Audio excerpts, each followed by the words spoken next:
Chapter 1. Beginning at the end, the Pact of the Mirage. Raftero, a place renowned as the final destination of the Grand Line.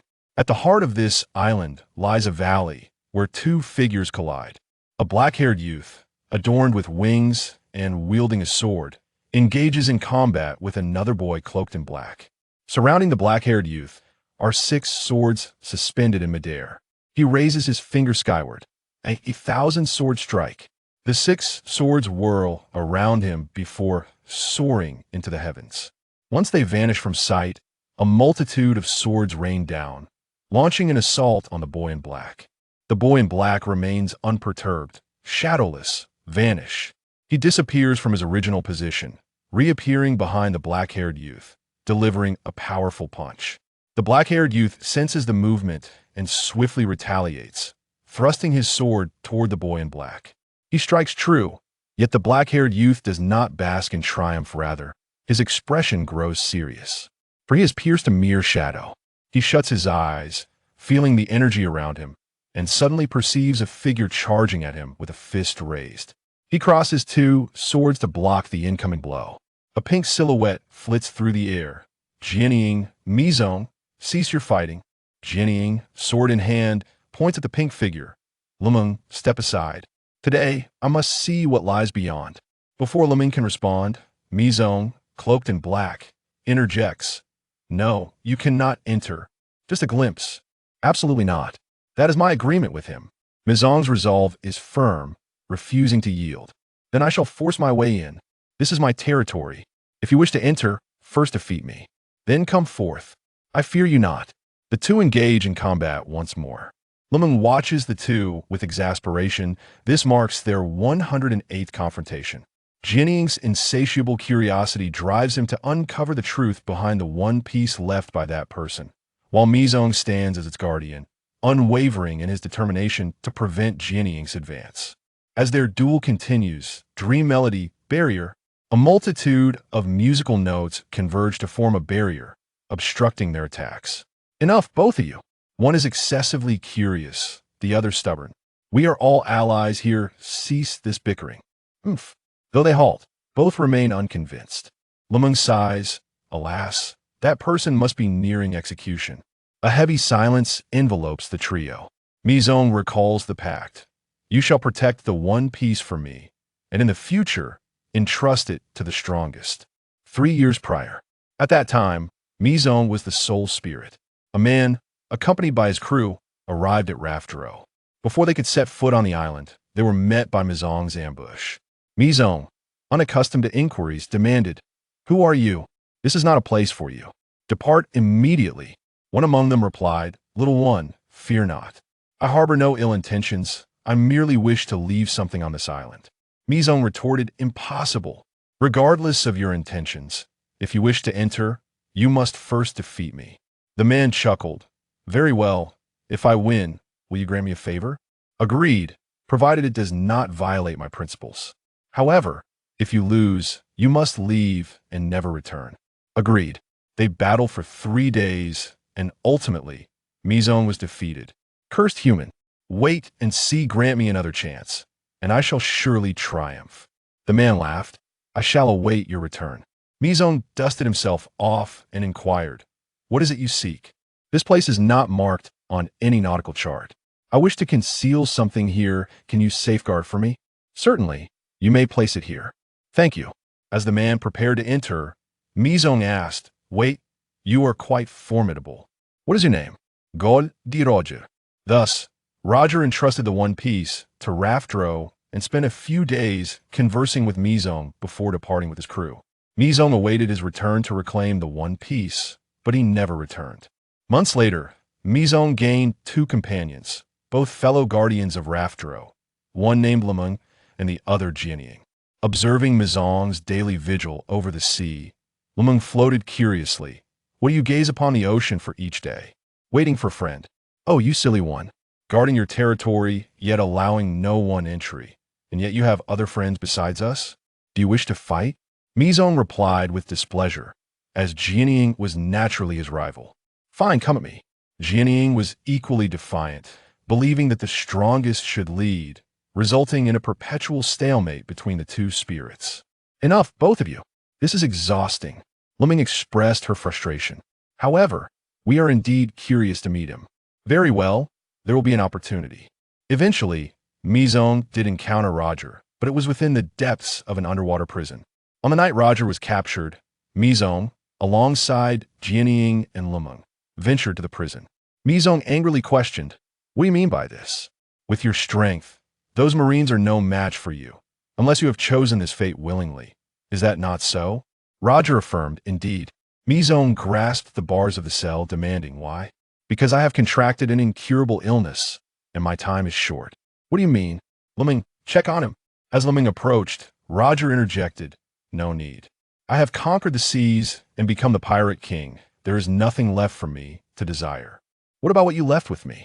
"I have yet to defeat you. You cannot die." Roger replied, "The One Piece was intended for the next person."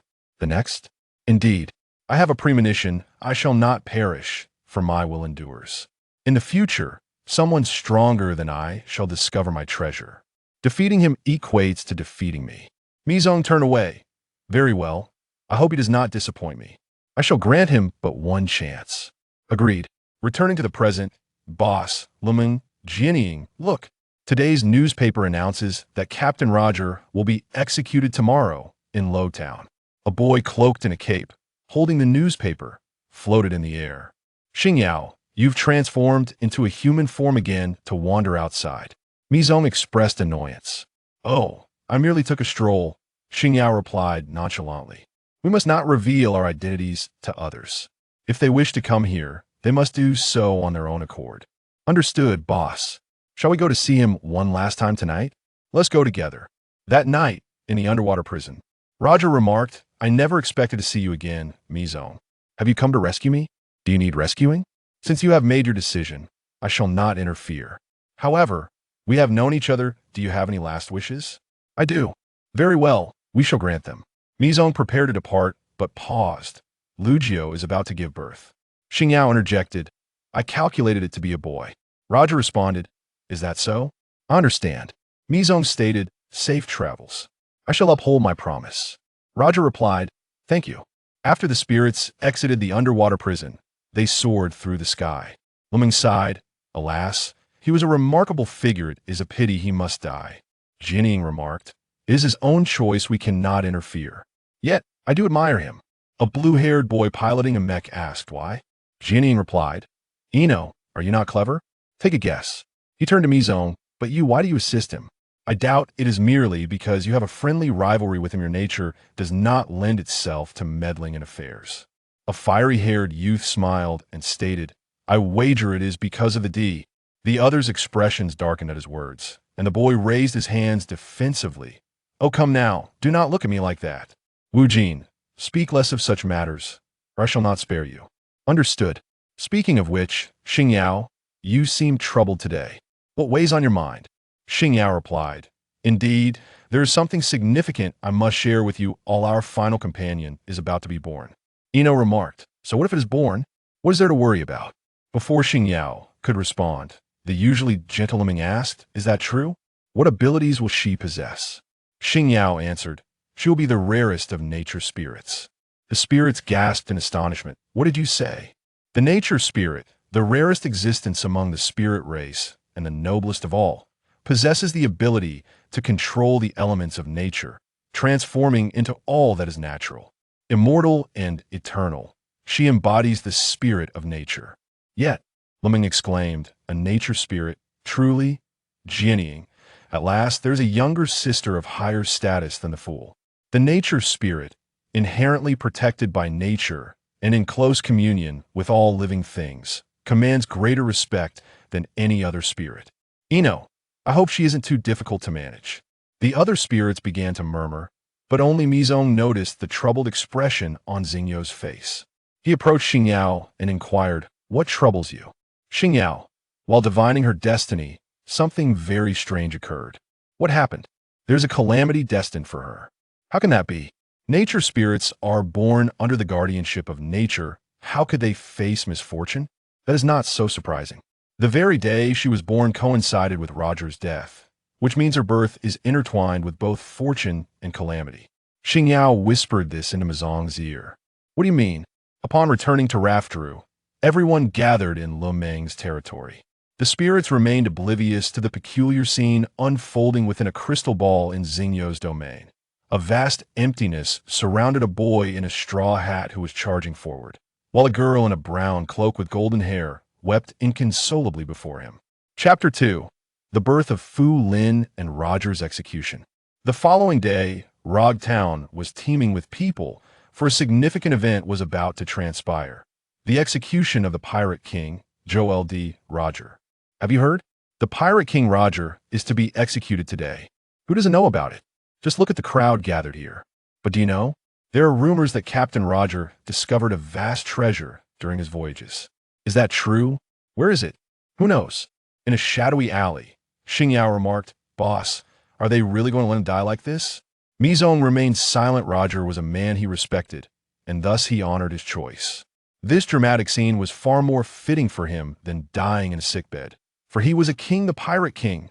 Ah, so you're all here. Upon hearing the voice, Wu Jin immediately grew vigilant. Who goes there? Fireball. A fiery orb shot toward the direction of the sound. Water shield, activate. The water shield intercepted Wu Jin's attack. You seem rather unfriendly, brother.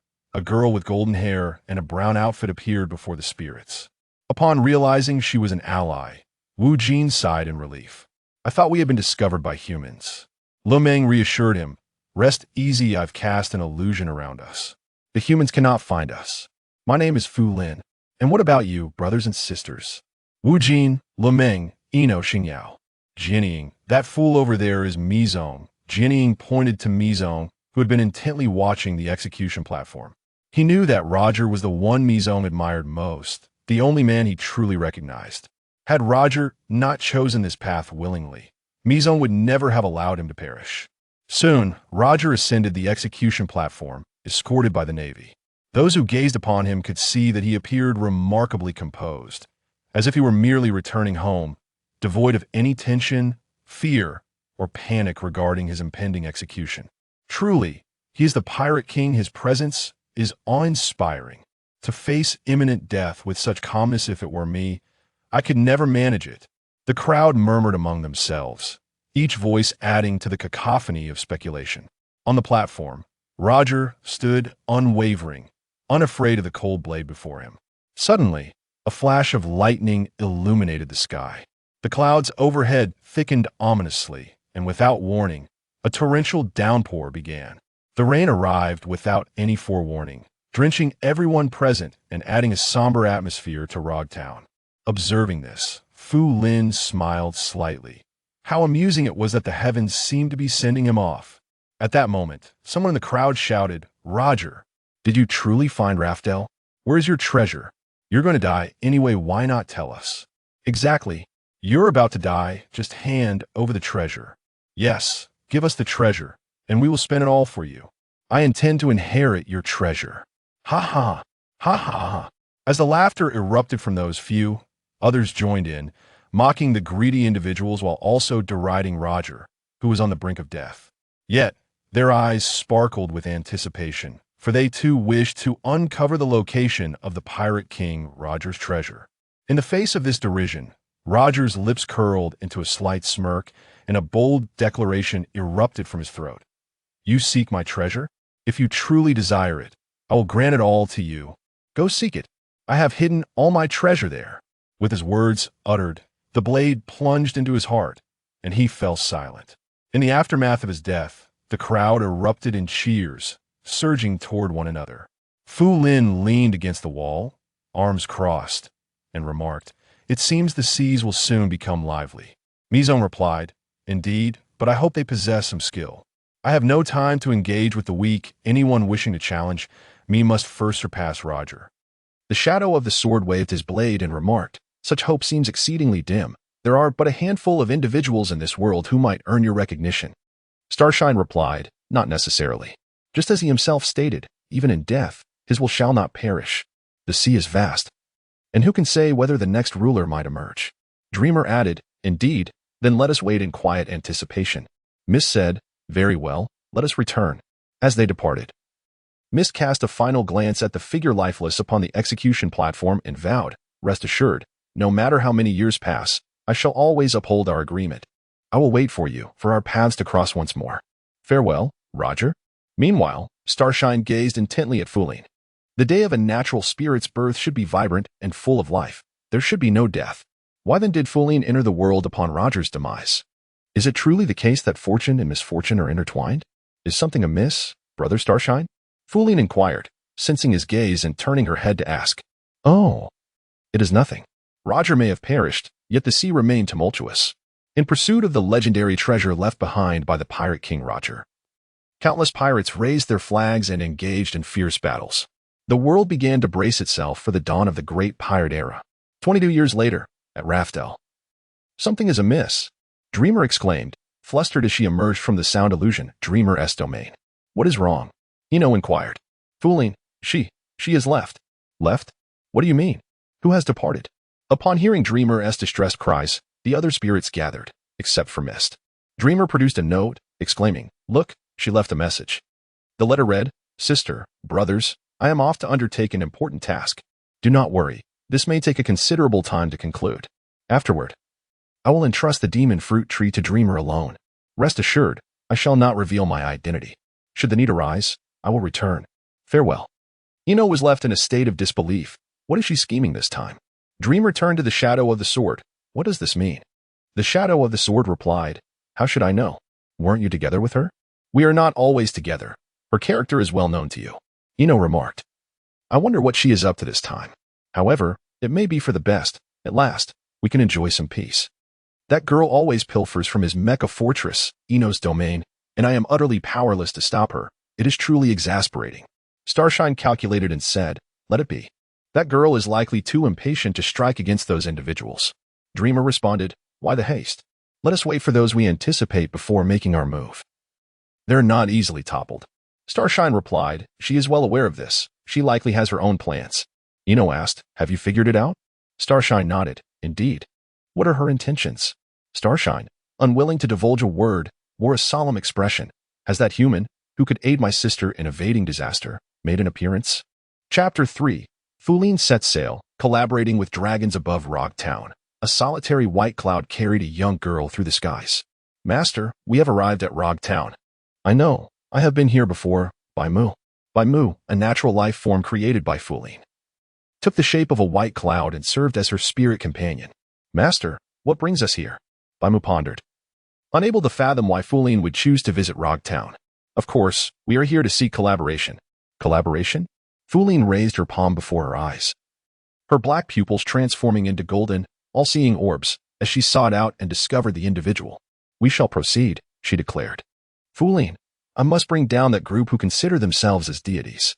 After centuries of enmity, it is time to settle the score." In a shadowy alley, a man clad in a deep green coat entered, his left cheek marked by a menacing red square tattoo. As he walked, he suddenly halted and addressed the empty alley. "Come out. I know you are following me." A crisp sound of applause echoed as Fulin, draped in a cloak, stepped forth. Truly, she was the individual dubbed the world's most notorious criminal by the world government, the leader of the Revolutionary Army, Monkey D. Dragon. "Who are you?" Though the girl before him was but a youth, Dragon regarded her with heightened vigilance. "You need not concern yourself with my identity. No matter how thoroughly you investigate, you will find nothing about me. Just know that I am not an agent of those hypocritical individuals. Our objectives align, and I propose we collaborate." "What say you? How shall we collaborate?" "Quite simply. I can provide you with the weapons necessary for war. However, I hope to have the opportunity to work with you in the future." "Is it truly that simple?" "Indeed, it is." "Very well. But with your capabilities, you should be able to freely enter and do as you wish there, correct?" "Of course. However, I shall not venture there just yet. I have matters to prepare first. They are not so easily toppled. Wouldn't you agree?" "That is indeed true. This afternoon, I shall place the weapons in this alley. Rest assured, I harbor no ill will. I must take my leave now. Farewell." "Wait, what is your name?" Fulin inquired before vanishing. "Fulin?" Dragon pondered, yet he realized he had never heard of such a person. Who could she possibly be? In the afternoon, Dragon returned to the alley and discovered several crates. One of the crates bore a snail phone and a note, "Contact if needed." Upon opening a crate, He found it filled with a plethora of weapons. Dragon smiled, remarking, "It seems this girl is of no ordinary standing, as long as she is not an enemy. All is well. Should she become one, however, it would surely be formidable." On the rooftop of a tea house near the gallows, Linlin stood, her white cloak billowing as she returned to her master, who had taken the items. Firen nodded and said, "Understood. Sigh, I hope Brother Ino isn't angry." She gazed at the purple bracelet on her wrist. Suddenly, a sharp scream echoed from the mechanism fortress, Ino's territory. What happened? Little Nua heard the scream and rushed over from his sword domain. "Where are my spatial artifacts? Where are the firearms and ammunition I just created? They vanished." Ino's voice trembled with distress, for each weapon had been meticulously crafted by his own hands. "How could this be? Did you perhaps leave them somewhere and forget?" "I'll help you look," he offered. They searched together and eventually discovered a box of weapons beneath Ino's bed. Sword Shadow remarked, "See, it seems you forgot." However, Ino's expression remained grim, for the contents were evidently reduced by more than half. Within the box, he found a note that read, "Brother Ino, I sincerely apologize. I require a substantial quantity of weapons. You are so skilled, surely you can create even more formidable ones, right? Thus, I kindly ask you to give me half of what you have. It's cumbersome to carry so many weapons, so please also lend me the spatial artifact. Thank you." Sword Shadow felt deep sympathy for Ino, knowing that Firen had already pilfered his weapons before. Observing Ino, whose anger was palpable, Little Nua urged, "Please, calm down." Ino donned his self-designed battle armor and proclaimed, "Noah 5, activate the accelerator." A pair of turbo boosters appeared beneath his feet, propelling him into the air. Sword Shadow immediately called out, "Sword of the Gale, take flight." The sword expanded, and Sword Shadow stood upon it, pursuing Ino to block his path. Little Nua, wait. You don't even know where she is. How will you find her? I'll seek out Xingyo. He must know. Ino is furious. Firen's unauthorized intrusion into the mechanism fortress and her theft of his belongings is an affront to him. He cannot swallow this indignation without teaching her a lesson. But Xingyo is in seclusion. It will take at least 3 days for him to emerge. Ino's countenance darkened further as he clenched his fists and gritted his teeth, declaring, "She must have done this on purpose. I swear if I catch her, all right. When she returns, I will certainly reprimand her. This is all because she has been spoiled. I truly wish someone could discipline her." However, Sword Shadow pondered, what does she need so many weapons for? Is she preparing for war? It must be noted that Sword Shadow displayed remarkable insight, for Firen's intention was to liberate more nations for the Revolutionary Army. The world government was established centuries ago by 20 kings from 20 nations and has since expanded to over 170 member countries. It stands as the largest international organization, bolstered by a solid alliance, governing the world and maintaining the order of judicial authority, based in Mariehua, aggregating various nations through the Navy and CP. Despite their unity, Firen doubted that among so many kings, there would be none with ulterior motives. Even if the kings were loyal, what of the commoners? The exorbitant costs of living are beyond the means of many. Do those commoners truly harbor no grievances? They simply lack the capability and courage to take action. Hence the need for a leader. This was Firen's mission, to liberate nations, rescue the enslaved, and propagate the Revolutionary Army's will, thereby dismantling their power. The world government, being a construct of humanity, can equally be toppled by it. The principle of water can carry a boat, and it can also capsize. It applies here. As she awaited the opportune moment to instigate their downfall. Chapter 4, Monkey D. Luffy, the Chosen One Logtown, rooftop tea house by Mu transformed into a white cat. Perched on Firen's shoulder, inquired, "Master, shall we return?" "Return? Why would we go back?" Staying in Laughtrue is stifling. "I came here to seek allies." "Allies? Is the Revolutionary Army not sufficient?" Mu questioned, puzzled. "Of course, the more allies, the better. Elven contracts, wind contract, transformation." Linlin transformed into a breeze, vanishing without a trace as she arrived silently at the naval base. In the archives of the naval base, gazing upon the empty room, Linlin felt a sense of joy at the absence of others. It was indeed fortuitous, as it spared her considerable trouble.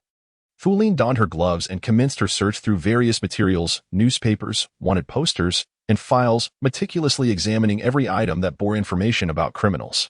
Perched atop Linlin's head, the white cat. Mu inquired, "Master, whom are you seeking?" Linlin, "Be quiet. Let me take a look first. I will choose whoever pleases my eye." 1 hour later, Firen transformed into the wind and departed from the naval base. To her surprise, a visit to the archives yielded such significant discoveries.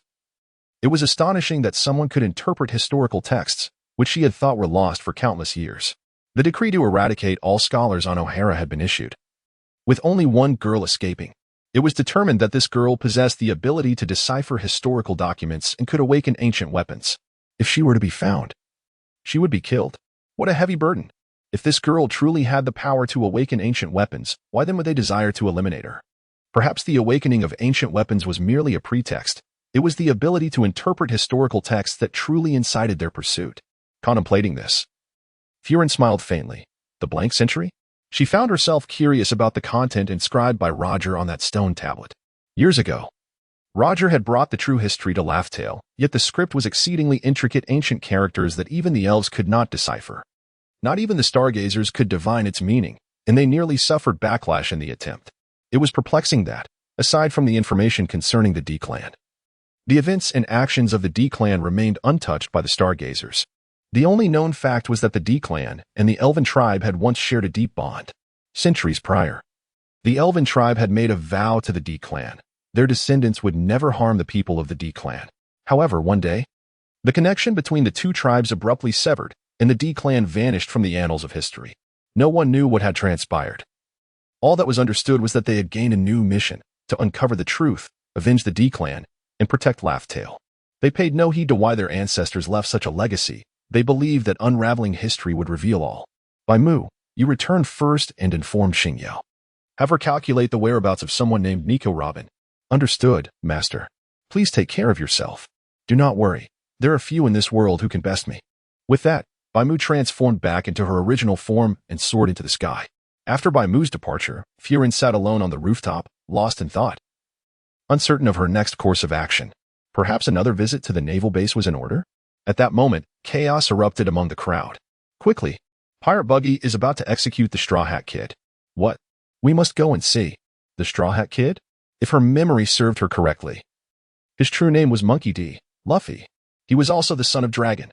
Considering she needed to collaborate with Dragon, perhaps she should lend a hand to that young man. Furin arrived atop the tea house adjacent to the execution platform, where she beheld a throng of people densely packed below. A moment of astonishment seized her. Such a scene was eerily familiar. On the platform, a lad donned in a straw hat was being trampled by a red-nosed clown. With a smug grin, the clown taunted, "Straw Hat Boy, do you have any final words to utter?"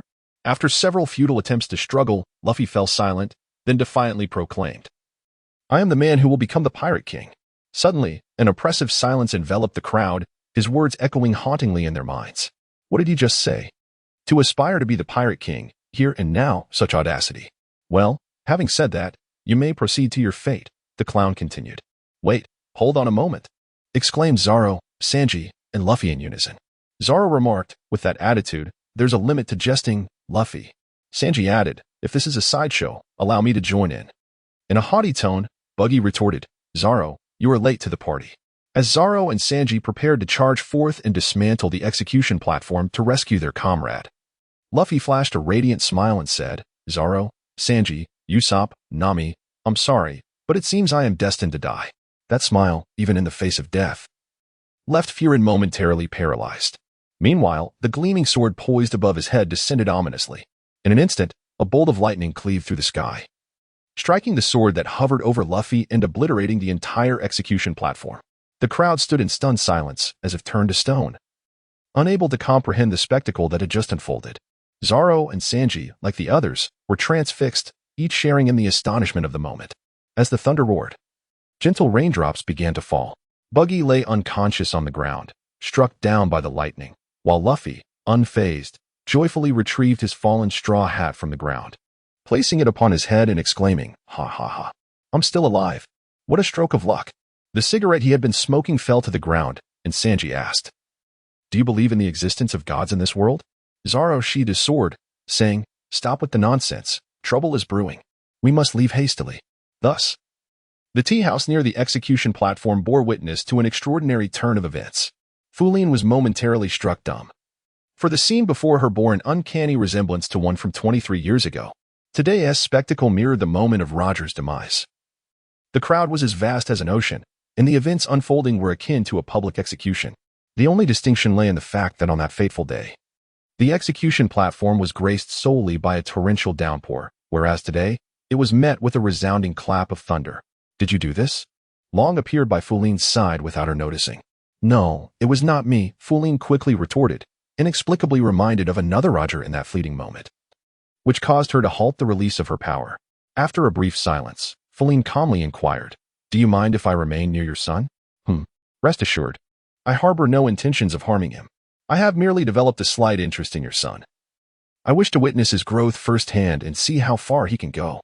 Long responded with an impassive demeanor. Why? Fulin smiled, for he was the chosen one. Even the heavens conspired to assist him. Nevertheless, if you wish for my consent, you must at least reveal your true identity. With a slight smile gracing her lips, Fulin declared, I am the adversary your son must ultimately confront. Gazing at the throng rushing towards the port, she continued, since you remain here, my presence is no longer required. The west wind is approaching. Now is the most opportune moment to venture onto the Grand Line. With that, she vanished. Long pondered. An adversary he must ultimately confront? What does that mean? Initially, he had intended to invite Fulin to join the Revolutionary Army, but upon reflection, he surmised that her disposition would likely lead her to decline. The chosen one? It seems that the young lady holds his son in considerable regard. Alas, let it be. As long as she is not an enemy, that is sufficient. Fulin paid no heed to Long's thoughts as she materialized atop the tea house, gazing down at Luffy and his companions sprinting towards the harbor. When Roger faced his demise, he was accompanied by a torrential downpour. Now this young lad is met with the rumble of thunder. Does the heavens imply that this boy is not yet destined to perish? Or does it herald the dawn of a new era? A smile graced Fulin's lips as she mused. It has been far too long since I last saw Grandpa Kurokus. Spending some time there would be delightful. Monkey D. Luffy, is it? Come to the Grand Line. I shall await your arrival there. Chapter 5, Laboon the Whale. Luffy's arrival twin cape. Within Laboon's body inside, an elderly gentleman wearing spectacles beamed at Fulin, who lay leisurely in her chair. I never anticipated that you, spirits, would willingly present yourselves before humanity, he remarked. There are indeed many things that you humans cannot fathom. Besides, we are old acquaintances, are we not? I am Kurokus, the ship's doctor of Captain Roger. Kurokus chuckled. How is Mizu no Kaze faring? Fulin, you still appear rather rigid, don't you? What else could it be? Thanks to the captain's words, we are now perpetually prepared for battle, considering the multitude of pirates eyeing the One Piece. Unfortunately, no one has arrived thus far. Observing Fulin's laid-back demeanor, Kurokus inquired, what do you intend to do? Surely you are not planning to vacation here? I have no time for that. I am waiting for someone, Fulin replied. Waiting for whom? Of course, I am waiting for Roger's people. Oh, Kurokus chuckled. That is indeed intriguing. However, I must say, this fellow cannot continue this way indefinitely. We must devise a plan. Fulin gestured upwards. Kurokus sighed. There is little I can do. Laba still cannot accept it. After a brief silence, Fulin's lips curled into a slight smile. It seems they have arrived. I will take refuge in your room for a moment. You should find an opportunity to deliver this to them. Fulin handed a pointer to Kurokus. Of course, before that, you must assist me in surveying the surroundings. Isn't this your responsibility? Am I not preparing to survey? You will engage with them while I observe from the shadows.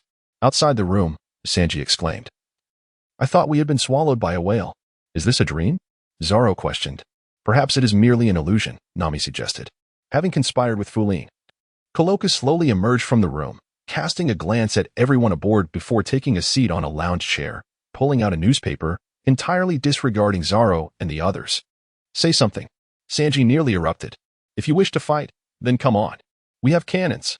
Usopp shouted, shaking his fists even as his legs trembled. After a long pause, Kurokus finally looked up and solemnly remarked, it is best not to. It could result in fatalities. Who would die? I would. It's you. Zoro calmly interjected, restraining the agitated Sanji. Do not mind him. Hey, old man, where are we, and who are you? Kurokus replied, Isn't it polite to introduce oneself before asking others? Ah, quite right. I am Roronoa. I am Kurokus, the guardian of the Twin Gorges, age 71. You have intruded upon my private retreat. The old man interrupted Zoro, speaking as if to himself. I want to chop him, Zoro said with a scowl. Sanji, with a cigarette in his mouth, gleefully restrained Zoro's hand that was reaching for his sword, chuckling, do not mind him, Zoro. Quiet down, Sanji, Zoro, Nami interjected. Old man. We are inside the belly of the whale, correct? The belly? Usopp looked skyward, but are there not clouds present? Those are illusions, merely a canvas, Kurokus stated matter-of-factly. The exit is over there. If you wish to avoid being digested, you should hasten to leave. Kolokas pointed to a door not far away. What? Fulin inside was taken aback. Was it not agreed to conduct a survey? Why had he revealed the exit to them? How would they proceed from here? Furin's voice echoed in Kolokas's mind. What on earth is wrong with you, Grandpa? Kolokas replied, as the examiner, the responsibility for inspection lies with you.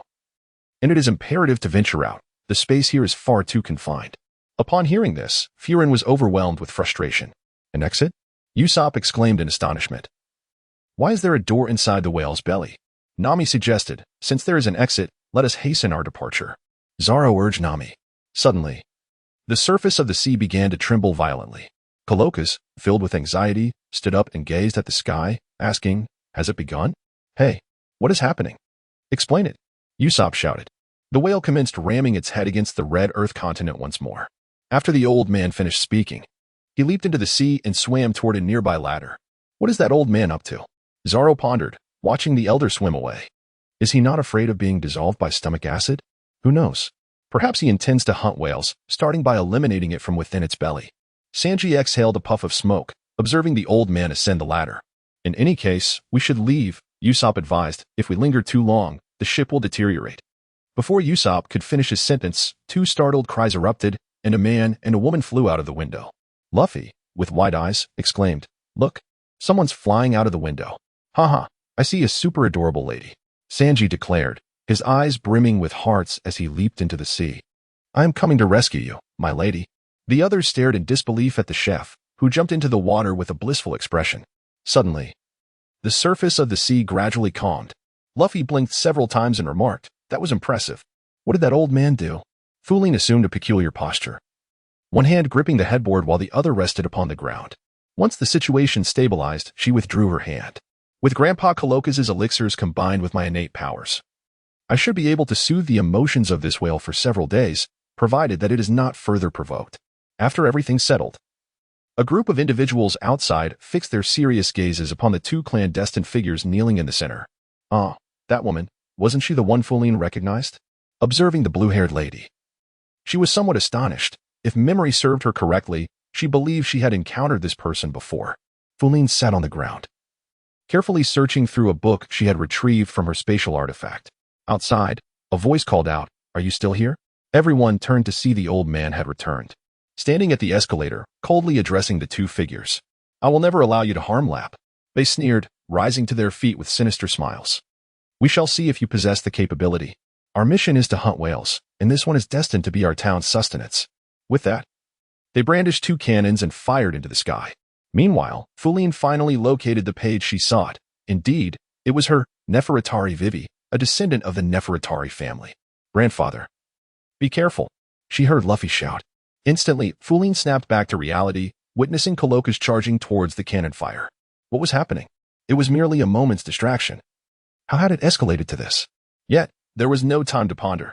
Realizing Kolokas intended to shield himself with his own body, Fulin's expression shifted dramatically as she whispered. Spirit contract, wood pact. What is happening? Where are my vines? Confused, she discovered she could not exert her powers. Then it struck her. She had forgotten that she was inside the whale, isolated from the natural world. How could she manipulate nature here? Unless she could control this space, which required spatial power, but hers had yet to awaken. What was she to do? Chapter 6, Ino takes action, a new agreement at this critical moment. A boy with blue hair, glasses, and clad in a mech suddenly appeared before Kolokas. Noah number 5, activate the protective shield. A blue barrier emerged, blocking the cannonball. Luffy and Usopp's eyes sparkled with excitement. So cool. A mech. Ino, what is he doing here? Fulin wondered, astonished that he might have come for her weapons. Seeking retribution within the whale's belly. It felt excessive. Grandfather, long time no see. Ino deactivated the thrusters and gently lowered Kolokas onto the ship. While the others stared in awe, Kolokas smiled. It's you, Ino. It's been ages. Thank you for saving me. Luffy, brimming with curiosity, asked, So cool. Who are you? Grandfather, do you know him? Kolokas quickly explained, This is Ino, a friend of mine who enjoys designing mechs and crafting weapons. Upon hearing mech, Luffy rushed towards Ino, exclaiming, You're amazing. Be my partner. Ino glanced at the ship's flag and replied, I have no interest in being a pirate. I'm here to find my sister. By the way, Grandfather, have you seen that troublemaker? It must be a secret, grandfather, Fulin's voice echoed in his mind. No, she is not here, Kolokas answered helplessly. Is that so? Noah number 5, energy scan. A device appeared on Ino's arm, casting a blue beam to probe the interior of Kolokas's dwelling. What if I get discovered? Fulin felt anxious, suspecting Ino was still upset. The scan concluded, and Ino frowned slightly. She really isn't here. Did the star divination fail? Fulin gradually calmed, relieved that Ino could not sense her powers due to her isolation from nature. Ino retracted the scanner, stating, since she is not here, I'll take my leave. Noah number 5, transform. The blue mech morphed into a yacht, and Ino boarded it. Goodbye, grandfather, he said as he piloted the yacht away. Luffy, I sparkling, remarked. So impressive. I really want him as my partner. Nami promptly punched him. You're just interested in his equipment. Forget about that boy for now. Why is this whale ramming into red earth? Kolokas replied, this whale is named Lab, from the islands of the West Sea. It is the largest whale species in the world. Lab possesses human emotions, and it has been ramming its head against red earth, bellowing because it has been waiting for a group of pirates for 50 years. Everyone listened intently to the elder's tale, absorbing the story of the whale. 59 years ago, a band of hardy pirates arrived here, accompanied by a small whale. Lab followed them here.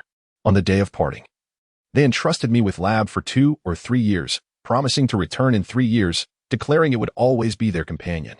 Yet, that wait has stretched to 50 years. 50 years. Lab has waited for them for 50 years.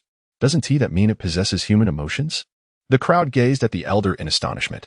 All right, let us step outside and continue this discussion. Kolokas led everyone outside. Usopp, observing the massive whale, remarked, I can't believe those pirates made it wait for 50 years. They probably perished. They looked at the whale's many scars. If things continued this way, even Kolokas's efforts would be in vain. Such a steadfast whale, could they have truly abandoned it? Sanji puffed on his cigarette. I once told Lab about the reality, but it simply wouldn't accept it. The elder gazed up at the whale, his face etched with weariness, as Lab continued to gaze at the upside-down mountain, hoping those pirates would return. Luffy silently observed Lab, then suddenly shouted as he charged towards the whale's head, thrusting a mast into it with all his might. Rubber, insert flower. Seeing Luffy's actions, Sanji remarked coolly, what is that idiot doing? Isn't that the mast? Zoro crossed his arms, watching Luffy with calm detachment. Yes, that is indeed ours, Sanji replied nonchalantly. The main mast? Usopp confirmed. Then, the 3 of them stiffly turned their heads toward the deck, and upon seeing the broken mast, they shouted in outrage, what are you doing destroying your own ship? The whale, feeling the pain, violently shook its body, causing waves to surge across the sea. What are you doing? Zoro and the others shouted in unison, while Kolokas watched in shock as Lab roared, witnessing the clash between Luffy and Lab, with Luffy being thrown against the rock wall. Wait, Luffy called out, halting the whale's intention to continue its assault. He stood up, grinning. It's a tie. I'm strong, right? We haven't determined a victor, so we must continue fighting. Although your companions are gone, I want to abandon you. I will return after circling the Grand Line. We shall duel once more then. Lab slowly shed tears, roaring towards the sky as if affirming Luffy's promise. All right. This shall be our mark of agreement. Until we meet again, do not ram into the mountain and obliterate our sign. The whale let out a mighty roar, seemingly acquiescing to Luffy's request. Furin concealed herself nearby, observing them with a subtle smile. Although this young man's artistic skills were lacking, gratitude was still in order. Usopp busied himself with repairing the ship, while Zoro lay asleep, and Sanji energetically toiled in the kitchen. Meanwhile, the 2 individuals who had been bound aboard the vessel had mysteriously vanished. Time to eat, Sanji exclaimed, eagerly carrying several large platters. Usopp climbed ashore alongside him, while Zoro likely remained in slumber. What shall we do? The compass seems to be malfunctioning, Nami fretted, her gaze fixed on the erratically spinning device. Sanji set down the dishes and approached her. It appears you are utterly ignorant. Venturing into the Grand Line without knowledge is tantamount to courting death, he remarked. Kuroka's interjected, clarifying that the compass was not broken but rather disrupted by the surrounding magnetic fields. Navigating the Grand Line requires a different kind of pointer, one that remains unaffected by other islands and points directly to the next destination once sufficient records have been gathered. With that, Kuroka's produced the recording pointer that Furin had provided and handed it to Nami. This was left by a friend of mine, and now I bestow it upon you. Is that agreeable? Your friend? Rest assured, she is not so petty, and I intend to stay with Laboon here, rendering it unnecessary, Nami replied. After some time, the pointer should be nearly full, and it should now indicate the next island. Kuroka's reminded them. Allow me to share something important. The final island of the Grand Line is known as Laugh Tale. It is a legendary place, historically reached only by the Pirate King and his crew. Usopp exclaimed, Laugh Tale? That's where the One Piece is, isn't it? With unwavering confidence, Luffy responded. We'll find out for ourselves. Furin smiled knowingly at their exchange. Laugh Tale? That is still quite distant. Set sail, Luffy shouted, waving enthusiastically at the vast lagoon. Be sure to remember our promise. As they gazed at the receding ship, Laboon bellowed a farewell. Watching the Straw Hat crew disappear into the distance, Kuroka's inquired. Are they the ones you have been waiting for? Fuline smiled and revealed her figure, saying, Indeed, what do you think? He is quite a fine young man. Why not hurry and catch up with him? There's no need, I replied. I have other places to go. Oh, where are you headed? Came a chilling voice from Fuline. Fuline slowly turned her head and discovered that Inuo was glaring at her with a dark expression. Oh, it's you, brother Inuo. Is there something you need? Inuo gritted his teeth and asked, Where is my weapon? Fuline was drenched in cold sweat, exclaiming, The weapon, it's been given away. In response, Ino's expression darkened further. Yes, I gave it away, Fuline stammered, bowing her head in apology. Ino remained silent for a considerable time before conceding, All right. Just tell me the location of your transaction. Once I have crafted the weapons, I shall deliver them myself. You know whom I sent the weapons to, correct? Xingyu calculated the circumstances, recalling everyone Fuline had encountered and the deed she had performed. It seemed truly impossible to conceal anything from them. You are not much better. Your mind is brimming with devious ideas. Meanwhile, the overlooked Kuroka's chuckled softly to himself, contemplating, has the elven race commenced their actions? It appears the seas will become quite thrilling in the future. Chapter 7. The Desert Princess. Princess Vivi, you must adhere to the agreement and refrain from recklessness, Fuline insisted. Placing her hand upon Labu's head, a turquoise glow emanating as it healed the scars upon him. So where do you intend to go next? Are you not following that young man? Now is not the time. I must make a trip to Alabasta. Oh, why is that? 800 years ago, 20 kings from 20 nations established the world government. As creators, they took their families to reside in the holy land of Mary Geos. Yet one family declined. Are you referring to? Indeed, I am uncertain how to address her, Miss Wednesday or Princess Vivi. Nevertheless, I feel it prudent to first visit Alabasta, for there may be complications arising. By the way, speaking of Alabasta, Xingyao instructed me to inform you that the person you seek is also there.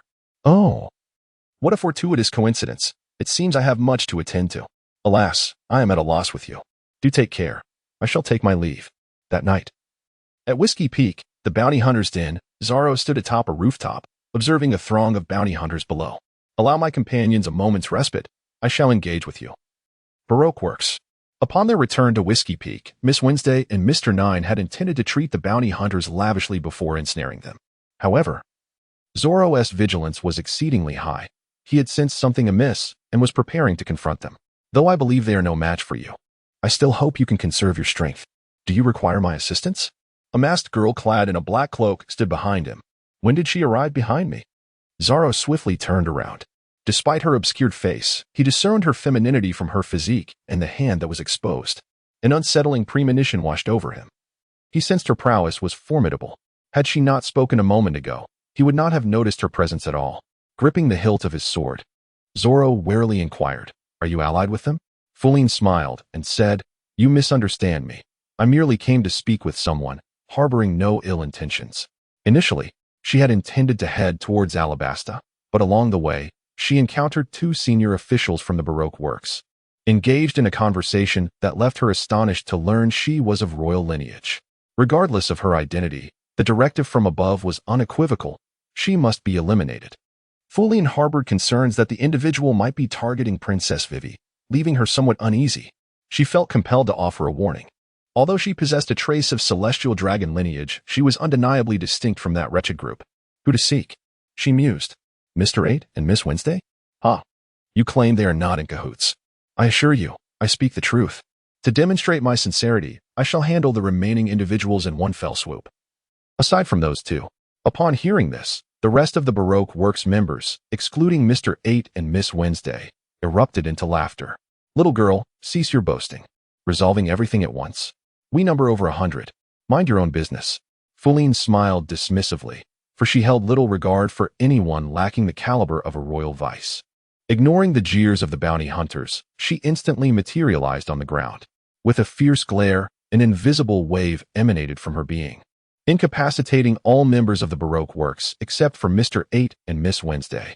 A profound silence enveloped the scene. Zoro inquired, "What just happened? What did she do?" Both Mr. 8 and Miss Wednesday were equally astonished. This individual had effortlessly subdued all the bounty hunters aside from themselves. Who was she? And what was her purpose in seeking them? Feline yearned to hasten her journey to Alabasta, unwilling to squander time in this place. Thus, she unleashed her conqueror's haki. Haki, a latent power inherent to all humanity, bears no distinction from ordinary sensations such as sound, presence, or intimidation. Yet, the majority remain oblivious to this force. And even those who aspire to harness it often find themselves perplexed throughout their lives. Mastery of this ability requires either innate talent or extensive training, or it may be awakened through the trials of combat. Such prowess is not uncommon in the New World, the latter half of the Grand Line, where it is wielded by many. However, in this paradise, the first half of the Grand Line, her display left the three remaining individuals utterly terrified. Feline turned to Zoro, who stood atop the roof, and reassured him, "Do not worry. I truly only wish to speak with them for a few moments. I shall leave immediately once I am done." Zoro replied, "Very well," for he sensed that this person's strength was unfathomable. If they intended to kill him, there would be no need for such lengthy discourse. As Feline approached them, Mr. 8 positioned himself protectively in front of Miss Wednesday, questioning, "What do you intend to do?" Without explanation, Feline suddenly appeared beside the two, whispering a few words in their ears. Miss Wednesday and Mr. 8's expressions changed dramatically. After speaking, Feline turned without looking back and departed, stating, "I've said my piece. Do as you wish." However, 2 senior agents from the Baroque works will soon arrive. So prepare for battle. I shall take my leave, until we meet again. Upon witnessing Feline's abrupt disappearance, Zoro's expression grew solemn, pondering her true identity. Meanwhile, Miss Wednesday and Mr. 8 appeared even more troubled, recalling Feline's words, "I advise you to flee quickly. Your identities have been compromised. Baroque Works has dispatched individuals to eliminate you. The assassins are nearly here. Therefore, Princess Vivi of Alabasta and Captain Ichelum, you must exercise caution." In no time, Miss Wednesday whistled, summoning a yellow duck with goggles, and declared, "Mr. 8, we must leave." Regardless of the truth in her words, "We cannot remain here." "Where shall we go?" asked Princess Vivi as Ichelum, donning an explosive hairstyle and dressed like a rock star, along with a fashionable woman holding an umbrella, appeared before them. Mr. 5, the man introduced himself. Miss Valentine, the woman followed suit. Upon hearing their titles, Ichelum realized that their identities had indeed been exposed and understood that these two had come to eliminate them. Unable to restrain himself, he yanked at his collar, and several firearms hidden in his curly hair were aimed at Mr. 5. "I will not allow you to harm even a finger of Miss Wednesday. I stake my honor as the captain of the Alabasta Royal Guard." Ichelum. Bullets rained down upon Mr. 5, creating only a cloud of smoke upon impact, proving utterly ineffective. Mr. 5 stood unfazed, retrieving a photograph of Miss Wednesday from his pocket. "I never anticipated you were such a prominent figure, Princess Nefertari Vivi of Alabasta." With their identities now laid bare, a look of panic crossed Princess Vivi's face. "Vivi, you must flee." Bearing the weight of her significant mission, Vivi mounted the speedy duck, Kuru, and dashed away, while Mr. 5 and Miss Valentine immediately pursued her. From the shadows, Feline observed the unfolding events without intervening, yawning in indifference. If it's just these two, given Luffy and his crew's strength, they should be capable of handling it. However, this would mean facing Crocodile from the 7 warlords of the sea. What a challenging encounter right from the start. Quite intriguing indeed. Regardless, I must first resolve matters in Alabasta before concocting a suitable reason to join them. Chapter 8. Feline boards the ship, Straw Hat's vice captain, Alabasta Sky. Feline reclined upon a cloud, gazing into a mirror that reflected the past of the Straw Hat crew. After all, they would soon be companions, and it was prudent to understand them better. "Thank you for bringing the retrospective mirror. It will allow me to observe their live conditions without exhausting too much of my natural perception." Mu floated beside Feline, asking, "Can I remain by your side forever, my master?" "I never suggested you leave," Feline replied. "Thank you, master. By the way, what commotion is occurring below? It sounds quite raucous." "Curious." Linlin placed the retrospective mirror upon the cloud, and it immediately revealed the tumultuous scene below. A group of pirates was causing an uproar, leading to chaos among the crowd. The pirates are coming. Run. Just as Linlin contemplated intervening, a sudden gust of wind and sand swept through, revealing a figure atop a nearby rooftop. By Moo. That is Crocodile. Should we confront him, master? No need. Our objectives align. Although Linlin harbored disdain for Crocodile's duplicitous nature, she was not one to resort to violence. As long as he did not provoke her, she would not take action against him, especially since the outcome would be the same regardless. With Crocodile present, the pirates were swiftly subdued, and the people erupted in cheers, hailing him as Lord Crocodile, the hero of Alabasta. Linlin's lips quivered in disbelief. Was this group truly blind? How could they regard him as a hero? The king had lost the people's hearts, yet the true perpetrator was lauded as a champion. How utterly ironic. Let's depart, she said. It has been a week. They should have arrived by now. Bai Mu, soaring through the sky with Linlin, suddenly recalled something and, with curiosity, inquired, by the way, master, will that woman agree? Furin, rest assured, it shall be done. A few hours prior, at the Baroque Works headquarters, Crocodile puffed on his cigar while Miss Sunday stood behind him, remarking, there are pirates causing a ruckus in town. Oh, do they not realize whose territory this is? Crocodile replied. Miss Sunday responded, who knows? Yet it is rather common for pirates to roam such chaotic places, is it not? I must take my leave. For appearances must be upheld. Once Crocodile departed, Miss Sunday smiled at the desolate surroundings and said, come forth, my friends hidden in the shadows. Linlin emerged from the shadows, casting a slightly appreciative glance at Mississippi. Impressive, isn't it? Yet, you two share the same fate. Crocodile failed to notice your presence. Did you not also become aware of me only after he departed?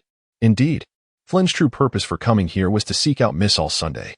She was aware of her true identity and wished to engage in a conversation with her. However, she did not anticipate that Crocodile would also be present. Consequently, she concealed her presence to avoid detection. Once Crocodile departed, she deliberately allowed her aura to seep through, ensuring that Miss All Sunday would take notice. Linlin, so, are you planning to inform your boss? Miss, with an air of indifference throughout the entire Sunday. No, do as you please. Linlin, why do you assist him? Surely, you cannot be a villain. Does this concern you? It indeed does not. Then refrain from asking so many questions. Would you care to engage in a wager with me? Linlin cast a meaningful glance at Robin. A wager? Very well, let us bet that Crocodile will be ousted. Oh, how intriguing. What is your intention? After all, he is my superior. His downfall offers me no advantage. Yet, there is no detriment, especially for one who has repeatedly betrayed the underworld. Wouldn't you agree? The orphan of O'Hara, Nico Robin? Upon hearing Linlin's words, Robin's expression shifted dramatically. Who exactly are you? Robin glared at Linlin with a darkened countenance. Do not act rashly. Observe the two hands around your neck, Linlin remarked with a hint of resignation. To be precise, we are quite alike. Alike in what manner? Linlin smirked wickedly. Do you not desire vengeance? For your homeland, your mother, your giant friend. Robin felt a chill run down her spine. Although the girl appeared youthful, her knowledge was far too profound to be that of an ordinary person. Are you suggesting you can assist me in exacting revenge? Something akin to that, Linlin replied. Do not jest. Robin's hands tightened around Linlin's neck, but her expression quickly shifted as the figure before her transformed into a puddle, splattering upon the ground.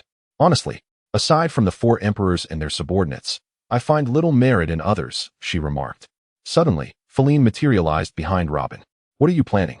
Robin turned, her gaze wary. If the Straw Hat Pirates can defeat Crocodile, you shall join me in their ranks. If they cannot, do as you please. What say you? Noticing Robin's silence, Linlin continued. Regardless, Crocodile must fall, and the Baroque Works will not fare any better.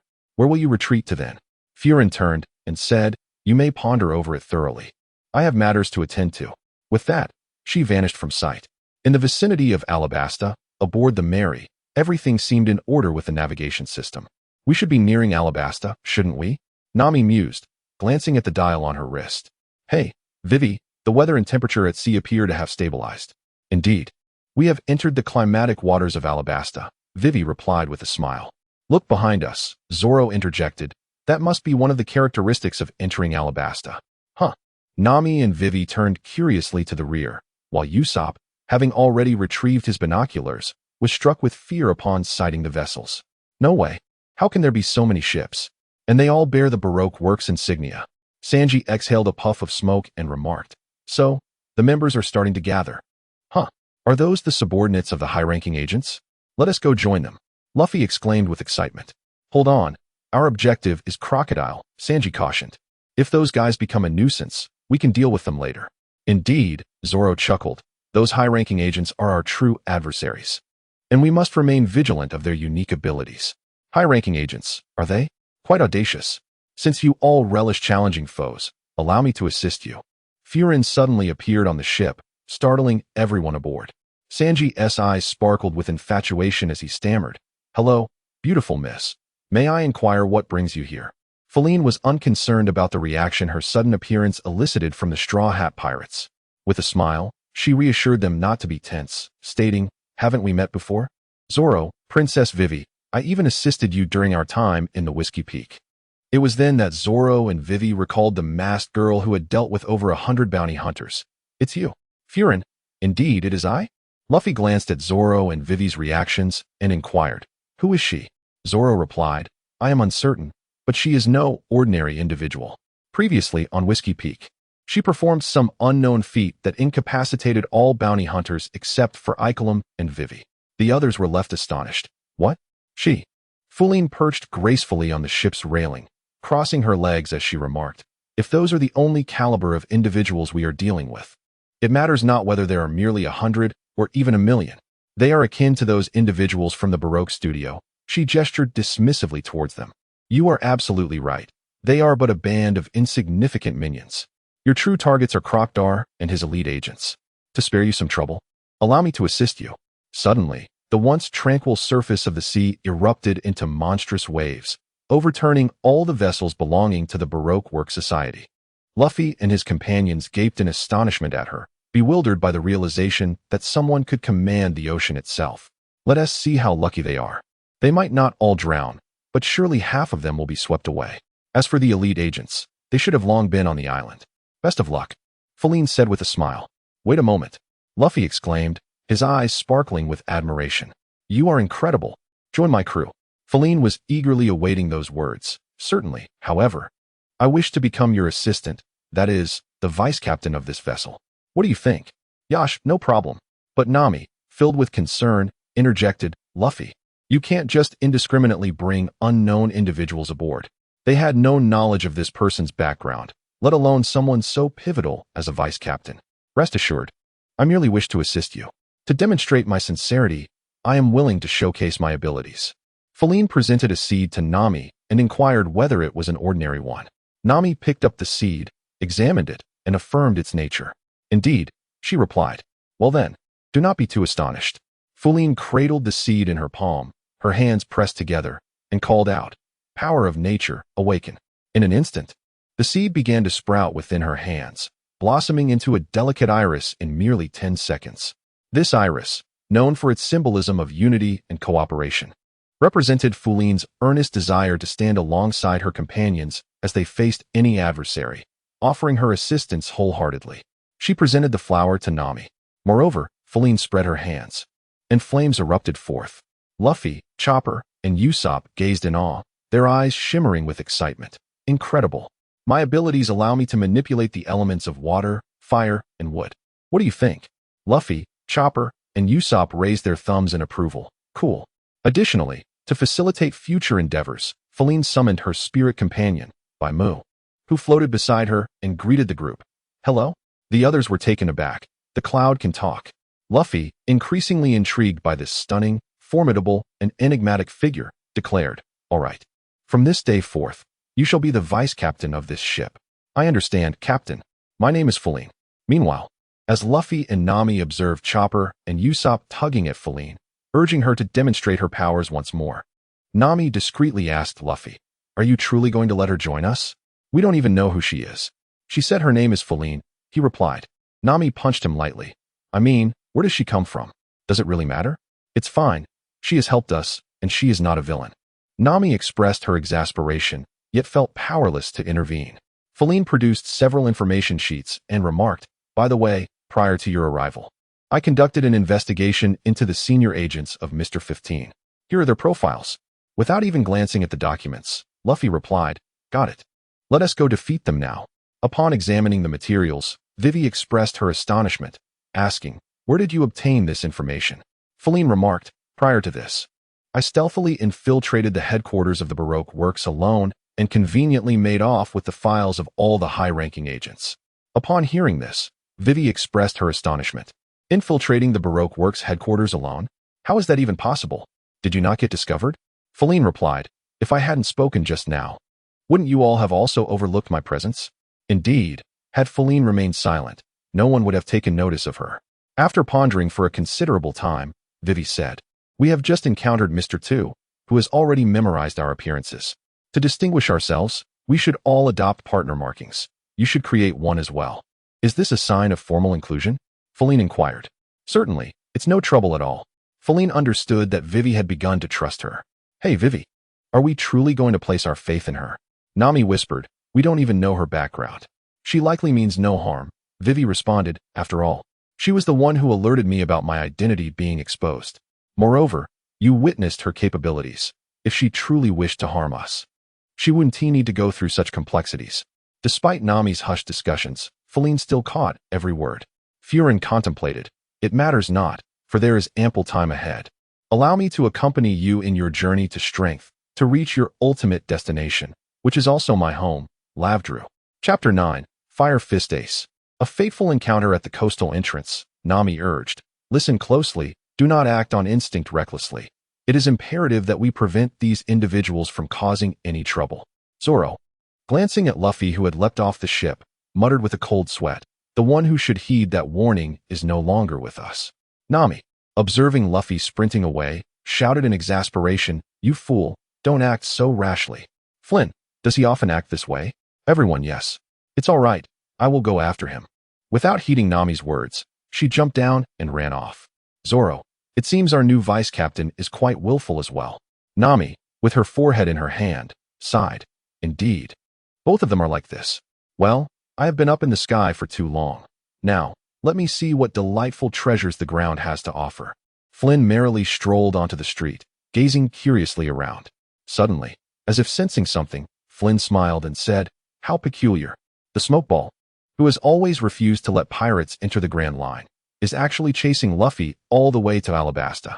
Master, what should we do?" Baimu transformed into a small cat and perched on Flynn's shoulder, inquiring, "What should we do? He has never seen me. How could he possibly capture me?" "Well, that is true.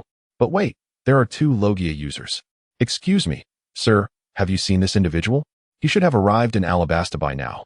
A robust young man with an orange hat, adorned with a skull featuring a white beard, inquired at a fortune-telling booth.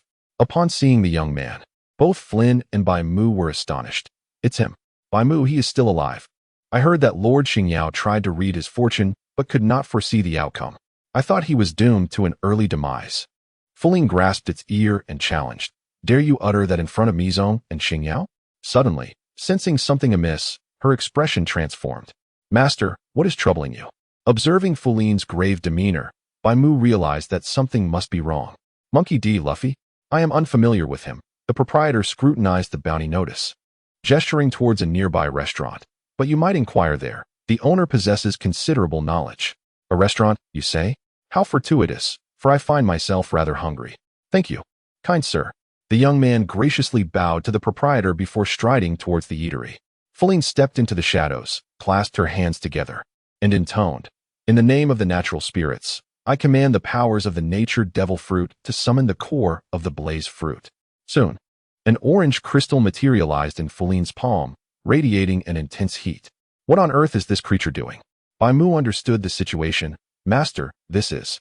Feline is a nature spirit, and she can sense the presence of any fruit-based abilities in her vicinity. Furthermore, she possesses the power to control nature-related devil fruits, including their lifespans. Should the user engage in an action that jeopardizes their life, the fruit's core will become heated. Feline's expression turned grave. Indeed, his tribulation is approaching. At the pinnacle of the astrological tower, Xingyao was engrossed in a verdant-covered tome he had discovered while organizing the library. In its pages lay the ancient accounts of calamities that had befallen all elves. As he flipped through the book, he murmured to himself, "This ancient text is truly fascinating. How did I overlook it before? Suddenly, he stumbled upon a page depicting a portrait of a young girl clad in green with golden hair, adorned with a floral crown, standing amidst a blooming meadow. Xingyao read the accompanying description. Venus, the only natural elf to have lived for 28 years. What? Natural elves do not live beyond 28 years? Aren't they meant to pass away with nature? He was utterly astonished. If natural elves were limited to such a fate, then where had the previous ones vanished? There exists but one natural elf in the world. Once one is born, no other can follow. As he continued reading, it became clear that every natural elf must face a calamity in their lifetime, a predetermined fate. This ordeal would only become apparent as they approached the zenith of their power or neared the age of 28. When the moment of tribulation arrived, they would inexplicably vanish, never to return. The nature of this calamity remained elusive, and how Venus had survived it was equally puzzling. Just as Xingyao prepared to turn the page, a communication device interrupted him. Rising from his seat, he retrieved it from his pocket and answered, "Hello, little sister. Xingyao brother, something is amiss. Please help me divine the fate of Port Gas D. Ace," Feline spoke frantically. "Calm down. What has happened?" "Just now, the burnt fruit crystal core sought my assistance. I sense trouble ahead for him. Could you please read his fate again?" "Understood. I will look into it immediately. This concerns the orphan of Roger. It cannot be neglected. Besides, there's still time for your tribulation. I shall set it aside for now." With that, Xingyao turned to leave, unaware that he had missed the most crucial information. Once Xingyao departed, a gust of wind swept through the tower's summit, flipping the ancient book to another page. It revealed a scene that, although only partially visible, contained the answers Xingyao sought. Venus lay frail upon the ground, with a human shielding her from danger, resolutely gazing forward. Chapter 10. The Son of Roger. He is not yet worthy. After coordinating matters with Xingyao, Feline decided to seek out Zoro. With Ace's situation in capable hands, she needed to inform Zoro of their urgent relocation. However, just as she left, Smoker, who had been pursuing Luffy and his companions, arrived on the scene. "You seem to be enjoying a leisurely meal in plain sight, Port Gas D. Ace, the second in command of the Whitebeard pirates. What brings you here?" Ace leaned casually against the table, grinning as he regarded Smoker. "I'm merely searching for someone, my brother." The atmosphere in the establishment instantly turned tense. Ace, maintaining his relaxed demeanor, looked at Smoker and said, "So, what do you intend to do?" "Let me apprehend you, though I have no interest in your head as a trophy." "Then allow me to leave," Ace replied, propping his leg casually, smiling with nonchalance. "That may not be possible, as I am a marine and you are a pirate." With that, Smoker's fist transformed into smoke, coldly glaring at Ace. What a dull justification. Ace was about to retaliate when a familiar voice echoed from afar, growing closer by the second. "Rubber, rubber, rocket." A figure burst through the entrance, colliding with Smoker and subsequently sending Ace flying. "Food, food, let us eat," Luffy exclaimed, seated at a table, excitedly banging his utensils, utterly oblivious to the unfolding chaos. The bewildered owner served several dishes, observing Luffy devour them voraciously, and cautioned, "Young man, you should eat quickly and leave." "Why?" Luffy asked, stuffing his mouth with food, curiosity evident in his eyes. Before the owner could respond, Smoker emerged from the back, declaring, "I've been searching for you, Straw Hat. You have indeed arrived in Alabasta." Luffy continued feasting, unfazed by Smoker's presence, his gaze fixed on Smoker as if lost in thought. Suddenly, Luffy seemed to recall something and spewed food all over Smoker's face. "What? You're that smoky guy from back then? What are you doing here? You brat." Smoker wiped his face angrily, only to see Luffy shoveling the last of his food into his mouth, tossing a casual thanks for the meal before bolting away. Smoker, clenching his cigar, quickly gave chase. "Hey, wait, Luffy, it's me," he shouted, running after them. The patrons of the restaurant were left in a state of confusion. Are these fellows here for a free meal? Luffy's speed was remarkable. He ran while swallowing the food stuffed in his mouth. Meanwhile, Feline had located Zoro and the others, informing them that the Marines had arrived and were discussing their relocation, during which Feline sensed Luffy's presence through her observation haki, realizing he was not alone. Feline, with a furrowed brow, urged everyone to hide, exclaiming that Luffy was approaching. Usopp questioned the necessity of hiding, suggesting that it was a good thing, as he had intended to seek Luffy out, accompanied by a throng of Marines. Nanny. The timing was uncanny as Luffy spotted them. "Zoro, Sanji, so you all are here. Straw Hat, you cannot escape." Smoker bellowed, his fists surging forward with the grace of flowing water. Just as his smoke-formed arm was about to strike Luffy, a low voice called out, and a pillar of flames erupted from the side, intercepting Smoker's white mist. The clash of smoke and fire dissipated in a wave of force. The sudden flames startled everyone, leaving them speechless and bewildered by the unfolding events.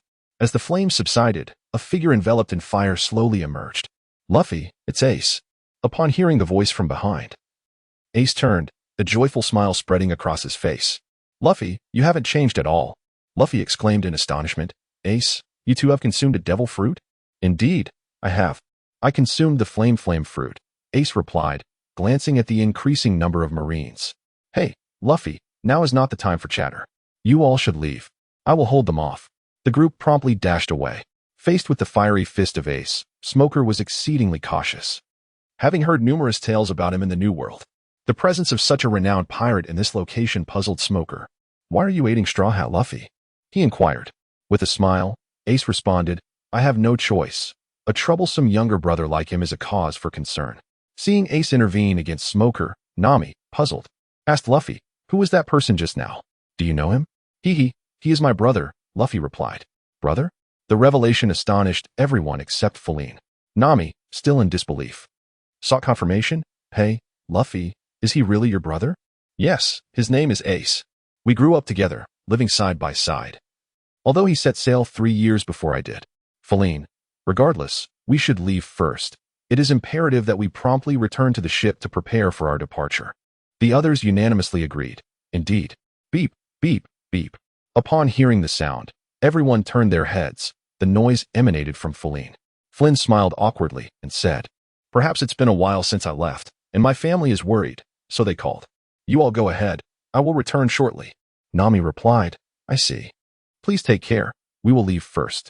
As she watched everyone depart, Flynn vanished from her spot and reappeared in the sky, retrieving her communicator. Hello, Xingyao. On the other end, Xingyao's expression was grave as he responded.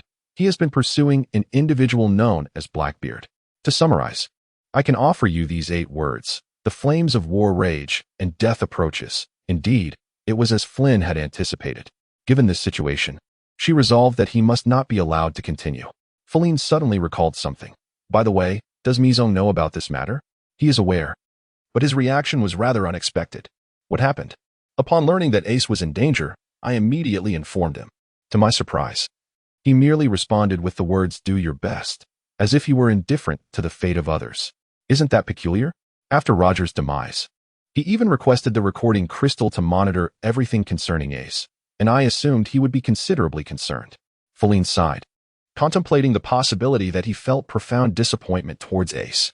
Mysterious Mizong observed the projection displayed by the crystal ball, witnessing the joyful conversation between Ace and Luffy in a narrow alley. After a prolonged silence, he disdainfully remarked, This kid has not accomplished a single thing that meets my approval since awakening his conqueror's haki at the age of 7. Mizong was not indifferent to Ace. On the contrary, he cared too deeply, always harboring the hope that Ace would emerge as the next pirate king, his forthcoming rival. Since Ace's birth, he had monitored his every move, and even though he had harbored a deep-seated hatred for Roger, Mizong never held it against Ace. However, following Ace's departure to sea, Mizong's disappointment grew increasingly acute. Initially, things were tolerable, but as Ace gained fame, he foolishly aspired to challenge Whitebeard alone, despite being leagues away from matching his strength. He couldn't even contend with Big Mom. He failed to recognize his own limitations. Pride, capriciousness, and impulsiveness were the traits Mizong discerned in Ace. Upon learning that Ace had joined Whitebeard's crew, he experienced a mix of joy and fury. Joy, for Ace had finally attained what he desired. Fury, for Ace had forfeited his qualifications to become Pirate King upon aligning himself with Whitebeard. The title of Pirate King could never submit to another. Over time, Mizong ceased to concern himself with Ace, reassured by Whitebeard's presence. It was only today that he took notice of Ace again, coldly regarding the bracelet he wore, stating, Though I promised to save your son, he is not worthy yet. Chapter 11. Advising Ace, the enigmatic Feline. Upon Feline's return to the merry-go, she found everyone joyfully gathered, engaged in lively conversation. What could be so delightful? She mused, standing at the ship's railing, observing the laughter. Luffy, inexplicably excited, exclaimed, Feline, you're back. However, Ace regarded her with a heightened sense of vigilance. When did she return? I was completely unaware. Luffy, pulling Feline over to introduce her to Ace, said, Ace, this is Feline. Oh, really? She possesses quite an air of mystery, Ace remarked, sensing the depth of Feline's enigmatic presence. Suddenly, Vivi noticed a ship in the distance and anxiously exclaimed, It's another ship from Baroque Works. Didn't Feline sink them? Luffy questioned, perplexed, for they had witnessed it firsthand. Zoro interjected, Baroque Works cannot possibly consist of only those individuals. They must have reinforcements coming. Ace, noting the word sank, pondered if they meant it in the literal sense. If so, could this girl manipulate the sea? That would be perilously dangerous. I am weary, Feline smiled at Ace, suggesting, Let the vice-captain of the Whitebeard Pirates showcase his abilities for us. Feline, allow me to observe the extent to which the son of the Pirate King has grown. With that, Luffy, Ace stood up and tossed his bag to Luffy, declaring, I shall go deal with him. Without hesitation, he leaped backwards onto a small boat that had mysteriously appeared near the Mary, propelling it forward with flames. Upon reaching the vessels, Ace chuckled and unleashed a powerful punch, Flame Fist. A colossal fireball formed, engulfing 5 ships in a blaze, leaving only scattered debris on the ocean's surface, remnants of their former existence. That night aboard the Mary, to celebrate Ace joining our crew, let us raise a toast, Luffy exclaimed, lifting his drink, while Usopp and Chopper cheered in response. Sanji was in the kitchen preparing a feast, and Zoro, sipping on sake, refrained from joining Luffy and the others in their revelry. Nami, Vivi, and Karu were engrossed in discussions about their next destination, while Feline contemplated how to persuade Ace to cease his pursuits. Hey Luffy, when did I ever say I wanted to be your partner? Ace remarked, holding a drink with a hint of resignation, but his words were promptly disregarded by Luffy. By the way, Ace, Luffy inquired, gazing at his brother, what brings you here? I am in pursuit of a man, Ace replied, taking a sip of his drink. His name is Blackbeard. He was once the 2nd Division commander of the Whitebeard Pirates, my subordinate. But he committed the gravest of offenses aboard our ship. He killed a comrade and deserted us. As captain, it falls upon me to bring him to justice. So, you've been tracking him all this time? Usopp asked with curiosity. I came to this country primarily because I heard he was sighted near Yuba, Ace stated, continuing to sip his drink. After a prolonged silence, Feline finally spoke. What are your chances of success? Noticing the peculiar gazes directed at her, she smiled and added, I mean no offense. I merely believe one must consider the consequences of their actions. Should your opponent prove too formidable, what then? And Luffy, you wouldn't want anything to happen to your brother, would you? Ah, I see, Luffy responded. Rest assured, Ace is quite powerful. Hey, Luffy, Usopp, if you have a moment, come help me out. I still need to prepare lunch. Sanji shouted from the kitchen, but once Luffy and Usopp entered, the sound of Sanji's furious outburst echoed throughout. This ship is indeed quite lively, Ace mused. Feline spoke softly indeed. Who are you exactly? Ace regarded Feline with caution, wary that this young girl might have ulterior motives in following Luffy. It is unnecessary for you to know who I am. What you must understand is that you are still too inexperienced and not a match for Blackbeard. If you wish to avoid causing concern among those close to you, learn to recognize your own strengths. With that, she turned and departed without a backward glance. Having said her piece, whether Ace took her words to heart was of no concern to her. As night fell and the others slumbered, Feline made her way to the deck. Gazing at the luminous moon, she pondered, I wonder how she is faring. If something were to happen to Ace, it would surely sadden her. Suddenly, the communicator linked to Raftel began to emit a series of beeps. Feline established contact, inquiring, Mizong, how is it? Has he agreed? I don't know. I've already tried to persuade him, but I doubt he will listen. With a wry smile, she added, he is just as stubborn as that person. Xingyao calculated the odds for him, determining he had only a 20% chance of survival. If successful, he could turn misfortune into fortune. If not, he would undoubtedly perish. Should we inform him of that matter? Mizong pondered, ultimately deciding to keep it from him. Given his disposition, it's a miracle if he can save himself, let alone others. Very well, I shall consider other options. Until then, goodbye. Feline ended the communication. At that moment, a shadow flickered past the door, but she paid it no mind, for she knew who it was. The following day, Karu, you must deliver this letter to the king. It contains details of Crocodile and Baroque Works conspiracy. Inform him that I have landed in Alabasta with a group of reliable allies, Vivi instructed, tying the letter to Karu. This letter is crucial to the fate of our nation, so be cautious. And be mindful of your water supply, for you will traverse the desert. Gaga. Karu saluted and dashed into the sands. I know that Shichibukai crocodile is in this country. I never imagined that pirate would seek to usurp power. Ace chuckled, overhearing their conversation. This is quite the cruel jest. Surely he does not covet the throne for mere ambition? Other ambitions? Zoro replied cautiously. What he desires must be significant. Ace remarked, hands tucked into his pants. Hearing this, Feline's expression shifted. That fellow harbors grand ambitions. However, even if he were to unravel the mystery, he would not attain that which he seeks. The ship docked at Elbaf, and the crew busied themselves with preparations for the desert. All set.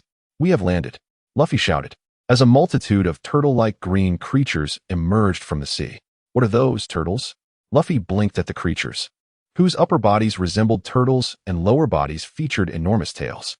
Those are kung fu dugongs. Vivi's expression changed. If you wish to disembark, you must defeat me. If you are afraid, then you shall head to the opposite shore, cowards. Chopper explained the dugong's challenge, mimicking its tone with a playful jest. What? I cannot tolerate being insulted by a turtle, Usopp declared, leaping stylishly from the ship's railing, only to be swiftly knocked down by the dugong. The kung fu dugong is formidable, Vivi exclaimed, watching Usopp fall with concern. However, Nami pointed at Luffy, who had just bested a dugong. But one has already triumphed. Winning means nothing. The kung fu dugong will recognize the victor as its master. Feline observed helplessly as the dugongs gazed at Luffy with admiration. She sighed, watching Luffy, now full of bravado, training his new disciples in martial arts. All right, let's go, Luffy exclaimed. Wait, are you planning to take all of them with you? Zoro yelled at the neatly lined up dugongs behind him. Of course, what's wrong with that? Luffy replied, blinking innocently. No way, Luffy. Nami firmly rejected. Vivi added, you cannot bring dugongs across the desert. But when they noticed the dugongs clinging to their master's legs, looking forlorn and unwilling to part, their hearts melted and guilt surged. Hey, Chopper, Sanji addressed the only one capable of understanding animal language. Think of a way, or Luffy will undoubtedly take this entire bunch with him. I got it. After receiving his orders, Chopper sniffed around the backpacks until he finally found a meaty bone. Excitedly, he offered it to the dugongs, saying, Here, take this and stay put. Instantly, a horde of dugongs rushed towards Chopper. Whoa, that's my meat, Luffy exclaimed, wanting to join but was held back by Sanji and Usopp. After much commotion, the dugongs finally ceased their pursuit of Luffy, waving tearfully as they watched him depart. Goodbye, Luffy cheerfully waved back. Luffy, because of this, we have significantly less food, Sanji remarked with a hint of exasperation. What a hassle. No worries, I've got fruit, Luffy replied. Fruit? Where? He scanned the surroundings, finding nothing. Don't be too astonished, Feline raised her arm, revealing a purple bracelet, directing it forward. A beam of purple light flashed, and a basket of fruit materialized before them. The group stood in stunned silence as Luffy, Chopper, and Usopp quickly rushed to Feline's side. Feline, what is that on your wrist? Can you take it off and let us play with it? Luffy asked excitedly. Amazing, Chopper exclaimed. Feline, do you have more of those? Usopp inquired eagerly. Feline remarked. It was merely taken from home, intended solely for carrying items. There is nothing more to it. Ino interjected. Clearly, it was stolen. Sanji stepped forward, casting a glance at the fruits in the basket and commented, they appear to be quite fresh. Feline, of course. Feline's inner thoughts. This is something I planted myself. Nami, regaining her composure, inquired. By the way, Feline, where is your home? The crowd was filled with curiosity, and even Ace turned his gaze towards her. Furin was taken aback. This is a secret, and I cannot divulge it. She added, the people from my place prefer seclusion, so I cannot reveal it to others for fear of disturbing their lives. I am also curious about the world beyond. It was then that Ace harbored other thoughts about Furin, pondering whether such a mysterious girl could truly remain by Luffy's side. In Chapter 12, Journey Through the Desert, the challenge of the Fire Fist, after a long trek, the group arrived at a desolate town. Nami inquired, is this Yuba? No, this is Alabasta. Once known as the City of Green, came the reply. City of Green? Furin's lips twitched as she surveyed the remnants buried beneath the sand. She felt no vitality here. Upon observing the town, Vivi lamented, this is what Crocodile has done to our country. She led the way, saying, once, this was a vibrant town. Though rain was scarce, the people cherished every drop of water. However, For the past 3 years, not a single drop has fallen on this land. 3 years? Chopper exclaimed in disbelief, glancing at the dilapidated structures. Has it really not rained for so long? But even without rain, we could divert water from the river we just passed, Zoro pointed out. Indeed, bringing water from the river should not pose a problem, Usopp concurred. Yet, Vivi's expression remained somber as she explained, while other regions have suffered drought, the capital, Alyabarna, has seen heavy rainfall. One day, a large quantity of dancing powder was discovered at the docks, allegedly ordered by the king. Dancing powder? What is that? Sanji asked, looking at Nami, the navigator. Ah, it's a powder that artificially induces rain in arid areas, Nami elucidated. However, it has a significant drawback. It essentially steals rain from other regions, leading many nations to wage wars over it. Ultimately, the government banned the research of dancing powder. I've encountered this powder before, Luffy interjected loudly, and it tastes terrible. Oh really? Nami dismissed him, clearly skeptical, as did Usopp and Sanji. I am serious, Luffy insisted, raising his voice in frustration. Zoro speculated. So, Crocodile framed Vivi's father for the dancing powder incident to incite public discontent and spark a war? Suddenly, a fierce wind stirred, carrying with it a chilling sound that startled everyone. What is that? Usopp cried, gazing at the empty town in fear. Do not worry. It's merely the wind reverberating against the walls, Furin explained calmly. Vivi gazed sorrowfully at the town, choking back tears. I cannot fathom what my father and the people of this nation did wrong. Sanji, with a cigarette between his lips, asked, What do you plan to do? Vivi collected herself, stating, I intend to dissuade them. After all, now is not the time for sentimentality. Crocodile is behind all of this. We must first head to Yuba to thwart the rebel forces. The sun blazed fiercely in the desert, the ground scorching hot, with not a hint of breeze. The azure sky was dominated by the relentless sun, devoid of clouds. It's so hot, Luffy complained, panting and leaning on a stick. So hot, I can't even sweat. Luffy, stop shouting, Nami replied, equally tormented by the heat. Yet, Luffy's vocalizations persisted. Chopper, utterly defeated by the heat, was being pulled along by Zoro on a makeshift cart, while the others remained silent, enduring the sweltering heat. Hey, Furin, are you all right? Luffy panted. Noticing her seemingly unaffected demeanor, he placed a hand on her shoulder. Furin panicked slightly. Her body contained ice elements, and in such heat, they would automatically radiate to cool her down. Had she realized this sooner, she would have displayed ice elements instead of fire. Wow, Furin, it's so cool beside you, Nami exclaimed, moving next to her in astonishment. Is it true? I have a unique constitution. I am impervious to heat in summer and cold in winter, Furin explained.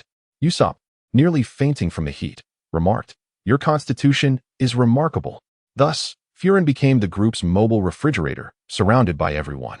Although she was not particularly fond of such attention, she did not refuse, wanting to prevent anyone from succumbing to heat stroke. 3 days later, during midday, amidst a pile of rocks, everyone quietly enjoyed Sanji's lunch. Although this did not include Luffy. One more bowl, Luffy shouted, having demolished his meal in an instant. Sanji kicked him, declaring, You've had enough calories. Just endure it. Yet Luffy stretched out his hand and snatched a piece of meat from Zoro's plate. Luffy, that was my food, Zoro protested, trying to salvage his meal. Why does every meal turn into chaos?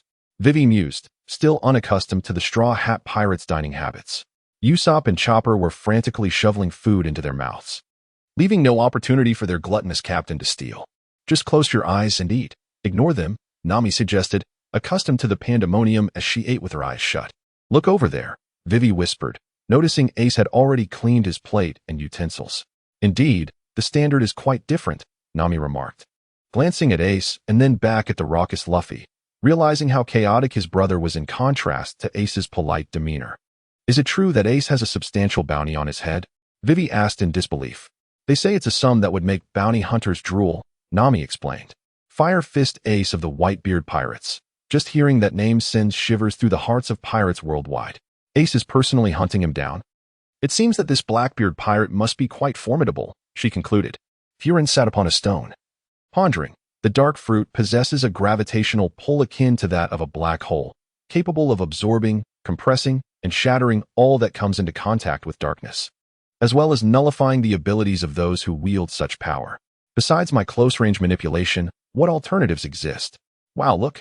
The meat is actually running away. Wow, And it can talk too. While Furin was deep in thought, she heard Luffy exclaim in astonishment at the piece of meat dangling from a fishing line. And he eagerly pursued it, shouting, "Ah, the meat is escaping. Wait for me." As Luffy's presence and that of the two children grew fainter, Ace remarked on his troublesome younger brother and followed suit. Furin sighed and muttered, "Neither of those brothers is particularly easy to deal with." And thus she too trailed after them. Seeing the three rush out, Zoro and the others hastily followed in their footsteps. Hiding behind a rock were two young boys, both with light gray hair and modest attire. The slightly older boy handed the pilfered meat to his seemingly younger sibling, saying, "Is it delicious, Chibu? It's been 10 days since we last ate, so savor it." "Eating is truly wonderful," Chibu replied, taking a bite and then offering it to his brother. "Here, brother. It's amazing. I haven't eaten anything in Badland." The boy gleefully cradled the meat in his hands, but their moment was interrupted by Ace's arrival. "So you are from Badland?" he inquired. "Who are you?" The anxious boy quickly shielded his brother behind him, warily observing Ace. "We won't return the meat to you," Chiba shouted from behind, trembling as he brandished a gun, threatening, "If you dare to move, you will lose your life. I despise those who play with fire before me." Ace remarked with a light chuckle, "Brother, have you ever fired a gun in the city?" Chiba nervously asked, glancing at his brother. "Will it really shoot bullets?" "How would I know?" "Wait." The boy, trembling, accidentally pulled the trigger. Seeing his brother fire, Chibu lunged forward, but he was too late. Observing the bullet flying towards him, Ace deftly picked up a stone and knocked it down, advising, "Dangerous games should have their limits, dear child. It's best you brush your teeth, wash your face, and retire for the night." He had blocked the bullet, leaving the boy astonished at the bullet and the stone shattered into pieces. Chibu fearfully hugged his brother, exclaiming, "I've never seen someone so formidable. What is happening?" Usopp, who had just arrived, asked, glancing at the two boys. They nearly jumped out of their skins upon seeing Zoro and the others. Furin turned to face Zoro and the others with a resigned expression, saying, "Zoro, Usopp, you frightened them. Why is it my fault?" Zoro frowned at the two trembling boys. Sanji interjected, "Who told you to dress like a bandit?" Zoro retorted, "Isn't this your choice of clothing? What, do you have a problem with my taste?" The two exchanged glares, leading to another bout. Nami, exasperated, delivered a punch to each of them, shouting, "Enough, you two fools." Usopp and Chopper, witnessing Zoro and Sanji fall to the ground, clung to each other in fear, slowly distancing themselves from Nami and the unwittingly involved Vivi. Ace crouched down, taking the photograph from the boy to scrutinize the man within it, and asked, "Who is this person?" "Scorpion, he is a bounty hunter," the boy responded, still dazed from the recent events. "A bounty hunter?" Zoro's interest piqued at the mention, recalling his own past as one. "But why are you chasing a bounty hunter?" Nami inquired, looking skeptically at the boys, who could only stammer in response. "I have my own questions for this person," Ace stated, fixing his gaze on the photograph. "I heard there is someone in Yuba who has defeated Blackbeard. This man is Scorpion, and I came to Yuba seeking him. But this man doesn't seem formidable at all. Are you sure you're not mistaken, Ace?" Furin scrutinized the photograph, genuinely doubting that Blackbeard could be defeated by someone like him. "Ace? Are you the one?" Suddenly, Furin noticed something approaching, a pair of figures and a bird. "Look over there, on that sand dune," she pointed. The others turned their attention to the tranquil dune. Sure enough, moments later, sounds of movement emanated from there. And then an ostrich, adorned with a black helmet and carrying two individuals, appeared atop the dune. One was the bounty hunter, Scorpion, and the other was Luffy. Furin, exasperated by the sight of Luffy's distinctive yellow straw hat behind Scorpion, was left utterly speechless, while the two boys quickly ducked behind the rocks. "You're here. Fire Fist Ace." Scorpion proclaimed loudly, "I am Scorpion, a true hero, who has come from afar to challenge you. Let us engage in a fair duel." "Hey." Luffy peeked out from behind Scorpion, grinning broadly as he greeted, "You're all here?" "Luffy." Aside from Ace and Furin, the others were taken aback. "How did you end up over there?" "Luffy." Sanji, cigarette in mouth, regarded his captain, clearly having chosen the wrong side. Ace remained silent, merely standing and watching Scorpion with a calm demeanor. As he locked eyes with Ace, Scorpion began to sweat nervously. "What's wrong with you?" Luffy asked curiously, looking at Scorpion's tense expression. "And no, nothing." Scorpion quickly feigned calmness, declaring to Ace, "I'm sorry, but your unfortunate encounter with me today will mark the end of your grand exploits at sea." "Really, it's really him." The boy hiding behind the rock observed the man, his expression complex. "Well, someone has come to challenge you." Don't lose, Luffy exclaimed, excitedly flailing his arms while perched on the ostrich. Who would lose? Ace momentarily lost his composure but quickly regained his calm, saying, I happen to have questions for him as well. Luffy, stand back a bit. Okay.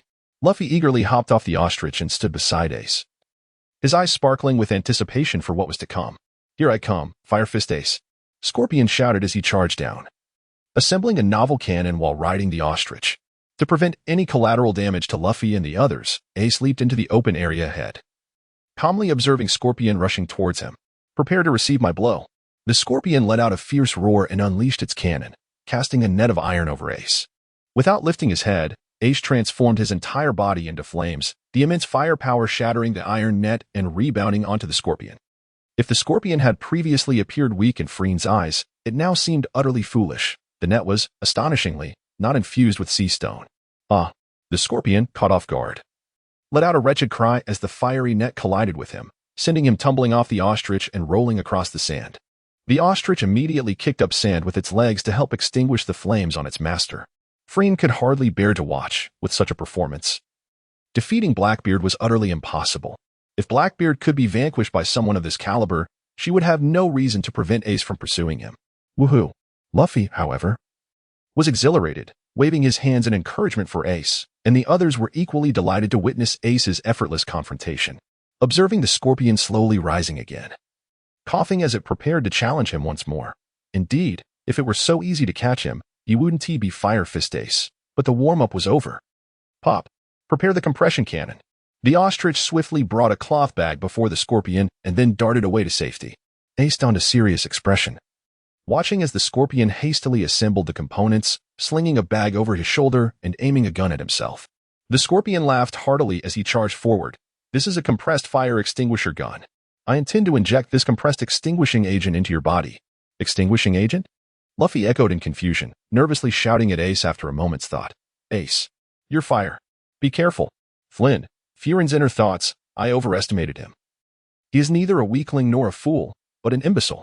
Ace nimbly evaded the Scorpion's incessantly firing compressed cannon, swiftly advancing to deliver a powerful punch to the creature's abdomen, the tremendous force sending it skidding across the sandy terrain before it finally came to a halt.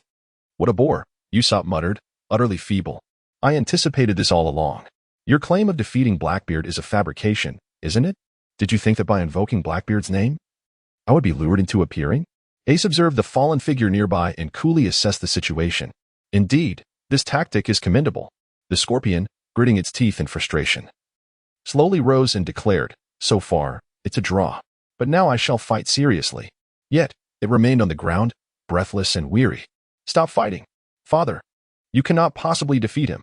Two boys rushed towards the Scorpion, tears streaming down their faces. Father? Luffy and the others echoed in confusion, watching the children sprint towards the man. Chapter 13, Ace departs, battling Ace. Father? The Scorpion turned at the sound of the children's voices, and upon seeing them rushing towards him, his expression shifted. Dibu, Chibu, what are you doing here? When did you leave Badland? Dad. Forget about being the world's strongest fighter for now. We are here to bring you home, Dibu said. Ha ha, what are you talking about? The Scorpion laughed heartily, ruffling his children's hair. I am the world's greatest bounty hunter, Double Gun Danny Hirubatrusha. Anyone I face will end up begging for mercy. That's just your delusion, isn't it? Chibu innocently countered his father's bravado. Haha, have I been exposed? Yes, I am merely a boastful father, the Scorpion replied, a defiant smile on his face. No matter how humble one may be, with determination, anyone can challenge the world's greatest hero. I have always wanted to show you this spirit, to let you glimpse what a grand dream truly is. A man's heart cannot be devoid of burning dreams, even if one must endure daily trials. One must never abandon the challenge of standing up. Live each day with a smile, and as long as you have the courage to confront possibilities, any life can be a paradise. Even if I risk my life, I want you to know that with brave challenges, a path can surely be forged. The boys gazed tearfully at their father as he gradually regained his strength, approaching Ace resolutely. Witness the indomitable spirit of your father. Fear not. I shall not falter as long as the flame of great dreams burns within me. Bobo, prepare the anti-tank cannon. The ostrich promptly seized another cannon. Fire Fist Ace. This is the final strike. The Scorpion ignited the cannon, only to be interrupted by his weeping children. Father, enough. We already understand the lesson you wish to impart. and we are willing to face everything bravely, striving to live on. As long as you are with us, we possess the courage. Linlin, although he is somewhat weak, he possesses a commendable character. However, he must be feeling rather disheartened at the moment. Observing Ace, who remains silent, Linlin finds herself at a loss for words. As dusk falls, the warm sunlight bathes the vast desert, draping it in an enchanting golden hue. Yet, this picturesque scene is tinged with a hint of bittersweet farewell. Nami watches as Scorpion departs slowly with the children, reflecting, he is quite a decent person. Usopp wipes away his tears, and Chopper nods, his voice choked with emotion. Is he truly leaving? Luffy inquires, glancing at Ace as he packs his belongings, a sense of reluctance in his tone. Since Blackbeard is no longer in this country, I have no reason to remain here, Ace replies nonchalantly, securing his bag. Where do you intend to go next? Sanji asks, puzzled. Scorpion mentioned that someone saw him heading west, so that is where I shall go, Ace states, pulling a piece of white paper from his pocket and tossing it to Luffy. Luffy, take good care of this. Luffy curiously unfolds it, only to discover it is merely a blank sheet. What is this? Just a piece of paper? This paper can bring us together again, Ace smiles, adding, if you don't want it, feel free to return it to me. No, I want it, Luffy exclaims. With such a foolish younger brother, I have always worried as an elder sibling. You must find him a burden as well, Ace remarks, bowing slightly to Zoro and the others. Please take good care of him from now on. Rest assured, Nami responds with a smile. After all, he is our captain. When we meet again, I hope it is at the pinnacle of piracy, Ace says, gazing wistfully at his brother, whom he has seen in 3 years. You must strive to reach that peak as well. Absolutely, Luffy affirms. By the way, could Linlin come here for a moment? I have something to discuss with her, Ace says, lowering his gaze and regarding Linlin with a complex expression. Furin, rest assured, Luffy. You all may go ahead. I will find you later. Luffy. Oh, very well. As Nami watched Furin and Ace depart, she pondered in confusion. Is there something that cannot be said here? Zoro, never mind that. Let us move on. Thus, Luffy and his companions continued their journey. Once they had ventured far enough, Furin concealed her smile and inquired, what is it? Ace's fiery arm erupted with blazing flames, surging towards Furin like a shockwave. Water contract, water shield. Having anticipated Ace's actions, Furin erected a water shield to deflect his attack. Ace, with an air of indifference, stated, I give you a chance. Depart from Luffy. I will not allow an unpredictable time bomb to linger beside my brother. Linlin declared, very well. Engage me in a duel. Should you emerge victorious, I shall immediately sever ties with Luffy. However, if you are defeated, what then? Will you relinquish your pursuit of Blackbeard? You are no match for him. Ace, unfazed, continued to unleash fiery punches against the water shield, which remained utterly impervious. Observing Linlin's reluctance to act, Ace challenged. Is evasion your only strategy? Linlin spoke softly, expressing that if one possessed only such limited abilities, she could not permit him to confront Blackbeard. The water shield transformed into a puddle on the ground, which then coalesced into a swirling vortex of water, continuously rotating with a torrent of azure. At the vortex's core, a colossal water dragon emerged, spiraling fiercely toward Ace. He felt a powerful force surging toward him. Ace opted for a direct confrontation with his scorching flames. However, the flames were swiftly engulfed by the waterspout, surging relentlessly toward him. Just as the water dragon was about to collide with Ace, Linlin waved her hand, and the dragon instantly dissipated into a mere spray of water, vanishing from sight. Ace exhaled in relief, but at that moment, Linlin reappeared before him, pinning him to the ground. In her hand, she wielded a water blade, its edge mere centimeters from Ace's throat. Do you wish to kill me? Ace, upon witnessing the icy glint in Linlin's eyes, mistakenly believed she intended to harm him. Linlin did not respond to Ace's inquiry. Are you afraid? With a scoff, she added. You may kill or maim as you please, but what? But I merely hope you do not harm Luffy. How commendable of you to possess such resolve. Linlin released her grip on Ace's hand, stood up, and coldly declared, were it not for the fact that you are Luffy's sworn brother and bear the blood of Roger, I would be indifferent to you. Ace was taken aback. How did you know? Do not concern yourself with how I came to know. From the moment we engaged in battle, you made 3 fatal mistakes. First, your impulsiveness. From the outset, you incessantly assaulted me without any intention of gauging my capabilities. You were wholly ignorant of my strength yet attacked blindly. Second, I am water, and you are fire. The two cannot coexist. You failed to recognize the disparity between us, blinded by arrogance. Third, under any circumstances, unless your opponent concedes, you must never let down your guard. Ace replied, you. Furin exclaimed loudly, "What do you mean? Do you believe that my words are misguided? Do you think Blackbeard is as simple as you imagine? Just because he is your subordinate? Do you assume that you truly understand him? Are you aware of the origin of the scar on Shank's eye? It was inflicted by Blackbeard. Even Shanks suffered under his hand. How confident do you feel about defeating him?" With a mocking tone, Furin continued, "It is indeed laughable that you carry the blood of Roger within you. You lack the qualities necessary to become the Pirate King. Aside from awakening your conqueror's haki at the tender age of 7, you fall far short of Roger's legacy." Upon hearing Furin repeatedly mention Roger, Ace's anger flared. "Do not speak of that man in my presence. I despise him. He is not my father. My father is Whitebeard." "Ha, that is quite delightful," Furin retorted.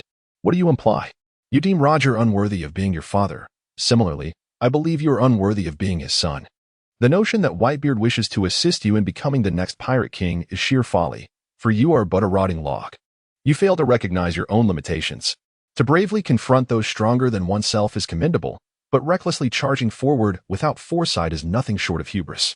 Disregarding Ace's sullen expression, Furin turned away and said, "I know that no matter how much advice I offer, it will be futile given your temperament. However, out of respect for the long-standing friendship between my brother and Roger, I shall impart a word of caution. Blackbeard possesses the dark fruit, an entity with a gravitational force akin to a black hole, capable of absorbing, compressing, and shattering everything that comes into contact with darkness. Furthermore, it can nullify the abilities of those with powers. Should you insist on confronting him, remember this, avoid him at all costs." With that, she vanished, having said her piece. Whether he heeded her warning was up to him, even if misfortune were to befall him, as long as he survived. It might serve as a valuable lesson for that young man. "Brother Xingyao, please keep an eye on Ace's movements and inform me immediately if anything seems amiss," Furin said into the communicator. "Understood," Xingyu replied from the other end. After parting ways with Ace, Furin transformed into the wind and arrived near a sandy pit. Muttering to herself, "Transformations are exhausting and time-consuming. I wonder when I will unlock the power of space. Then, I could directly teleport to my destination." Furin called out loudly towards the sand pit, "Are you there, Luffy?" "Oh, Furin, I'm right here," came the reply. The wooden steps, entwined with vines, formed a staircase down which Furin descended to join Luffy. "Luffy, Zoro, Chopper, how did you end up here? Where are Nami and the others?" Luffy responded, "We got separated and found ourselves here. Zoro suddenly fell down, so I followed him." Fulin, feeling helpless, could hardly believe that you would trigger the mechanisms here. Upon arrival, she found herself in an expansive domed chamber, beneath which lay several colossal stone pillars that had toppled to the ground, alongside numerous fallen fragments. The space was adorned with various intricately carved creatures, scattered haphazardly throughout. Fulin observed Zoro gazing intently at a large black stone, upon which ancient inscriptions were etched. Fulin remarked, "You need not concern yourselves with this." Zoro inquired, "What is this object?" Florian, "Historical texts." Luffy, "What do they contain?" "I am unaware of the contents recorded by Fulin, yet it holds significant importance.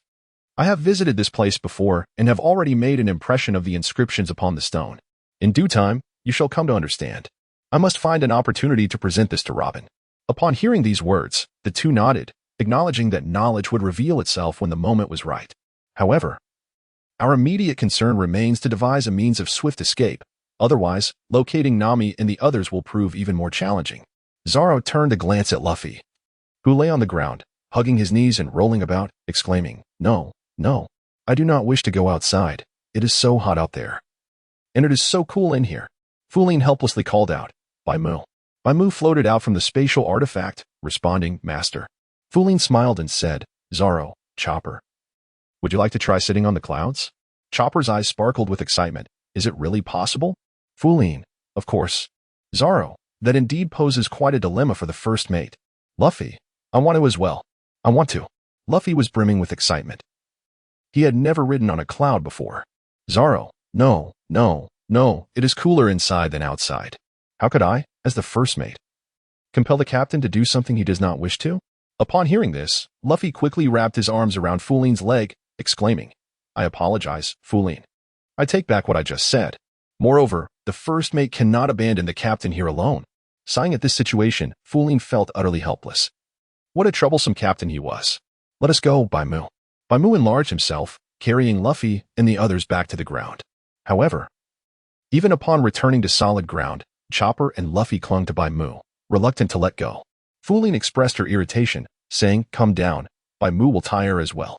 Luffy replied, "No way. Nami and Vivi are riding camels. It is utterly unfair for us to walk."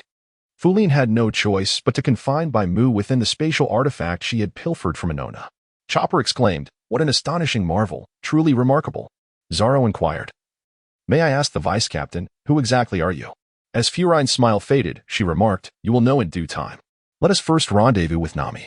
After some time, the group finally united, having endured several days at sea, and at last reached their destination, Yuba. "Yuba has arrived." Vivi's excited voice rang out, only to be quickly replaced by confusion and disbelief. Why is it like this? As Luffy and the others looked ahead, they discovered that the oasis Vivi had referred to as Yuba was, in fact, a desolate ghost town. Lifeless trees stood barren, while crumbling walls, shrouded in dust, testified to the ravages of time. Occasional stones would fall from the parched walls, stirring up clouds of dust. "Is this truly an oasis, Vivi?" Sanji queried, as he dismounted the scorpion to survey the forsaken city, his heart heavy with doubt.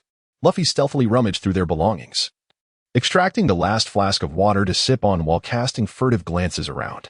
"Luffy, don't drink that. It's the last bottle." Usopp rushed over, attempting to safeguard the precious liquid, resulting in a chaotic scuffle between the two. The rising sand concealed the oasis, and Vivi trembled, unable to comprehend the scene before her. "Are you travelers? Traversing the desert must be exhausting, yes?" An elderly voice accompanied by the sound of shifting sand broke the silence. The group cautiously advanced a few steps, revealing a large sand pit where an aged man, his face etched with hardship, labored with a shovel. Without turning, he continued his task, stating, "I'm sorry, but this city has fallen into disrepair. However, you may rest here as long as you like." "Excuse me," Vivi began hesitantly. "I heard that the rebel army resided in this city." The old man paused, then slowly replied, "Those fools have long since departed." His words landed like a bombshell among Luffy and his companions, who stared in disbelief. "What? How can this be? The town has endured relentless sandstorms for 3 years, and supplies have run dry. Thus, the rebels relocated their base to Kateria," the old man explained as he continued shoveling sand. "Vivi, where is that?" Luffy asked loudly, seeking clarification from Vivi, who seemed familiar with the place. "It's an oasis near Alabasta," she answered, her brow furrowing in concern.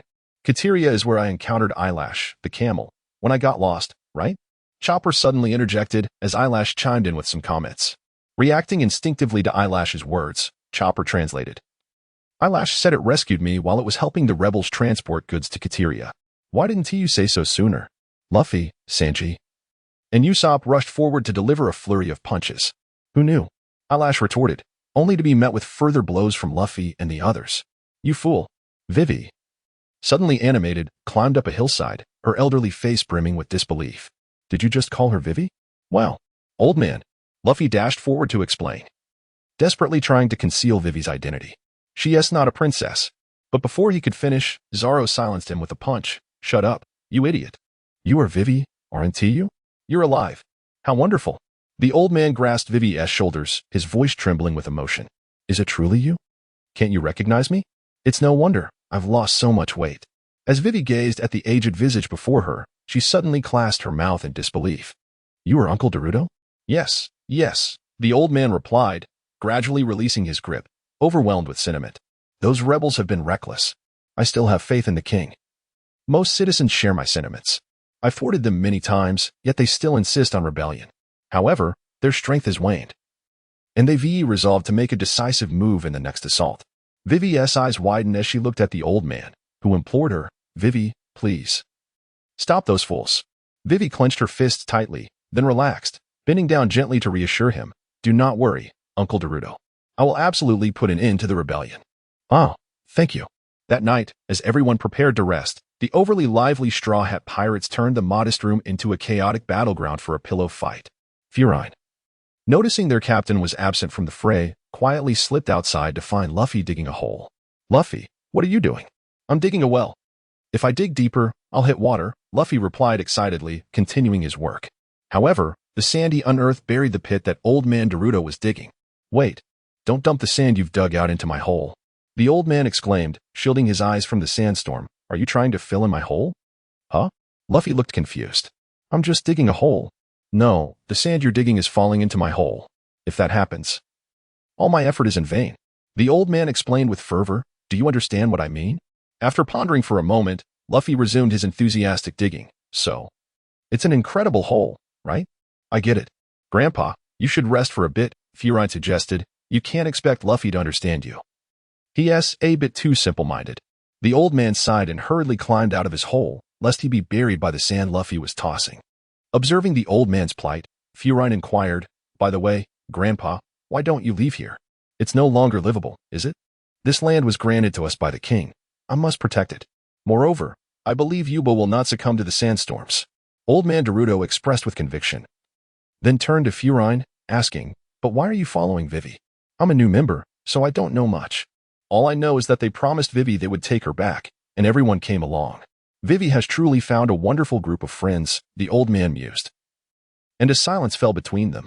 As time passed, Luffy's digging ceased to produce sand, and the old man approached, slightly astonished. You've actually dug this deep? Linlin gazed at the person sleeping soundly at the bottom of the pit and sighed. He has actually fallen asleep. Well, it is understandable considering the long journey we have undertaken these past few days. She extended her hand, and with the aid of robust vines and coarse ropes, she pulled him up from the depths. The old man stared blankly at Linlin. She remarked, There is nothing strange about it. I am a user of the devil fruit powers. Is that so? Aren't you going to rest? He inquired. I shall continue digging for a while, she replied. The old man chuckled, clutching his iron shovel. Since we have dug this deep, water should be forthcoming soon. Linlin nodded in understanding and retreated to the resting quarters. Before leaving, she scattered a few seeds around the pit, guiding them to burrow deep into the earth, lending a small hand in the process. Inside the room, observing the group slumbering peacefully, Linlin smiled helplessly. She slowly extended her hand, invoking a natural contract to slightly elevate the room's temperature, dispelling the chill of the desert night. Chapter 15. Wagering life, transitioning to rainy ground the following morning. After a brief respite in Yuba, everyone prepared to embark on their journey alongside the rebel forces. As they were about to part ways, the elderly man handed a small vial of water to Luffy.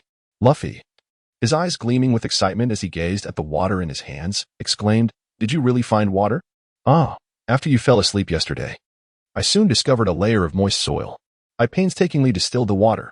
This is the true water of Yuba, the old man explained, then sheepishly added, I am sorry, but this is all I could manage. Though he did not fully comprehend, Luffy understood the effort that had gone into it. I will cherish it dearly. He smiled, cradling the vial in his hands. With a smile, Linlin said to Grandpa Dado, By the way, Grandpa, if you dig a little deeper into the hole you excavated yesterday, a delightful surprise will emerge, won't it? Having understood, everyone bid farewell to the old man and continued their journey. After walking for merely half an hour, a sudden loud bang echoed through the air, prompting them to turn back and witness an astonishing spectacle. In the distance, they beheld a magnificent fountain erupting from the direction of Grandpa Dado's home. Except for Linlin. The others stood in utter disbelief, convinced they were caught in a dream. Grandpa Dado gazed in awe at the water column surging upwards, and soon after, a piece of paper fluttered down to the sandy ground. Upon picking it up, he read the note that stated, Dear Grandpa, thank you. This is the surprise I prepared for you. Please don't be too excited, as in a few minutes, a well will appear here. Once the well is formed, you can use it without worry, and the sandstorms will not affect this place. I have arranged a group of helpers to shield you. Just be patient for a few more days, and our captain will surely defeat Crocodile. Remember, this is a secret. Do not share it casually with others. If anyone inquires, just say, this is a gift from nature. Yours sincerely, Linlin. It seems that Vivi has gathered a remarkable group of companions, mused the old man, gazing at the towering fountain with a sense of wonder. He looked up at the sky and chuckled. A gift from nature, you say? If only I could wish for rain to grace Alabasta once more, would you grant me this favor? Nature? As if in response to Dado's words, the sky reflected Linlin's radiant smile. Meanwhile, Linlin turned with a grin, observing the gushing water column. Shall we go? She suggested, but no one responded. Vivi, astonished, stared at Linlin and asked, Linlin, did you do this? Linlin merely shrugged, acknowledging it was a simple task. Just a small gesture. Luffy's mouth dropped open in disbelief. What? Linlin, was this your doing? The others shared expressions of incredulity, unable to fathom the reality of the situation. Linlin softly remarked, It is merely a matter of reversing the flow of water to purify its quality. Such a technique is effortlessly within my grasp since my inception. It is nothing extraordinary. Moreover, I have also gathered a group of companions to assist him in resisting the sandstorm. In approximately 3 hours, they shall arrive. Nami inquired. Who is it? Linlin softly remarked. Aside from that pit where a well will emerge, I have buried seeds of vitality in the remaining pits. In 3 hours, the contents of those pits will sprout. Nami responded. Sprout? Hey, Linlin, you can't possibly expect them to germinate in 3 hours, take root in 2, and eventually grow into towering trees, forming a protective forest. As long as Grandpa doesn't lose his head and chop them down, they could guard Yuba for a lifetime. She dismissed it lightly, yet the others were bewildered. A protective forest? Reverse the flow of water? Is such a feat achievable by mere mortals? Linlin paused for a moment and said, Moreover, Vivi, I can actually summon rain to fall upon Alabasta. At this revelation, everyone was taken aback. Vivi, filled with excitement, shook Linlin's shoulders and exclaimed, Are you saying that you can bring rain? Flynn, indeed. Vivi, in her excitement, grasped Flynn's shoulders and exclaimed, In that case, take action. Witnessing everything Flynn had done, Vivi believed that if Flynn could articulate it, she must be capable of achieving it. Yet, Flynn replied, But I cannot act at this moment. In disbelief, Vivi questioned, Why can you transform Yuba back into an oasis, yet not summon rain to bless the entire nation? Why do you not share this with me? Helion softly remarked, Do you truly believe that the issues plaguing our nation can be resolved with merely a rain shower? Crocodile, the wielder of the sand fruit, can summon sandstorms with ease, submerging the city oases in a heartbeat. Even if I were to bring forth rain today, what of tomorrow? If we do not confront Crocodile, this turmoil shall persist indefinitely. Vivi, her face buried in her hands, wept helplessly, exclaiming, What must I do to save my country? Please, tell me. I am willing to wager our very lives against Crocodile. I promise you, once Crocodile is defeated, I will summon the rain upon Alabasta, declared Luffy, his voice resonating with determination. Indeed. Helion speaks the truth, echoed the others in unison. They shifted their focus from Katarina to Crocodile's stronghold, Rain Base. Look ahead. Do you see that town? Vivi pointed. That is Rain Base. However, Usopp interjected. Arms crossed. Does Baroque Works recognize us?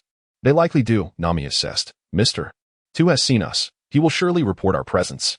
We must remain vigilant. As they are adept at assassination, regardless of the circumstances, I shall protect Nami, Vivi, and our enigmatic first mate. You may refer to me as Prince, Sanji declared. Embodying the essence of a gentleman, despite the pink bubbles surrounding him, Prince Zaro, he called out nonchalantly, before engaging in a scuffle with the irate Sanji. Helion regarded Sanji with intrigue, pondering the merits of his familial ties and how they might compare to her brother, Ino. Perhaps a visit to Germa 66, the Vinsmoke family, would be in order to explore their technological advancements. In any case, I am determined to defeat Crocodile, Luffy proclaimed with fervor, only to dash towards the bustling town, exclaiming, But right now, I need water. Me too. Usopp chimed in, unable to contain his thirst any longer. Hey, remember to bring money. Nami shouted from the ship, but Luffy and Usopp had already vanished from sight. Chopper, after securing his bag, transformed into his reindeer form and casually remarked, I am just going to the restroom, before meandering away. After a while, Sanji mused, is it truly wise to leave them be, glancing towards the distant street. Zaro, idly tapping a twig against his head, replied, They might bring us a heap of trouble soon. You were correct, Helion stated softly. Sure enough, moments later, Luffy and Usopp burst forth, hauling buckets of water and shouting, The Navy is coming. Hurry. Sanji turned to see the swarm of Navy soldiers approaching and bellowed, I see them. Let us make our exit. Zaro swiftly led the charge forward, with the others hastily following. But Chopper has yet to return. Vivi expressed her concern. Do not fret. He will catch up. Sanji reassured her. The abandoned camel, Eyelash, watched as the Navy rushed past, unperturbed, before rising slowly and walking away. Amidst the chaos, someone had strayed from the group. Luffy and the others weaved through the busy streets, drawing curious glances from the crowd. Nami anxiously scanned their surroundings, saying, Walking openly like this, aren't we afraid of being spotted by Baroque Works? Zaro observed the corners, noting figures lurking with photographs, and calmly stated, They are already aware. Let us head directly for Crocodile. Luffy declared with conviction. Vivi nodded, pointing toward a grand building resembling a crocodile. Look. Is that not a house with a crocodile roof? That is Crocodile's casino, rain dinner, and he resides there. In that case, let us split up. Zaro suggested. We shall regroup at that crocodile. Oh, Helion, perched high above, observed them through her retrospective lens. Master, Shall we not assist them? Whitemo inquired. Fulin remarked, if you cannot handle such trivial matters, how can you hope to defeat Crocodile? Let us observe for now. Luffy, laughing heartily, challenged, come chase me, old smoker. Smoker, with a sardonic smile while biting his cigar, retorted, you've got quite the nerve, you brat. A tendril of smoke ensnared Luffy. Rubber, rubber, balloon. Luffy took a deep breath, inflating his belly to break free from Smoker's smoke and dashed towards the crocodile-shaped building. Smoker, with a grim expression, followed closely behind. Elsewhere, Zoro had vanquished members of Baroque Works but found himself entangled with Das Bones, who had already fled to Rain Dinner. Sanji was dealing harshly with the Navy. Nami and Usopp had arrived at Rain Dinner. Chopper was lost, and Vivi was besieged by Baroque Works operatives. Fulin, observing through her reflective mirror, pondered that while everyone else seemed fine, Vivi might struggle against those foes. Perhaps it was prudent to check on her. In a corner, Vivi was encircled by Baroque Works members, gasping for breath as she clutched a green iron chain. Just then, Fulin spotted a large brown bird dressed in white, carrying a sword, charging towards Vivi. The bird's talons gripped a machine gun, aimed at the Baroque Works agents. Why is a bird wielding a machine gun? Murmured the crowd in astonishment. However, upon seeing the bird, Vivi smiled with excitement, extending her hand to grasp its talon, requesting to be taken to the adjacent rooftop. Fulin, concealed nearby, watched their interaction. Belle, how wonderful that you've arrived, Vivi exclaimed with joy. The large bird gradually transformed into a fair-skinned man, who respectfully addressed her. It has been a while, Princess Vivi. Has Karu delivered the letter? Yes, both the king and I have read it and are aware of the true enemy, he replied, gazing down at the people below. But first, let us deal with them. Belle? Could he be the legendary Falcon Belle? Gasped the Baroque Works members, fearful of the strongest warrior of Alabasta. Belle transformed back into bird form and swooped down, declaring, allow me to demonstrate one of the 5 recognized flying abilities of the world. As the swift bird vanished, the crowd tightened their grips on their weapons. After a sharp gust of wind, all Baroque Works members lay defeated on the ground. Vivi exclaimed with delight, wonderful, now I can find everyone. Suddenly, a feminine voice broke in, you have been of great assistance to me, Miss Wednesday, Miss All Sunday. Vivi's expression shifted dramatically as she turned abruptly, spotting Miss All Sunday in a white trench coat, leisurely observing the scene below. This is quite a peculiar sight. Humans actually flying, she mused. However, her tone shifted as she turned to Belle with a smile. Do you think you can surpass me? Belle, unfazed by Miss All Sunday's provocation, calmly responded, Princess Vivi, are these the individuals who wish to destroy our nation? I intend to invite this princess as a guest. What do you think of that? Miss All Sunday remained unperturbed, continuing her self-invitation. Furin, concealed nearby, observed the tranquil scene ahead with a serene demeanor, harboring no intentions of intervening. After all, Vivi was already en route to the Rain Banquet, and having a guide was undoubtedly advantageous.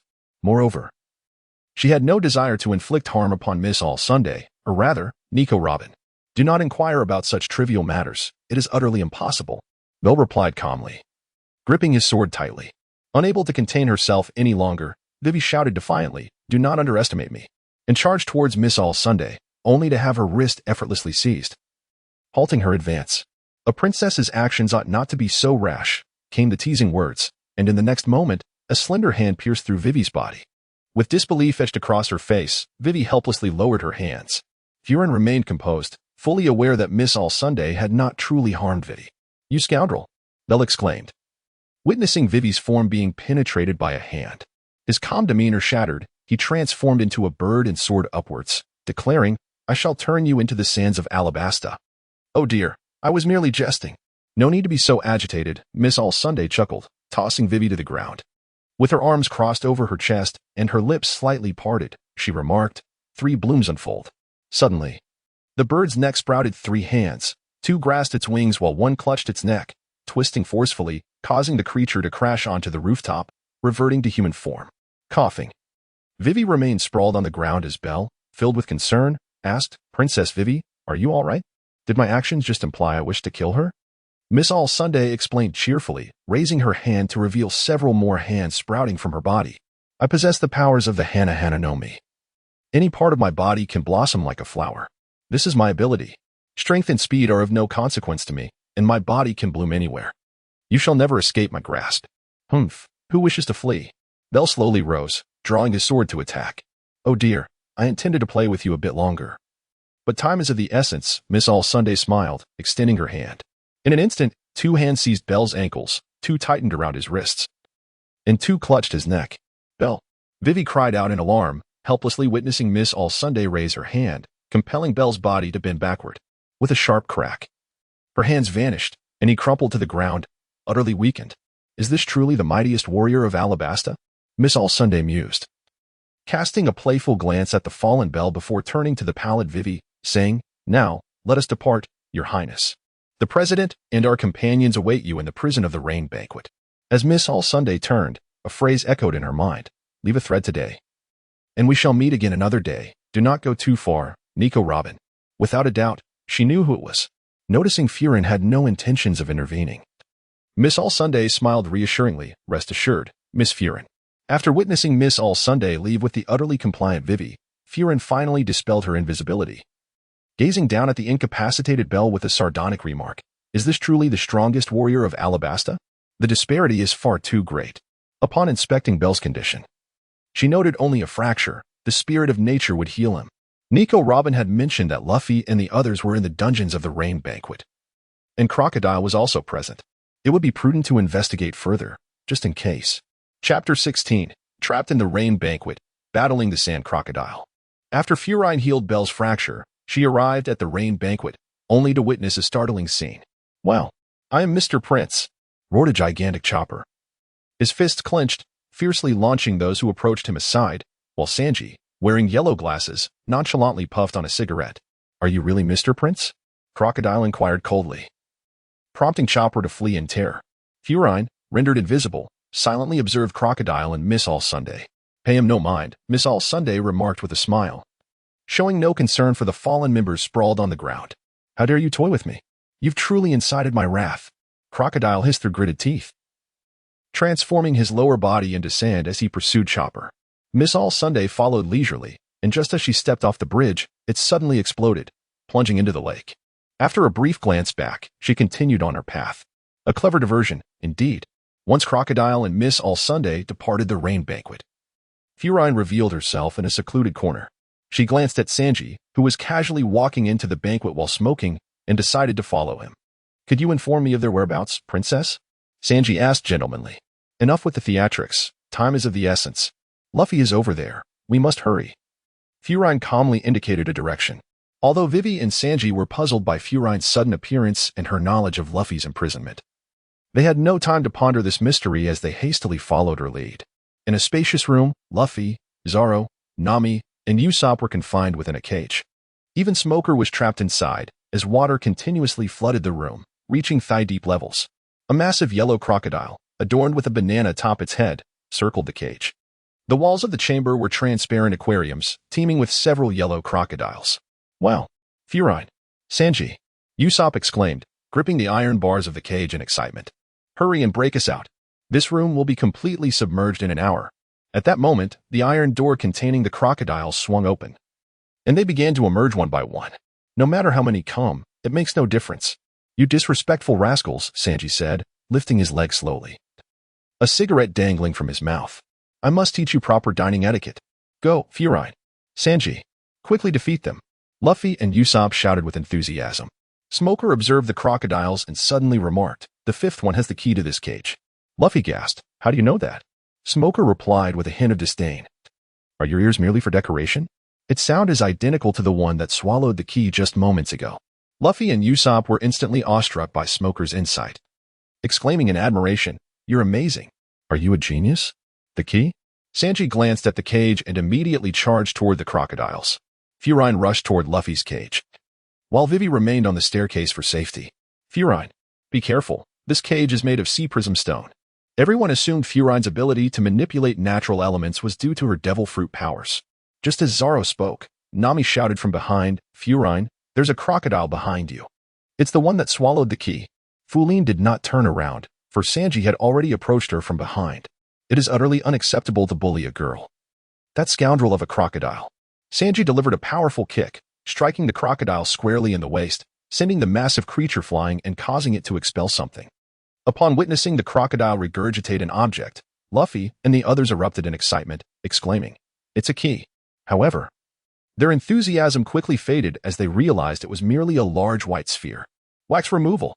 The white sphere suddenly burst open, and Mr. 3 emerged, nearly emaciated, surveying his surroundings before hastily sprinting towards Luffy and the other's cage. Ignoring the sea stone above, he desperately scooped up water to drink. After exchanging glances, Luffy and Usopp simultaneously splashed water at him. Ah, I'm finally saved. I thought I was doomed. After drinking, Mr. 3 regained his vitality. Even the 3 on his head standing upright. Sitting contentedly on the ground, he suddenly touched something and instinctively picked it up. What is this? Oh well, a key. Seeing the object in Mr. 3's hand, Luffy, Nami, and Usopp excitedly grasped the bars of their cage, only for Luffy to slide down helplessly once again. A key? A cage? The incessantly flooding water?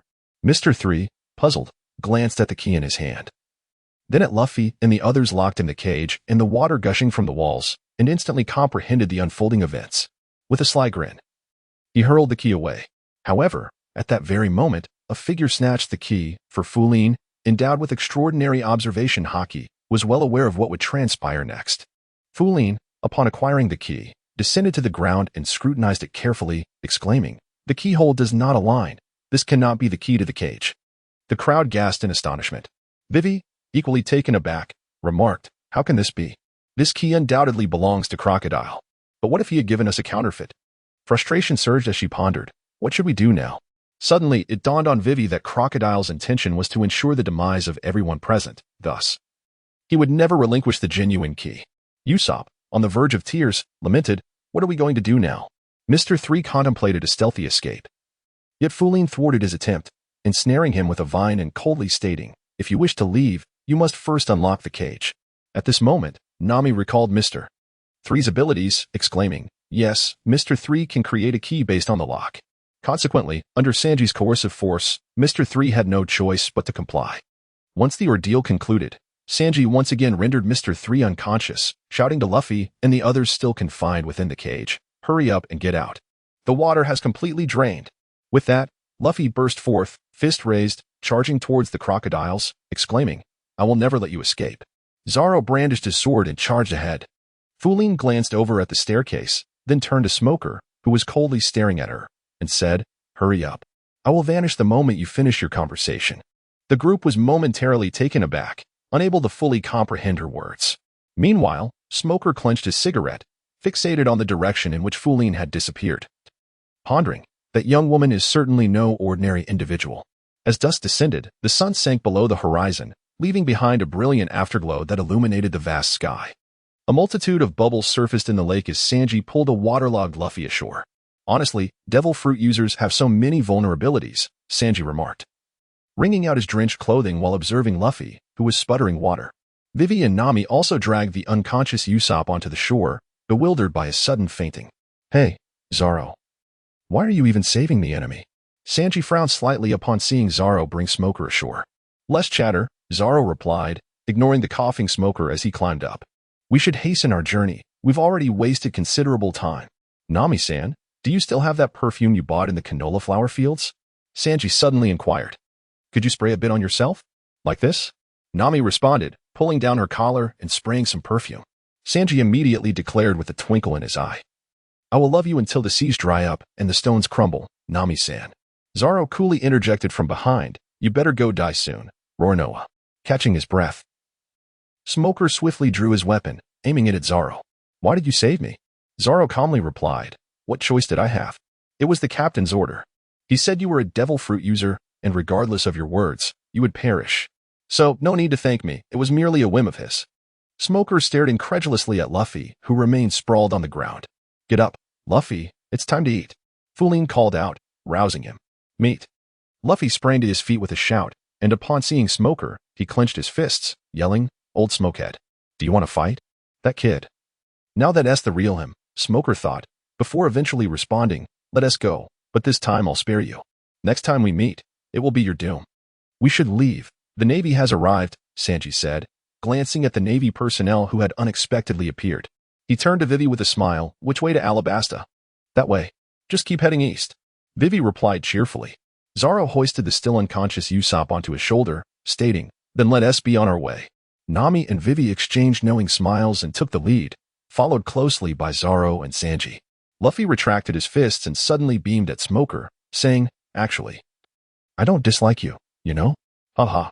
Smoker was taken aback, but quickly seethed with indignation, shouting, "Get lost." "Whoa," Luffy exclaimed, chasing after Zoro and the others. Linlin followed closely behind, a faint smile gracing her lips. "Luffy, I indeed did not misjudge you."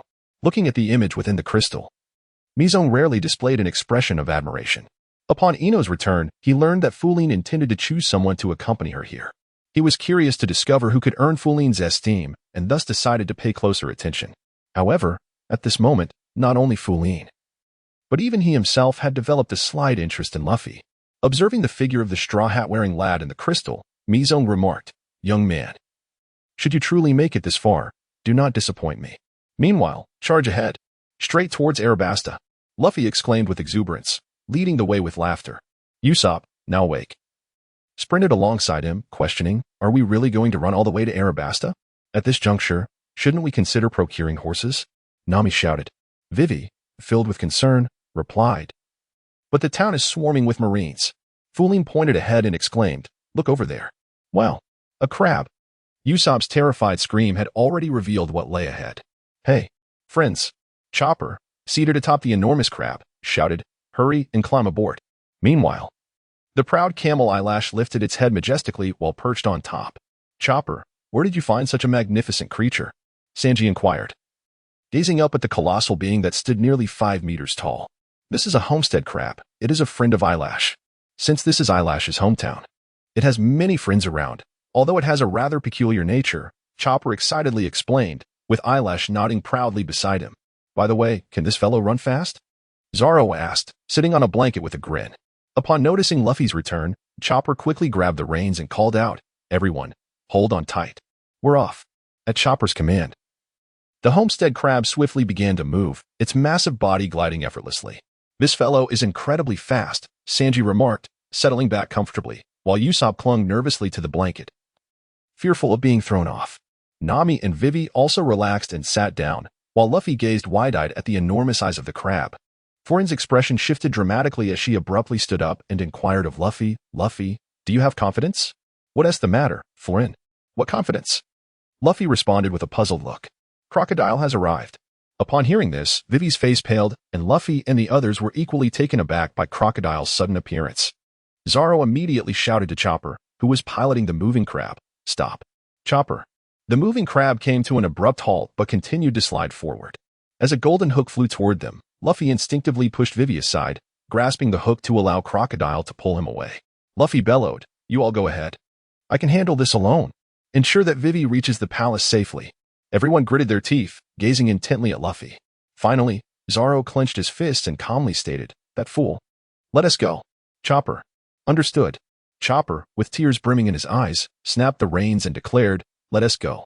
The moving crab swiftly resumed its course. "Hey, friend, Zoro. Are we really leaving Luffy behind?"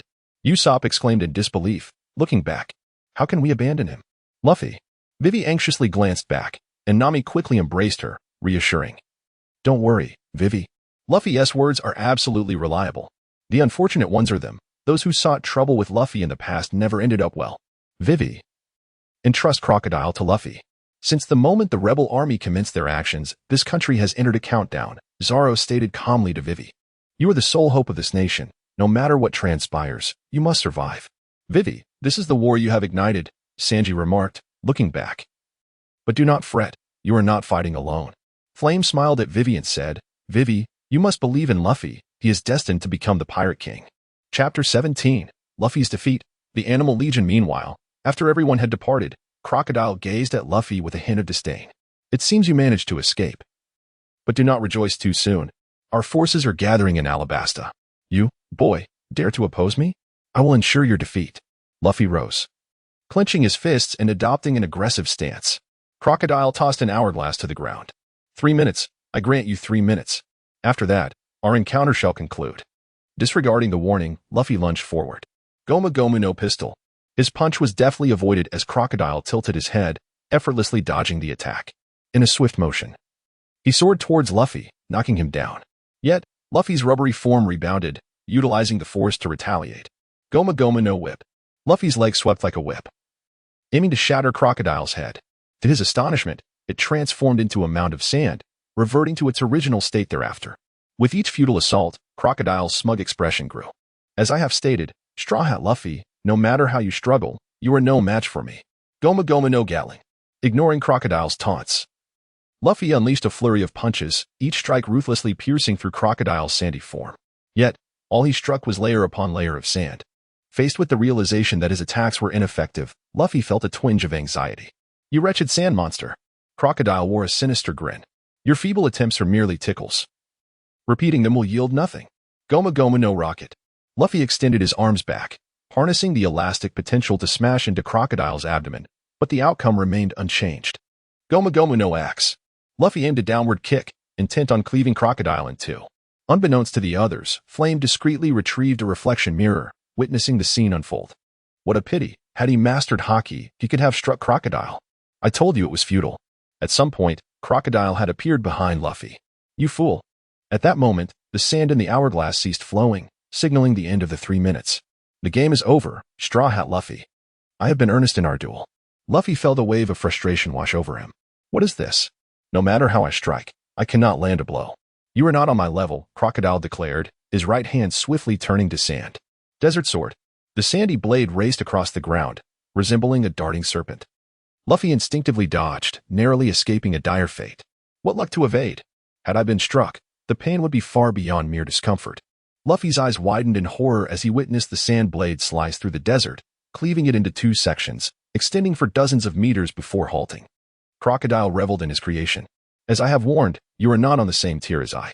With a swift motion, he slammed his sandified hand onto the ground. Desert Sunflower. The surrounding sand rapidly sank downward. What is happening? Luffy gasped in shock, watching the sand swiftly descend towards the horizon. Observing Luffy's desperate struggle within the sandy trap, Crocodile's expression darkened. In this world, no one has ever defeated me in the sands. Flame, witnessing the spectacle, pondered whether she could inform Crocodile that, in her estimation, he ranked only 4th among the 7 warlords in terms of battle prowess. In her eyes, Mihawk, Doflamingo, and Jinbei surpassed him. Yet, amidst the turmoil, Luffy devised a plan, extending his arms backward and forcefully striking the sinking sand. Goma Goma no Rocket. The ground trembled beneath the impact, propelling him into the air, escaping the treacherous terrain. Goma Goma no Whip. Luffy shouted, his elongated leg cleaving Crocodile in 2. You truly are relentless. Crocodile remarked, forming a sand blade aimed at Luffy's body, but Luffy deftly evaded once more. The game is over. I no longer wish to play with you. Crocodile, now fully transformed into sand, swiftly maneuvered to Luffy's front, a hook piercing through Luffy's body. Blood pooled on the ground as Luffy's straw hat fell onto the sand, stained crimson. Do you think you are opposing someone significant, Straw Hat Luffy? There are countless braggarts like you scattered throughout the Grand Line. A minute later, Flame stealthily approached, finding Miss Sunday standing alone, while Crocodile was nowhere to be seen. And Luffy lay bloodied on the ground. Why go to such lengths? Luffy, bloodied and weakened, struggled. Robin, utilizing her powers, retrieved the straw hat from the sand and placed it atop his head. What have you done to Princess Vivi? Just then, Belle approached from a distance. I have grasped your fruit's abilities, so I will not fall victim as before.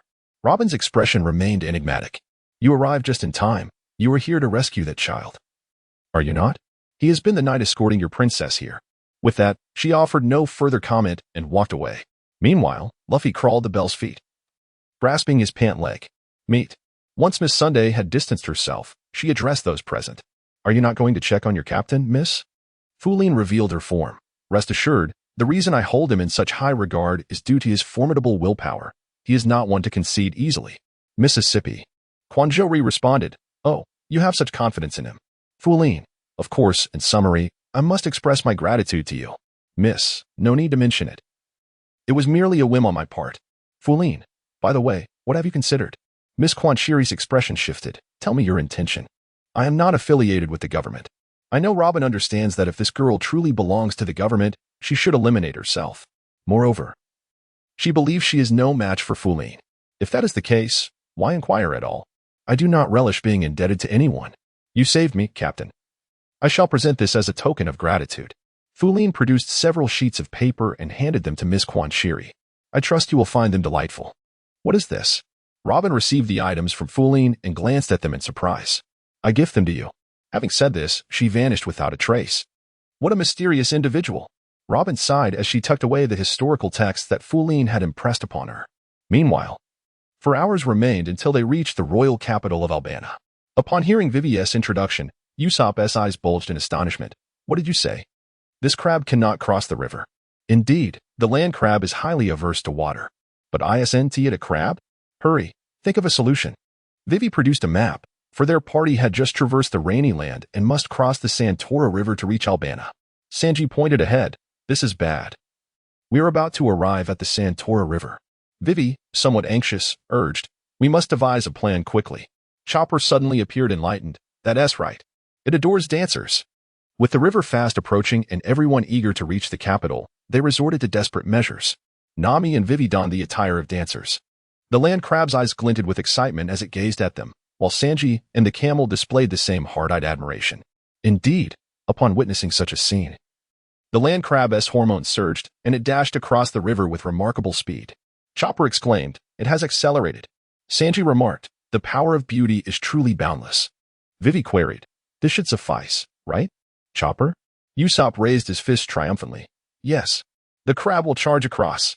However, just as they sped a few hundred meters, the crab's massive form began to sink gradually. Indeed, desert creatures are, after all, desert creatures. They all ended up in the water. Fortunately, they all possessed decent swimming abilities, except for Chopper, who clung to Zoro's head, while the others floated on the river's surface. Zoro, with a serious demeanor, declared, no more dawdling. We must press on. Usopp shouted, are you an idiot? Over 50 kilometers, and you expect us to swim it? Sanji retorted, you foolish green algae head. Zoro shot him a fierce glare. Huh? Just as they deliberated on how to cross the river, a massive catfish head emerged with a series of low, rumbling roars. The sudden appearance of this behemoth sent Usopp into a panic. What in the world is that?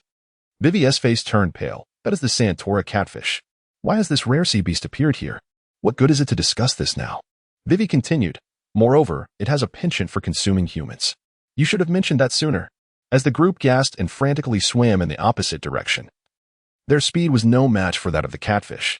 The Santora catfish opened its gaping maw, poised to devour them whole. As its mouth drew near, their lives hung in the balance. At that moment, a group of adorable creatures with shells surfaced from the water, surrounding the catfish and delivering a barrage of blows, rendering it unconscious. Kung Fu manatees? To their astonishment, it was indeed the group of disciples that Luffy had gathered. The poor catfish was besieged by nearly 100 Kung Fu manatees, who rallied to aid Luffy's crew.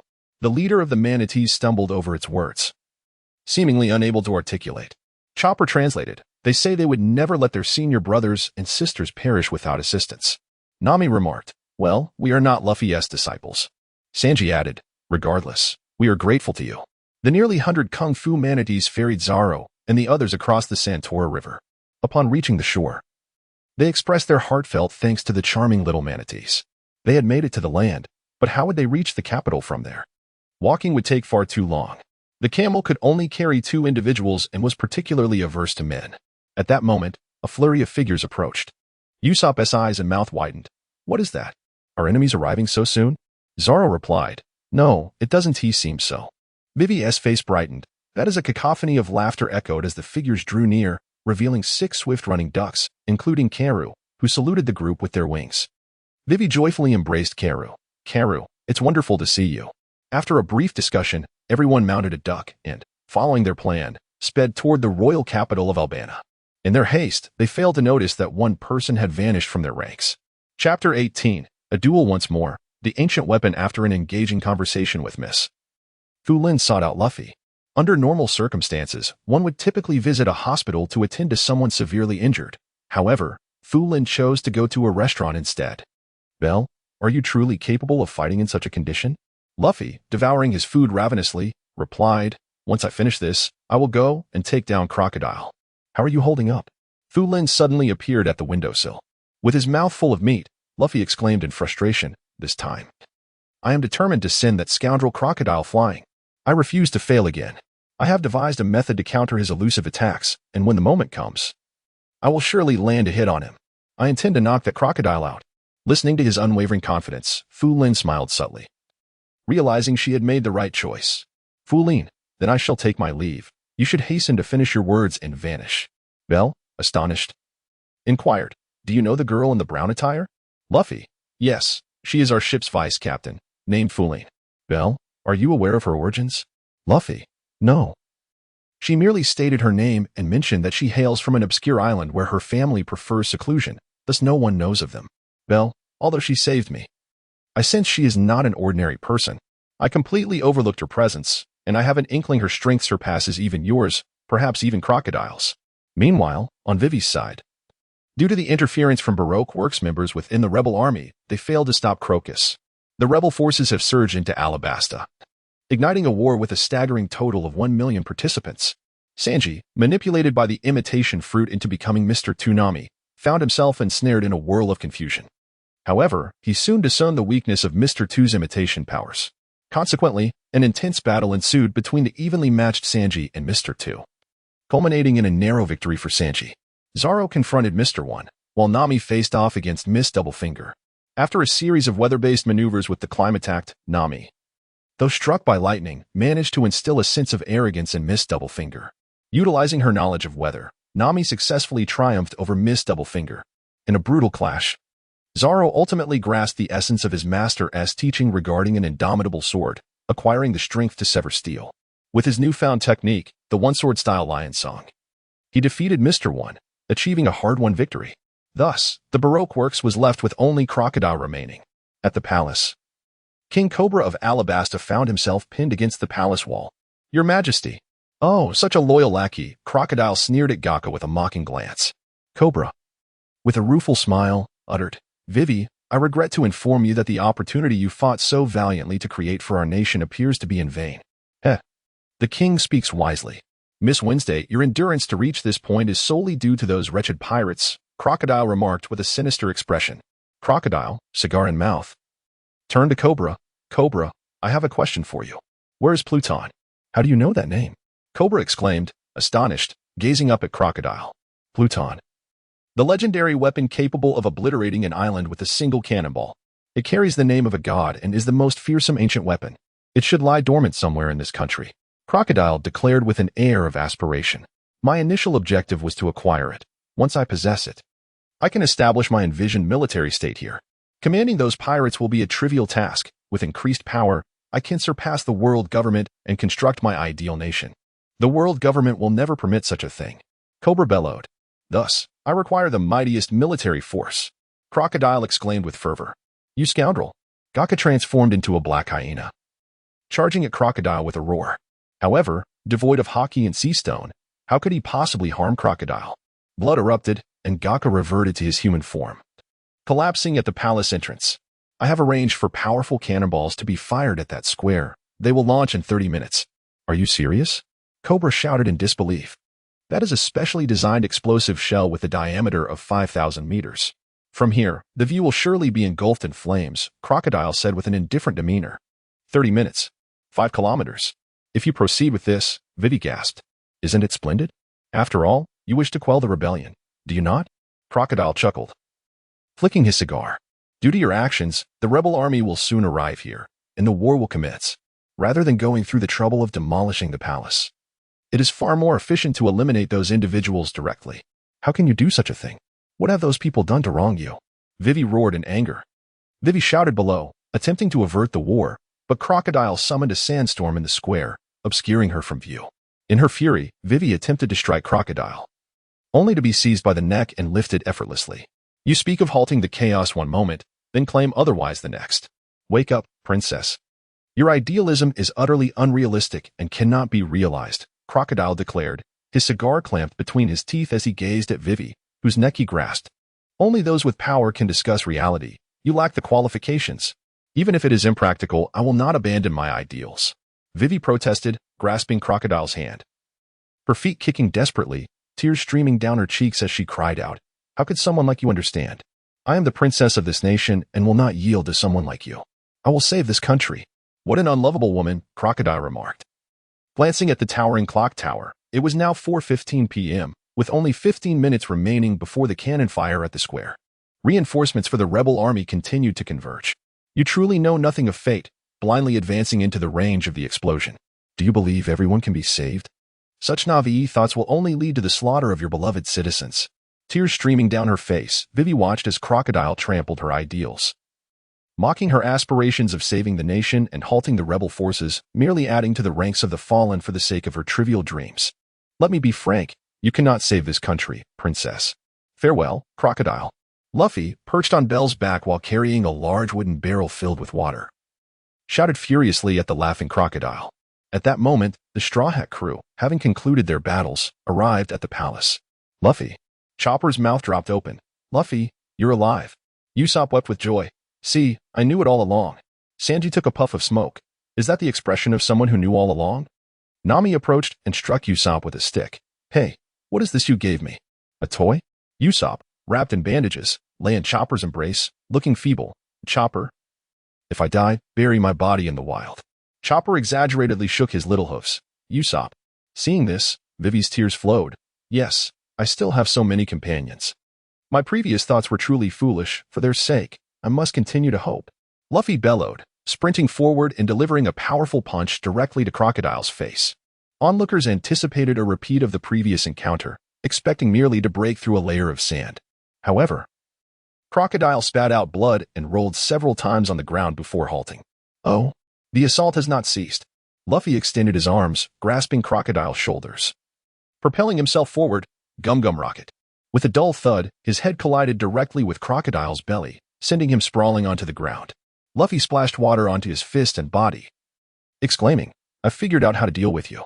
Once you come into contact with water, your body can no longer transform into sand. The real show is just beginning. Chapter 19. The rain falls. The war ends. Vivi cried out in surprise. Luffy. The square is about to explode. There's no time left. Everyone will be killed.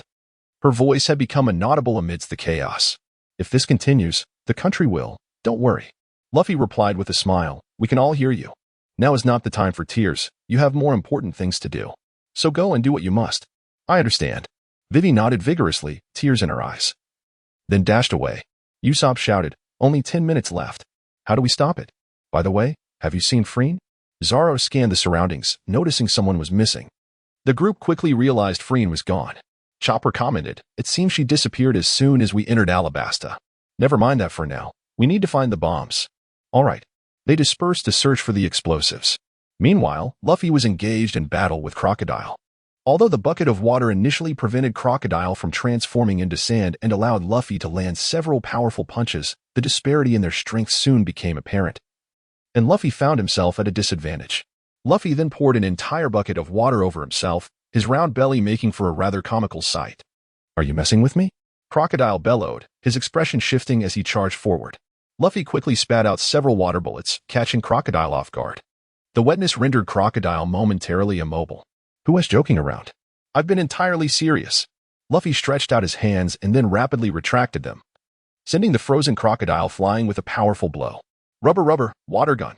Crocodile, spitting blood, was hurled backward, crashing into a nearby stone bench. An astonished man pinned against the wall exclaimed, I can't believe that could just knock down Crocodile. Who on earth is he? Nico Robin, momentarily smiling, abruptly pulled the iron nail from the man's elbow, coldly stating, Can you still find time to praise others? Cobra, take me to the historical texts now. Summoning several hands to restrain Cobra, Robin glanced at Luffy, who had been watching her intently. Your fate ends here. Time is running out. Nico Robin, hurry. If you don't want to end up like a dried corpse. Crocodile, now seething with rage, stood up from the debris, glaring at Luffy. I'm about to explode with anger. Understood. Robin replied, leading Cobra, whose expression shifted at the mention of her name, toward the palace. Listen well, Straw Hat. The surface rocks will eventually crumble, Crocodile declared, kneeling on one knee, his right hand pressing against the ground. The surface will collapse. In an instant. Luffy watched in astonishment as all the grass and trees in the courtyard withered and fell, the earth cracking open under the excessive dryness. Even the palace walls began to show signs of fissures. The ground's cracking nearly caused Luffy to lose his balance as he clung tightly to the rocky walls. Luffy swiftly leaped out of the crevice and continued to shoot water bullets at Crocodile. Rubber, water gun. However, Crocodile merely raised his right hand and absorbed the water bullets. The essence of my sand ability is the power of desiccation. You see, this right hand can dry out anything, and it's endless. Crocodile slowly placed his right hand on the ground, causing the earth to tremble. A massive cloud of dust erupted from the soil. transforming even the nearby stone statue into sand. Whoa, even my sandals have turned to sand, Luffy exclaimed, startled to see his footwear vanish. A fierce sandstorm swept through the courtyard, with the ground continually transforming into sand, spreading outward from Crocodile. As the storm subsided, the courtyard had transformed into a small desert. Luffy, with his round belly, clutched the balcony of the upper floor with one hand while holding on to his straw hat with the other, gazing down at the yellow expanse below. Where did that guy go?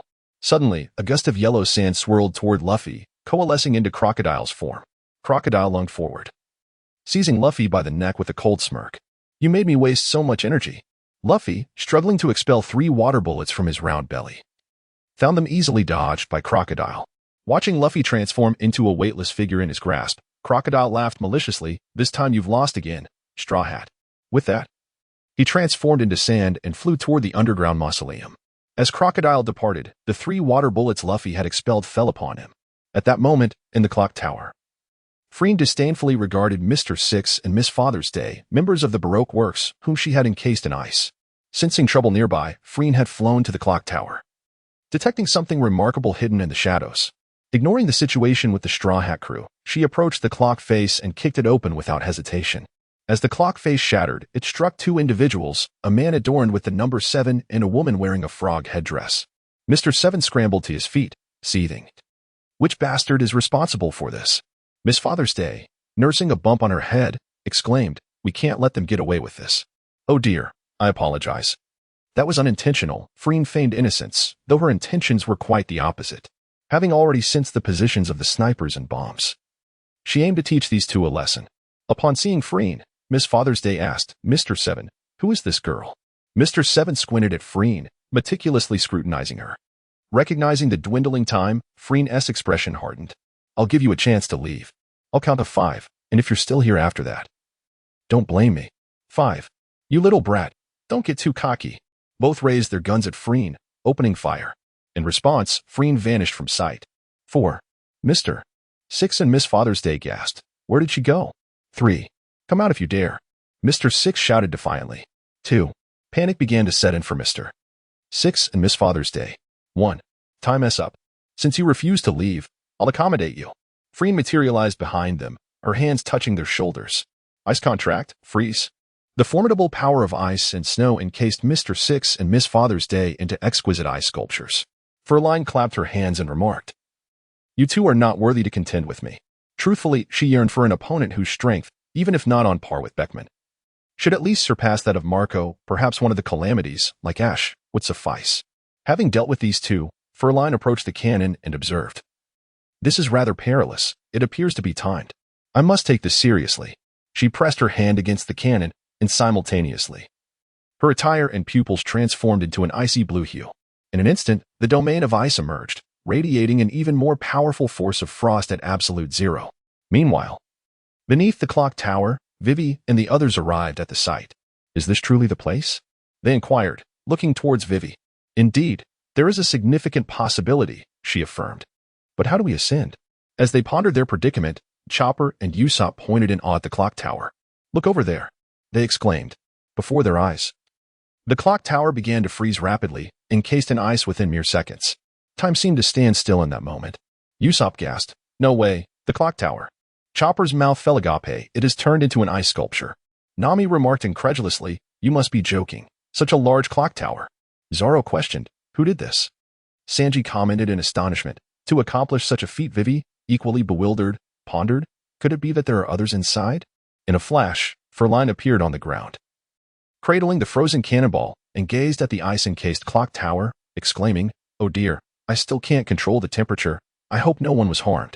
Upon turning, she noticed the others staring at her, mouths agape in shock. Oh, how did you all end up here? Having realized they witnessed her wielding ice magic, Furline decided to reveal her prowess. She tossed the frozen cannonball into the air, and with her invisible force, it was effortlessly sliced in half, freezing all internal wiring and timers. Then, with a mere wave of her hand towards the clock tower, she reversed the freezing spell, restoring it to its former state. At that moment, a deafening boom resonated from the town square as a figure burst forth from the ground. The others looked up to see one of the warlords, Crocodile. Defeated, Luffy had indeed succeeded, redeeming himself in the eyes of the disheartened crowd. Although Sanji was perplexed as to how that fellow emerged from the palace, Usopp, wrapped in bandages, expressed his excitement. Isn't it obvious? That guy won. As they beheld the scene above, a faint smile graced Furline's face. Astonished by the reality of their victory. Drip, drop. A cool chill enveloped her face. Raindrops began to descend from the heavens. One by one, the droplets fell. And the square fell into a tranquil hush. Both the royal army and the rebels felt an uncanny sensation as rainwater graced their faces. 3 long years. A full 3 years without rain in this kingdom, and at last, the rain had returned. Clang. In that moment, whether believing or not, the rebels laid down their arms. They had revolted, forsaking their families and marching into battle, all for the sake of rain. Now that the rain had come, what did it all signify? What purpose remained for this war? The rain had finally arrived. Fulin gazed at the rain cascading from the sky and remarked, "Oh dear. Why is the heavens in such a hurry? I have yet to make my move." However, Fulin clasped her hands together and murmured, "In my name. Let the gentle rain descend upon every corner of Alabasta." At that moment, dark clouds enveloped the entire sky of Alabasta, and a delicate rain began to fall, gracing not only Alubarna but also Yuba and Aruma, reaching every part of Alabasta. "Well, I have always kept my promises." Fulin turned around to gaze at the astonished expressions of the crowd, their mouths agape in disbelief. "Nami," taken aback, exclaimed, "Fulin, who exactly are you?" Fulin revealed a smile imbued with profound significance. "You will come to know who I truly am once you have grown stronger. For now, all you need to understand is that I am your vice captain. I shall seek out Luffy. You must hasten to follow." With that, she vanished. Chapter 20. The End of All Things. The true history outside the solemn and majestic royal cemetery. A concealed staircase had been unveiled, while some of the surrounding structures lay in ruins. Huron leaped into the gaping hole created by Crocodile's blast. Cobra knelt not far from Luffy, while Nico Robin, with a severe wound in her abdomen, leaned weakly against the wall. Luffy, dodging the falling debris, Huron approached to assess Luffy's injuries. Though he bore only a few superficial wounds, they were tinged with a purplish hue, and his breath was unstable. At that moment, Cobra slowly approached and said, "He was wounded by Crocodile's poisoned hook. You are his companion, aren't you?" "Yes," Huron replied, placing her fingers on Luffy's hand, disregarding the presence of others. The spirit of nature enveloped her, emitting a green luminescence that flowed into Luffy. Gradually, his complexion improved. Luffy slightly opened his eyes, gazing at Huron through a haze, and smiled. "Thank you, Huron. I managed to send that crocodile flying." "I see. You are quite formidable," Huron said gently, observing Luffy's disheveled state. "Though I have neutralized your poison, you must rest well once you are outside." Cobra turned to Nico Robin, saying, "The stone S inscription records the location of the ancient weapon, Pluton. Why did you lie? If you had told Crocodile the truth back then, this country would have been as long ago, wouldn't it?" "Ah, so you knew," she replied with a faint smile, her head resting against the wall. "I have no interest in the fate of this country or its people. It matters not whether they live or die. I never intended to hand the weapon over to Crocodile." "Then why did you come here?" Cobra asked, puzzled. "Prediction and expectation are not the same. What I seek is the true historical texts scattered across the world, the only records of authentic history inscribed on stone tablets. That is the true historical text." Nico Robin said, her gaze fixed on the ancient inscriptions on the massive stone, weariness evident in her eyes. "I've searched for 20 years without finding any other clues. This was my last hope, and now it has come to naught. Perhaps dying here wouldn't be so bad." Tears slowly filled her eyes, spilling down her cheeks. "A testament to the grief of these years. I have grown weary of this journey through life. I merely wish to know the true history. Alas, there are too many adversaries obstructing this dream." Luffy reached out to pull Cobra along and then approached the incapacitated Nico Robin, lifting her onto his shoulder, determined to leave. "Wait, I have no reason to live anymore. Leave me here," Nico Robin exclaimed in panic. Luffy paused momentarily before continuing, coolly stating, "Why should I heed your words?" Nico Robin fell silent, unable to retort. Huron smiled softly at this exchange. Luffy donned his straw hat and leaped through the gaping hole in the ceiling, soon succumbing to unconsciousness. Nico Robin clutched her wound, staggering as she prepared to leave. Huron addressed Cobra, "Please take care of Luffy here. I will return shortly. Also, a man in a black suit will arrive shortly. He is also a companion of Luffy." "Understood." As Nico Robin stumbled unsteadily against a stone pillar, Huron approached and invoked the spirit of nature to heal her. "I don't understand why someone of your strength would follow them," she remarked. "That is classified." Huron replied coolly. Robin sighed, "I had intended to perish there, But you and your captain thwarted my wish. Once Robin's wounds appeared to be healing. Furin withdrew her hand and said, "What you seek is in my possession, and I need you, too. However, if you are unwilling, I shall not force you." Without awaiting Robin's response, she departed. In the square, the sound of disciplined footsteps echoed as hundreds of Navy soldiers began to appear, surrounding the area and creating a passageway. Among the onlookers, the battered crocodile lay unconscious on the ground, not yet revived. Were it not for the faint rise and fall of his breath, the crowd might have believed him dead. Yet, for the rebels present, finding words to describe their feelings toward this man was challenging shock, anger, or shame. Ignoring the crowd, Dasky stepped forward, her expression impassive as she approached the gathered navy, her gaze fixed on Crocodile's fallen form, her grip tightening around her sword. Biting her lip as if steeling herself, she announced, "We have just discovered a Baroque Works artificial rain ship loaded with dancing powder. Crocodile, a warlord of the sea and leader of the secret criminal organization, I hereby revoke your enemy ship arrest permit, along with all privileges and titles granted to you by the world government." Her declaration was met with gasps of astonishment, the crowd stunned at how events had unfolded. "Hey, Luffy, Sanji." The excited voices of Usopp and Chopper rang out from afar, causing Sanji to halt and watch as they rushed over. "Who are you?" Cobra inquired. Zoro pointed at Luffy on Sanji's back and said, "That lecherous Cook's burden is our captain. By the way, who are you?" "Father." "Everyone." Vivi's voice echoed from a distance. Sanji glanced at the older man beside him, his eyes widening in disbelief. "You're Vivi's father? The king?" "Vivi, don't worry about us. Return to the square." Nami urged her. "You have a lot to resolve, don't you?" "Indeed." Usopp chimed in, wrapped like a mummy. "It's rare to have peace after the chaos. It would be remiss for the king and princess not to address the situation." "Then please, join us," Vivi smiled. Inviting them. Sanji replied with a slight grin, "Vivi, we are wanderers and wish to avoid entanglements in state affairs." Vivi paused, observing their resolute smiles, before finally returning a grateful smile and following Cobra to the square. As soon as Vivi and Cobra left, Sanji and the others could no longer hold themselves up. Collapsing after the exhausting battles they had endured, compounded by their relentless efforts to prevent the war. Once everything concluded, their fatigue overwhelmed them, and they fell to the ground. "Report, Sergeant. The Straw Hat crew has been located," a Navy soldier shouted. "That's an order," Dasky's calm voice followed. "In any case, no one is to lay a hand on the Straw Hat crew." "Why? This is a perfect opportunity to capture them all," the soldier protested. "Regardless," Dasky shot the soldier a fierce glare. "Now, if anyone dares to touch them, I will not let them off lightly. This is my command." Watching from a distance, Furin observed the scene, relieved that some in the Navy were not inclined to take advantage of the situation. Once the Navy departed, Furin released her invisibility and approached the others, invoking the spirit of nature to summon healing rain, gradually reviving everyone. "How do you all feel?"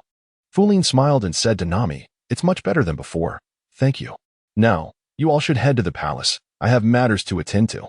Sanji interjected, "Wait. Fulin-chan, what is it that you need to do? Who exactly are you?" With a smile, Fulin remarked, "Do you wish to know? I shall reveal it to you once you have grown stronger, so make haste to enhance your prowess." Ignoring the reactions of those around her, Fulin ascended upon by Mu and took flight. Sanji commented, "She is incredibly mysterious. We know nothing about her." Luffy replied, "It's all right. Fulin is not a villain." Zoro added, "If she intended to harm us, she could have done so long ago." Nami interjected, "Regardless, we are all together. And we will find out eventually, won't we?" Usopp expressed, "I previously thought she possessed such abilities due to consuming a devil fruit. But it seems that is not the case." Chopper exclaimed, "She is remarkable. She can freeze the bell tower, perform intangible cuts on cannonballs, command a flying and talking spirit, summon rain, and transform a desert into an oasis. Who is she truly?" In the heavens, the voice of the master echoed, "Why must you do this?" Mu does not understand. "Fulin, am I not their companion? I cannot be entirely candid with them, yet my sole desire is for them to grow stronger, to one day surpass even me." Mu, "Understood, master. Where shall we proceed next?" At the port of Alabasta, a multitude of naval warships congregated, alongside the captured Baroque Works artificial rain vessels.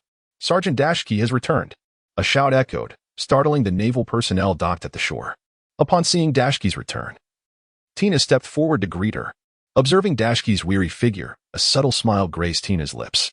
"It has been a while, Dashki." However, Dashki did not come to an immediate halt.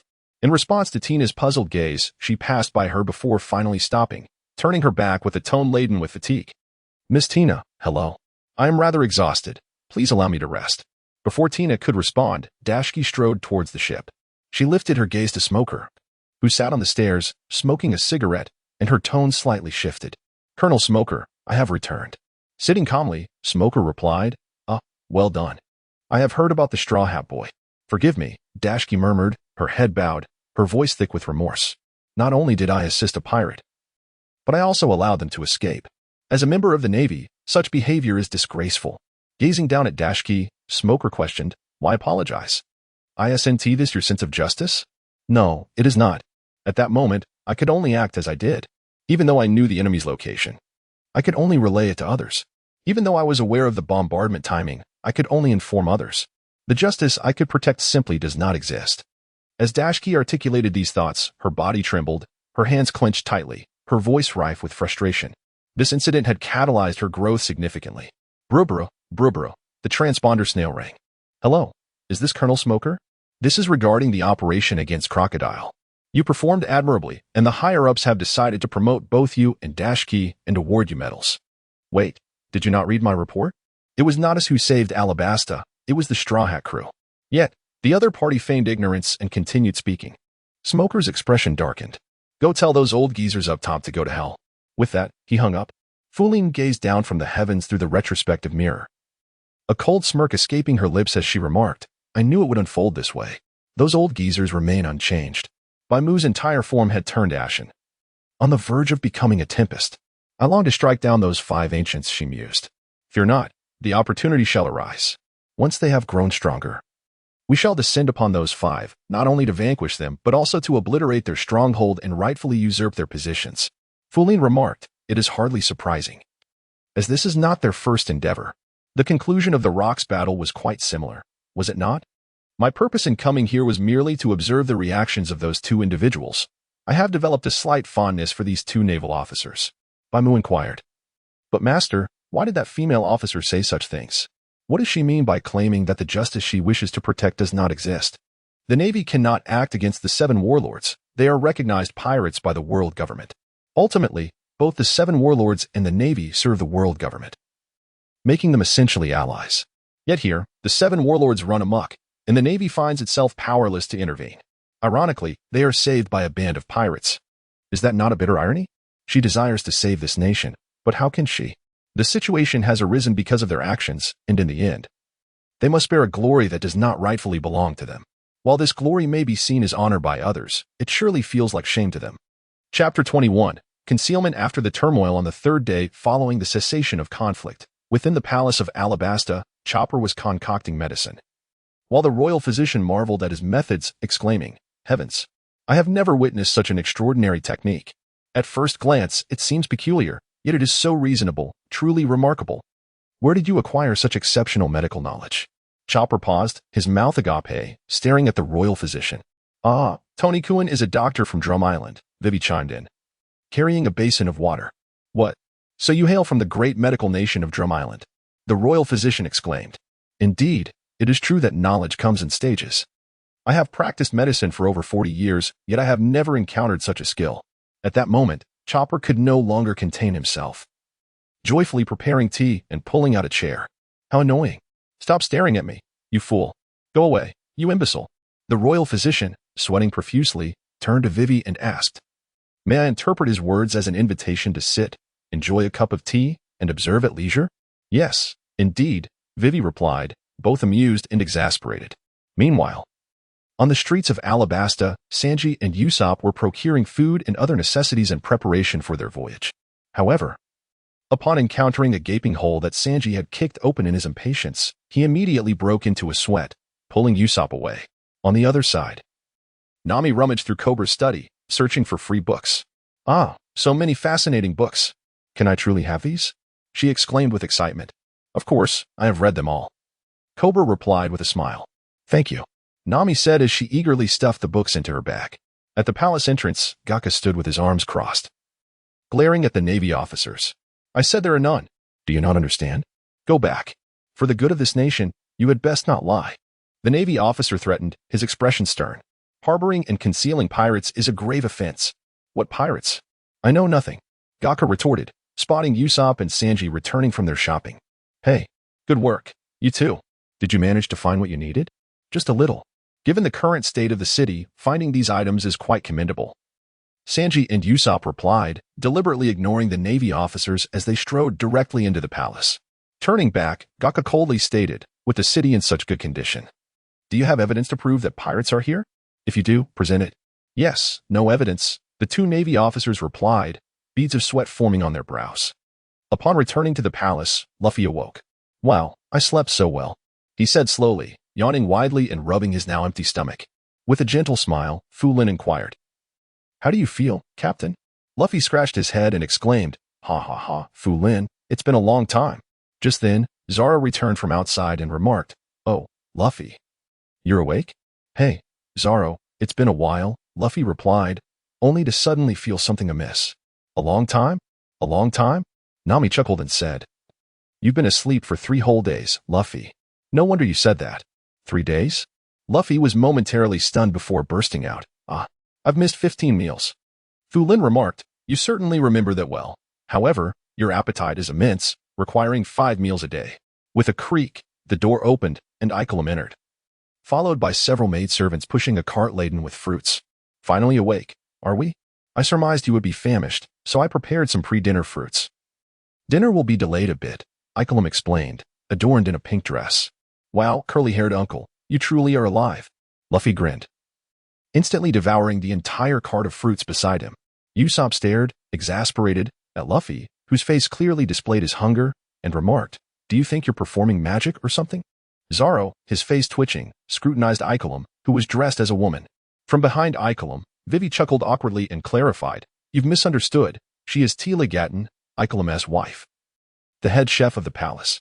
Tila Gatton, hands on her hips, grinned and said, My husband and Vivi thank you for your care. Sanji, cigarette in mouth, observed the striking resemblance between them, utterly bemused. Andy, I need 3 days' worth of food, Luffy stated earnestly, while Fu Lin looked on helplessly. Rest assured, with my 30 years of culinary experience, I shall not be outdone by your youthful appetites. Eat to your heart's content, Tila Gatton confidently proclaimed, then turned to leave, saying, I will prepare now. You all can chat here. Once Tila Gatton departed, Fu Lin asked everyone, What do you think of our opponents this time? Zoro replied, Just as you said, they are indeed formidable foes. However, thanks to them, I can now slice through steel. Sanji added, Speaking of which, that person who transformed into Miss Nami was infuriating. I couldn't kick him, but fortunately, I discovered his weakness. Usopp declared, As a man, Usopp, will never back down. I will make them kneel and beg for mercy. Despite his boastful words, his trembling legs betrayed him, while Chopper looked on in disbelief. Nami glared at Usopp and scolded, How can you even say that? What on earth did you give me? You called it a party entertainment tool and I nearly died. Luffy interjected, I only wish to knock Crocodile away, that's all. Fu Lin smiled and said, That's quite splendid. Perhaps in the future, you may encounter even stronger adversaries. Do strive to improve. Once you have grown formidable, I shall divulge to you all that you wish to know. Just as everyone was about to inquire further, Vivi called from outside, Everyone, dinner is ready. The Straw Hat crew was summoned to the banquet hall, which exuded an air of elegance and nobility. Fu Lin, recalling Luffy's recent gluttonous display, resolved to distance herself from him and seated herself at the opposite end of the table. Luffy, utilizing both hands with fervor, fully exploited the advantages of his rubbery form, leaving no dish untouched, whether it was from his own plate or from those of others. Over 70% of the food on the table had vanished into his insatiable belly. Chopper, attempting to mimic Luffy's voracious style, struggled to swallow the pasta on his plate. But after nearly choking, he reluctantly abandoned the endeavor. Sanji, meanwhile, engaged in culinary dialogue with the chef beside him while savoring his meal. Zoro, consuming food with reckless abandon, washed it down with copious amounts of beer, surrounding himself with several empty barrels. Usopp, on the other hand, found himself in a dire predicament, as Luffy persistently pilfered the food from his plate, prompting him to retaliate with a sprinkling of chili peppers as a form of retribution. Surrounding Furlin is Luffy's forbidden zone. Whenever Luffy attempts to snatch food from her, Furlin retaliates with her vines, leaving Chopper and Usopp in a state of envy, yearning for such abilities themselves. After finishing her meal, Furlin expressed her desire to converse with King Cobra, who readily acquiesced. King Cobra gazed at Linlin and inquired, "Might I ask what brings you here?" Linlin softly inquired, "I merely have a question to pose to you. Of course, you may choose not to answer. What is the question?" Linlin, "I merely wish to understand why your ancestors departed from Mariewa." Cobra, taken aback, exclaimed, "You." Linlin softly remarked, 8 centuries ago, 20 monarchs from 20 nations established a global government. As the creators, these kings brought their families to reside in the sacred land of Mary Geos, and their descendants are now known as the Celestial Dragons. However, among these 20 nations, one king departed, bearing the surname Nefertari. Cobra inquired, "What is your intention?" Linlin, "I merely seek an answer. I ponder, had you not departed from Mary Geos, would the king of the underworld not be firmly in the grasp of the world government? Your family's departure must have been perceived as treachery by them. I am curious about the actions of your ancestors. Why did they not align with those individuals?" "Oh, I see. You wish to uncover the truth of that blank century. Do you not?" "Indeed, though even if you choose not to disclose it, there are others who will inform me." "It must be Nico Robin, then." "Yes. I was quite startled when I learned her true name. However, compared to her, does your Nefertari family not hold a different significance to them? Sooner or later, they will take action against you." Cobra sighed, expressing his uncertainty. "I am unaware of the specifics, save for a phrase passed down within our family." "What phrase?" "Our Nefertari family is the center of this world." "The center of the world? You imply the world refers to the world government, or?" "This, I cannot ascertain." "Very well, then, I shall take my leave." Linlin turned to depart, acutely aware that Cobra was concealing further truths. Yet, as he was unwilling to speak, she did not press him. Some matters will reveal themselves in due course. Take care. After Linlin departed, Cobra gazed at the desolate surroundings and sighed. Has it begun? He refrained from revealing to Linlin that the Nefertari family harbored a prophecy, a secret unknown even to the world government. The prophecy foretold, angels and demons, intertwined, will assist one another. The angel shall aid the demon, and the demon shall save the angel. Both will succeed, bringing an end to all. However, Cobra was unaware that Linlin had also concealed a crucial truth. The king of the underworld was no longer in Alabasta. In the depths of the fortress, a colossal warship lay hidden, larger than the vessels of the naval headquarters, with ominously thick and long cannons that instilled fear with their dark muzzles. Ino found himself deep in contemplation as he surveyed the immense ship before him. "Shaonua," the shadow of a sword appeared beside Ino. "What are you planning to do?" Ino replied, "Don't be alarmed. I am merely pondering whether to dismantle it." "What?" The sword's shadow was taken aback and approached to touch Ino's forehead. Ino swiftly swatted his hand away. "What are you doing?" "You're not feverish," the shadow mused. "I only wish to understand its structure." "Do not act recklessly, Shaonua. If you wish to comprehend its design, it would be better to seek the blueprints from its place of origin. This vessel cannot be dismantled." The shadow felt a surge of panic. Without the ship, how could they contend with the world government? "Oh, I was jesting. I was merely contemplating whether this thing truly possesses such formidable power." "Of course it does. This is the ancient weapon king of the underworld. How could it not be powerful?" Cobra might be unaware that the relic his family had safeguarded for generations had been relocated to Lavdru. "Why don't we find a deserted island and fire a shot?" "Huh." Observing the shadow's bewildered expression, Ino sighed. "Rest assured, even if I wished to use it, I would be unable to." "Alas, Shaonua, do not frighten me further. My heart cannot withstand it." The shadow exhaled in relief, realizing that even if someone wished to utilize the king of the underworld, it would be futile. Although the warship was in their possession, it remained dormant. "I have already discerned its structure. I was actually contemplating whether it would be feasible to construct another king of the underworld. Wouldn't that be ill-advised?" "Indeed. Hence I am also deliberating. Let us await the arrival of the key to awaken the king of the underworld." With that, he vanished. Chapter 22. Breaking free from the siege, Linlin's escape that night. In the lounge. "By the way, Luffy, Zoro, I have something to show you," Linlin declared as she produced 2 wanted posters and handed them to Luffy. "Wow, new bounties." Zoro exclaimed, "You two have become a wanted criminal." Monkey D. Luffy, bounty of 100 million berries. Roronoa Zoro, bounty of 60 million berries.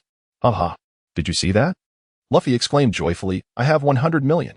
Haha, mine is only 60 million, that is hardly enough." Zoro replied, equally elated. Seeing Zoro's bounty, Sanji immediately turned to Linlin. "Linlin-chan, what about mine?" "Where's mine?" Linlin shrugged her shoulders in exasperation and said, "What a pity. You have nothing? How could that be?" Linlin, undeterred by Sanji's despondency, continued, "It is hardly surprising. After all, Luffy, you have indeed triumphed over a warlord of the sea. Crocodile's bounty was originally set at 81 million, while Zoro's opponent, Mr. One, Das Bones, was once a formidable bounty hunter in the West Sea, known as the Killer, with a bounty of 75 million. In stark contrast to the exhilaration radiating from Luffy and Zoro, the others wore expressions of despair. Nami, on the verge of tears, lamented, "How is it possible that we have 2 wanted criminals aboard our ship? Will this not lead to us being hunted down in the future?" Fulin, however, with such a substantial bounty, the high-ranking officials of the Navy headquarters will undoubtedly take action. Crowd. What? Nami hastily urged Luffy, "We must leave tonight. The Navy is already on our tail." Luffy nodded solemnly and replied, "All right. I understand. Let us have one last meal in Alabasta before we depart." Flame, in resignation, remarked, "Luffy, this is not the time to be thinking about food. The Navy has already arrived in Alabasta, and they are likely intercepting our ship near the port. We cannot afford to linger here any longer." Indeed. It is possible that our ship has already been seized by the Navy. Zoro nodded solemnly. It would be prudent for us to depart swiftly. However, Flame glanced at the silent Vivi beside her. Vivi was aware of everyone's thoughts and was caught in hesitation. "Report, Princess." At that moment, a soldier entered, cradling a transponder snail. "There is a call for Straw Hat Luffy from someone named Mr. 2. Usopp inquired, perplexed. "Mr. 2? Does anyone know this person?" Sanji, seizing the transponder, was met with a familiar voice that rang out, "Hello. It's me, ha ha ha." Sanji, his face darkened, immediately hung up the call. But the transponder snail rang insistently again. Luffy, sitting on the bed, stretched out his hand to take the transponder snail, asking, "Is that you? What do you want? Isn't that the voice of Straw Hat Luffy? By the way, it's impressive that you managed to defeat Crocodile." "Oh, and please don't call me Mr. 2 right now. If the Navy intercepts the call, I'm in trouble." Mr. 2 continued excitedly, "By the way, I took your ship. What are you talking about?" Luffy and the others were immediately thrown into disarray. Flame grabbed the transponder snail, demanding, "Where are you now?" "Ah, why is there another voice?" Mr. 2 replied, "Well, I did seize it from the Navy." "Ah, but if I talk too long, the Navy will find out, which would be troublesome. Anyway, I'm currently waiting for you upstream on the Sandora River." Then the call was abruptly disconnected. Luffy blinked at the transponder snail and declared, "Let us set sail immediately." "But are you sure he's not lying?" Usopp cautioned. Zoro stood up, beginning to pack his belongings. "We have no choice but to check. Perhaps he truly has taken our ship. If he is deceiving us, I'll kick him into oblivion," Sanji declared, cigarette in mouth. Usopp and the others began to pack their bags. Meanwhile, Vivi watched them with a face full of reluctance and hesitation. What should I do? The group halted their actions. Looking at Vivi, who appeared on the verge of tears, Nami contemplated for a moment and said, "Vivi, I understand your dilemma. We will give you 12 hours to decide. Tomorrow at noon, our ship will pass through Eastport. At that time, we may not be able to stop, but if you wish to continue traveling with us, that will be your only opportunity to board. We will welcome you as a member of our crew." Sanji had already tied a rope to the window, saying, "Because you are a princess, we extend this invitation. Come on, Vivi." Luffy chimed in, his bag slung over his shoulder, smiling, "You must come.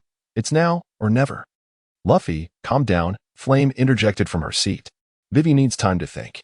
We should first ensure the safety of the Mary." Although Vivi was considered a half-celestial dragon, Flame did not harbor any disdain for her and would not act against the Nefertari family. Vivi watched them escape through the window like thieves, her face a mask of uncertainty. In the desert, Luffy's group rode on the duck towards the upstream of the Sandora River, while Luffy's thoughts lingered on Alabasta's cuisine. "Don't worry, Luffy," Sanji assured him. "I've obtained the recipes from the palace chef. I can cook for you when we return to the ship." "Really?" Luffy exclaimed, his eyes sparkling with excitement. Flame, flying above Luffy, noticed Nami behind them, who had remained silent and wore a sorrowful expression. "Nami, are you still thinking about Vivi?"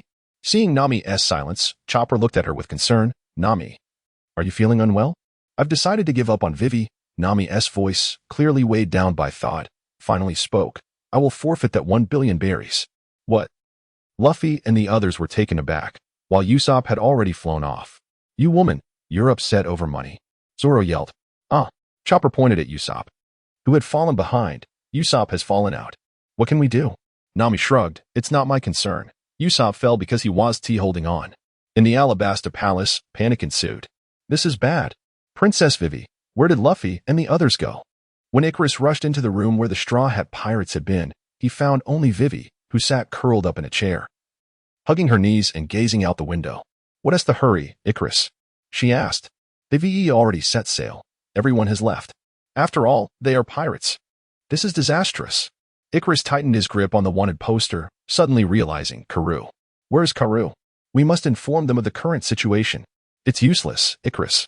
I dispatched the Super Kuru Duck Squad to escort them away a while ago. Even if Kuru is fast, he won't catch up, and they are already aware. The outcome will be the same, and besides, isn't there a hidden figure among them? Are you referring to upstream on the Sandora River?" After bidding farewell to the Super Kuru Duck Squad, Luffy and his friends gazed at the pink figure on the Mary. Hey, is this how you greet an old friend?" Mr. Tubon Clay hopped around the ship in discontent. "Who considers you an old friend? You are our enemy for deceiving us," Luffy retorted, slightly displeased. Meanwhile, Zoro and the others began sorting through their belongings, separating some food, completely ignoring the boisterous Mr. Two. "I did not deceive you. I genuinely had no idea back then," Bon Clay explained, "but let bygones be bygones. The Baroque works is no more. And I am not truly your enemy. Moreover, I retrieved your ship from the Navy, and now the Navy has completely sealed off this island." "Are you saying you stole the Going Merry for our sake?" Luffy asked, astonished. "Why?" Usopp and Chopper inquired curiously. Tears streaming down his cheeks, Bon Clay smiled brightly. "After all, we are friends." Instantly, the trio was moved and rushed over to embrace him, celebrating joyously. Furin softly inquired, "You approached us solely because you find yourself unable to break through the Navy's encirclement alone, did you not?" In an instant, Fon Kale collapsed to the ground. Rising slowly to respond, "Are you the one who received the call?" "Indeed. It is precisely due to this predicament that we must rely on the strength of friendship to overcome our challenges together." In that moment, Luffy and his companions were once again moved, rushing forward to embrace one another. At this juncture, a pink swan ship emerged from behind the nearby rocks. And the person aboard shouted gratefully, "We look forward to your guidance." "When did we ever agree to that?" Zoro remarked, casting a glance at the pink vessel. Helplessly. Fulin sighed. "Very well, Zoro, let them assist us." As the ship set sail from the harbor of Santora River, it was promptly encircled by 8 warships. Fulin smirked, "Luffy, step aside. They are merely a horde of insignificant minions. Watch how I deal with them." She intended to summon a whirlpool beneath the vessels, but suddenly halted. "Damn it. Why now?" she exclaimed. "Luffy, I apologize. I am feeling a bit unwell. I must rely on you." With that, she retreated into her cabin and locked the door. In the midst of the urgency, Fulin was unaware that another person was present in the room. Sanji, observing Fulin's hurried return to the cabin, fretted, "Is Fulin-chan all right?" Luffy, equally concerned, urged, "Chopper, go check on her." Just as Chopper was about to knock on the door, Fulin's voice rang out, "Don't mind me, I'm fine. You must first deal with these foes." Hearing her reassurance, the crew resolved to address the immediate threat before attending to Fulin. The warships relentlessly launched black spears towards the Mary, and despite Luffy's valiant efforts to defend the ship, numerous holes were punctured. However, Frankie's vessel remained relatively secure, clearly indicating that the Navy's focus was primarily on Luffy and his crew. Inside the cabin, Flynn's appearance has transformed. Her ice blue pupils, golden long hair, and emerald dress and shoes create a striking visage, complemented by what appear to be translucent wings at her back, as she prepares for an elemental breakthrough. 9 crystal orbs materialized around Furin, with the exception of one that remained dim. The other orbs were adorned with symbols and inscriptions representing the elements: wind, water, fire, wood, ice, light, dark, and thunder. These elemental crystals signified the most potent elemental forces within Furin. After approximately half an hour, the reverse side of the crystals revealed the number 4, indicating that all elemental levels had ascended to the 4th tier. Following this enhancement, Furin reverted to her original form, albeit significantly weakened. With a hint of frustration, she lamented, "Damn it, why must the breakthrough occur now of all times? After this surge in elemental power, I will endure a stabilization period of 1 hour. I can only hope that Luffy avoids any considerable troubles during this time." No sooner had she uttered these words than Furin's senses heightened, detecting the presence of someone stealthily approaching. "Fulin, it is you." After a long time, Fulin heard the sound of crying from outside. Furin addressed the individuals in the room, saying, "It appears there is a situation outside. I shall step out to investigate." "All right, no problem," replied Xiao Fo. "We will absolutely never forget you." Luffy wept inconsolably, while others wiped away their tears. Furin stepped outside to witness the pink swan ship engulfed in vibrant flames, dancing its final, splendid ballet. She had already surmised what had transpired. Von Curie, thank you. After shedding their tears, everyone turned to Furin, only to be startled by her pale complexion. Chopper hurriedly approached her, exclaiming, Furin, what is the matter? Let me assist you. Furin hastily declined, saying, No, I'm fine. I just feel a bit weak. A little rest will suffice. We cannot allow Von Cray's sacrifice to be in vain. Quickly, go and fetch Vivi. Chapter 23. Farewell to Vivi, the distinguished princess. In Eastport, the Mary was anchored near the shoreline. Luffy leaned over the ship's railing, listening intently to the continuous announcements emanating from above. The voice belonging to the companion they were to meet. Sanji, puffing on a cigarette, looked at Luffy with resignation. Luffy, give it up. This moment is different from the last. Zoro also urged, You heard the announcement just now. Vivi is currently delivering a speech at the palace. Luffy pouted, refusing to acknowledge reality. What are you talking about? It's just a similar voice. Vivi will definitely come. Hey, the Navy is back, Usopp exclaimed. Noticing several warships appearing on the horizon, anxiously urging, We need to set sail, quickly. The Mary slowly departed from the coast. And just as Luffy was preparing to return to the foredeck in disappointment, a loud call from the shore broke through. Everyone. Wow, it's Vivi. Turn the ship around quickly. We're going to pick her up, Luffy exclaimed with excitement. Chopper peeked over the railing, waving fervently, while Usopp and Nami exchanged gleeful glances, immediately cheering and clapping. Zoro and Sanji also rushed to the aft deck in exhilaration. However, the frail Furin observed Vivi, clad in formal attire and carrying no luggage, pondering with confusion. Did she escape from the celebration to join us? Or, I have come to bid you farewell. Vivi's next words shattered the hopes of Luffy and the others. Their expressions of excitement froze, staring blankly at their familiar companion as she took the microphone to address them. I cannot join you. Thank you all so much for these days. Although I long to embark on adventures, my love for my country is too deep. Therefore, I cannot accompany you. I see. Luffy's dazed expression transformed into an understanding smile. As Vivi gazed at the familiar faces of her friends, tears streamed down her cheeks uncontrollably. She tried to pretend to be strong, wiping them away, only to let more sorrowful tears fall. Her voice trembled with nostalgia and reluctance. Even though I plan to stay here, will you still call me your companion when we meet again? Her voice quivered with heart-wrenching sorrow, as if the very sound conveyed the deep pain of her emotional struggle. Of course, Luffy began to respond, but was abruptly silenced by Nami, who pushed him to the ground. Biting her lip, she calmly stated, Luffy, absolutely do not respond. The Navy is nearby. Florian gazed at the approaching warship and remarked, Indeed, Luffy, if the Navy were to capture information about Vivi being our companion, they would undoubtedly not spare her. She might be convicted. Perhaps it is best to silently turn away and bid her farewell. Luffy nodded in silence, and everyone turned their backs to Vivi, gradually raising their left hands to reveal the emblem of their camaraderie, the crossmark. The warship began to fire upon the Mary, and the cannonballs crashing into the sea nearby sent forth towering waves, as if to convey the unspeakable sorrow of Luffy and his companions over this parting. Set sail. As the Mary grew fainter in the distance, Vivi could not hold back her tears. A great princess must not weep, she recalled Florian's voice in her mind. Startled, Vivi looked around, finding no one. Do not search for me. I am currently aboard the ship, communicating with you solely through the Sea of Consciousness. Only you can hear my voice. Communication through the Sea of Consciousness? Just how powerful is Florian? Vivi pondered. Who are you exactly? Where do you come from? I searched for your information before, but found nothing about you. Fulin, you need not concern yourself with my identity. I have matters to discuss with you. Wei, speak, then. Fulin, do you recall our previous encounter in the Whiskey Mountains, when I urged you to depart swiftly to avoid revealing your identity? Vivi nodded. Indeed. Fulin, logically, I should not have saved you. Wei, puzzled, inquired. Why? Fulin, I have a singular ambition, which is to overthrow the celestial dragons, and you, too, possess a trace of their bloodline. Vivi was utterly astonished. What did you just say? Fulin, logically speaking, I should be adversaries with the Nefertari family. However, you are different from them. That is why I chose to save you and offer my assistance. I merely hope that by saving your life, I can exchange it for an exceptional princess, not merely an outstanding queen, to safeguard Alabasta. It should never be someone arrogant and contemptible. Vivi smiled. Indeed. I shall never become like them.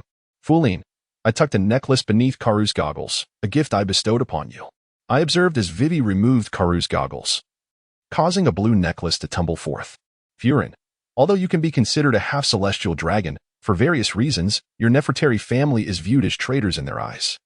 Those old geezers may take action against you in the future.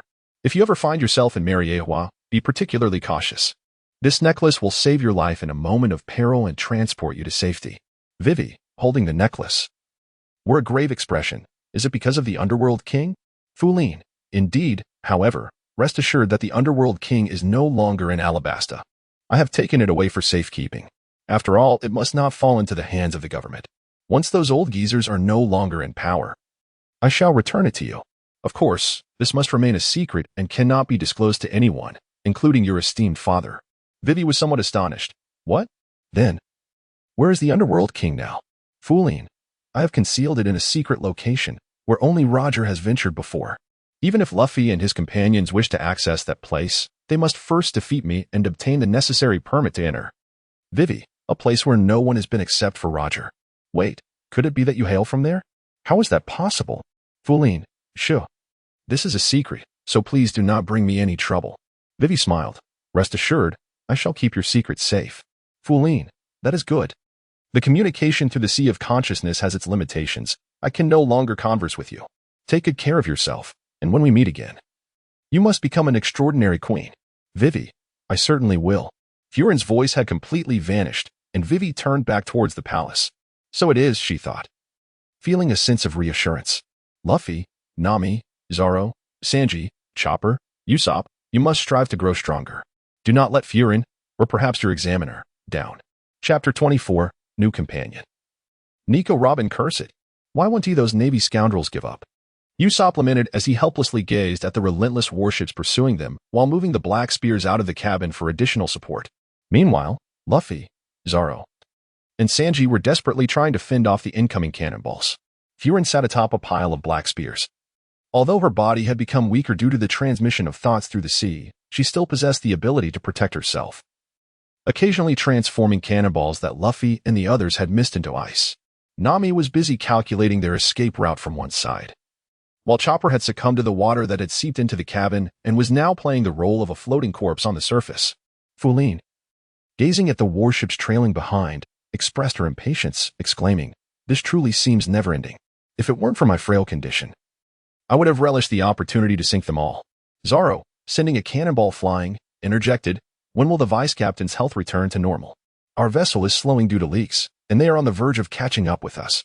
Before he could finish, Sanji delivered a fierce kick, retorting, "What are you babbling about, you moss-headed fool? The vice-captain is unwell and needs proper rest." Zoro, unwilling to back down, shouted, "What are you saying? The vice-captain is stronger than anyone. And who are you calling mosshead? Stop at this instant." Nami, with a powerful punch, knocked them both to the ground, insisting, "For now, let us focus on escaping. They are almost upon us." Fulin, with a wicked smile, remarked, "I believe I still require an hour. How about a race, Luffy?" Instantly abandoning his attempts to retaliate against the cannonballs, Luffy eagerly approached, asking, "What? What do you mean?" Flynn gestured towards the objects around her, a smile illuminating her face as she proposed, "Let us engage in a contest of dart throwing, aiming to hurl these items back and see who can hit the most targets. What say you?" Without hesitation, Luffy promptly bundled the black spearheads and launched them towards the warships. Afterward, he clapped his hands in satisfaction, declaring, "All right, I have triumphed." Zoro and the others stood in awe as they beheld the warships transformed into a honeycomb of destruction. They exchanged glances and remarked, "Not a bad strategy. But for now, let us make our escape." Having evaded the Navy, the atmosphere aboard the Mary was once again leisurely, with Flynn focusing on her strength control while Zoro furrowed his brow, listening to Luffy and the others lamenting their plight. "What's the matter? Why the glum faces?" Flynn inquired, observing their expressions of reluctance and disappointment. "We're just bored." Luffy and the others responded in unison, tears glistening at the corners of their eyes. "Enough of this weeping," Zoro barked, his impatience evident. "If you were so averse to parting, why didn't you insist on bringing her along in the first place?" However, Zoro's words only incited further mischief. "Brute." Chopper glared at Zoro indignantly. "Pathetic." Nami shot him a disdainful look. Sanji's calm voice interjected, three-sword style. Luffy, rarely reminded of Zoro, attempted to recall a term associated with him, only to be corrected by Usopp. "Hey, Luffy, Three-sword style isn't an insult. Four-sword style? What difference does adding another sword make? Listen. Luffy, you know Natto, right? Zoro is like spoiled Natto, Usopp jested. In light of their antics, Zoro resigned from further conversation, resting his forehead in frustration and turning away. Meanwhile, Flint suddenly recalled something and said, Luffy, I need to tell you something. At that moment, the door to the girls' quarters swung open. Seems you have finally escaped that island, Robin remarked as she stepped out slowly. Bang! 5 heads collided with the railing, and Nami, clutching her head, shouted. What are you doing here? Zoro swiftly drew his sword toward Robin, declaring, Are you here to avenge your comrades? I shall be your opponent. Usopp, brandishing an inexplicable megaphone, shouted, Enemy attack! Enemy attack! Chopper, having never seen Robin before, stared blankly and asked, Who is she? Sanji, his eyes filled with hearts, mused, Whoever she is. She is undeniably a super beautiful lady. Linlin glanced at the person who had stepped out and spoke softly, I thought you would not come. Zoro, sheathe your sword. This is someone I invited. Nami, clutching her climate baton, anxiously inquired, When did you arrive here? I have always been here, Robin replied. Casually pulling out a chair to sit down, addressing Nami, And this outfit is yours, correct? I borrowed it for a moment. What on earth do you intend to do? Nami protested indignantly.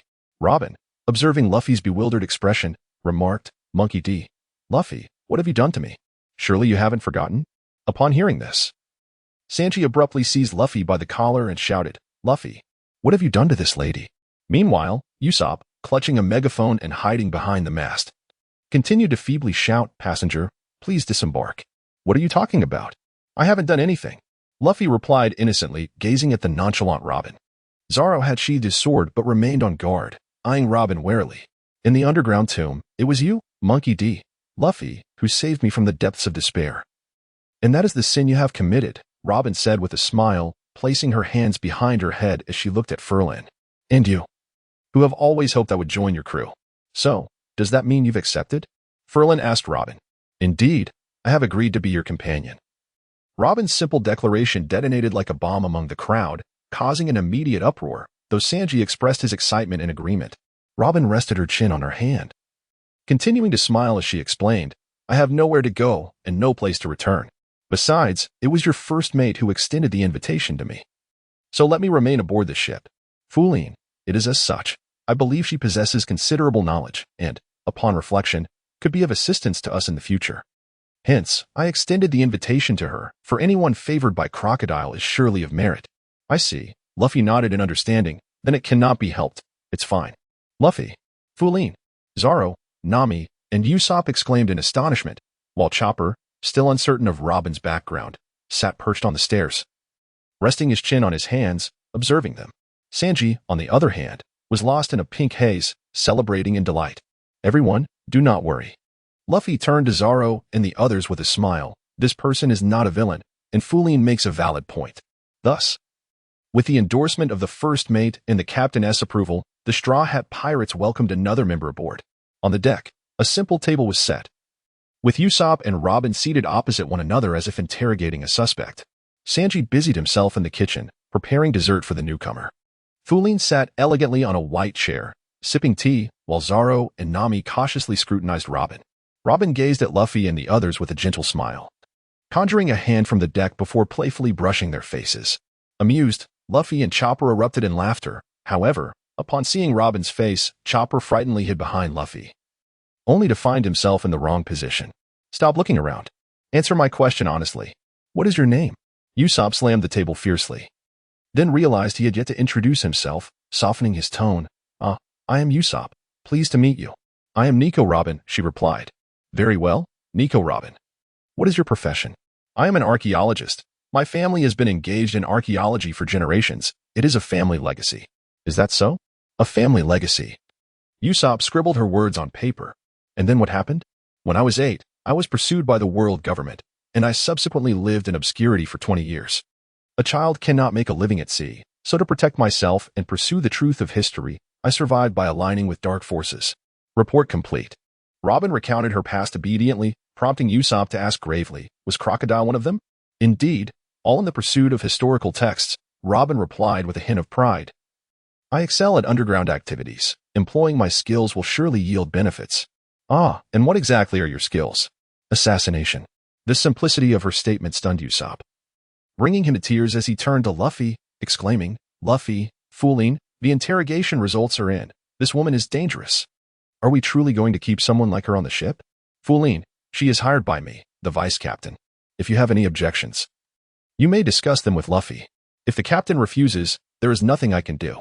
However, Luffy and Chopper are currently engrossed in playful banter with the hands summoned by Robin, completely oblivious to the situation. Humph. Nami kicked the wall in frustration, casting a cold glance at Robin as she said, honestly, to be so easily manipulated is utterly useless. Let me make it clear, even if you remain on this ship because of the vice captain's introduction, I will not acknowledge you. Robin remained unruffled, simply producing a small bag and replying, it's all right. Speaking of which, I just acquired some gems from Crocodile.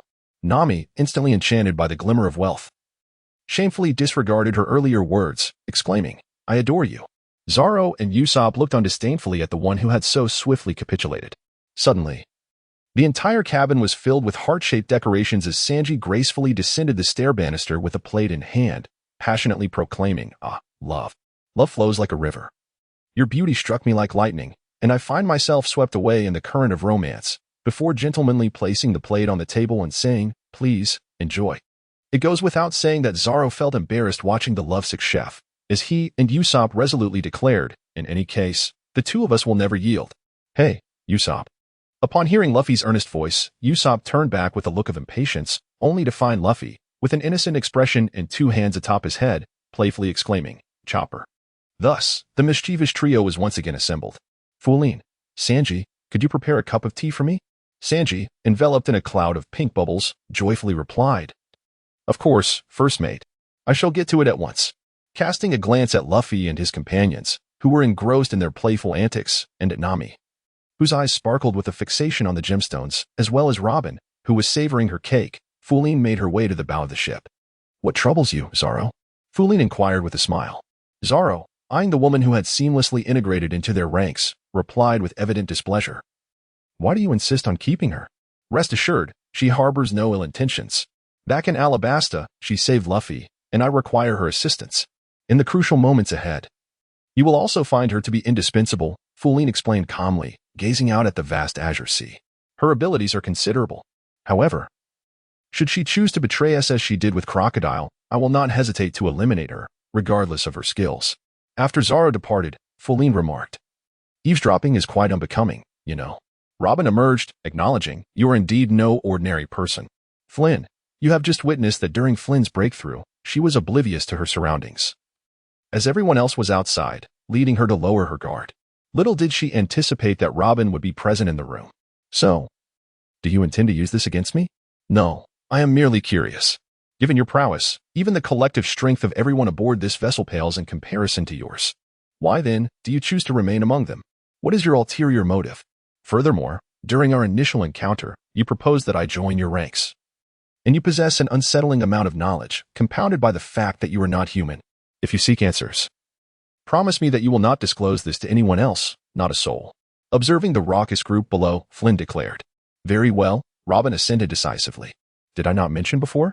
The object of your desire rests in my possession. One could say I know its whereabouts, and I require someone to decipher it. The only individual capable of doing so is you. Fooling continued, your homeland was unjustly condemned by the world government, accused of harboring intentions to awaken ancient weapons, deemed a malevolent force. While one might argue there is some truth to their allegations, the world is replete with stones bearing similar secrets, including those that recount the lore of the three ancient weapons. Yet, only you possess the ability to decipher the inscriptions upon those stones. Their true objective in targeting your kind is to prevent the revelation of a certain matter, the blank century. What transpired during that century that incites such trepidation within the world government? Perhaps the truth holds the power to upheave their dominion, inflicting significant losses upon them. I ponder, if I were to unearth this truth and divulge it, would it wield any influence over them? Why pursue this course of action? The rationale is quite straightforward. They are your adversaries, and equally, they are mine. Centuries ago, a mysterious race known as the Clan existed, long before the establishment of the world government and the celestial dragons. Our ancestors fostered a bond with them, even pledging to never harm a member of the clan. Subsequently, for reasons unknown, our lineage lost contact with them. Our forebears left behind a legacy, vowing vengeance for the clan and to dismantle the tyrannical rule of the government. Do your ancestors share a connection with the clan? I cannot say for certain, yet over the years, my disdain for them has only grown, and I too aspire to confront them. Naturally, I would not be so foolish as to charge into Meria while alone. I must first seek allies. Knowing the descendants of still exist, I intend to harness their strength to avenge the clan and overthrow the world government and the celestial dragons. Thus, I have resolved to support an individual in their quest to become a sovereign. Why choose Luffy for this endeavor? Because he, Linlin, the tea you requested is ready. Sanji shouted from below. Coming, just a moment.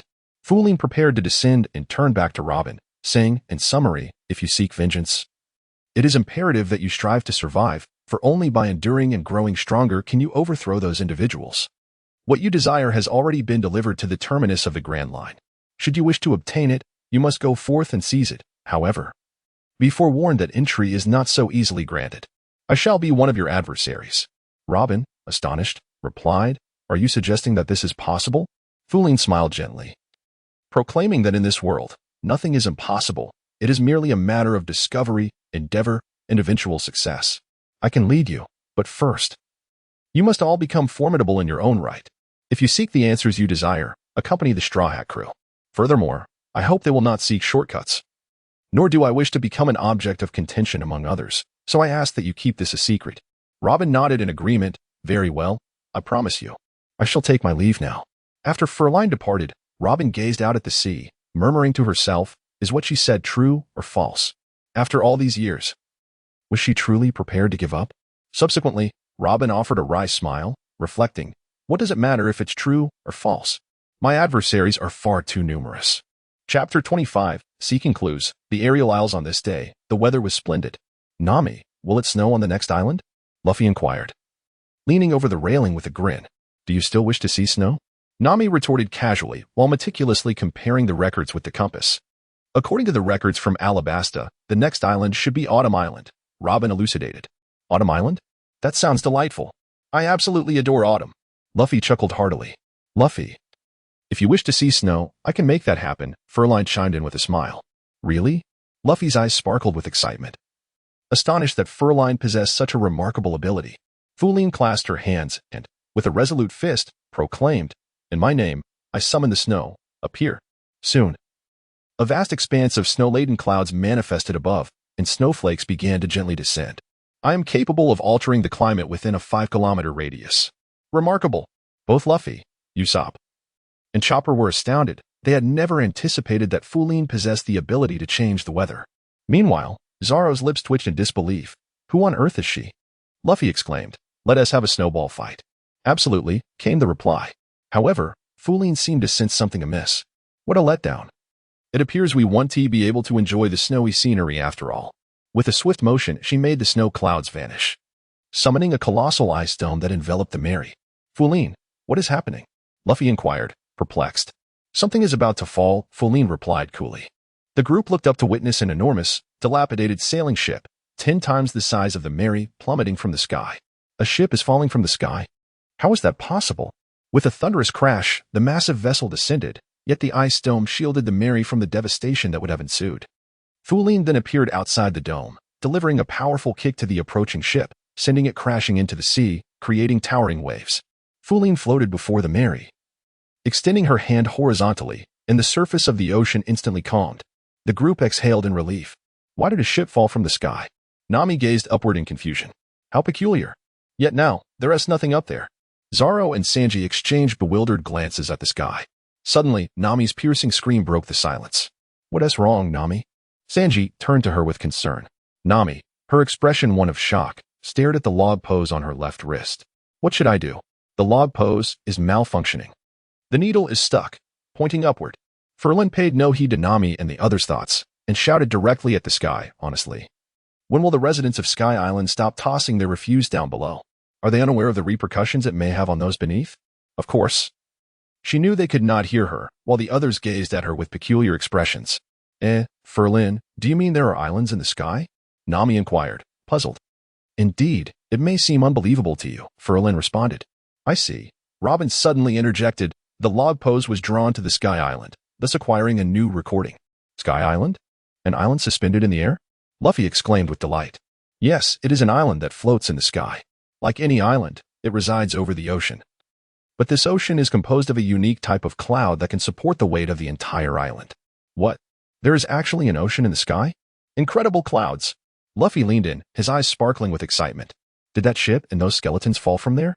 Usopp exclaimed in astonishment. But there is nothing resembling an island up there, Zoro remarked, gazing upward into the sky. Fulin, the sky island is perched at an astonishing height above the surface of the sea, situated amidst clouds that stretch for tens of thousands of miles. Invisible to the naked eye. Oh my goodness! Luffy, brimming with excitement, exclaimed, an island floating in the sky. Fantastic! Let us go see it right away. Brothers. Steer upwards. Steer upwards. Full speed ahead. Usopp eagerly chimed in.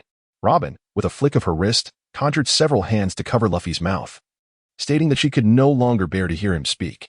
Sanji, with a hint of exasperation, reminded the captain that the helm cannot be directed upwards. At that moment, Robin rose and approached a dilapidated coffin, retrieving the recently gathered skull for closer examination. What could that woman be doing by opening the coffin? Robin produced various archaeological tools and, after meticulous investigation, swiftly deduced the era in which the skeleton had lived and the cause of death. She then consulted her book, discovering pertinent information about the sailing vessel. Eureka! The St. Brialis, which set sail from the kingdom of Brialis in the South Sea 8 years ago, is identical to the fallen ship. Indeed, the insignia on the ship is the same. It has been adrift in the sky for at least 2 centuries. How impressive, Robin! Usopp and Sanji marveled. Even Nami, previously unafraid, leaned in and remarked on how much could be discerned from just a skull, while the remains may not speak. Information cannot be concealed, Robin smiled. Florine, truly, our archaeologist Robin has performed admirably. But how do we reach the Sky Island? Nami inquired. I can fly up there on my own, but if I were to bring you all along with the ship, I am currently unable to do so. Therefore, you must find a way to ascend yourselves. Alternatively, why not salvage that ship? There might be some clues, Florine suggested. However, the vessel has already sunk. Just then, Nami caught sight of the wreckage, where Luffy was thrashing about in the water, while Usopp stood nearby, shouting in a frenzy, "What on earth are you doing? Look, guys. I found it. I found something amazing." Luffy, having been rescued aboard the ship, exclaimed with uncontainable excitement, and then pulled out a map from his chest. Look, this is the map to the Sky Island. The group immediately gathered around, and Nami snatched the map, gazing at the grand title. Skypiea? Does this Sky Island truly exist? Usopp exclaimed in astonishment. Right? Right? Luffy echoed, equally thrilled. This is fantastic. Usopp, there really is a Sky Island. Chopper. Usopp joyfully embraced Chopper. This is the Island of Dreams. We can finally go to the Island of Dreams. Island of Dreams. Chopper also shouted with excitement. The trio, resembling fools, immediately huddled together, jumping and bouncing with glee. Don't celebrate too soon. This is merely a possibility, Nami interjected, unable to contain herself. There are far too many deceptive maps in this world. With a hint of helplessness, Furin remarked, I understand how difficult it may be for you to believe. Yet I assure you that there are multiple Sky Islands along the Grand Line. What? Chopper, Luffy, and Usopp immediately gathered around Furin. Chopper inquired.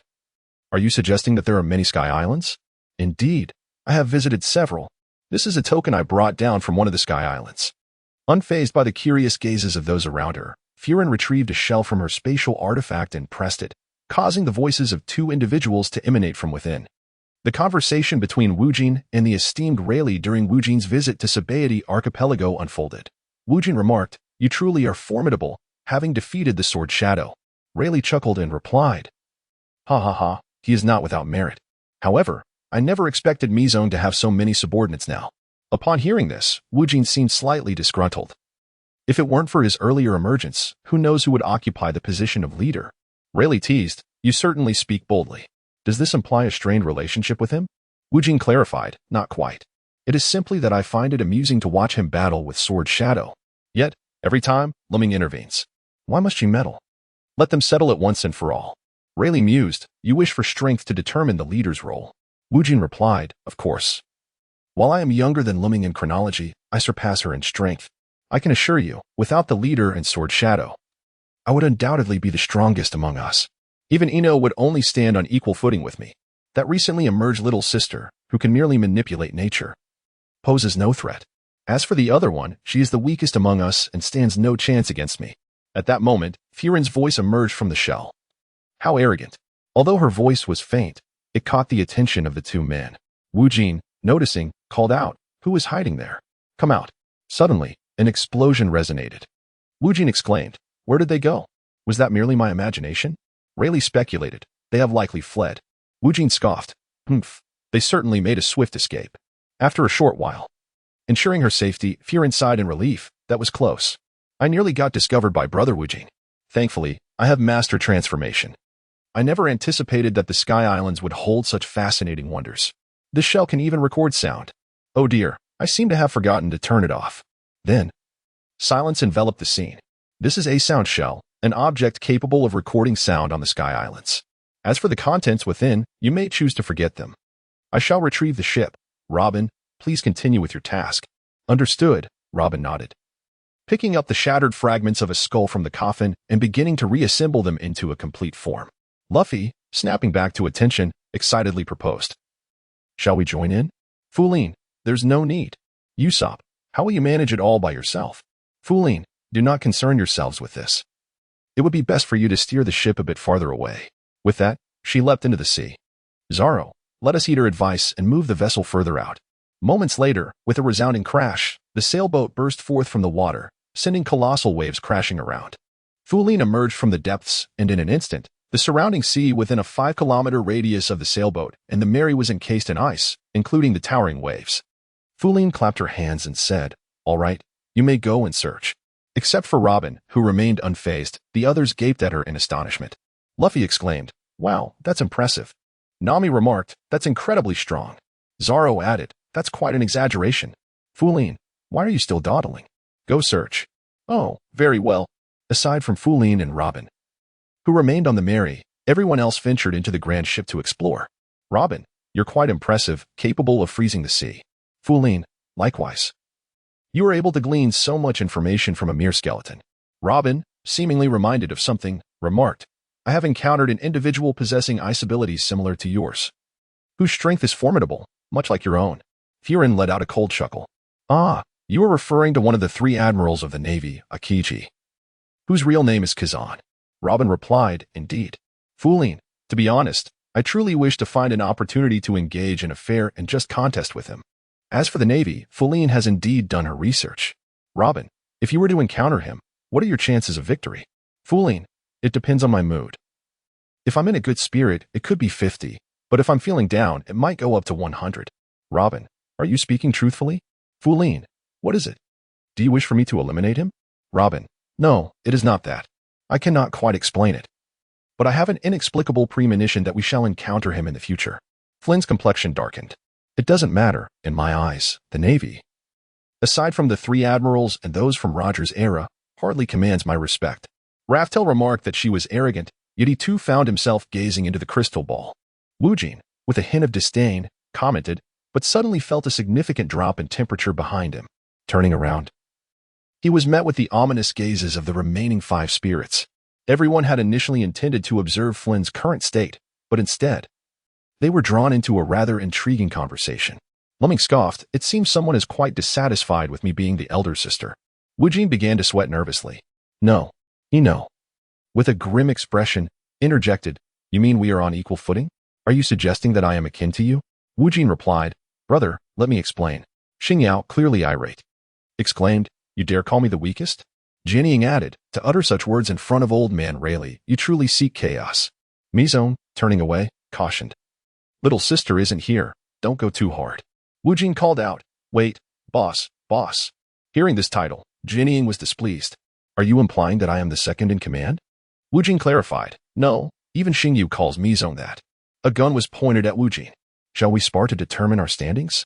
Lumming suggested, you may have a point. Let us resolve this with our fists. Wu Jin attempted to flee but found himself immobilized, ensnared in a formation. Xing Yao declared, even if I am the weakest, I must showcase my abilities. Do not forget, aside from divination, I am also a formation master. Jianying retorted, why all the chatter? Just hit him. With that, all the spirits charged forward. Ah, don't hit my face. A scream echoed through Raftel. Chapter 26, The Salvager, heading to Gaia. Hey, Flynn, we found a whole bunch of stuff. Luffy exclaimed excitedly, while Nami, following behind, shouted, "They're just worthless bottles and jars. Don't bring them back to the ship." Luffy, Zoro, and Sanji emptied the packages they had carried, revealing, as Nami had predicted, merely some bottles, jars, a few battered swords, and a vessel resembling a small boat. "This ship is completely ransacked. It contains nothing of value," Sanji remarked, biting on his cigarette. "Is this all? No navigational logs?" The group responded with discontent. "None." "This is troublesome." Suddenly, a cacophony of festive music, akin to a mix of cymbals and drums, resonated from the sea, growing increasingly louder. The group silently beheld a grand ship adorned with gigantic bananas. At the bow stood a colossal monkey wielding a gong, as it gradually approached and came to a halt. "That ship looks delicious." Luffy gazed at it with starry eyes, pondering what might be inside. Monkeys? Gorillas? Apes? Is this the location of the sunken ship? A wild voice emanated from the banana ship. A chorus of voices replied, "Yes. Director, that vessel is right behind you." "Director? Are they referring to me?" A figure clad in yellow, resembling an ape, hollered, turning around to gaze at the aged ship resting on the frozen sea, exclaiming, "What is happening? Why is the surface of the sea frozen?" The ape noticed Luffy and his companions, who had been silently observing, and called out, "Hey, you over there. What's going on? This is my territory." "Indeed, it's truly an ape." Luffy blinked in surprise, and the others nodded in agreement. The ape, elated by this acknowledgement, momentarily forgot his original intent, joyfully pointing to his own face and grinning widely. "Hey, do I really look that ape-like?" "Yes, you do resemble an ape," Luffy confirmed. "And the more I look, the more you resemble an ape." "Ahaha, please, no more flattery." The ape laughed heartily, observing the peculiar exchange between their captain and the monkey. Sanji remarked, "What language are you two speaking?" Zoro calmly replied, "It's probably called birds of a feather flock together," upon seeing the pile of scrap metal on the Mary's deck. The ape was instantly enraged, glaring wide-eyed. "What is the meaning of the items on your ship? Did you take them from that vessel?" "Yes," Luffy replied nonchalantly. Sensing that their arrival might not bode well, Flynn discreetly thawed the sea to facilitate the Mary's departure. Robin watched the banana ship with a serene smile, her calm demeanor leaving others guessing her thoughts. "Well, Director, the ICC has vanished," the crew on the banana ship shouted. And upon witnessing the slowly sinking large vessel, they cried out, "Director, the ship is sinking. Do not worry, they must have hidden some treasures." The ape commanded as the banana ship drew closer, then leapt onto the deck, frantically shouting, "You dare steal treasures on my territory? Do not think you can escape." With a sense of helplessness, Fuline spread her hands, stating that the so-called treasure was just as you had witnessed. They had nothing hidden. Just as the two were on the verge of an argument, the sky suddenly darkened. Usopp approached Fuline, whispering, "Did you do this?" He now regarded Fuline as omnipotent. "Indeed, I possess such abilities, but I would not indulge in something so mundane. There is no reason for me to turn day into night. And such an act would be quite exhausting," Fuline replied, cautiously surveying her surroundings. Summoning wind, rain, and thunder was within her capabilities, but light and darkness were different. Transforming day into night or vice versa would consume a third of her light and dark energy. As they gazed into the distance, everyone, except for the ape who continued to turn away, was struck with horror, their pupils dilating, mouths agape, unable to utter a sound, their expressions akin to encountering a ghost. The curious ape turned around, instantly mirroring the astonishment of the others, while Fuline remained composed. At the hazy horizon stood three silhouettes, towering over giants, resembling humans, wielding spear-like weapons with wings sprouting from their backs. In the eerily quiet scene, it felt as if even the waves had stilled their breath. Those who were drenched in cold sweat stared in disbelief as the shadows slowly raised their spears, which they then thrust downward. "Ah, monsters!" Before Fuline could finish her sentence, the others erupted in screams. Everyone aboard the Mary rushed to row, wishing fervently for extra hands. As the ship darted away like an arrow, upon breaking through the darkness into the light, they gathered in a circle, breathing heavily to regain their composure. How could they be so enormous? Usopp trembled still. Sanji lit his cigarette with a match, inhaled deeply, and slowly remarked, "In this cursed place known as the Grand Line, anything bizarre can transpire. Just today, for instance, there was a colossal ship descending from the sky," Zoro added. "And then there were human bones," Usopp recalled, still haunted by the skeleton that had terrified him. The log pointer remained fixed skyward, while Nami, holding herself, gazed blankly ahead. "Then there was the strange ape attempting to salvage the ship," Zoro said, clutching his three swords tightly, striving to calm himself. "It's dark now," Robin stated softly with her eyes closed. Chopper nodded mechanically. And finally, there appeared a creature many times larger than a giant. Luffy exclaimed. The ape nodded, saying, Even I felt my first stand on end. Initially, the crew did not see anything amiss with this unfamiliar voice. It was only after several seconds that they turned in surprise, discovering that the ape was indeed aboard the Mary. Get out. Luffy, Zoro. And Sanji swiftly coordinated to kick him away. But that monster was truly immense, Chopper muttered. Usopp, who had been gazing upwards, slowly said, Chopper, if I were to get serious, I could defeat even that kind of creature. Really? Chopper's face lit up with admiration. I've taken down 10 of them before. Usopp stated nonchalantly. 10. After Sanji served a platter of desserts, Usopp's bravado faltered, for filling their stomachs was of utmost importance, especially after the recent ordeal. Look at how frightened you all are. Those were merely shadows of the inhabitants of the Sky Island, Linlin said with resignation. Usopp looked unconvinced. How could shadows be that large? The others shared his disbelief. They were about to stab us with their spears. Nami exclaimed. Those were indeed shadows. To put it simply, it was merely sunlight casting upon the Sky Island residents, and with the fog present, the shadows were projected onto it. It was akin to a shadow puppet show. Linlin explained, moving to illustrate her point. She produced a whiteboard, positioned herself beside it, and as sunlight illuminated her hands, she conjured shadows of birds, snakes, rabbits, and numerous other creatures. How fascinating. Luffy and Chopper were immediately captivated by this game, with Chopper clamoring for Linlin to teach him. Though she stubbornly refused, not because she didn't want to, but because Chopper had hooves instead of hands. Luffy, however, managed to create many shadows, albeit in peculiar shapes. Sanji remained skeptical, but they had wings. Linlin, it is not unusual for the inhabitants of the Sky Islands to possess wings.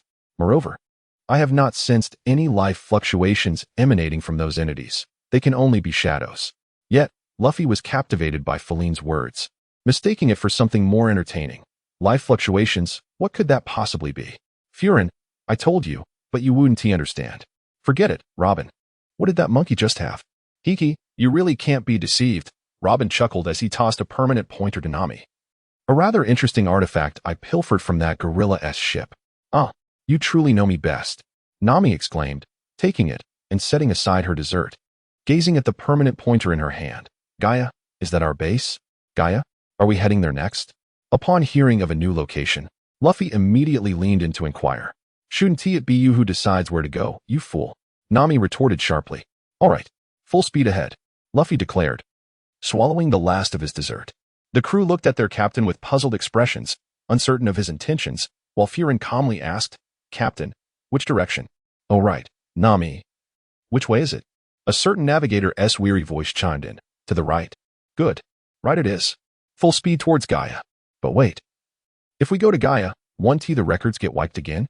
Usopp suddenly recalled this matter, which means we won't be able to reach Sky Island, right? As long as the records are not full, the pointer to Sky Island shouldn't change. It's wise to inquire about when the records will be full, otherwise. We won't be able to reach Sky Island. Furin smiled. All right, I understand now. Luffy continued pointing ahead. Let us feast in the meat kingdom Gaia, and then head to Sky Island. A few veins popped on Nami's forehead, and she soon deflated, saying, Who told you to indulge in such daydreams? The Mary gradually approached Gaia, where houses were neatly arranged, and numerous coconut trees swayed. This island looks rather splendid. One can't help but feel compelled to relax here. Flame, be cautious, for this place is fraught with chaos. The harbor is adorned with formidable pirate ships, each exuding an air of menace. The town to the west of Gaia Island exists beyond the reach of government, a lawless territory where nefarious individuals engage in brawls. Upon observing Luffy and Zoro's intent to disembark, Nami quickly interjects. Wait, I must keep a close watch on you both. Huh. We are here to gather navigational records for our journey to Skypiea. You must refrain from causing any trouble or engaging in fights here. I will be keeping an eye on you. With that, Nami follows Luffy and Zoro as they venture forth. As they depart, Flame leaps from the ship, informing Chopper that they are merely seeking some respite. Sanji peeks out from the cabin. What? Nami-san and Robin-chan have left? No, I must go see for myself. Upon hearing this, Usopp and Chopper's hearts sank. You cannot go. Huh? The two of them each grasp one of Sanji's legs, tears in their eyes as they plead. If you leave and this ship comes under attack, what will we do? Please don't abandon us. Sanji, resigned, responds. All right. Just let go. By the way, where is Flame? Huh? It seems she has also departed. In a certain forest on Gaia Island. The forest is indeed pleasant. Perhaps I shall simply take a nap here. Bloop, bloop, bloop. Feline retrieved her communicator and inquired. Hello, Xingyao, what did you say? Feline was in a state of panic. You mentioned that Blackbeard and his pirate crew are in the same place as us, on the island of Gaia, Rafteru Starshine. Indeed. You advised me to pay attention to Ace's movements, yet he appears to be in the company of Buggy the Clown, engaging in lively conversation. I find myself disinterested in the matter. However, on a whim, I decided to check on Blackbeard's situation, only to discover that you and they are on the same island. Will you confront him? Feline, you speak so nonchalantly. He is. How can I possibly resolve this? Xingyo, aren't you capable of sealing the powers of the dark fruit? Feline, indeed. However, my current strength only allows me to seal him for 3 days at most. Who knows when they will cross paths? Xingyao, what shall we do then? Feline, you inquire how I am to know. Never mind. You may continue to observe him while I devise a solution. By the way, could you return for a moment? Or do you have any medicinal supplies that Bai Mu could bring over?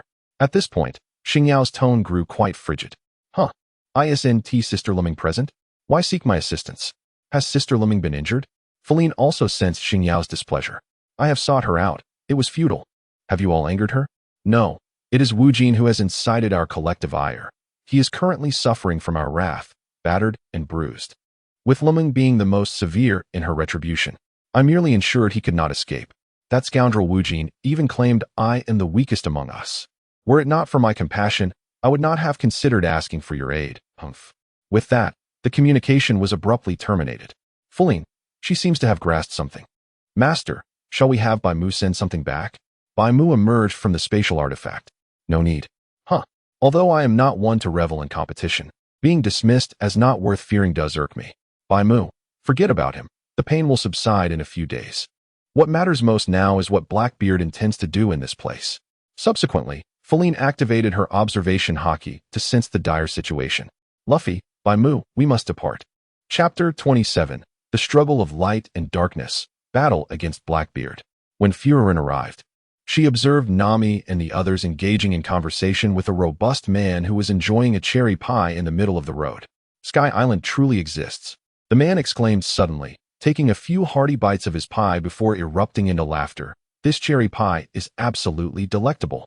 Upon hearing his voice, Nami turned in astonishment, placing Luffy and Zoro, whom she had been carrying, gently on the ground. Hey there, big sister, what has got you all riled up? It was quite evident that those two were the victors in that recent skirmish. Luffy and Zoro, still lying on the ground, silently rose, brushing off the dirt from their clothes, and then gazed at the robust man in silence. Those fellows speaking of a new era are merely spouting nonsense. The man declared emphatically, clenching his fists. What do they mean when they say the era of pirates chasing treasure dreams has come to an end? A person's dreams shall never cease. Luffy and his comrades remained silent, listening intently to his words, while the surrounding pedestrians erupted into derisive laughter, disdainfully regarding the man. Surpassing the thoughts of ordinary individuals is no trivial matter. He continued to laugh heartily. Let them laugh if they wish. A true master of his craft doesn't necessarily need to resort to fists when it comes to a brawl, right? After indulging in laughter for a while, the man turned to grab another cherry pie and waved casually over his shoulder, wishing you all the best on your journey to Sky Island. Wait. Furin called out as she noticed Blackbeard preparing to leave. Luffy, what brings you here? Furin asked, glancing at the injuries on Luffy's body, her brow furrowing slightly, though she quickly regained her composure. Luffy, you should first seek Chopper's treatment. I have a matter to discuss with this gentleman. Oh, I see, Luffy replied. Feline, you may return first. Nami. All right, Zoro, Luffy, let us depart. After witnessing Luffy and the others retreat into the distance, Feline addressed the man. I have a matter I wish to discuss with you. Might we find a more suitable location? Blackbeard chuckled. Young lady, it appears we are not acquainted. Pray tell, what is it that you seek from me? Feline smirked coldly. Is it not possible to discuss this matter elsewhere? I fear it may be inappropriate to speak here. Blackbeard replied. Very well, young lady, follow me. As Blackbeard turned away, Feline's expression darkened. Even if I cannot kill him, I must inflict severe injury upon him. This way, Ace will find it a little easier. Upon arriving at a secluded location, Blackbeard inquired. Young lady, what is it that you wish to discuss? Feline, it is true that I have always relished the challenge of facing formidable opponents. I perceive you as exceptionally strong and wish to engage in a friendly spar. Earlier, with so many onlookers, I feared that a confrontation might lead to others gossiping about you, suggesting that you were intimidating a young girl. Now that we are alone, we can spar without concern. Blackbeard laughed even more boisterously than before. Ha ha ha. Young lady, you would be better off seeking another opponent. You cannot possibly overcome me. Feline, how can one know without trying? Moreover, one must not be overly arrogant. The holy light arrow shot forth as Feline decided to take the initiative. Floating in midair, she condensed the light element into a bow and arrow, launching 3 arrows simultaneously towards Blackbeard. Although Blackbeard was somewhat astonished by Feline's abilities, he could not dwell on that for long. Feline sensed a powerful attraction approaching her. She understood that it would be wise to keep a distance from the dark fruit. Feline appeared atop the roof, while the 3 arrows were drawn into the black hole. The dark figure, Blackbeard, proclaimed with a sense of triumph, "Little girl, darkness is gravity. It possesses the power to attract all. Even light cannot escape its grasp. Nothing can evade the allure of darkness." Is that so? Feline replied, her lips curling slightly in a smirk. In this world, nothing is absolute. Even if your darkness can draw in power, there always exists a limit. Suddenly, a brilliant radiance emanated from within the black hole as the 3 light arrows burst forth, breaking free from its confines. Blackbeard, taken aback, exclaimed in disbelief. How is this possible? The arrows did not vanish into the void, but instead circled back, aiming directly at him. Overwhelmed by shock, Blackbeard failed to react in time, and was struck by the 3 arrows, resulting in a spurt of blood from his mouth. Feline remarked, "Darkness is not omnipotent. It can indeed absorb the power of light. However, you seem to forget that this occurs only when the force of darkness surpasses that of light. When the power of light exceeds that of darkness, it can pierce through the shadows. In a sense, they are evenly matched." Blackbeard rose once more, exclaiming, "Ha ha ha, young girl, I must admit I find you somewhat likable now. Would you care to join my pirate crew?" Feline sneered, "I sincerely apologize, but I harbor a disdain for traitors and those past their prime. To put it bluntly, I have never regarded you with any respect." Blackbeard ceased his laughter, his expression darkening. "Is that so? What a pity." From beneath Blackbeard's feet, thick clouds of smoke began to billow forth, radiating outward in all directions like a sinister spirit, moving eerily along the ground.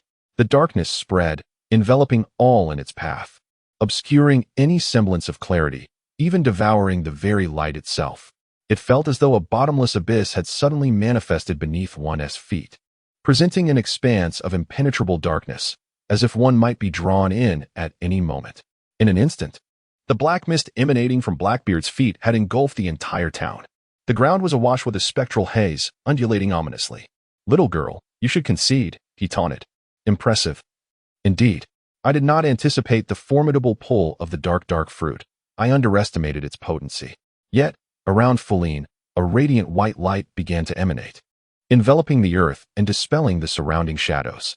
Under the astonished gaze of Blackbeard, the holy light cascaded forth, and with it, the arrows of divine judgment struck down. Feline once again unleashed 3 arrows, which converged into a single long arrow aimed at Blackbeard's abdomen.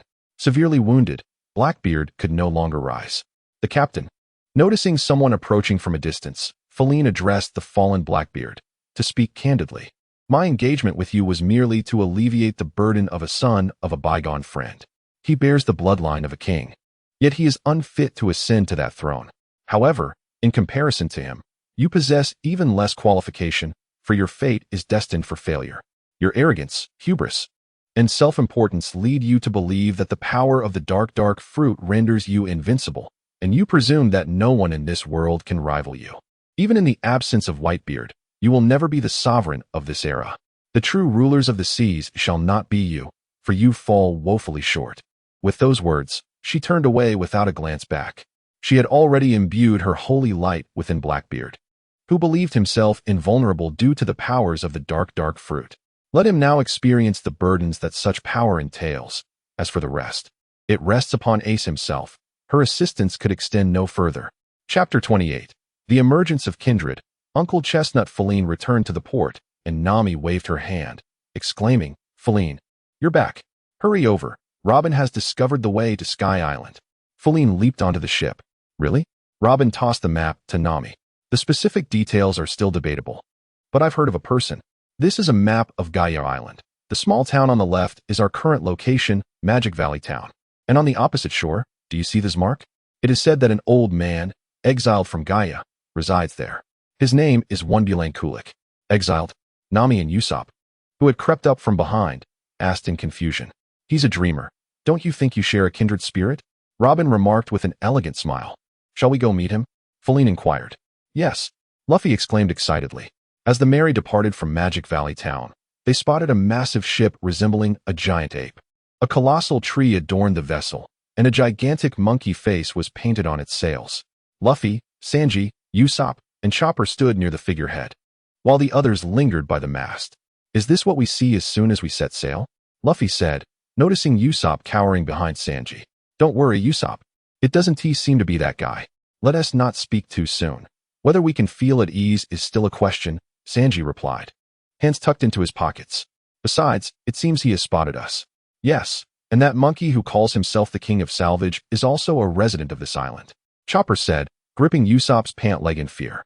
We just happened to see him return. Is that so? I wouldn't mind encountering that fellow again, Luffy stated nonchalantly.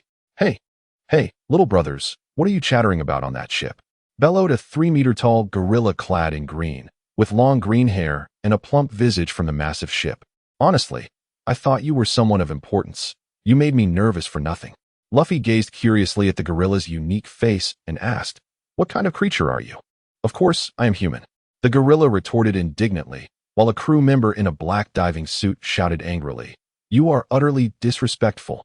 Do you not recognize the gorilla pirate crew led by the king of underwater exploration?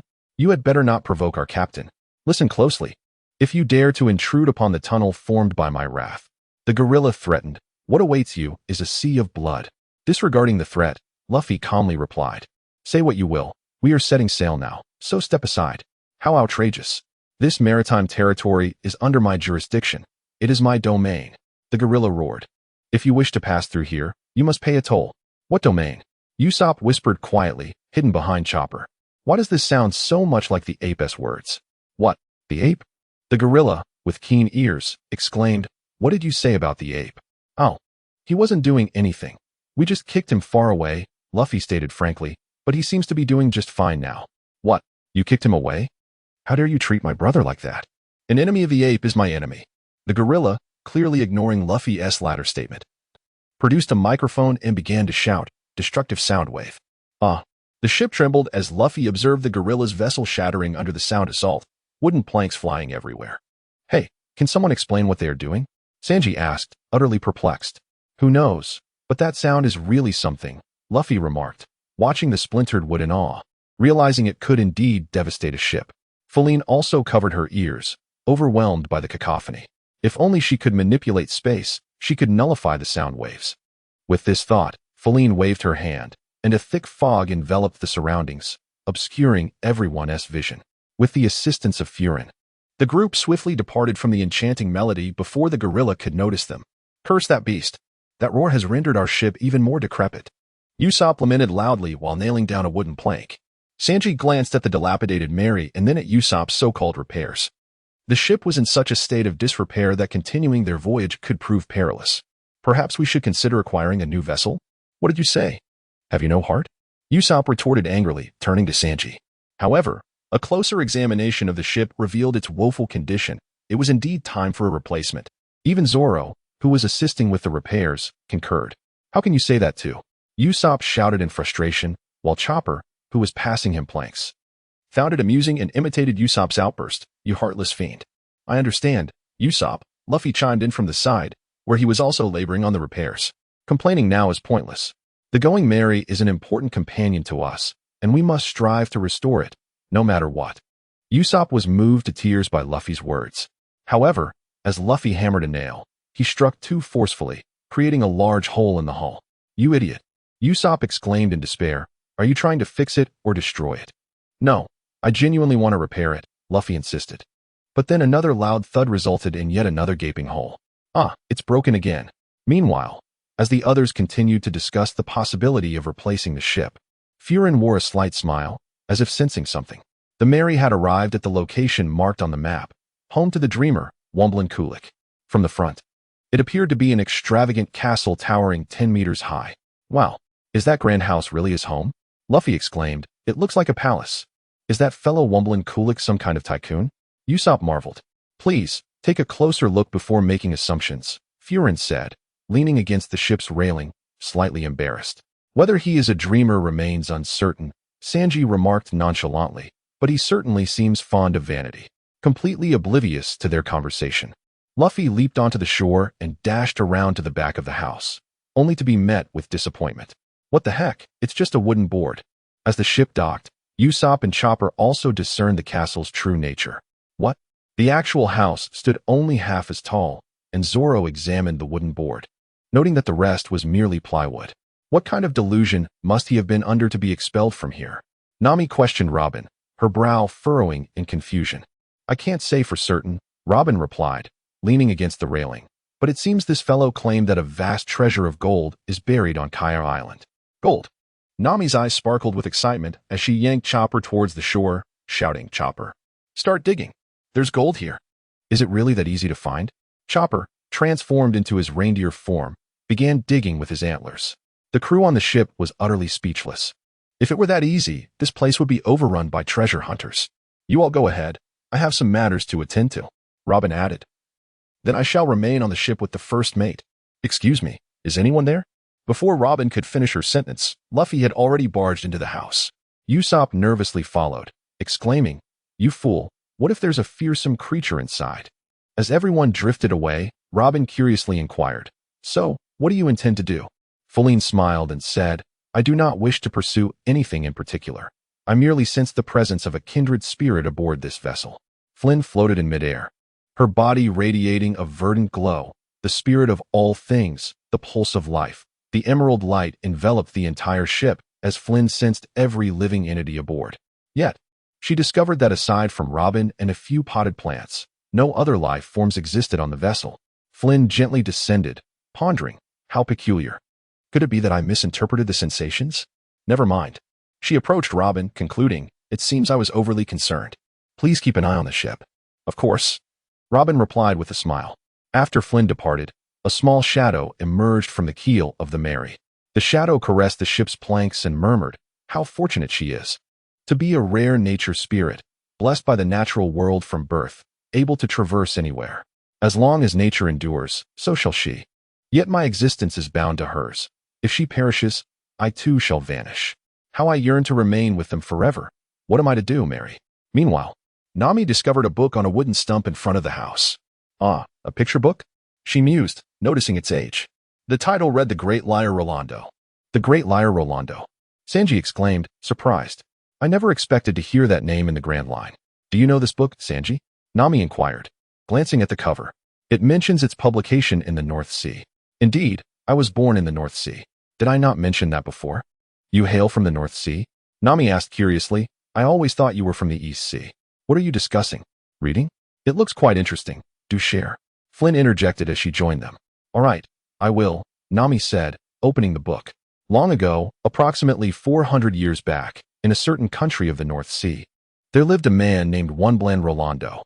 Rolando was an adventurer, spinning his tales of perilous exploits in such an exaggerated manner that the villagers were left in bewilderment, unsure of the truth. At this point, Nami paused, and they exchanged silent glances at Usopp, who was intently listening to the story. Once, upon returning from a journey, Rolando immediately reported to the king that he had discovered mountains of gold on an island in the Grand Line. The valiant king, eager to ascertain the truth, led 2,000 soldiers to the Grand Line, enduring countless hardships until they reached the fabled island of gold. Yet all that remained was a desolate forest, devoid of treasures. Consequently, Rolando was sentenced to death for deceiving the king. His last words were, I understand now. The mountains of gold have sunk into the sea. No one ever believed Rolando again.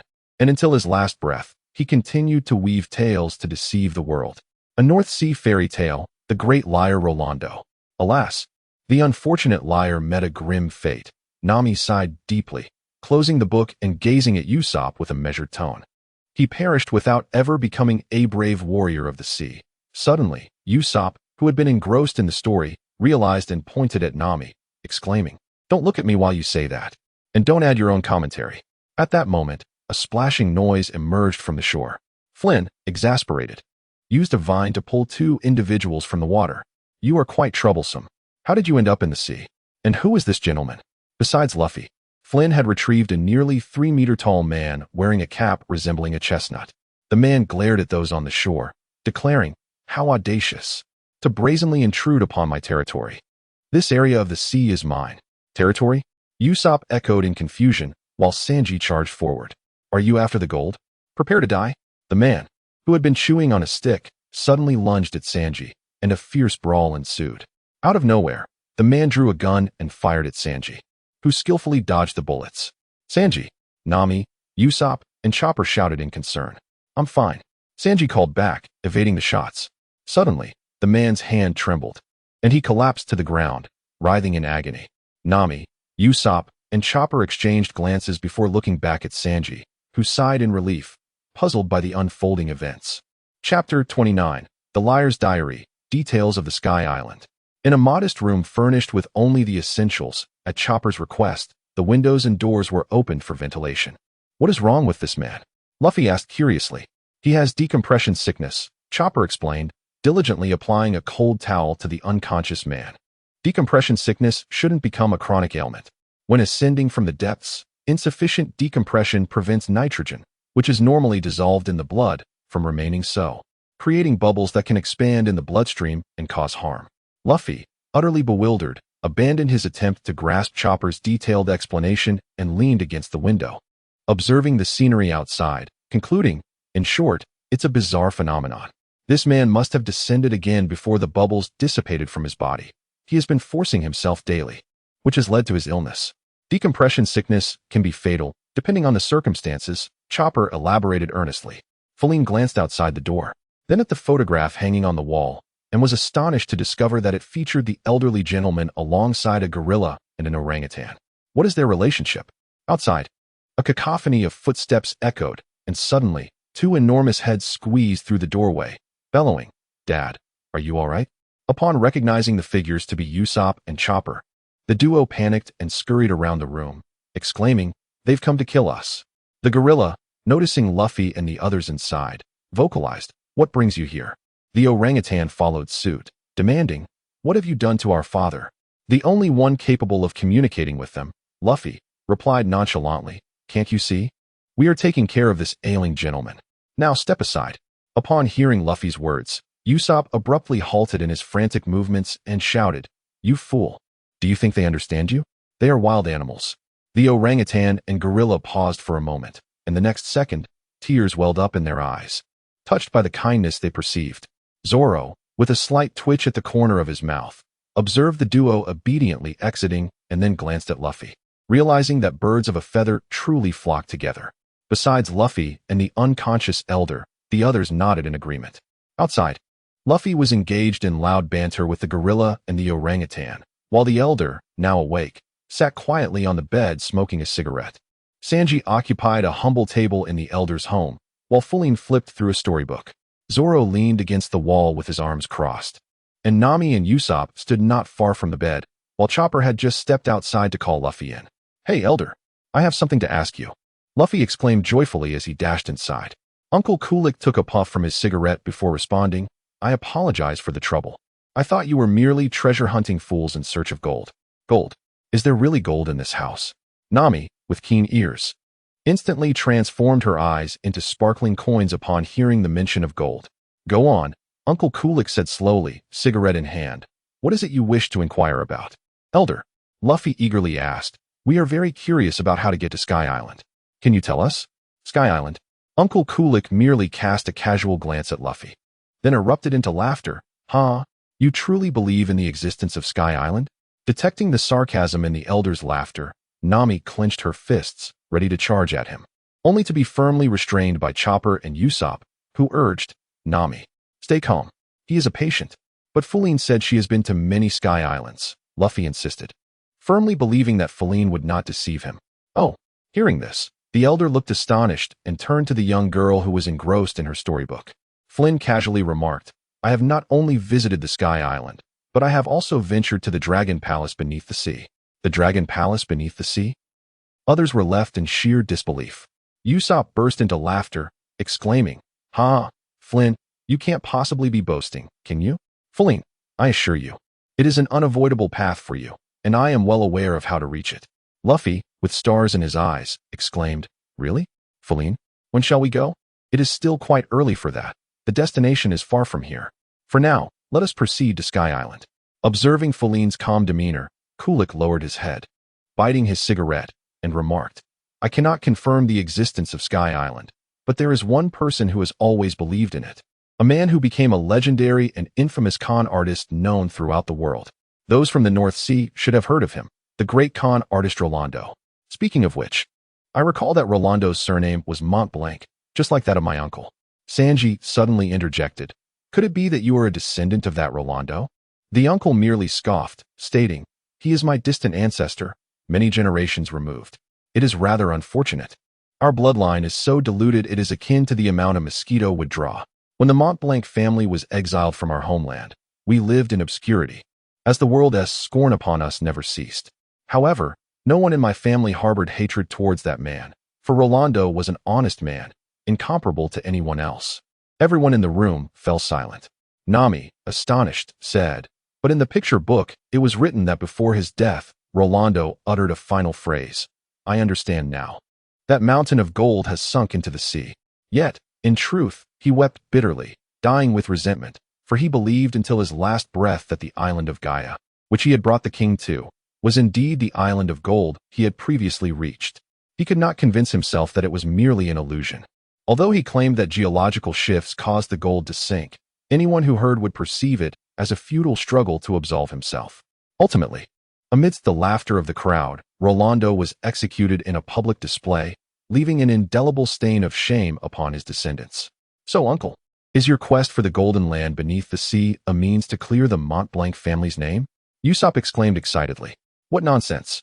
The uncle slammed his fist on the table, replying fiercely, "No matter how honest and upright that ancestor was, it has nothing to do with me.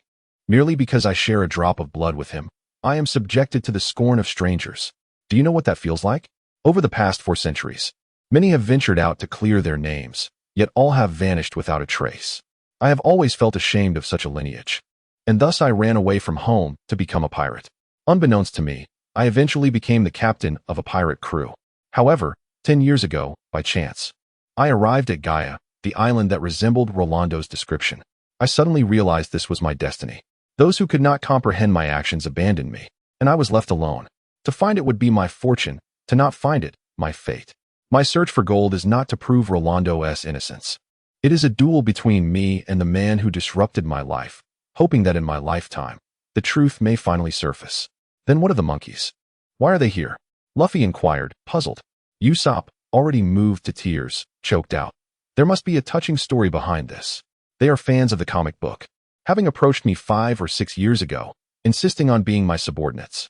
Just like that, Usopp, caught between a heartfelt story and reality, still held back tears which could no longer flow. They too believe that Rolando's gold truly exists. "The waters here are deep and cold, day after day. I swam alone in those icy depths until they too barged into my life, persistently wanting to be my subordinates, creating a ruckus before me. 2 foolish idiots. Yet honestly, they saved me. Do you understand?" "I understand." Usopp began to wipe his tears, moved by the sentiment. Like-minded friends are the greatest source of support. However, what I wish to know is not the story of the monkeys. Luffy broke the emotional atmosphere, directing his voice towards Uncle Kulik. "What I want to ask is about going to Sky Island." "Uncle, just an impatient fellow. Did I not just say? The one who can vouch for Sky Island is that great con artist Rolando. Once you get involved with him, you shall become a laughingstock like me."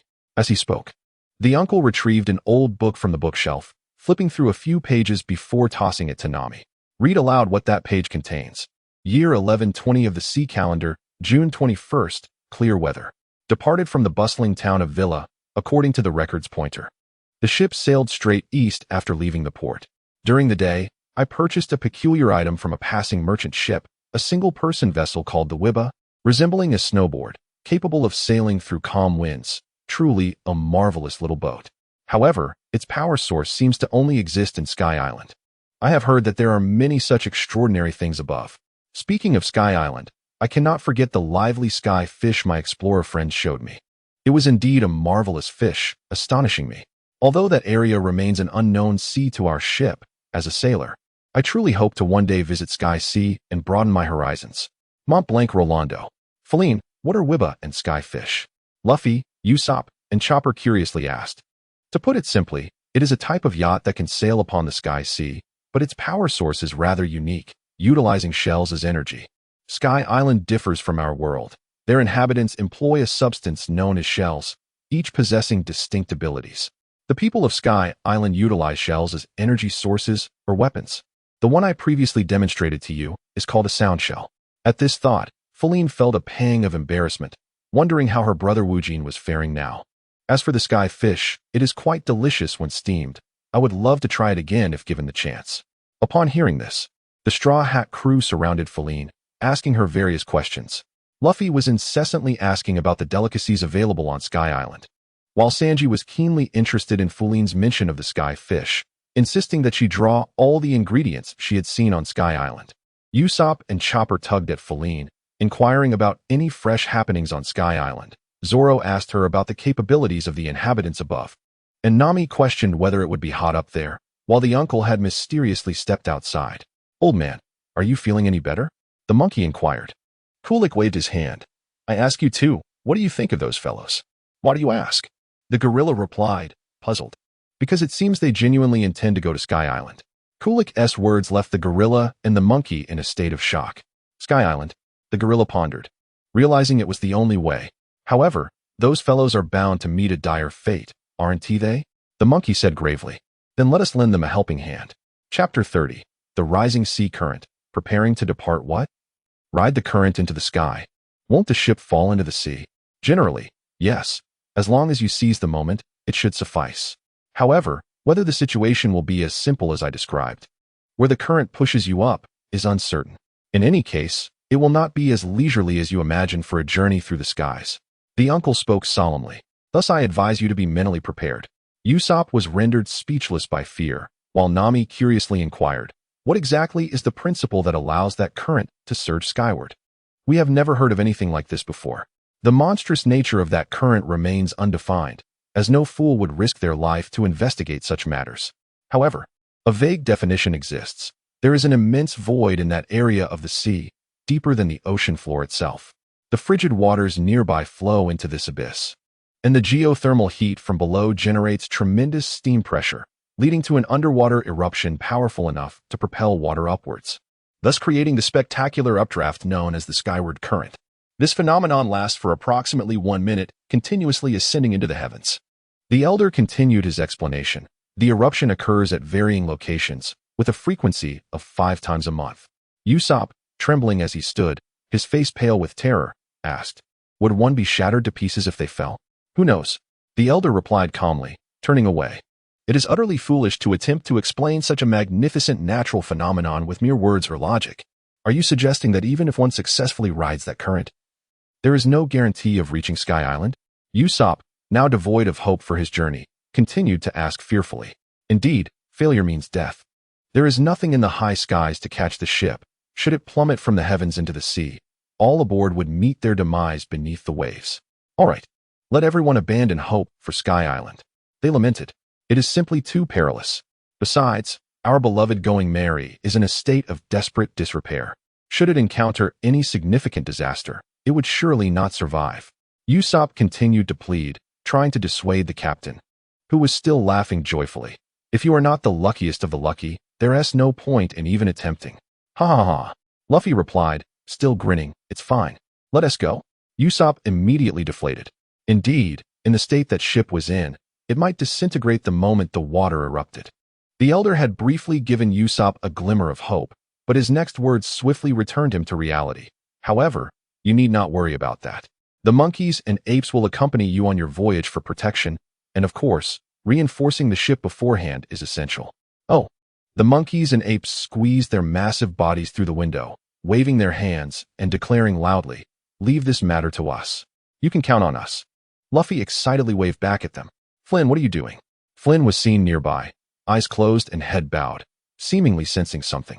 After a moment, she opened her eyes, smiled, and said, "The next eruption of the current will occur tomorrow at noon. We have about a day left. After that, the recording pointers will be altered. So if we are to go, we must prepare swiftly." "How do you know this?" Kurik exclaimed in astonishment. Feline did not respond to Kulik's inquiry. "If possible, I could enhance the power of the currents to increase the likelihood of soaring into the sky, provided that the Mary would not be destroyed in the process. With that in mind," he suggested, "perhaps we should refrain from going." "No, I must go," Luffy declared with unwavering resolve. Observing Luffy's steadfast determination, Kulik expressed with a hint of nostalgia, "I am truly grateful to encounter a group of dream-chasing fools like you in my lifetime. Come, let us dine together, this evening. Let us find solace at my home, comrades." Upon hearing the elder's words, everyone displayed smiles of contentment, and Luffy exclaimed joyfully, "Let us go. Usopp, it's time for dinner." Sanji then turned to Chopper and said, "Chopper, please call Robin over for dinner." Noticing Usopp's despondent expression, Feline approached and gently patted his shoulder, saying, "Usopp, do you realize that there are no shortcuts in this world? Wealth and fortune are often found amidst peril. The only path to becoming stronger is to surpass opponents who are more formidable than oneself. This journey is fraught with powerful adversaries. You must learn to face them with courage. Your father is an exceptional marksman. What he can achieve, so too can you. Do you not aspire to surpass him?" With that, she rejoined the others as they returned indoors. Florin was uncertain as to how much of her words Usopp would heed, and whether they would inspire any change within him remained a mystery. As night descended, the pirates commenced their revelry. Sanji tirelessly served dishes while the others indulged in hearty feasting and boisterous laughter. In a more distant corner, Robin perused an ancient navigational log dating back 400 years.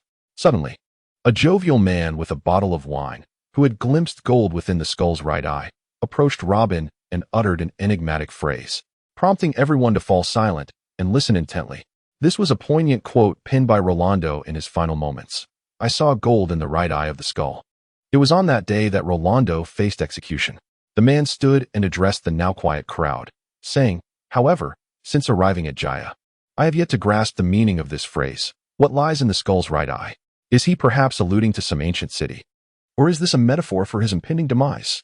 Yet subsequent pages offered no further insights, which is why we plunged into the depths of the sea. For our dreams reside beneath the waves. "Yes, yes," the ape exclaimed in fervent agreement, filling the room with laughter once more. This entry was from the log dated May 21st, 1122, upon reaching Jaya Island.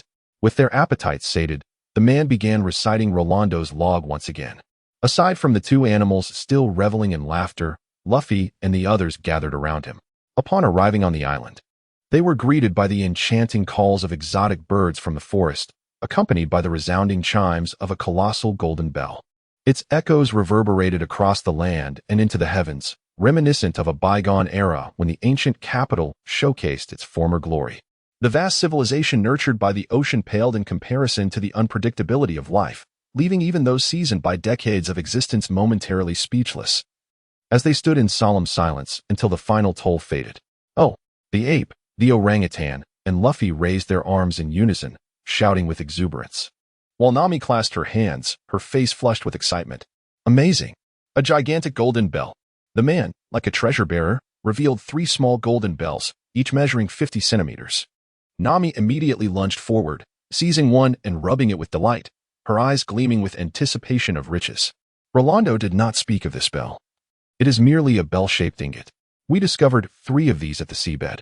Furthermore, regarding the wondrous bird calls mentioned in the log," he gestured to the orangutan, who had produced a cloth bag. "Let us take a look." The orangutan eagerly nodded and opened the bag, revealing an 80-centimeter tall golden bird. This avian figure boasted an enormous beak and a crest reminiscent of a chicken's, radiating a unique golden luminescence. "Wow, this is stunning." Nami succumbed once more to the allure of the gold. "The golden bell and the golden bird," Sanji remarked with a smile. "Could they symbolize the ancient totem of Jaya Island? I am unsure. They may very well be part of some larger form." The man took a puff of his cigarette.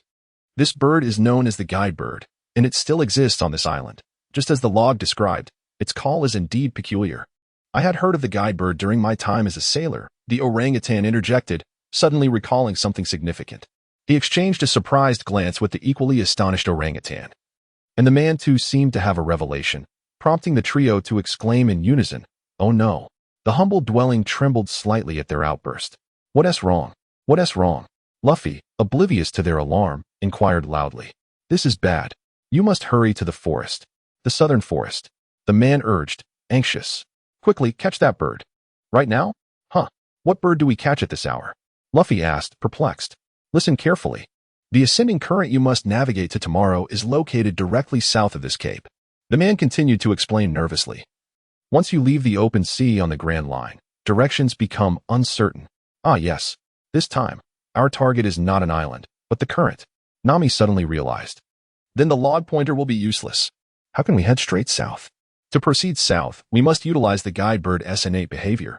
Certain creatures possess the ability to accurately discern their position due to a natural magnetism," he elaborated. "Haha." Luffy interrupted, laughing heartily as he pointed at Zoro. "Zoro is even worse than an animal." "Haha." Zoro retorted, shouting back at Luffy. "Do you have the right to criticize anyone? The guide bird, especially, is unparalleled. Whether traversing vast lands or oceans, it will consistently indicate the correct direction. In short, without this bird, all hope is lost. We would have no chance of reaching the current." The man abruptly kicked the still relaxed Luffy. "Stop dawdling. Go catch that bird." The others hurriedly followed suit, while Usopp, disgruntled, turned back to shout, "You should have mentioned this sooner. It's the dead of night. Are we supposed to stumble through the forest in the dark to find a bird? And take this." The man tossed 3 nets to Luffy, crossing his arms. "We will use this time to help reinforce your dilapidated ship. Listen well. You must capture at least 1 guide bird before dawn." At that moment, Florin sensed something amiss and said to Luffy, "You all go ahead. Some intriguing guests have arrived. I'll stay here to entertain them." "Guests? Who?" Luffy asked, confused. But before he could clarify, Zoro dragged him away. "Whoever they are, right now the bird is what matters. Florin, you are one of our strongest assets. Join us." Usopp shouted, but was swiftly kicked into the forest by Sanji. Sanji turned back to Florin, asking, "Florin-chan, what kind of guests are they? Do you need assistance?" "They do not come with good intentions," Florin replied with a smile. "I can manage on my own." Although uncertain of the guests' identities, Nami cautioned, "Be careful, Florin, let us handle the bird catching." She then turned to follow Luffy and the others. "Who are the guests?" Chopper asked, looking up at Robin. Robin merely smiled.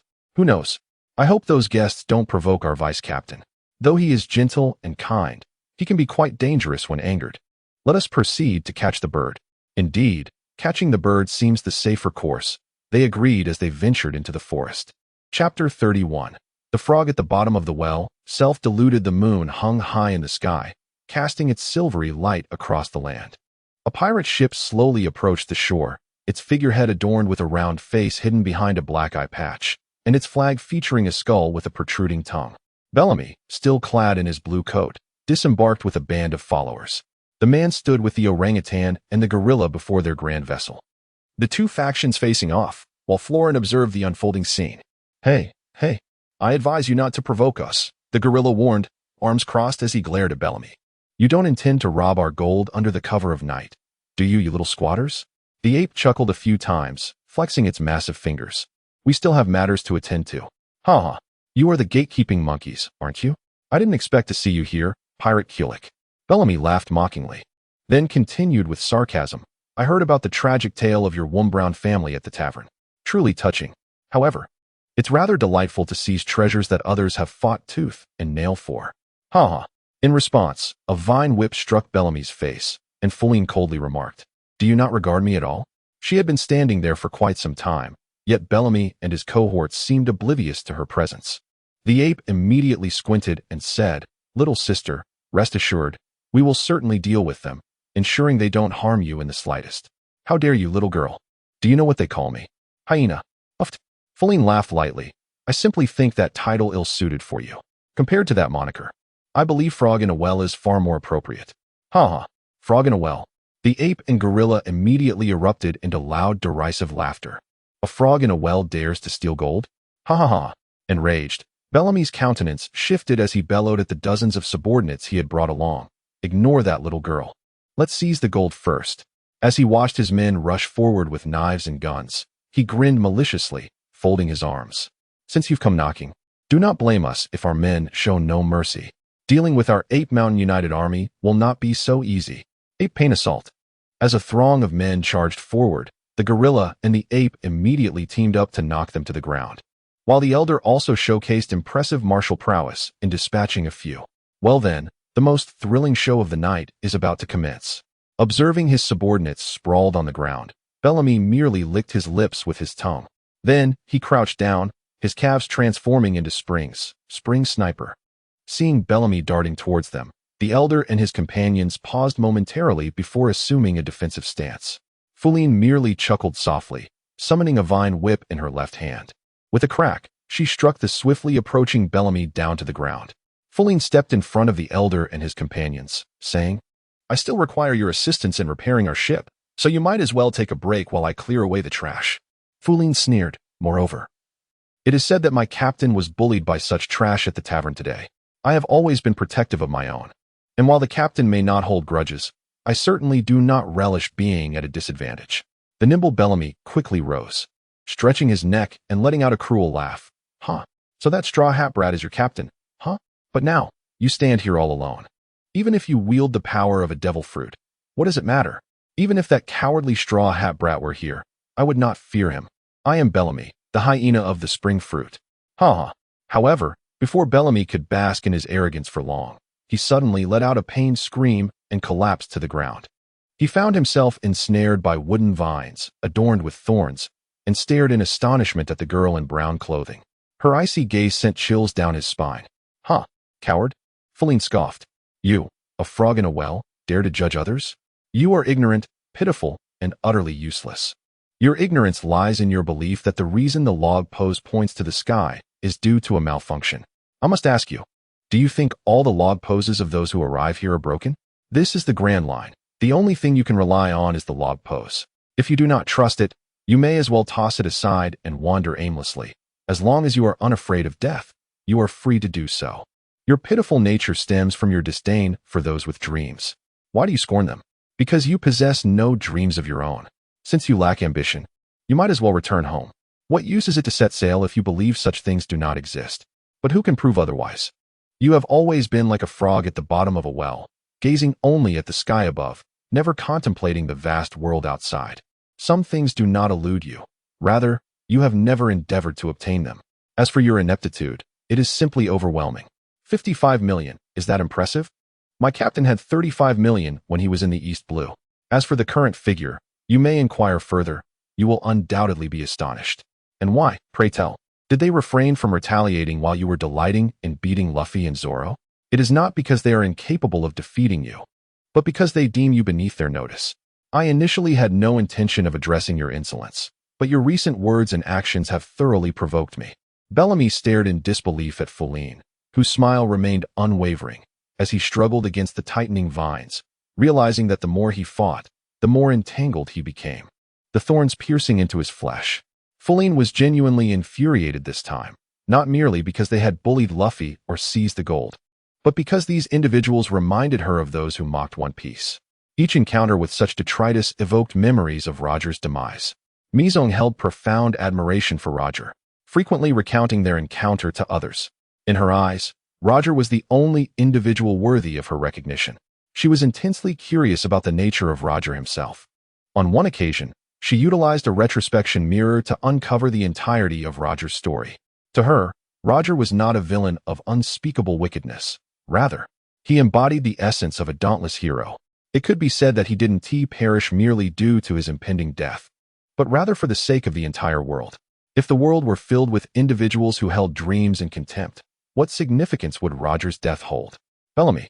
The subordinates, ensnared by the elder's entanglements, gazed at Bellamy's predicament, yearning to rush to his aid. Observing this, Fuline gently lifted her finger, causing countless vines to burst forth from the ground, binding Bellamy's subordinates into a cohesive bundle.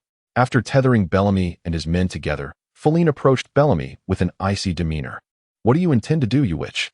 They quavered in trepidation, for Fuline was utterly terrifying, leaving them devoid of any means of resistance. Standing before Bellamy, Fuline spoke coldly. "I have no intention of killing you, for you are simply not worth it. However, I shall offer you a piece of advice." Flynn whispered a few words into Bellamy's ear, causing him to widen his eyes in astonishment, followed by a profound silence, lost in thought. "That will suffice," she declared, and with a swift crack of her whip, she sent Bellamy and his subordinates sprawling. Witnessing this, Kulik and the others stood in stunned disbelief for quite some time, unable to fathom that this seemingly youthful girl possessed such formidable prowess.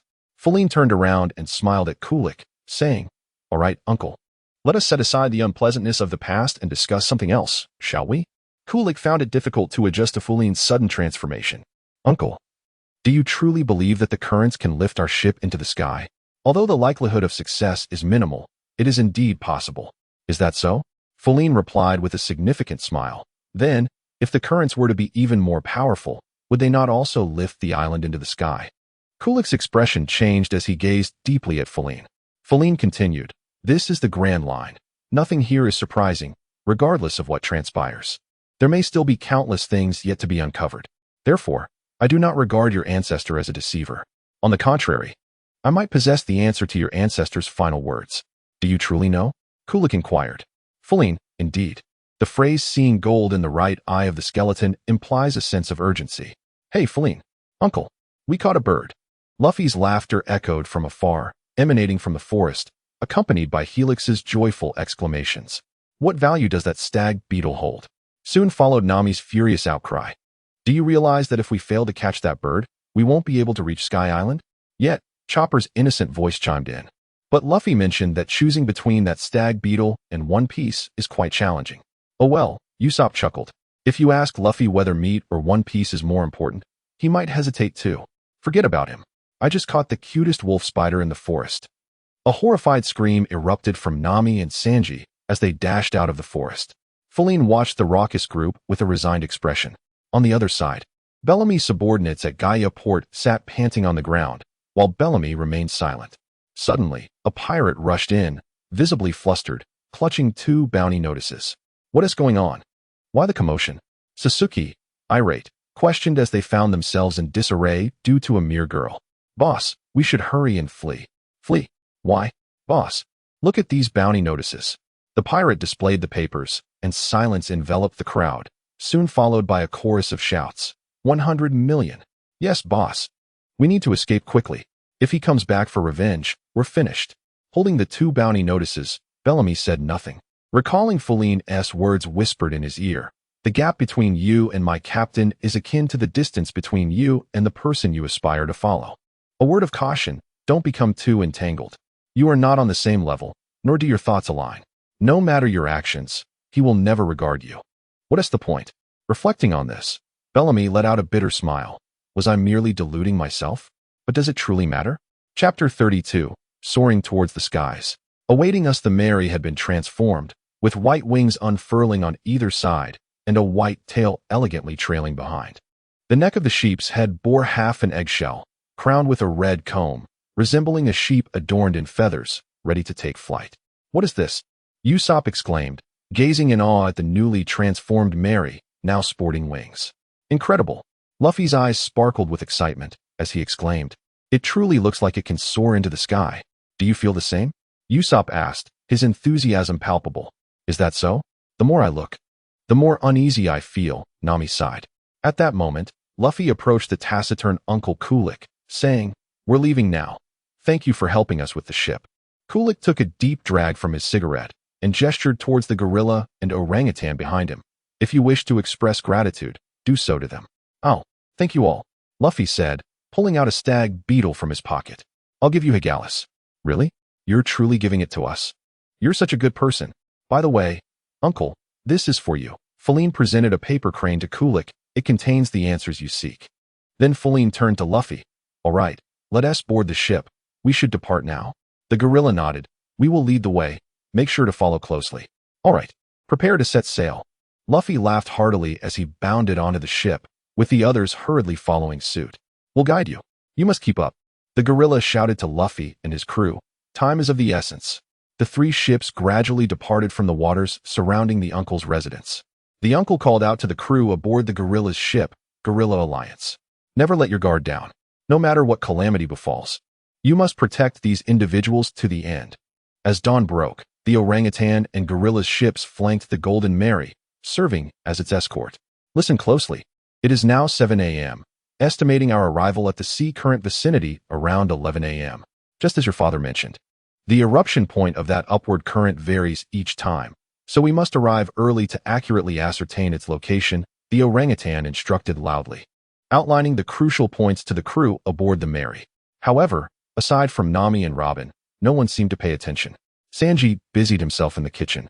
Zoro dozed near the mast, while the rest fixated on the guide bird, which was drenched in cold sweat, whether from fear or tension, remained uncertain.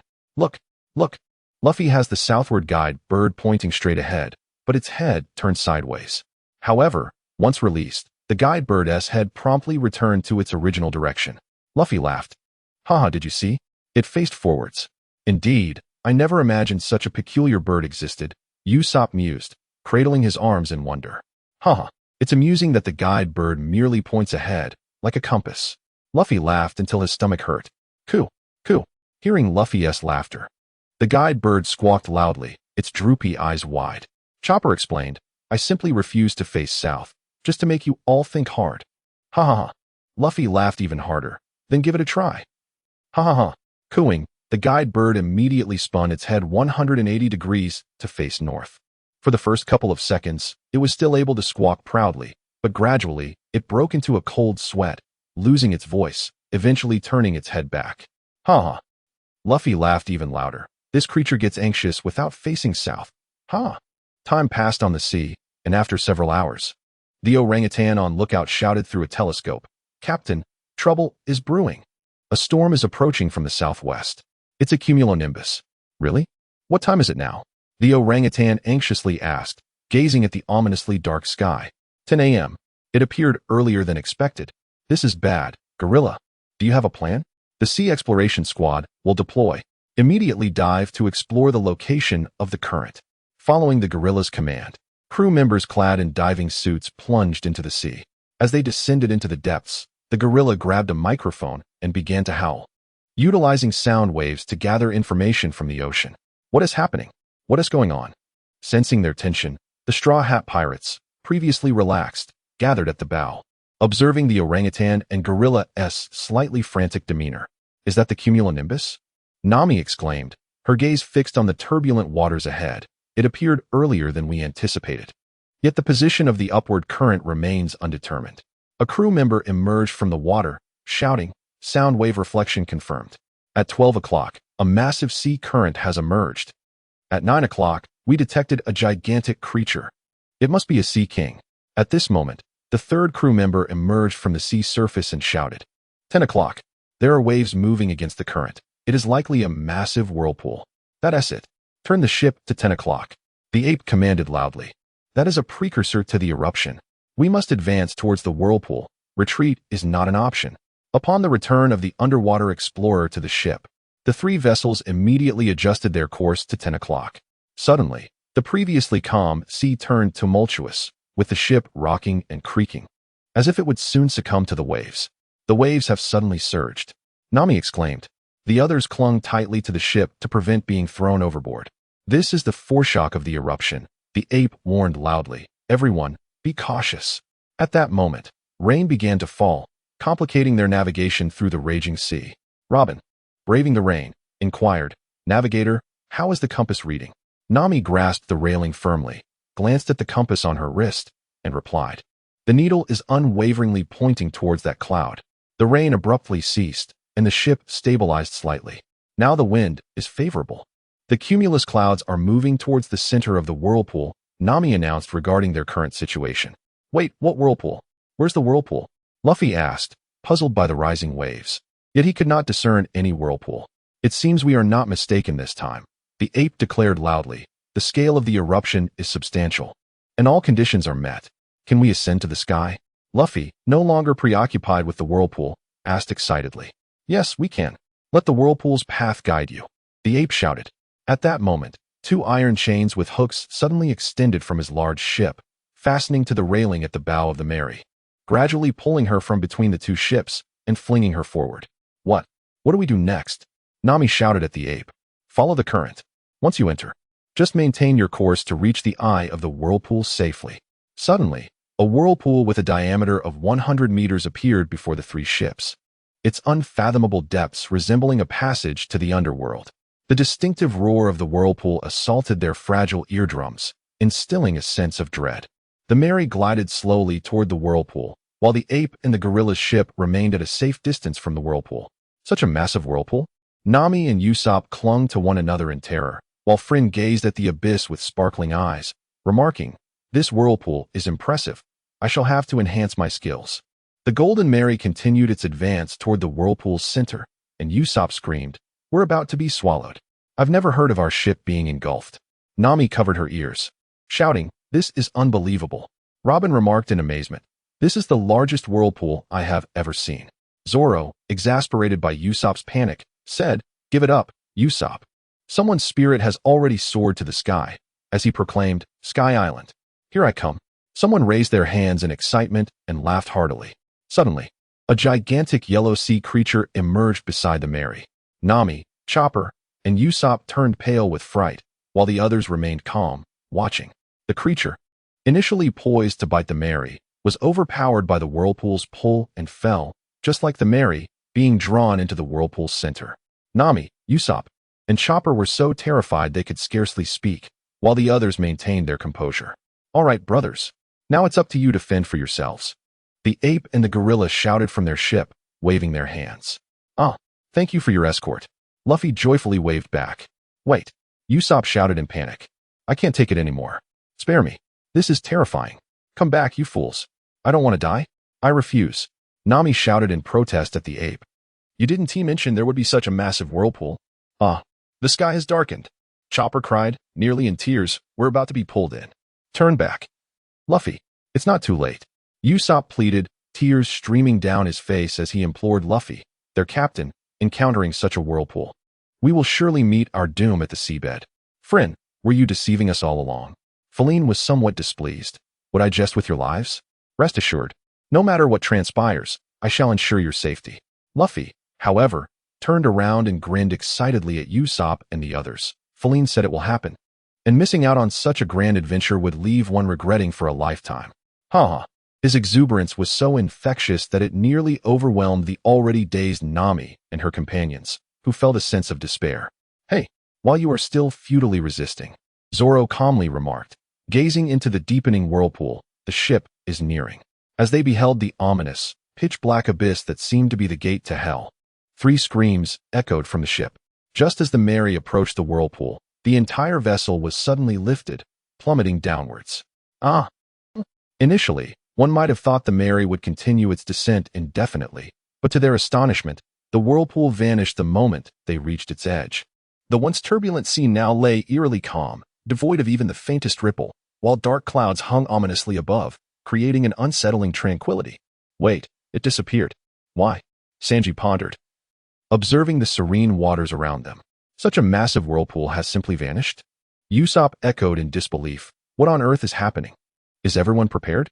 Feline suddenly exclaimed, her gaze fixed on the still sea. Nami, who had been watching the depths, turned pale as she spoke. "The underwater eruption has begun. So the whirlpool's disappearance is merely temporary."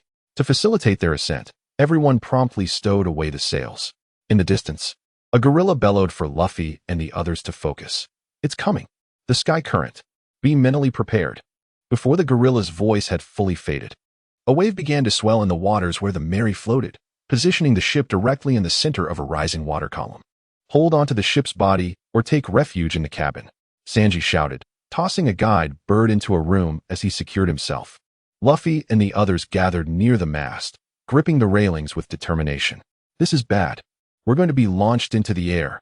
The water level surged, and after a brief silence, a colossal column of water erupted skyward, creating a stunning silver spire that appeared to bridge heaven and earth. The cascading water surged vertically, while the sea breeze blew upward. The Mary ascended straight up along the current, soaring towards the dream of reaching the Sky Island. "What is happening?" Usopp exclaimed in astonishment. The ship was now traveling vertically along the water column, and Sanji, grasping the mast, marveled at the phenomenon. "What is the principle behind this?" "It's the wind." Nami tilted her head, feeling the upward breeze. Luffy, brandishing a chicken crest atop a sheep's head, pumped his fist in exhilaration. "All right. This will propel us into the sky. Charge forth, Mary. It cannot be this easy. Zoro shouted as he clung to the ship's railing. The ship is tilting more and more. It's starting to float away. Indeed. If this continues, the entire vessel will be flung off. Sanji exclaimed, equally alarmed. The consequences would be unimaginable. Usopp stammered, holding tightly to the railing. What should we do? All we can do is hold on tightly. What is that? Chopper gasped, pointing at a yellow sea beast descending from above. A sea king? The one that was just swallowed by the whirlpool? Do you see that? Sanji pointed at the passing sea king. If we fall like it, it's merely a matter of time. What options do we have? Zoro leaned against the wooden wall. We rose with this current. How can we descend on our own strength? This truly is a calamity. Sanji observed the fragments of ship debris falling from above. Many things are tumbling down. They are likely sacrifices to the sky current, Robin remarked coolly. Perhaps we will be next. The Mary had been modified by the old man, perhaps for another purpose. Suddenly, Nami conceived an idea. If we set sail, could we not soar like birds harnessing the wind? Enlightened, Nami proclaimed loudly, this is the sea. Not just an ordinary water column, but the sky current. Moreover, the wind blowing from below is the updraft created by the underwater geothermal explosion. Since we are dealing with wind and sea, I have a way to navigate. Nami, noticing the astonished gazes of Luffy and the others, grinned confidently. Who is the navigator of this ship? It's Nami-san. Sanji's eyes sparkled with admiration as he directed the still-dazed Luffy and the others. Hey, brothers, quickly follow Nami's instructions. All right, the right side is catching the wind. Immediately turn the helm left and align the ship with the current. Nami commanded. Got it. Oh no, the ship is about to leave the surface of the sea. Chopper, perched on the railing, warned loudly. Nami, think of something quickly. No, we can do this. Nami, though drenched in sweat and tension, responded confidently. The Mary had completely lifted off from the sea, yet instead of falling, it soared like a bird along the sky current, buoyed by the wind beneath its sails, granting the Mary the upward thrust needed. We're flying. How amazing. Our ship has ascended into the heavens. Luffy shouted in excitement. Charge forth, Mary. As long as we follow this current and wind, we can fly as high as we desire. Nami joyfully pointed at the dark clouds above. If the sky island truly exists, it must be above that cloud.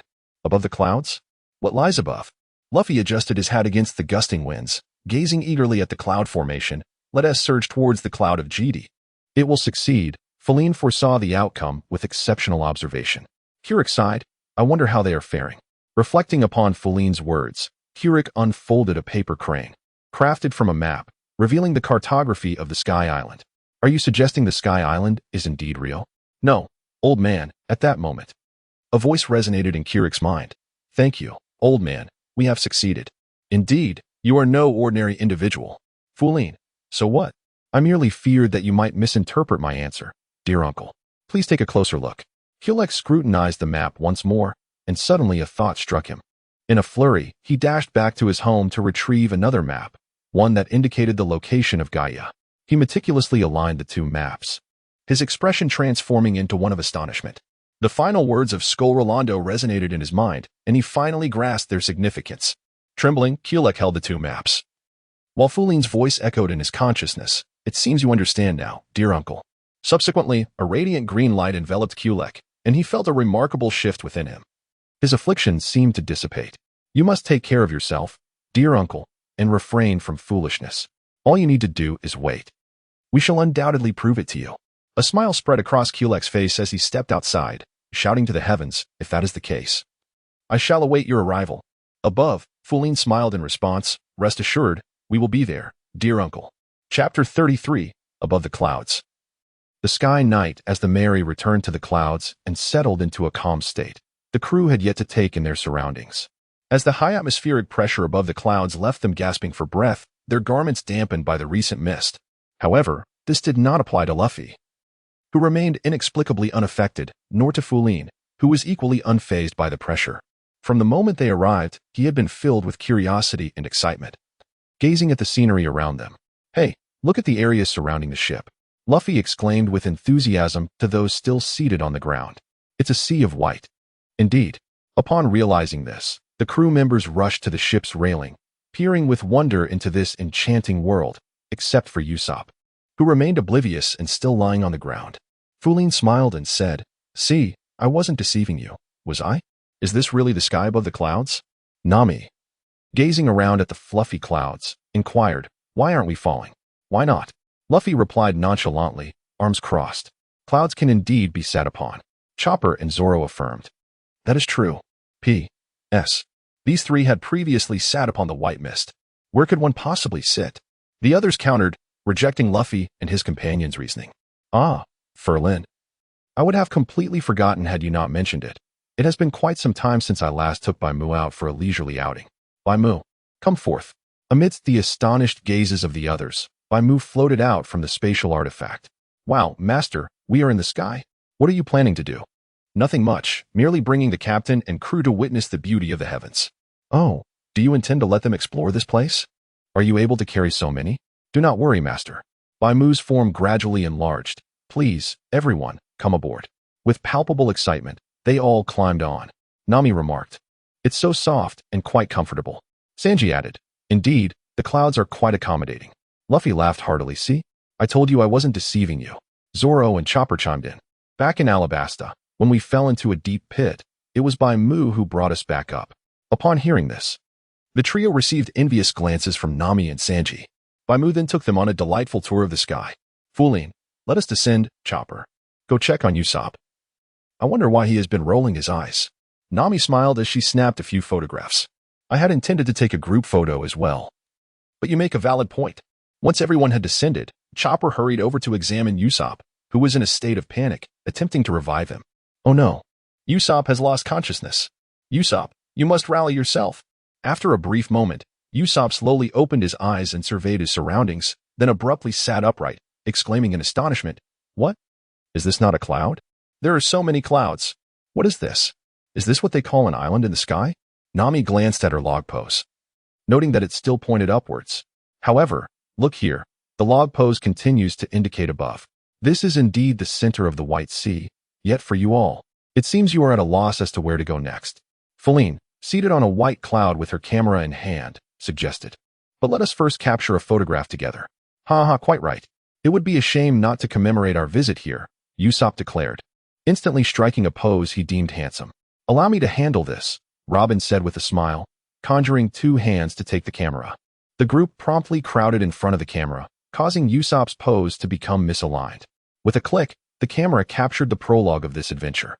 In the photograph, Zoro appeared surprisingly spirited, while Sanji continued to gaze dreamily at Nami and Robin. Usopp, having been pushed to the back, was reduced to a mere head in the frame. Behind them, a vast expanse of pristine, thick clouds illustrated the location of their adventure. It is the sea, Usopp exclaimed as he shed his upper garments and shoes, striking a dashing pose at the ship's railing. First order of business, Captain Usopp is going swimming. Hooray, hooray. Luffy and Chopper cheered enthusiastically, urging him to leap. Do not act rashly, Sanji cautioned, concern etched on his face. We are not yet familiar with this area. It is best to remain on the ship. At this, Feline shouted, No, this is not like the ocean below. This is still a cloud, with no bottom. Yet, Usopp had already jumped into the sea of clouds, disappearing after creating a flurry of vapor. Furin lamented, Oh dear, how can she be even more troublesome than Luffy? After saying this, she leapt down as well. Observing Furin's descent, Zoro remarked, It seems the vice-captain is more familiar with this place than we are. Sanji added, It appears she frequents this area often. Luffy pondered aloud. By the way, why didn't she simply have Bai Mu carry us up? That won't do. The Mary is too large for Bai Mu to bear. And it would be too easy, wouldn't you agree, Luffy? Furin said as she pulled Usopp up. True, Luffy chuckled in response. Suddenly, Usopp, who had been rescued, let out a loud scream. Sanji turned back, growling, Shut up, Usopp. What now? Usopp cried.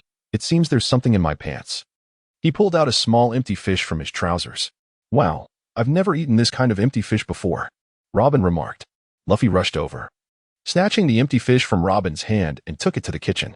In no time, Sanji had prepared it, steaming it into a fish fillet for a taste test. This is delicious, Luffy exclaimed after taking a bite. Nami also sampled it and exclaimed with delight, This is quite tasty. I've never tasted anything like this before. At that moment, Chopper, who was nearby scanning for sky islands with a telescope, suddenly shouted, Hey, everyone, there are ships and people. Just as he finished speaking, They saw a ship in the distance explode and sink. Huh? Sanji asked in confusion. What is going on, Chopper? Wah. Chopper's telescope fell to the ground as he jumped up, panicking. Chopper? Did you see a ship? Sanji looked at the flustered Chopper with bewilderment. I did see it. But the ship is gone. Chopper explained in a frantic and incoherent manner. What are you talking about? Zoro approached, puzzled. Chopper continued to shout incoherently. And there's a square-faced cow charging through the clouds towards us. This is bad. I don't understand. Calm down and explain. Zoro replied irritably. What are you saying? Sanji was saying when suddenly they spotted a figure rapidly approaching. Someone's coming, and they're running on the clouds. As they spoke, a person wearing a square-faced cow mask leapt high into the air, charging towards the Mary. Hey, stop. What do you want? Sanji shouted. I will eliminate you. The cow-masked figure said coldly. This doesn't bode well, Sanji remarked darkly. Come at me if you dare. Zoro grinned, drawing his sword. Meanwhile, Luffy was utterly perplexed. What is going on? In the next moment, the cow-masked figure lunged onto the ship, kicking Sanji away effortlessly, then spun mid-air to kick Zoro, before crashing down heavily onto Luffy's face, sending him crashing to the ground. In an instant, Sanji, Zoro, and Luffy were easily defeated. Hey, what is wrong with you three? Nami exclaimed, clearly shocked that the top 3 fighters of the Straw Hat Pirates had been taken down in an instant. After defeating the trio, the cow-masked figure charged towards Furin, aiming a vicious kick at her. Hey, I'm a girl. You should be gentler with girls. The cow-masked figure was taken aback as the girl who had just been in front of him suddenly appeared behind him. At the same time, she shouted, Cloud Stick. A white stick struck the cow-masked figure, sending him flying into the distant cloud sea. Little girl, you actually managed to defeat that guy. Quite impressive. A knight clad in armor, riding a large bird, descended from the sky and landed on the Mary. What now? Nami crouched behind Furin, gripping her clothes and screaming. I am the Sky Knight, he declared. At that moment, the brightly colored bird landed behind the knight, making an odd sound, Pia. After a moment, the Sky Knight looked around. Has he left? What on earth is going on? Who is that guy? Nami, glancing back at the 3 sprawled on the ground, huffed. What are you all doing? You couldn't even handle one person. The vice captain is far more reliable. Huff, huff, what a disgrace. Sanji panted heavily. Huff, huff. I feel so strange. I can't muster any energy. Luffy lay on his back, gasping for breath. It must be due to the thin air, Furin speculated. Then released a beam of white light that circled around Luffy and the others before retracting. Feeling better now? Luffy asked, shaking his arms as he seemed to have adjusted considerably. Thank you, Furin. Yes, it's much better than before, Zoro nodded. Huh. Furin, when did you change your clothes? Nami inquired, noticing that Furin's once brown outfit had transformed into white. Oh, that? It's nothing significant. Regardless of what I wear, my clothes change color according to the surrounding environment. Really? Luffy exclaimed with curiosity, surprised that Furin possessed such a talent. Since we were at sea, there were abundant natural elements, which is why it appeared brown. Now that we are in the sky, it's different. The Sky Knight cast a surprised glance at Furin and then asked, You are from the Blue Sea, aren't you? What is the Blue Sea? Nami inquired. Feline hastily explained. Qinghai is what the people here call those of us from below. Nami responded, Oh, I see. You must be from below then? The Sky Knight added, Indeed, you are correct. We are currently hovering 7,000 meters above the Qinghai region in the White Sea. The layer above, the White Sea, reaches an elevation of 10,000 meters. Generally, individuals from Qinghai find it challenging to function at this altitude. He cast a curious glance at Feline, adding, Of course, there are exceptions. By the way, how was that person able to run on the clouds? Chopper inquired, his face filled with confusion. Hold on. While I understand you have many questions, let us first discuss business, the Sky Knight stated. I am a free mercenary, and this is a perilous ocean. Those unfamiliar with aerial combat may fall prey to guerrilla attacks like the one we just witnessed and become fodder for the skyfish. As he spoke, he produced a whistle, stating, For 5 million EQ, I shall come to your rescue. Luffy and the others were left puzzled. What are you talking about? Old man. The Sky Knight waved his hand in displeasure. Fools. That is the lowest price. It cannot be reduced further. I must earn a living. Usopp, still trembling, muttered. The Sky Island is so terrifying. But we have no idea what this Iku is, Sanji queried. The Sky Knight was taken aback, incredulously asking, Did you not come from the high seas? You should have passed through at least 1 or 2 islands. Luffy exclaimed, What are you talking about? I don't understand. Old man, Iku is the currency unit on the Sky Island. Equivalent to the berry on our bounty notices, the Sky Knight explained. Luffy responded, "Oh, I see. Wait a moment." Nami seemed to have an epiphany and exclaimed in surprise, "Are there other routes to get here? Did you arrive here on the Sky Stream?" Robin clarified, "What? You came via that monstrous current? I can't believe there are still such courageous souls." The Sky Knight marveled. Nami, upon hearing this, cried out, "I knew that was no ordinary route." She then fiercely turned to Luffy, grabbing him by the collar and shaking him, yelling, "Did you want to get us killed? We could have gathered intelligence more slowly and chosen a safer way. What does it matter? We made it up here anyway," Luffy replied nonchalantly. "The Sky Island is so terrifying." Usopp continued to shudder. "Do you have any crew members who haven't made it up?" The Sky Knight inquired. "No, everyone is here." Luffy answered, slightly confused. "The other routes are not so fortunate. If 100 people attempt to come, perhaps only a few will make it, akin to a gamble." The Sky Knight continued, pausing slightly before adding, "But with the Sky Stream, it's either everyone arrives or everyone perishes. It's a zero-sum game. In recent years, few have dared to take such a risk. You are indeed sailors of both courage and strength."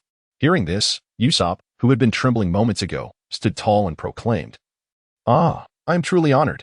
This is all due to my brilliant leadership." At that time, those fellows were wailing as if it were the end of the world. And I shouted. Nami, unable to bear it any longer, grabbed Usopp by the face, but he continued to mumble, "Join me at sea." "Have you had enough?" Nami retorted angrily. "The whistle means that if I blow it once, I will descend from the sky to rescue you," the Sky Knight explained, tossing the whistle onto the deck. He then stood up, turning around. "Originally, blowing the whistle costs 5 million IQ, but consider this a welcoming gift. You can have one for free."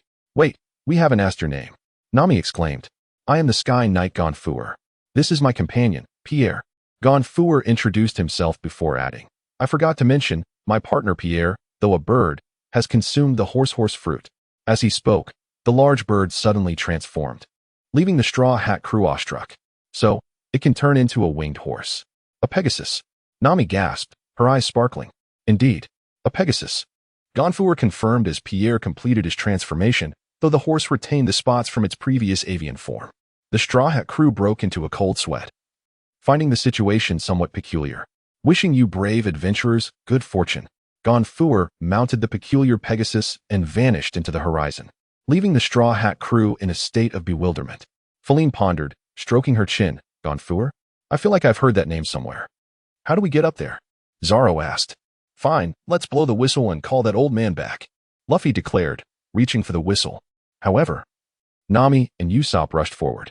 Nami grabbed Luffy by the neck with one hand while forcefully moving his hand away from the whistle with the other. Wait. This is a life-saving tool for us in a critical moment." Usopp tugged at Luffy's face from behind. "What if that masked man attacks again? What will we do?" Nami snatched the whistle away, asserting, "Listen well, this whistle is mine to keep.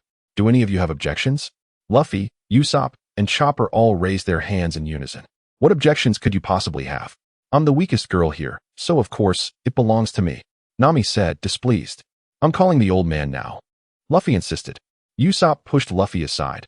"Luffy, you just think blowing the whistle is fun. This isn't your call. Please, let me have it. I'm a weak little animal," Chopper pleaded. Usopp retorted, "Nonsense. The weakest is me." "What? That's ridiculous. The weakest is clearly me," Nami argued. Robin sighed. "Your hierarchy of strength is quite peculiar." Ultimately, Nami, realizing she could not monopolize the whistle, proposed. "How about this? We hang the whistle on the main mast in the center of the ship. Whoever is in danger can blow it, and that seems fair, right?" "Sounds good," Usopp agreed. Chopper nodded, understood. Nami turned to Luffy and the others, threateningly saying, "You lot are not allowed to blow it. If anyone dares to sneak a blow, I will kick them to the ends of the earth." "Yes, we will be careful," they all replied in unison. Feline confidently declared, "I don't need this at all. There's no one here who can match me." Zoro shrugged and said, "Let us just set sail, shall we?" At that moment, Chopper, peering over the side of the ship, exclaimed, "Everyone, look over there." Robin approached with a puzzled expression. "What is that?" "It looks like a waterfall," Chopper added. "What a peculiar cloud." "All right, it's decided.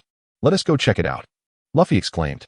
The Mary sailed towards the cloud resembling a waterfall, but soon, a massive cloud obstructed their path. There's a huge cloud ahead. "What should we do?" Chopper inquired. "Since it's floating in the sky, It must not be an ordinary sea, Sanji speculated. What kind of cloud could it be? Usopp asked. Nami wondered. If it's just an ordinary cloud, we should be able to pass right through it, right? Let us find out, Luffy said eagerly, swinging his arm and stretching it towards the strange cloud. To his surprise, his arm bounced back upon contact. It rebounded. Luffy exclaimed, his eyes lighting up as he jumped onto the cloud, bouncing around like on a trampoline. Look, I can't sink into this cloud. It's soft and fluffy, just like cotton candy. How can this be? This is amazing.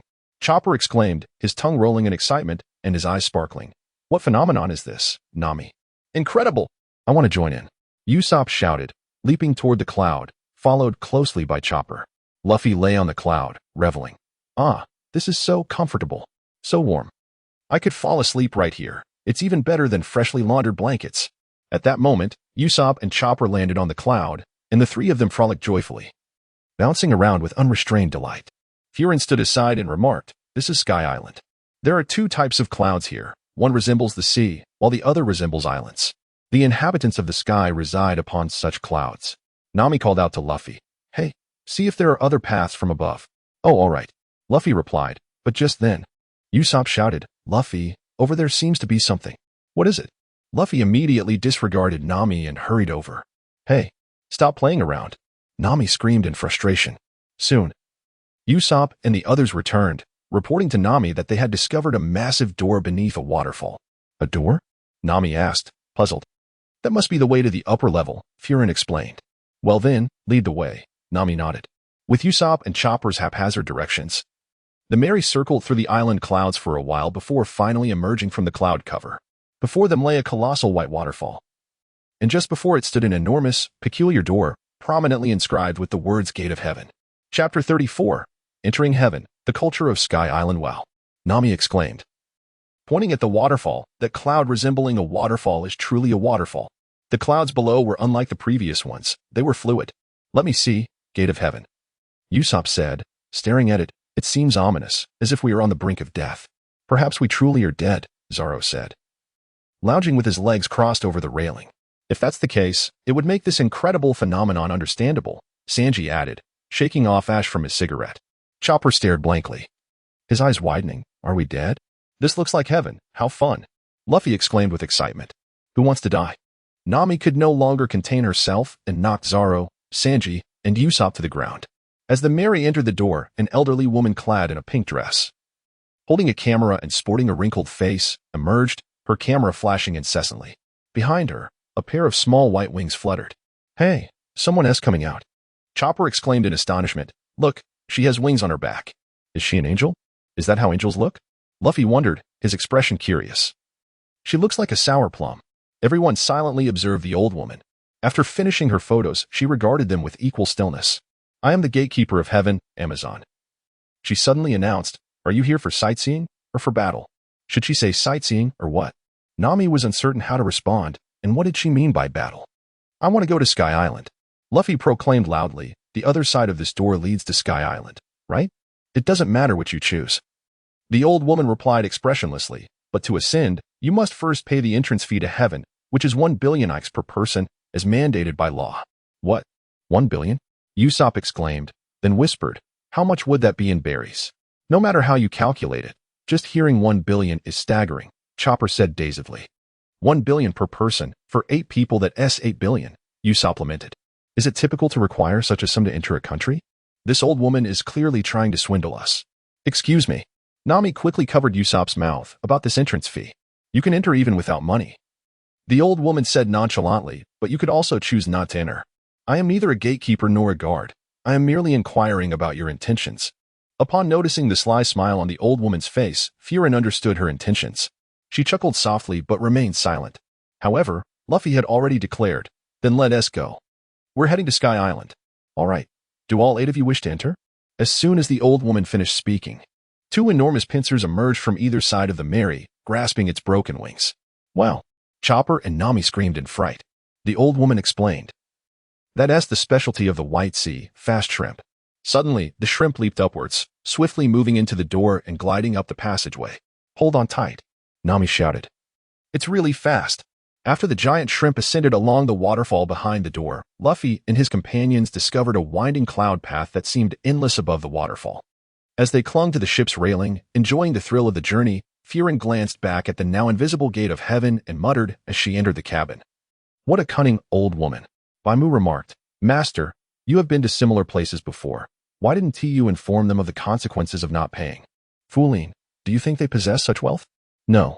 Did I pay when I came to such a place?" "No." "Were those places that required payment able to apprehend me?" "No." "Then there is no need to concern ourselves with it." "Oh, however, since payment is required here, it indicates that this island is under someone's dominion. Moreover, it appears that fortune has favored us with the presence of a thunderfruit user. It seems my lightning element can ascend to a higher level. What a pity that the previous fellow was otherwise. My dark element could have also been enhanced. By the way, Baimu, would you like to have another companion?" "Master." "Are you suggesting?" "Yes, splendid." The express shrimp transported the Mary to a location resembling a small island before departing. There, houses were faintly visible amidst layers of fluffy white clouds, adorned with trees akin to those found in the Qinghai region. Yet, there was no trace of soil. Everything was constructed upon the clouds. Long, winding staircases connected the clusters of white clouds, indicating that this was indeed an aerial island. "Look, it's an island," Luffy exclaimed, excitedly gazing at the celestial land. "It's an aerial island. It seems that the ship that had fallen truly made its way here," Nami reflected. 200 years ago, they too witnessed such scenery. Everyone marveled at the breathtaking vista before them as the Mary gradually approached and came to a halt near the small island. Taking a deep breath, Luffy joyfully exclaimed, "Where are we? This must be an exhilarating adventure." With that, he leaped down first. "Idiot, wait for me." Usopp, concerned about the absence of an ocean floor, followed suit. Standing on the clouds, Luffy laughed as he observed Usopp landing headfirst and becoming buried in the clouds, with only his feet protruding. After getting up, Usopp exclaimed in astonishment, "Is the ground beneath this island made of these soft, fluffy clouds?" "Fluffy," Luffy bellowed with laughter, racing towards what could only be termed a beach. "I'm coming too. I'm coming too." Chopper, aboard the ship, joyfully leaped down as well. Nami and Robin, however, decided to change their attire first. "Hey, Luffy, where should we drop the anchor? Is there even a seafloor here?" Zoro shouted at Luffy, who was too engrossed in his play to notice. Linlin pointed below and said, "Just drop it. The anchor will embed itself in the clouds."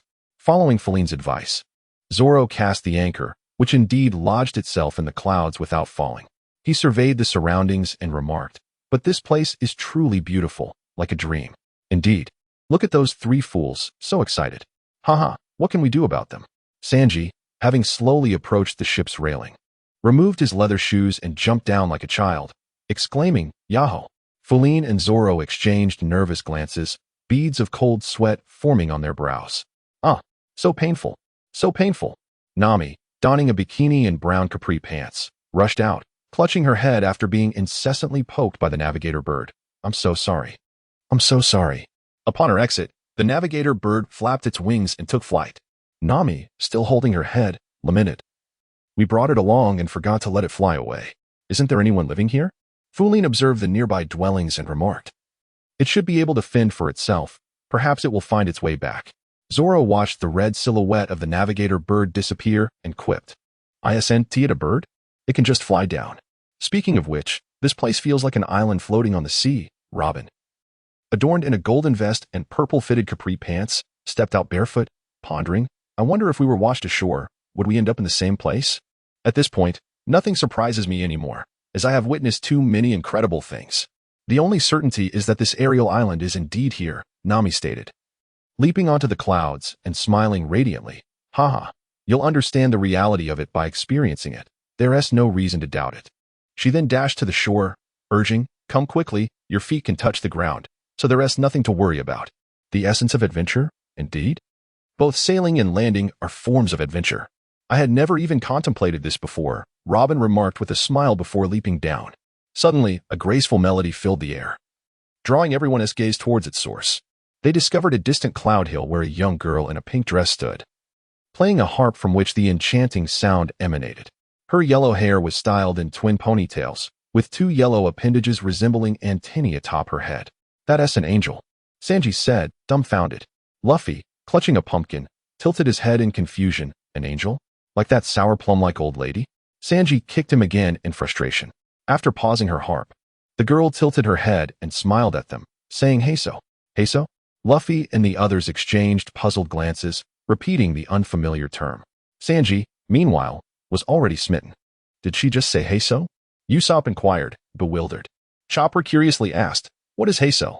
Zoro confidently replied, "Heiso is just Heiso. What else could it mean?" Fulin addressed them, saying, "Heiso is akin to good morning. It is a greeting used here." "So that is the case," Luffy responded, waving his hand in acknowledgement. A girl descended from the clouds, a harp slung over her shoulder, accompanied by a white fox at her feet. With a smile, she inquired, "Did you come from Qinghai?" "Yes, we flew up from below." Luffy nodded, his curiosity piqued. "Do you reside here?" "Indeed, I am a resident of this place. Welcome to the Angel Beach of the Land of Gods." Noticing Luffy holding a pumpkin, the girl chuckled and asked, "Would you like to drink that? Please hand it to me." Following her request, Luffy offered it to her.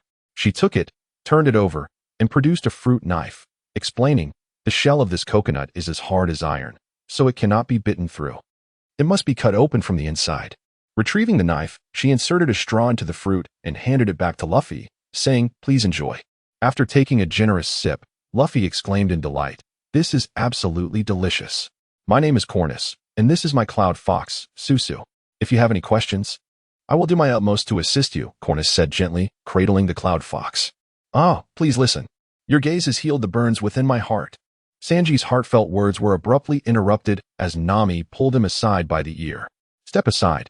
After shooing Sanji away, Nami smiled at Cornus, saying, "Wonderful. We have a plethora of questions. This place is truly astonishing to us." "Hey, someone is approaching," Zoro suddenly remarked, gazing out at the sea. Cornus laughed. "Ah, that is my father." "Cornus, Heiso," a man shouted as he rode a peculiar contraption across the waves. Cornus joyfully responded, "Father, what is that thing he is riding? How cool." Nami exclaimed, her excitement evident as she observed the uncle's boat-like apparatus. Fulin, "Ah, so that is Weiba." Cornus, "Oh, it seems this little sister is quite knowledgeable." Fulin smiled and remarked, "Before encountering them, I had visited similar islands." Cornus responded, "I see. So that is the small boat mentioned in Rolando's log that can sail even in calm winds." "Ah, pardon me, I must come to a halt," shouted a bald uncle dressed in yellow, squinting as he carried a basket on his back, adorned with two antennae. Subsequently, Weiba, not halting in time, dashed ashore and only came to a stop after colliding with a tree on the bank. The uncle, laboriously rising, inquired, "Are you all injured? Perhaps you should be asking yourself that." Zoran couldn't help but retort with a fierce growl. Cornus, supporting Weiba, softly asked the uncle, "Are they your friends?" "Indeed. I just met them. They seem to have come from Qinghai." "Oh, I see. Given your arrival here, you must be puzzled by many things," the uncle said with a kind smile. "I apologize if the White Sea startled you. Allow me to introduce myself. My name is Pagaya. By the way, would you all care to visit my humble abode? We could enjoy the culinary delights of the White Sea together. Would that be agreeable?" Upon hearing the mention of food, Luffy's eyes sparkled with excitement as he exclaimed, "I want to go. I want to go. Shall we prepare some Sky Island cuisine? I would like to assist as well." Sanji, the chef, chimed in enthusiastically. While everyone was exchanging pleasantries, Nami approached the uncle's Weiba, curiously inquiring, "Excuse me, I would like to ask a question first. This vessel, lacking both sails and oars, how is it able to navigate the sea?" Fulin, "Using the shell?" "Yes." Conies hadn't finished speaking when Luffy, having already finished the pumpkin drink, dashed over and hopped onto the Weiba. With a swift push on the pedal, the Weiba sped off. "Ah, why is it shaking so violently?"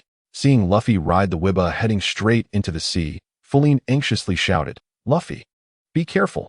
No sooner had she spoken than Luffy let out a scream as he tumbled into the water. Observing Luffy thrashing about on the surface, Sanji, arms crossed, calmly remarked, "By the way, I wonder what will happen to a devil fruit user in these waters." "Indeed, this is no ordinary sea. It's possible that Luffy might float," Zoro said, similarly with arms crossed. However, Fulin quickly leaped into the water. Sanji commented, "The first mate seems to think he won't float." After a while, Fulin managed to pull Luffy back to shore. "Honestly, didn't I just tell you to be more careful? Do you realize you nearly soared through the clouds just now? It's all my fault. I shouldn't have lent it to a novice," the uncle said apologetically. "The Weiba is designed to maximize its power, making the hull particularly lightweight. Even a small wave can cause it to veer off course. It's quite challenging for someone unfamiliar with the sea. My apologies. I only just learned to use it myself. Konis laughed. With 10 years of training, you should be able to master it. But Usopp pointed at Nami, who was effortlessly riding the Wiba across the sea. Look, she's riding it. Oh my goodness. That's incredible, truly unbelievable, the uncle exclaimed.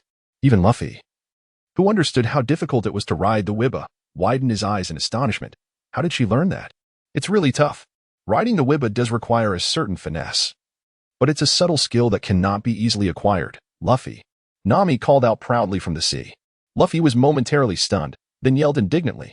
Nami, we're heading to the uncle's house. Hurry up and come down, you fool.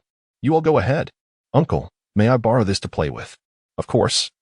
Just be careful on the way. Thus, Luffy and his companions followed Pygaya to his home, which was not far from Angel Beach. Along the way, Pygaya elaborated on the division of clouds in the Sky Island and their formation, introducing them to the unique cutting cloud fields. It was then that Luffy and the others realized that the cloud river they had traversed from the White Sea was artificially created. Upon entering the uncle's home, Sanji and the uncle headed into the kitchen to prepare lunch, while the others remained in the spacious living room. The expansive balcony allowed them to easily see the area of the sea where Nami was, as well as her graceful figure gliding across the water. From there, they could also see a neighboring island lush with trees. By the way, Fulin, speaking of shells, is it the one you showed us before? The one with Robin sitting on the sofa with her arms crossed, smiling. Oh, that? Let me think, Fulin said, taking out a sound shell and pressing the top, causing familiar words to play once more. You read quite impressive. Oh, this is a sound shell. I didn't expect you to have one, little sister. Yes. I wonder if you have one that my friends can play with. Of course, no problem, Koni said, glancing around, picking up a gray shell and handing it to Luffy. Please say something into the opening of the shell. After a moment of thought, Luffy shouted, Usopp is a big idiot. Usopp, floating behind him, chimed in. Why? Why? All right. Now please press the top of the shell, okay? Koni's instructed with a smile, pointing at the shell. Where's the top? Luffy asked, looking puzzled at the shell in his hand. Usopp, embarrassed, stepped over and pointed at the top of the shell. It's at the very top, honestly. Luffy pressed it, and suddenly, the shell echoed their previous words. Usopp is a big idiot, Luffy. Why? Why? Usopp. Well, even the shell looks down on Usopp. The naive Luffy marveled at the shell in his hand. Usopp instantly roared in frustration. That's your own voice. Fulin, the sound shell is capable of recording and playing back sound, primarily used in music recording. Indeed, Cornish remarked, promptly producing a shell, claiming that the secret behind the power of the Weiba lies here. This is the wind shell, which can store wind. If you face it into the wind for 30 minutes, it can release a volume of wind for the same duration. Wow, how marvelous! Luffy exclaimed after trying it out. As for how much wind it can store, that depends on the size of the shell. If we place this at the stern of the ship and ensure it's light enough, it can be activated. This is Weiba, Cornish said, a hint of bashfulness in her tone. I spent considerable effort just on the optical Weiba, but there are many more types, such as the ice blade and skateboard types. At this moment, Luffy leaned over the balcony, gazing enviously at Nami. How wonderful! I wish to ride the Weiba. It's rare that we have our own. Usopp interjected. You have one, true, but it's probably in shambles, right? Besides, it's a relic from 2 centuries ago, surely no longer functional. Cornish laughed. Not necessarily. The shells we use are essentially the remains of shells. As long as the shell remains intact, its function is everlasting. Really? Is that true? Luffy responded with excitement. But you don't know how to operate it. Usopp continued to deflate Luffy's enthusiasm. Luffy immediately sulked. How envious. Chopper then glanced at a round shell on the table. Pressed down on the top, and the shell lit up instantly. Wow, the shell is glowing, Chopper exclaimed. This is the light shell, used after storing light. Although it's not a direct resource, the culture of the Sky Island coexists with that of shell energy, Cornish explained. There are also flame shells that store fire, aroma shells that capture fragrance, and image shells that store visuals, among others. How fascinating, Chopper exclaimed with delight. Cornish continued. These are indispensable elements of life on the Sky Island. Chapter 35, The Realm of the Gods, Fulin's assassination. Nightfall arrived, and Sanji along with the old man served a sumptuous feast, with plates and bowls brimming on Cornish's dining table. This was a lavish meal enriched with the Sky Island's special fruits and seafood, a true feast for the senses. Observing the joy on Luffy and the others' faces, Sanji stepped onto the balcony intending to smoke a cigarette. Incredibly delicious, Luffy exclaimed, munching on a gigantic shrimp. This shrimp is so delightful I can hardly describe it. Usopp and Chopper were equally stuffed with food. Robin sipped red wine, Zoro held a large mug of beer as usual, Fulin enjoyed steaming skyfish. While Cornus and the old man appeared equally delighted. As Sanji smoked and gazed at the sea, he suddenly asked, "Where's Nami-san?" "She isn't out on the water. That girl must have wandered off to play elsewhere. Don't mind her," Usopp said nonchalantly, preoccupied with his meal. Upon hearing this, Cornus suddenly tensed and set down her fork, anxiously addressing her father. "Father, could there be an issue?" The old man also grew tense.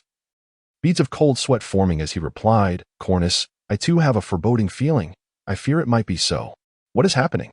Fulin inquired, sensing their unease. "In the land of the gods, there exists a place that cannot be entered under any circumstances, not even a single step. That land is situated near our island. And if one rides the Weiba, it wouldn't take long to arrive." Cornus expressed her concern, because that land is referred to as the Holy Land. Holy Land?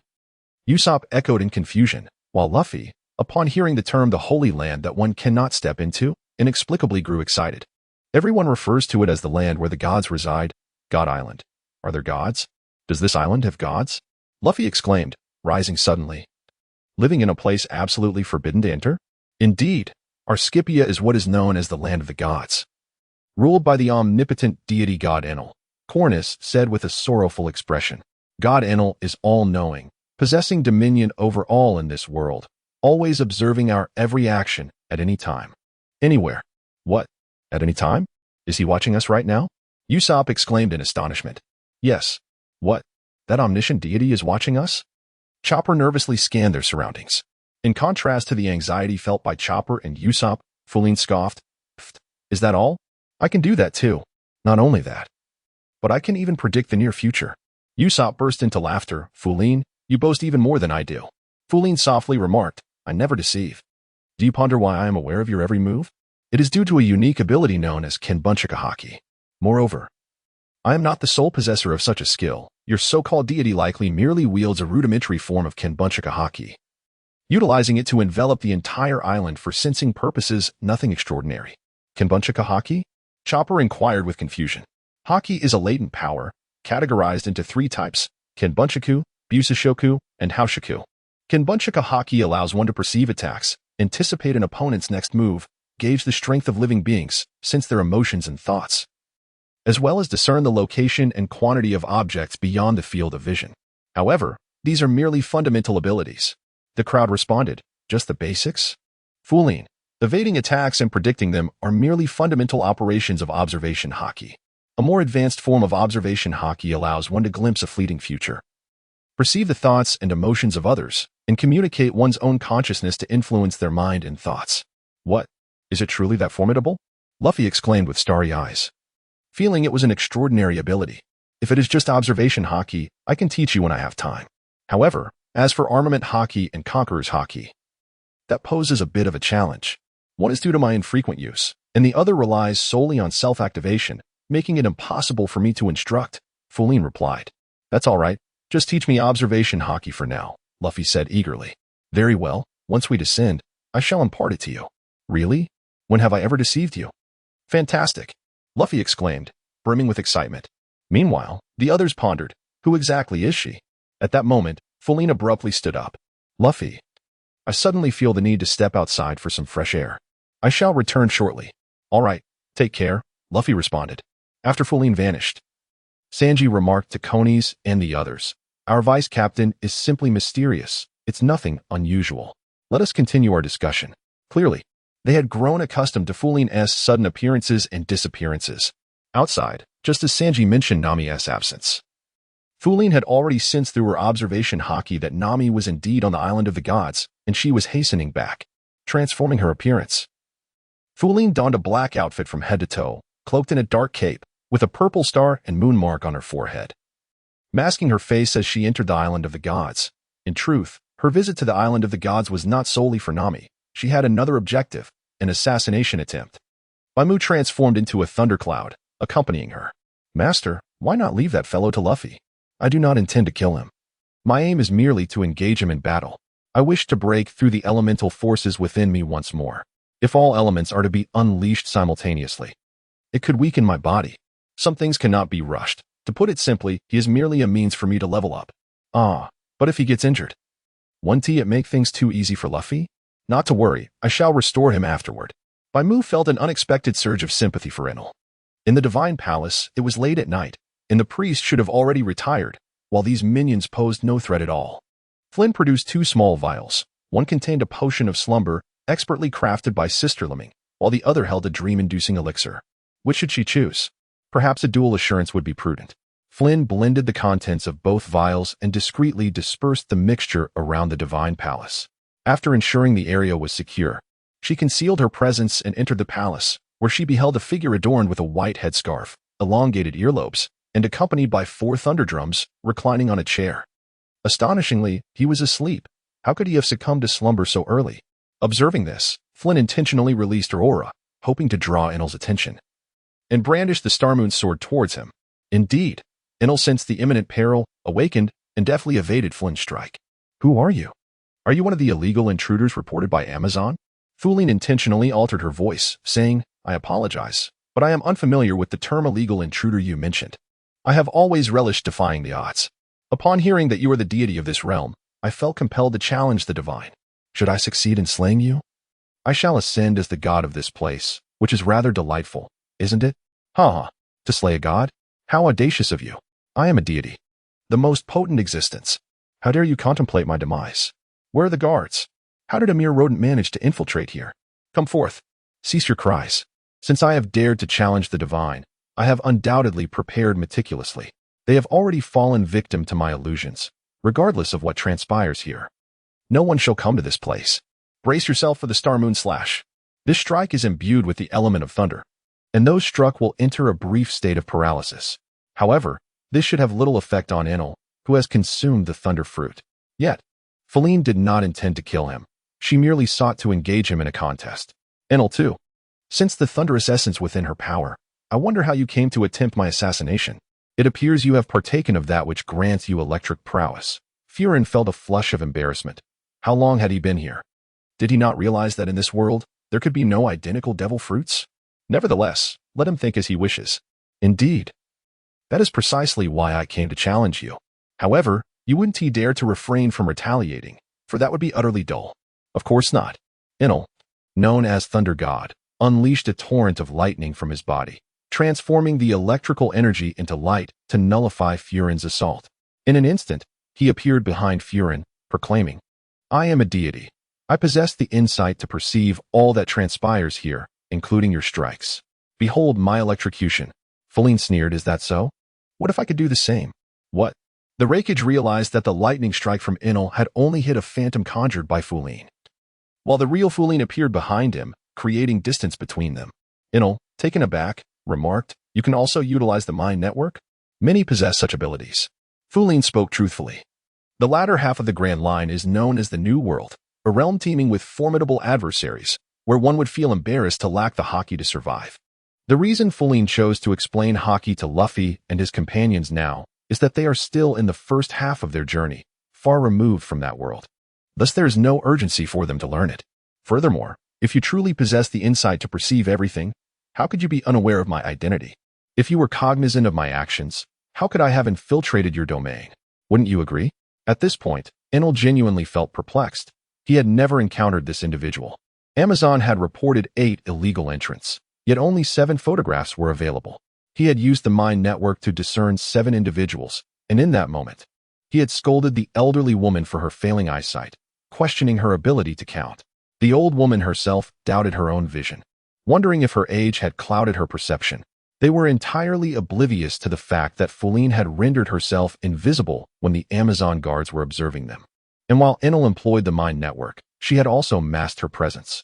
Unless Enel was physically present, he would have remained unaware. It was precisely this ability that allowed Feline to arrive unnoticed. Enel declared, in that case, let the divine punishment commence. A formidable bolt of lightning descended from the heavens, aimed directly at Feline. She stood resolute, unmoving, as the lightning struck her. However, Feline emerged unscathed, having absorbed every ounce of the electric assault. Fuling sensed an abundance of thunder elements within her, feeling prepared for an enhancement, and thus resolved to proceed in this manner. Fuling, I have suddenly lost the desire to be a deity, so I shall take my leave now. Farewell. Inalu. Filled with rage, is my shrine a place where one can come and go as they please? Fuling, you know, your shrine is truly a place I can come and go as I please, unless you can catch me before I vanish after finishing my words. Inalu shouted in fury, come out. However, there was already no sound around, and upon using Heart Network to perceive, he found that he could not detect Fuling's presence at all, causing him to smash the table in front of him in anger. Meanwhile, on Luffy's side, Nami exclaimed, What? Fuling isn't here? Luffy replied, She just said she wanted to take a stroll and has tea returned yet. Nami insisted, Regardless, we must find Fuling and leave quickly. She turned to Luffy and the others, shouting, I witnessed a terrifying scene. There are fierce and dreadful people on that island. Nami urged, In any case, it's best to set sail now. Set sail. It's fine. We're used to being chased anyway. Suddenly, Luffy looked at Nami, his body shimmering with an inexplicable light. Why did you return so quickly? We were just planning to venture into that forbidden place. And perhaps Fuling has gone there as well? Nami yelled back at Luffy, I absolutely refuse to go to that cursed place again, even if it means death. However, Konis and Fuling both mentioned that there are formidable individuals there. Zoro, grinning with his sword in hand, said, I was also planning to meet them. In that case, we'll go ourselves. Luffy proposed a win-win solution. You stay here. Absolutely not. Nami shouted. Am I supposed to wait here to be killed by pursuers? In any case, let us leave quickly. Luffy defiantly shouted. No way. I am the captain. I want to go on an adventure. Upon hearing this, Nami momentarily fell silent. Speaking of which, we only know how to get up, but we have no idea how to get down. Usopp remarked to the approaching Konis and the old man, Do you know of a safe route? One that can lead us back to the Blue Sea? Given your current circumstances, no route can be deemed safe. However, there is a way. Konis said with a furrowed brow, You must go to the other side of the clouds, to a place called Cloud's End. The end of the clouds is in the far east. And if you wish to go there, you must first reach the lower layer of the White Sea. I want to go on an adventure. Luffy pouted. If we stay any longer, we'll surely trouble Konis and the old man. In any case, let us leave here first. All right, everyone, prepare to set sail. Nami led the way toward the Going Merry, casually waving back to Konis and the old man, thanking them for their care. Right. As Luffy was returning to the ship, he suddenly clapped his hands and turned to run toward the old man. Say, Old man, can we take the leftover food with us? Of course. That's great. Sanji, get the bento boxes out. Luffy excitedly called to Sanji. Sanji followed suit, approaching the old man, and complimented. That's quite clever of you. By the way, old man, Usopp, with a cheeky grin, walked over to the old man. Aren't you a technician? Could you spare me some parts for ship repairs? Certainly, but please come by my humble abode again. Watching their group slowly head toward the old man's home, Nami shouted, Wait a moment. Where are you all going? I'm going to pack food. Luffy replied with a smile, Partners, get back to the ship and prepare for adventure. Nami suddenly crossed her arms, whispering, That fool, he just has to go. Doesn't he? Nami and the others remained on the Going Merry, waiting for Luffy and his group to return, the anchor still cast out into the sea. Nami was still trying to persuade Zoro and the others not to let Luffy go on an adventure. That place is truly terrifying. If you can't incite a rebellion among the crew, it's difficult to change Luffy's mind, Zoro chuckled. However, both Luffy and I are quite interested in formidable individuals there. It doesn't matter. I just refuse to go. Well, then it's settled. Zoro leaned against the mast and began to sleep. Nami shouted, I don't want to be here alone. Fuling, where are you? While Robin was collecting the ladder, she suddenly saw White Moo drifting toward the ship. Upon seeing White Moo, Nami and Chopper rushed to the bow. While Zoro continued to sleep, Nami excitedly said, White Moo, you're here. Where's Fuling? The master said she won TB back tonight. So don't wait for her. Do whatever you want. She has urgent matters to attend to. Nanny? Nami shook White Moo vigorously. You need to tell her that we are being hunted because we couldn't pay the travel fee. I accidentally saw a fierce and dreadful person, and the situation is quite dangerous here. We are in urgent need. White Moo responded. So, didn't the master say? You can do whatever you want, which means you must solve problems on your own when they arise. Nami felt a bit despondent, and at that moment, Konis arrived, prompting Nami to quickly hide White Moo behind her. Excuse me, I have something to discuss with you, Coney spoke softly. Glancing at Coney's, Robin set down the ladder. Are you saying there is a special cloud current that flows to the White Sea? After hearing Coney's words, Nami summarized the general idea. Yes. You can follow that current across the Cloud Sea to reach the White Sea, and you won't lose your way to the destination Cloud's End, Coney's continued to explain. Moreover, once you're on that current, no one should be able to catch up to you. Haha. Nami excitedly snapped her fingers. Then we'll secretly let the going merry ride that cloud current. Chopper added, by the time Luffy finds out, it will be too late. So whether he is upset or not doesn't matter, Robin chuckled. Plus, I can ride on Wibbai to guide you to the entrance of that cloud current, Coney smiled. In any case, we just need to keep it from Luffy. Nami said confidently, I believe I can keep it from him. Then you all wait for me after you pull up the anchor, Coney's continued to smile gently. I understand, I'm immensely grateful. Coney showed no signs of doubt as Nami expressed her gratitude. Coney smiled, her eyes crinkling, while Robin observed the unnatural sweat sliding down her face. Chapter 36. Preparing to set sail. To rescue a comrade after seeing Coney's off, Nami packed up the ladder, stretching her limbs. All right.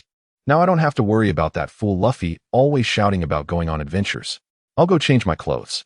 As she reached the door, Nami turned back to Chopper and said, Chopper, you go pull up the anchor first. All right. Just as Chopper finished pulling up the anchor, a tremendous splash echoed from the sea, accompanied by the startled cries of Nami and Chopper. As Luffy emerged, he saw two enormous shrimp claws gripping the Going Merry, swiftly pulling it away from the island, the ship's bow even facing the island, yet being pulled backward at high speed by the shrimp. There was something beneath the ship. Zoro gritted his teeth, observing the shadow below the vessel. Before long, a creature suddenly emerged from the depths of the sea, half of its body surfacing as a gigantic red shrimp. It swiftly pulled the Merry away, its speed surpassing even that of the express shrimp we had previously encountered. On board, Zoro seemed to grasp the situation. Is this the heavenly punishment? It's not an army coming to invade, but rather a means to transport us for our punishment? How domineering. After Zoro and the others were taken away, Gaia wore a serious expression. The superfast shrimp are messengers of the gods, and they will be delivered to God Island as offerings. Living sacrifices. Luffy and the others gasped in shock. Sanji dropped his cigarette in disbelief. Are you implying that Nami and Robin, along with those two, will be offered to the gods? Yes, Luffy replied. Well then, let us go and knock the gods and their priests out. Usopp shrugged helplessly. The issue is how to get there. Furin mentioned that she had given the empty island map to that uncle on Gaia Island. If you want to reach the altar for living sacrifices, you will need someone to guide you, as you are unfamiliar with this place. Suddenly, the uncle spoke up, directing his words to Coney's. Coney's, please accompany them to the dock where the angel ship is moored, and then help them prepare a boat. Certainly, father, Coney's nodded obediently, her cloud fox leaping to the ground, behaving itself. Haha, uncle, you've thought of everything. Usopp exclaimed excitedly, picking up a large bag in gratitude. Otherwise, we would truly have no idea how to get there.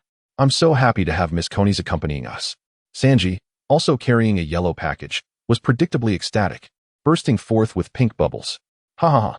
Luffy, with a large bag slung over his shoulder, joyfully declared, all right, Coney's, let us go? To adventure? Oh no. To find Zoro and the others. I'm counting on you, Coney's. Coney's nodded gently and began leading the way, with Luffy, Sanji, and Usopp following closely behind. That was a lovely avenue. Coney's pointed ahead at the densely packed houses. As long as we cross Lovely Avenue, we will soon reach the dock. I can hardly contain my excitement to reach God Island. Luffy exclaimed eagerly.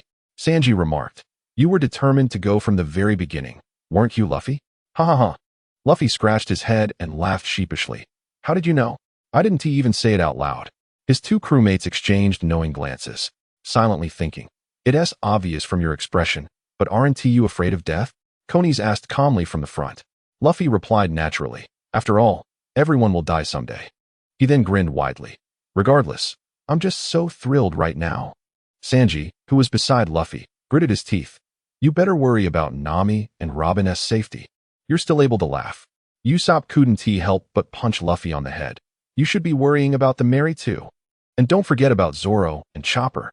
On Lovely Avenue, uniquely shaped shops lined both sides of the road, bustling with people, and some shops floated in the air. Constructed from island clouds, with ropes dangling down for customers to ascend and descend. The pedestrians all had antennae on their heads and wings sprouting from their backs. However, as soon as Luffy and his companions entered this street, everyone who saw them wore strange expressions and hurriedly avoided them, occasionally casting looks of disdain and fear. Why do I feel like everyone is avoiding us? Usopp paused, observing the retreating crowd, who didn't even dare meet his gaze. No wonder. It must have spread that we are criminals, Sanji commented nonchalantly, sticking his hands in his pockets, and then sighed in disappointment. The angels are all avoiding me. At that moment, Luffy began playing around in one of the shops on the street. Sanji couldn't help but yell at him. Do you really want to save Nami and the others? Save them? Why? Isn't Zoro going with them? Luffy asked, puzzled. After circling around, Usopp suddenly slapped his forehead. The real concern should be for the Mary. It has been through so much recently. Ah, look. There seems to be something in the center. Ignoring their complaints, Luffy walked past Konis, who had stopped to wait for them, and continued forward. The others followed him helplessly. In the middle of the street stood a peculiar clay sculpture, enclosed by transparent glass, appearing to be quite a valuable item. What a strange face, what is this? A sea dog? Luffy inquired curiously as he approached the sculpture. This is Base, a symbol of eternal aspiration for the people of Sky Island, Konis replied, her face beaming with hope as she gazed at the sculpture. Base. Luffy looked at Konis in confusion. Goodness, how can you all like something so odd? It must be hard for you sea dwellers to understand, Konis chuckled softly, continuing to lead the way. We've arrived at the dock. Oh, we're here already? I was hoping to browse a bit more, Luffy said disappointedly as he caught up with Konis, followed by Sanji and Usopp. The dock was filled with various types of vessels, from speedy boats to luxurious yachts and simple fishing boats. Across the dock were exits marked with different numbers. This dock accommodates a variety of ships. Konis explained as she walked along the dock, from floating hotel ships where you can spend the night to incredibly fast boats equipped with giant shells, and many other types of vessels. Look, that sightseeing boat. Luffy suddenly interrupted Konis excitedly, pointing to a magnificent and beautiful luxury ship. How cool. Let us borrow that one. I'm sure this sightseeing trip will be thrilling. Fool. Sanji pulled Luffy along behind Konis. We're going to rescue Nami and Robin, so focus. The vessel you'll be borrowing is this one, Konis said, stopping and smiling back at them while pointing to a dark ship resembling a crow. This is the crow ship. Upon seeing the ship, Luffy's earlier excitement immediately faded into disappointment. Why does it look so shabby? This ship was the small boat I used not long ago before I learned to ride the Wybra. Although its speed can't compare to the Wybra. It is equipped with wind shells, Konis explained with a smile.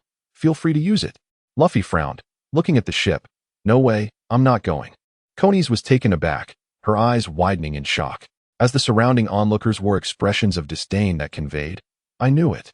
Luffy hesitated for a moment, and then pointed to the luxurious sightseeing yacht. I still think that one is the best. Konis glanced back at the gleaming ship, inexplicably relieved, and smiled at Luffy. You don't like it? I'm sorry. At that moment, Sanji kicked Luffy hard, angrily shouting, You ungrateful brat. Apologize. You scoundrel. Usopp chimed in right. Luffy, we're not going sightseeing. Apologies were uttered by the chastened Luffy as he turned to face Cornus. Nevertheless, Cornus continued to lead them onward until they arrived at an exit marked 2, where she paused momentarily before turning around with a cheerful smile, pointing towards the door and announcing, The exit is number 2. Beyond this door lies the grand pathway of clouds leading to the Island of Gods. Suddenly, Cornus bowed her head, her body trembling slightly, and said, You merely need to follow the path. Hey, Cornus! Luffy exclaimed, observing her wide-eyed and panicked expression. Why have you been shivering since you left your home? You seem to be afraid of something. Is that so? Cornus's pupils dilated in shock, beads of cold sweat streaming down her face, while the surrounding crowd looked on in alarm. Noticing her pale lips, Sanji chuckled. It seems Miss Cornus is truly worried about us. Usopp remarked curiously. If we are to be concerned, shouldn't it be for ourselves and the old man? The people on the street are clearly avoiding us. Yet you have been helping us, and even lent us your ship. By that logic, aren't you our accomplice? Perhaps this is what they call the will of the gods, or maybe it's simply their customary practice to eliminate those who venture to the Sky Island, Cornus interjected. Her head bowed, drenched in sweat, her lips trembling. Don't you find it peculiar? I have not only explained the trials to you incessantly, but have also brought you here, all the while claiming that the trials are more terrifying than death. yet I seem to be leading you towards them. Upon hearing Cornus's words, the crowd instinctively began to distance themselves, their faces etched with fear and cold sweat.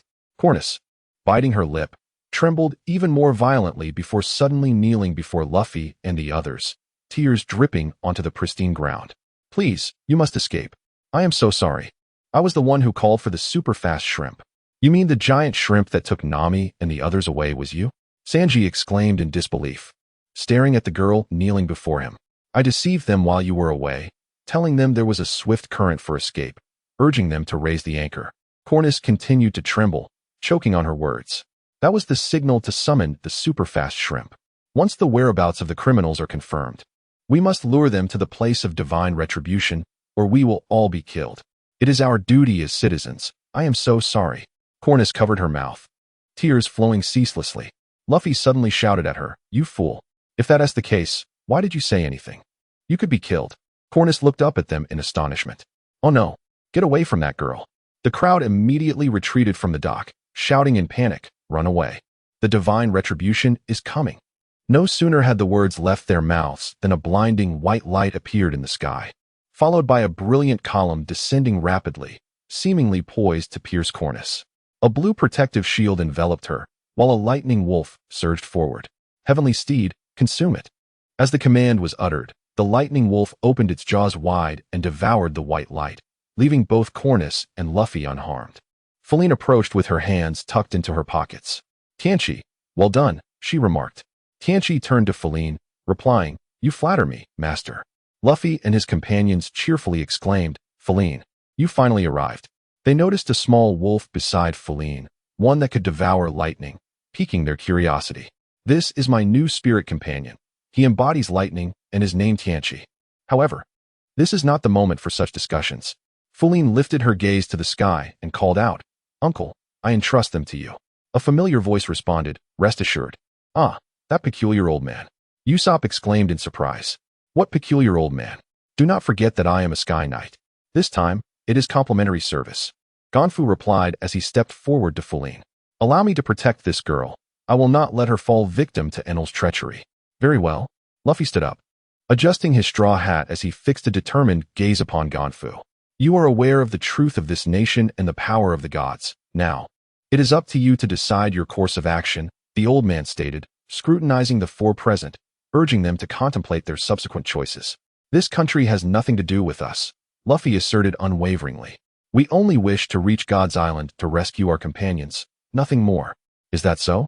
Then I wish you luck, Gonfu said, casting a few silent glances at them before regarding Feline with a complex expression, then mounted his Pegasus and departed.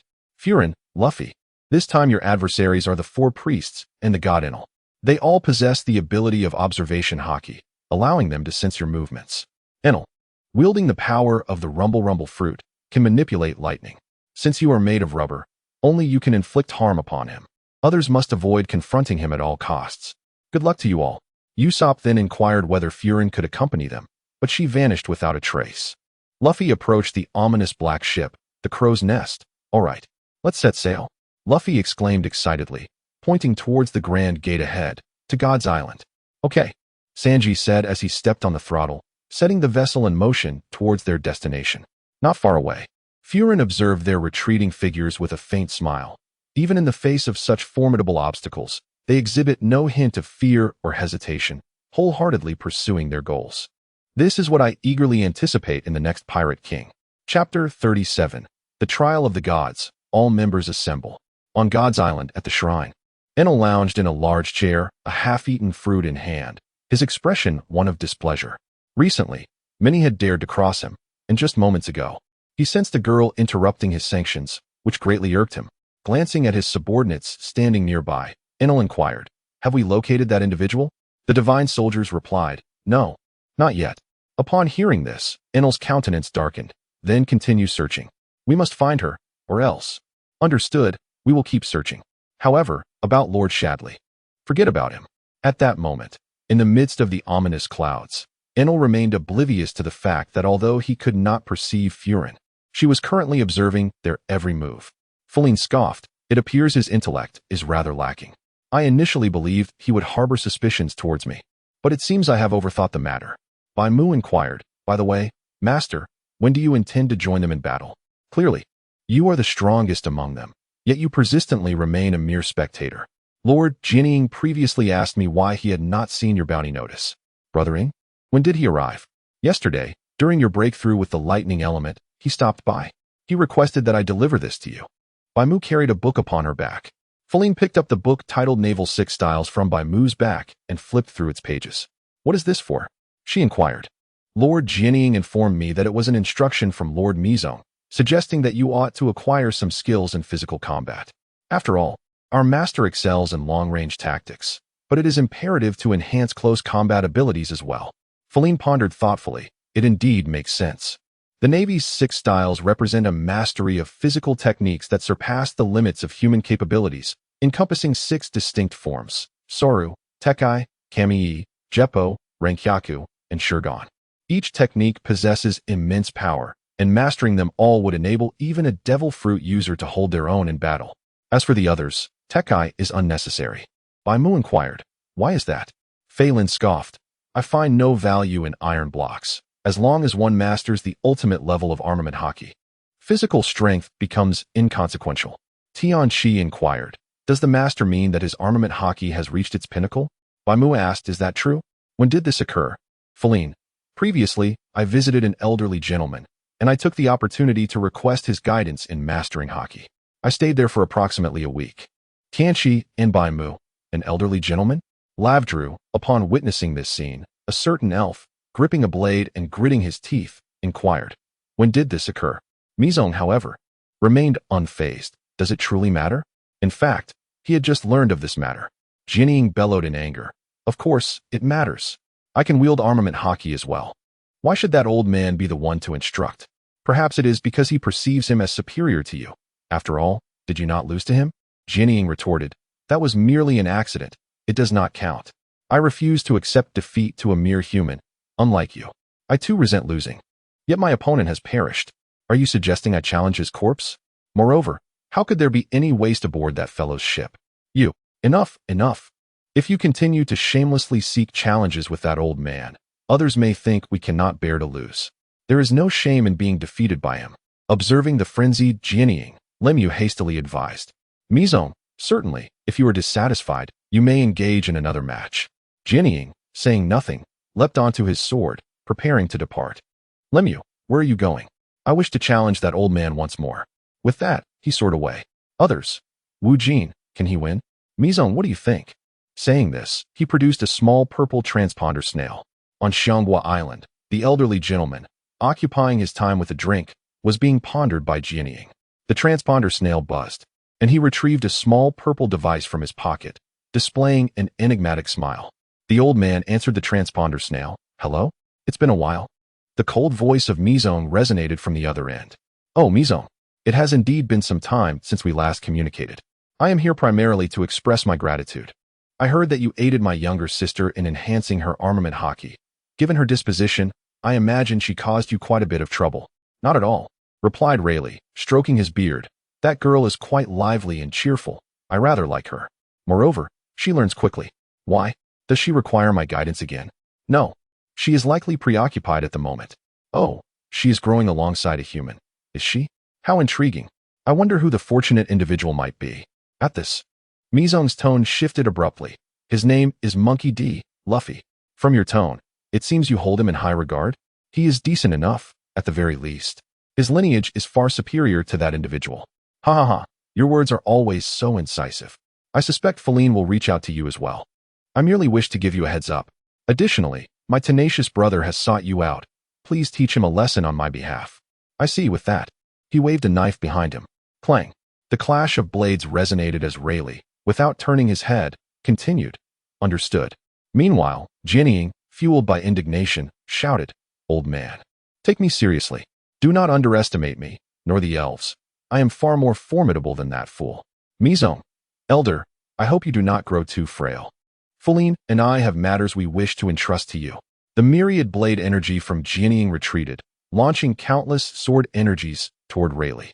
The sword energy was exceedingly fierce, stirring up a cloud of dust. When the dust settled, the figure was no longer visible. Where is he? Jinying scrutinized his surroundings, maintaining heightened vigilance. Oh, what is it? Rayleigh appeared perched on a tree behind Jianying, one hand holding the transponder snail and the other wielding a knife, sporting an inscrutable smile. Jianying, incensed, demanded, "Old man, hang up the phone." Since a moment ago, Rayleigh had turned his back to him. As if that were not enough, he continued to converse while engaging in battle. With such a commotion, it was impossible that the opponent had not noticed. Do these two think so little of me? If possible, I hope you will witness the growth of two pirate kings. Oh, that is indeed something to look forward to. Rayleigh continued to spar with one hand, which greatly displeased Jianying. He aimed to teach this old man a lesson with his flowing cloud pursuit sword, directing a multitude of sword energies at Rayleigh from exceedingly cunning angles. Observing this, Rayleigh remained unperturbed, effortlessly countering each attack. Understood, but do you have any other matters? I have a guest here who is sulking due to my neglect. Is that so? Then I shall not disturb you. I hope your conversation goes well. Farewell. With that, he ended the call. Simultaneously, Jianying materialized behind Rayleigh, delivering a decisive slash. Clang. The blades collided.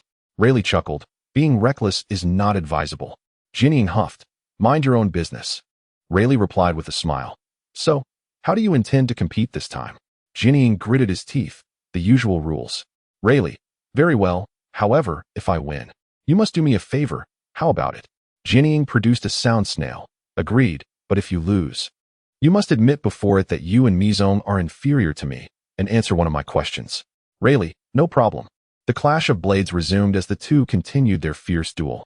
Meanwhile, Luffy, Sanji, and Usopp piloted the crow's nest to the trial of the sphere, encountering the priest Saturi. Due to his possession of the mind web ability, the three found themselves in a grueling battle. Darn it, just as Feline said. This guy can predict our next moves. Sanji panted.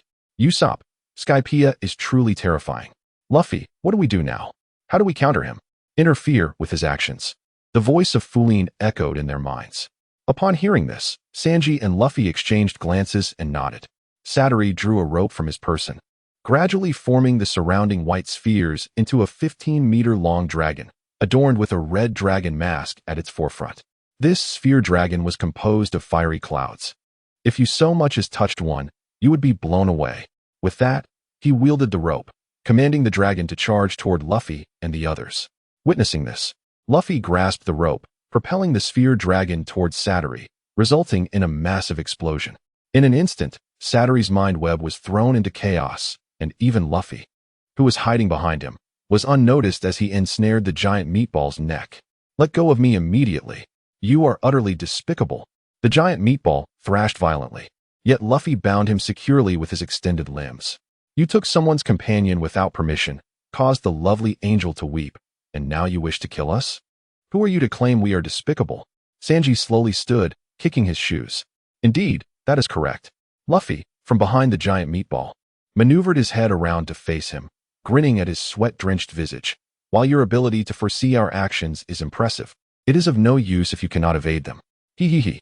Observing Sanji approaching with a dark expression, the giant meatball trembled in panic, loudly threatening. You fools. Stop. I am a priest serving the gods. Release me. Disregarding the priest's authority in this country amounts to a first-degree crime. Should you lay a hand on me, it would signify war against the omnipotent god, Enel. Close your mouth, lest the flavor escapes. This is akin to elevating the pepper to its most exquisite form. As Sanji gracefully raises his hand and then squats down, declaring, the most crucial aspect is to make grand motions with immense strength. Without hesitation, shatter it completely. Only then can the sublime flavor sealed within be unleashed. He then leaps, kicking the white ball upward, and as he tumbles down in a spiral, he strikes the pleading meatball squarely on its head. Coarse smash. Upon witnessing Sanji's successful kick on the creature he held, Luffy releases it, allowing it to fall freely, thus marking the defeat of Shadley. Well done, Furolin observed from the shadows. Suddenly, sensing something, she spread her wings and soared towards the Going Merry, muttering, honestly, leaving Chopper alone on the ship? Are Zoro and the others serious? Now, unexpected guests are arriving. In a secluded area of Sky Island, the Sky Knight Gonfer conversed with the recently rescued Konis and Pagaya, discussing everything from pumpkin harvests to Enel's Heart Network, the pirates of the Blue Sea, and the wars with the Shandians. Since ancient times, there has been a legend on Sky Island. Long ago, on the day of the birth of the Holy Land Appiato. A wondrous song resonated throughout the land. The conflict between the Shandians and the Sky Dwellers commenced from that moment, as the melody seemed to be the clarion call to war. Thus, when we hear it again, it will signal the end of the conflict. As Gonfor watered the pumpkins, he spoke with anticipation. The island's song? Conies inquired with curiosity. Gonfor turned back, smiling. Indeed, the Holy Land will surely echo with song once more. One day in the future. At that moment, Chopper's whistle pierced the air, prompting Pierre to cry out, "Pie! Pie!" Gonfor immediately dropped his watering can and leaped onto Pierre's back. "What is happening?" Pagaya asked in surprise. "I have work to do. I leave the rest to you," Gonfor declared, donning his helmet. "Let us go, Pierre. Quickly, we must get to work." With urgency, Gonfor rode his pink Pegasus towards the source of the whistle.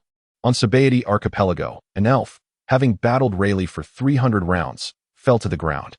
"You old codger," he exclaimed, still undeterred, tossing his sword, which Rayleigh effortlessly dodged. Suddenly, Rayleigh appeared before him, a blade poised at the elf's neck. "What do you intend to do?" "I've won again. Che, I want to give up. You better live a bit longer, for I shall eventually defeat you." The elf, unwavering, stood resolute. Rayleigh sheathed his large sword, chuckling. "Ha ha ha, in terms of stubbornness. You and Misty share quite a resemblance." "Who resembles that fool?" "Enough with the jokes." The elf brushed off the dust and asked, "What do you need my help with?" "Actually, it's nothing much, merely delivering a letter," Rayleigh replied, producing an envelope. The elf accepted the letter. "That's simple enough. Who shall I deliver it to?" Rayleigh, seemingly prepared, stated, "Gonfor." Meanwhile, on the Going Merry, Gonfor, having rushed to the sound of the whistle, was engaged in battle with one of the priests, Shura. "Gonfor, you dare show your face? Very well, I'll deal with you as well." Shura, recovering from a moment of shock, wiped the blood from his mouth and threatened fiercely, "Today shall be the day we settle this tumultuous history of Sky Island." In the midst of their fierce struggle, Gonfor and the exuberantly cheering Chopper failed to notice the sly smile that crept across Shura's face. "Honestly, if you can't win, must you resort to underhanded tactics?" Furlan, who had arrived early, observed everything from her concealed position in a nearby tree. "Feline, it suddenly dawned on me that this elderly man is acquainted with Roger. Likely an old friend." Sensing something amiss in the surroundings, Feline traced the air with her fingers. As time passed, Shura gradually sensed that the situation had taken a turn for the worse, prompting him to unleash his ultimate technique, the trial of ropes, the cloud of ropes. However, nothing transpired. Shura, scanning his surroundings, broke into a cold sweat. "What is happening? Who is it? When was my cloud of ropes severed? What have you done?" Gonfor and Choba were utterly bewildered. What was he talking about? Shura, "No, every move they make is under my vigilant gaze, regardless of their actions. I would have sensed them." Choba and Gonfor had been right in front of him, leaving no opportunity for anyone to cut his released ropes, and they remained oblivious to the fact. This implied the presence of a hidden individual. At that moment, he recalled Enelu's words about nearly being assassinated by an unwelcome visitor the previous night without their notice. Could that assassin be lurking nearby? Shura employed his heart network to sense everything around him, yet found nothing. Panic surged within him. How potent must this individual be to evade his heart network? Meanwhile, Gonfor continued to assault Shura, forcing him to evade. Suddenly, the sound of an explosive cannonball echoed across the island, heralding the commencement of war. "You all wait for me. Once I deal with the Sandia, I shall return to confront you." With that, he mounted a great bird and sped toward the source of the aura. Lingering any longer might provoke the unseen assailant. It was prudent to resolve the Sandians first before devising a strategy. Halt! Upon witnessing Shura's departure, Gonfor intended to pursue him, only to be ensnared by a vine. "Forget it. I'll let him go this time. There will be ample opportunities later." Hearing this voice, Choba was filled with elation. Feline. A whirlwind materialized aboard the Mary, and as the winds gradually subsided, Feline slowly manifested, retracting the vine that bound Gonfor. "Are you both unharmed?" Choba, clinging to Feline's leg, lamented, "Feline, it's all my fault. I was too weak and failed to protect the Mary." Observing the wreckage of the Mary, Choba felt immense guilt. "No, you did splendidly," Feline reassured him. "Who exactly are you?" Compared to Choba, Gonfor regarded Feline with heightened caution. "Feline, rest assured, I harbor no ill intentions. Had I not severed the ropes that surrounded that individual, it is likely you would not be standing here in good health." Feline clapped her hands. and numerous white ropes appeared, now severed. With a snap of her fingers, the cloud-like ropes were incinerated into ashes before the astonished gazes of Chopper and Gonfer. "Hey, Chopper!" At that moment, Nami and the others returned. "Chopper, are you all right?" Upon witnessing the fallen trees and signs of battle surrounding them, Nami called out to the Mary. "Nami, Zoro, Robin," Chopper exclaimed excitedly, "you're back. Are you all okay?" Nami inquired with concern. "We're fine." Feline and the Sky Knights drove away the priest. Zoro and the others then recognized a familiar face. "Is it him?" Not far away, on the Cloud River, Luffy, Sanji, and Usopp arrived aboard the Crow ship. "Sanji, Nami-san, Robin-chan, I came to rescue you," Luffy exclaimed. "What a hassle. It was only a minor trial." Usopp added, "You must have been terrified, but Captain Usopp is back. You can rest easy." Nami sighed in relief, feeling assured that they seemed unharmed. Luffy and the others dashed onto the ship, immediately spotting Gonfer. "Ah, the peculiar old man. You're here too." Gonfer responded with a hint of helplessness. "I am truly ashamed. I initially came to rescue you, yet I find myself relying on you for care. Why would Fu Lin be so courteous? If gratitude is truly in order, then once matters are resolved, simply continue with your duties." Upon hearing this, Gon Fu Air's expression stiffened. The young lady was aware of his true identity. "Feline, the pressing issue we face now is what to do about this fellow." Feline pointed at the deck, and everyone gazed at the sorry state of the Mary. After listening to Chopper's explanation, they all came to understand. Usopp, who was most concerned about the Mary, stared at the Golden Mary, which had turned to stone. The main mast was missing, and the ship was broken into 2 pieces. "I'm so sorry, Usopp," Chopper nervously explained. "I wanted to protect the Mary, but I was too foolish and couldn't defeat that Shura. If it weren't for Grandpa Knight and Feline, the Mary would have been destroyed. Am I utterly useless? And what about you? Are your injuries serious?" Usopp turned back, anxiously asking Chopper. Chopper nodded, and Usopp continued to gaze at the main mast, sighing deeply, before slowly walking into the kitchen, astonishingly wielding a flaming spear. "Fortunately, it only burned the ship and not you. That's truly a relief. Haha. As for the ship, we'll find a way to repair it." Upon hearing Usopp's words, Chopper was immediately moved to tears, jumping onto the ship's railing and raising his hands, exclaiming, "I will definitely become stronger." As darkness fell, Gon Fu rested nearby, and everyone, exhausted from the day's battles and travels, felt weary. "Nami, all right, everyone, let us share our experiences since we parted this afternoon, so we can strategize our next actions." In a spacious clearing by the shore, they lit a fire for illumination. "Silence, please. Now, let us discuss our journey," Usopp declared seriously as he tapped the blackboard. "In the mysterious forest, we encountered a priest named Sadali, and due to his ability to predict our next moves, we found ourselves in a tough battle." Sanji, representing the trial group, added, "However, it was Feline who reminded us, allowing us to defeat the priest." Suddenly, Chopper explained, "A priest named Shura appeared, wielding a spear that could burn anything, and he seemed able to see through my actions. After I blew the whistle to summon the Sky Knight. Thankfully, Feline and the Sky Knight arrived, or the Mary might have been reduced to ashes."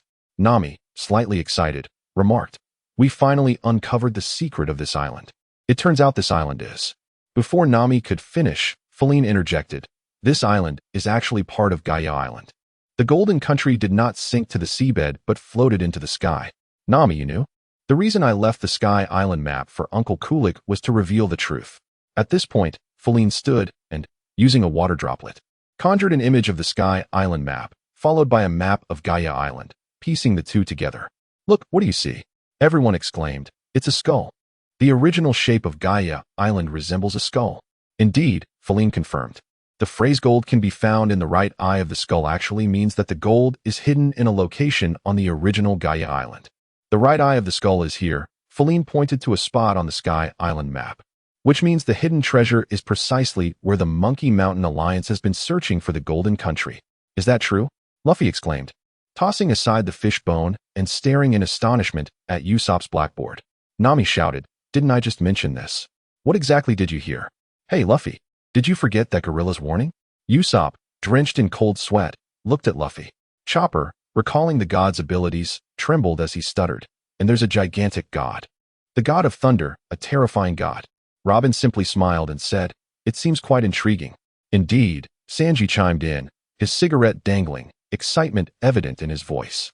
With treasure at hand, how can we, as pirates, not take action? The more enemies there are, the more thrilling it will be, like a survival game. With his hands behind his head, Zoro, exuding a relaxed demeanor, displayed a fierce fighting spirit, eagerly anticipating what lay ahead. Flame smiled and said, "Would you like to know what I did last night?" Nami replied, "Indeed, Flame, you vanished for the entire evening. What on earth were you up to? Do you truly wish to know?" Everyone chimed in, "We genuinely want to know. I must warn you, do not be frightened by what I reveal." Usopp reassured, "We won't be scared, Feline. In truth, it was nothing extraordinary. I merely attempted to assassinate that so-called deity and even dared to provoke him, yet I departed unscathed." Usopp was utterly terrified. Assassinate a god? Chopper, is that true? Ha ha ha. Feline, you're incredible. In contrast to the stunned Usopp and Chopper, Luffy raised his thumb and grinned, exclaiming, "You truly live up to being our vice captain. If you're going to do something, you do it big." Nami's lips twitched slightly. "I always believed Luffy was the most reckless among us, but it seems there's someone even more formidable. However, it's unfortunate that the assassination failed. I doubt you ever intended to kill him." Robin immediately countered Feline's claim. Given that Feline could stealthily infiltrate the Divine Palace, she could also quietly take a life. Furin, "Indeed, Robin, you have hit the nail on the head." She then cast a glance at Gonfer, who lay not far away. Gonfer was not truly asleep. This young girl was privy to far too many secrets. Who exactly was she? Chapter 38. The Night of the Bonfire, the appearance of the ship's spirit by the way. Furin, what exactly is this observation haki you mentioned? Zoro inquired, his curiosity piqued. He had encountered no adversaries throughout the day, much to his frustration. Feline, in simple terms, it is akin to intuition. Intuition, you say? Zoro furrowed his brow. Regardless, you all will need to learn this eventually, so allow me to demonstrate. Feline picked up 2 branches, handed one to Zoro, and then took a piece of black cloth to blindfold herself. "Attack me," she commanded. "What?" Despite his confusion, he complied. Just as the branch was about to strike Feline, she deftly dodged. After several exchanges, no matter where Zoro aimed, Feline seemed to anticipate his movements. Furthermore, she gradually closed the distance between them, and once she deemed it sufficient, she swiftly appeared behind Zoro, pressing the branch against his throat. How was that? This is observation haki, which allows one to sense the opponent's next move. Feline withdrew, removing her blindfold. Luffy and the others gazed at her in wide-eyed amazement, exclaiming, "Incredible." As for armament haki, it is a form of haki that can enhance one's defensive and offensive capabilities, with various techniques such as hardening, wrapping, projecting, and internal destruction. Let me simplify that for you. With one hand clenched into a fist and her eyes shut, Fu Lin was enveloped by a surge of energy. In an instant, she struck a sturdy tree with her fist, creating a large hole in its trunk. The onlookers were taken aback, not merely by the fact that Fu Lin had created a cavity in the tree, but by the astonishing realization that her fist had never even made contact with the bark. The crowd stood in stunned silence. Flame scratched her head and said, "Oh dear. My apologies, it seems I've gone a bit too far. I merely intended to perform entanglement, but inadvertently transformed it into internal destruction." Zoro's lips twitched. Internal destruction refers to the ability to penetrate the surface of an object with armament haki and directly damage its interior. It can be combined with hardening and entanglement, making it the most advanced technique. Luffy exclaimed, "That's amazing." Sanji inquired, "What about another type?" Suddenly, Flame's expression hardened, and she quickly turned her head. A beast is approaching. Soon, a white cloud wolf emerged, causing Usopp and Chopper to scream in terror and cling to each other, exclaiming, "A wolf!" The enormous Wolf King, marked by a scar over its right eye, approached Sanji, who held a torch, and coldly uttered sounds akin to growls. "Hey, it seems to be saying something," Sanji remarked, unable to comprehend, and called out for Chopper. "Come here, Chopper." Chopper, who had been hiding behind Usopp, sighed helplessly and stood next to the Cloud Wolf King, hands on his hips, fiercely declaring, "You've been making too much noise since earlier. It's late. You should hurry up and go to sleep, you bunch of rascals." "What did you say?" Luffy and Sanji shouted at Chopper in unison. Instantly intimidated, Chopper nervously shook his hooves. "I didn't mean it like that. You lot aren't planning to cause trouble on our territory, are you?" The Wolf King bared its teeth menacingly, growling, "This is our land. Who allowed you to feast here?"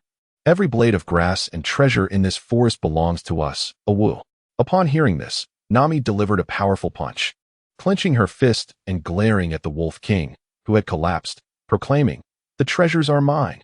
A howl erupted from the Wolf King's pack, who immediately began to growl in unison and slowly approached. Usopp, drenched in cold sweat, glanced at the advancing wolves and then at Nami, who showed no signs of remorse. "Look, why did you have to make the atmosphere so tense? What should we do now?" Suddenly, the Wolf King roared, silencing the pack. "Stop. Even if you all attack together, you wouldn't stand a chance against them." The Wolf King extended a claw to wipe its mouth and offered Nami an appreciative smile. "Sister, that punch of yours was quite powerful. I like you."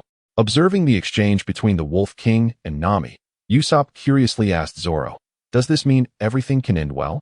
"It seems so," Zoro replied nonchalantly. "Then let us all join in." Luffy exclaimed excitedly, clenching his fists, "Let us have a bonfire party." "Awoo." The wolves brought their homemade juice. The wooden frame burned with a dazzling fire, and around the bonfire, the wolf pack danced joyfully, while Luffy, Sanji, Usopp, and Chopper joined in the merriment. Nami sat at a distance, enjoying juice with a female wolf, laughing heartily, while Zoro drank in silence. Flame and Robin sat near Gonfall, with Flame gazing at him, seemingly lost in thought. "Do you know this elder?" Robin inquired, noticing Flame's intense focus on the Sky Knight. "I am not well acquainted with him, but I know he was the original deity of this island. When Enel was absent, he managed this Sky Island.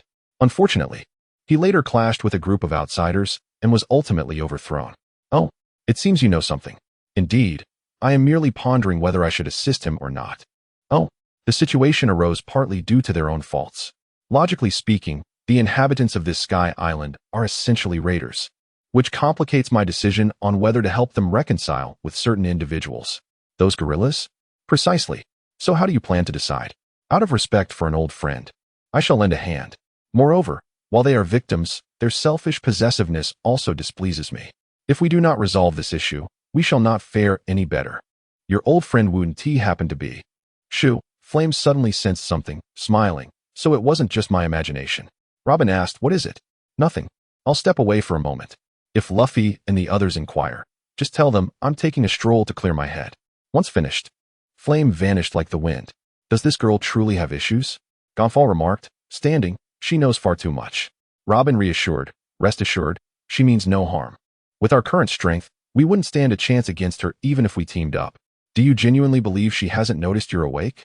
Meanwhile, Flame had distanced herself from Luffy and the others, arriving near the Going Merry, where she observed the ship, now partially repaired, without any sense of surprise. Fuline leaped onto the Merry, surveying the desolate surroundings, and uttered, "I sense your presence.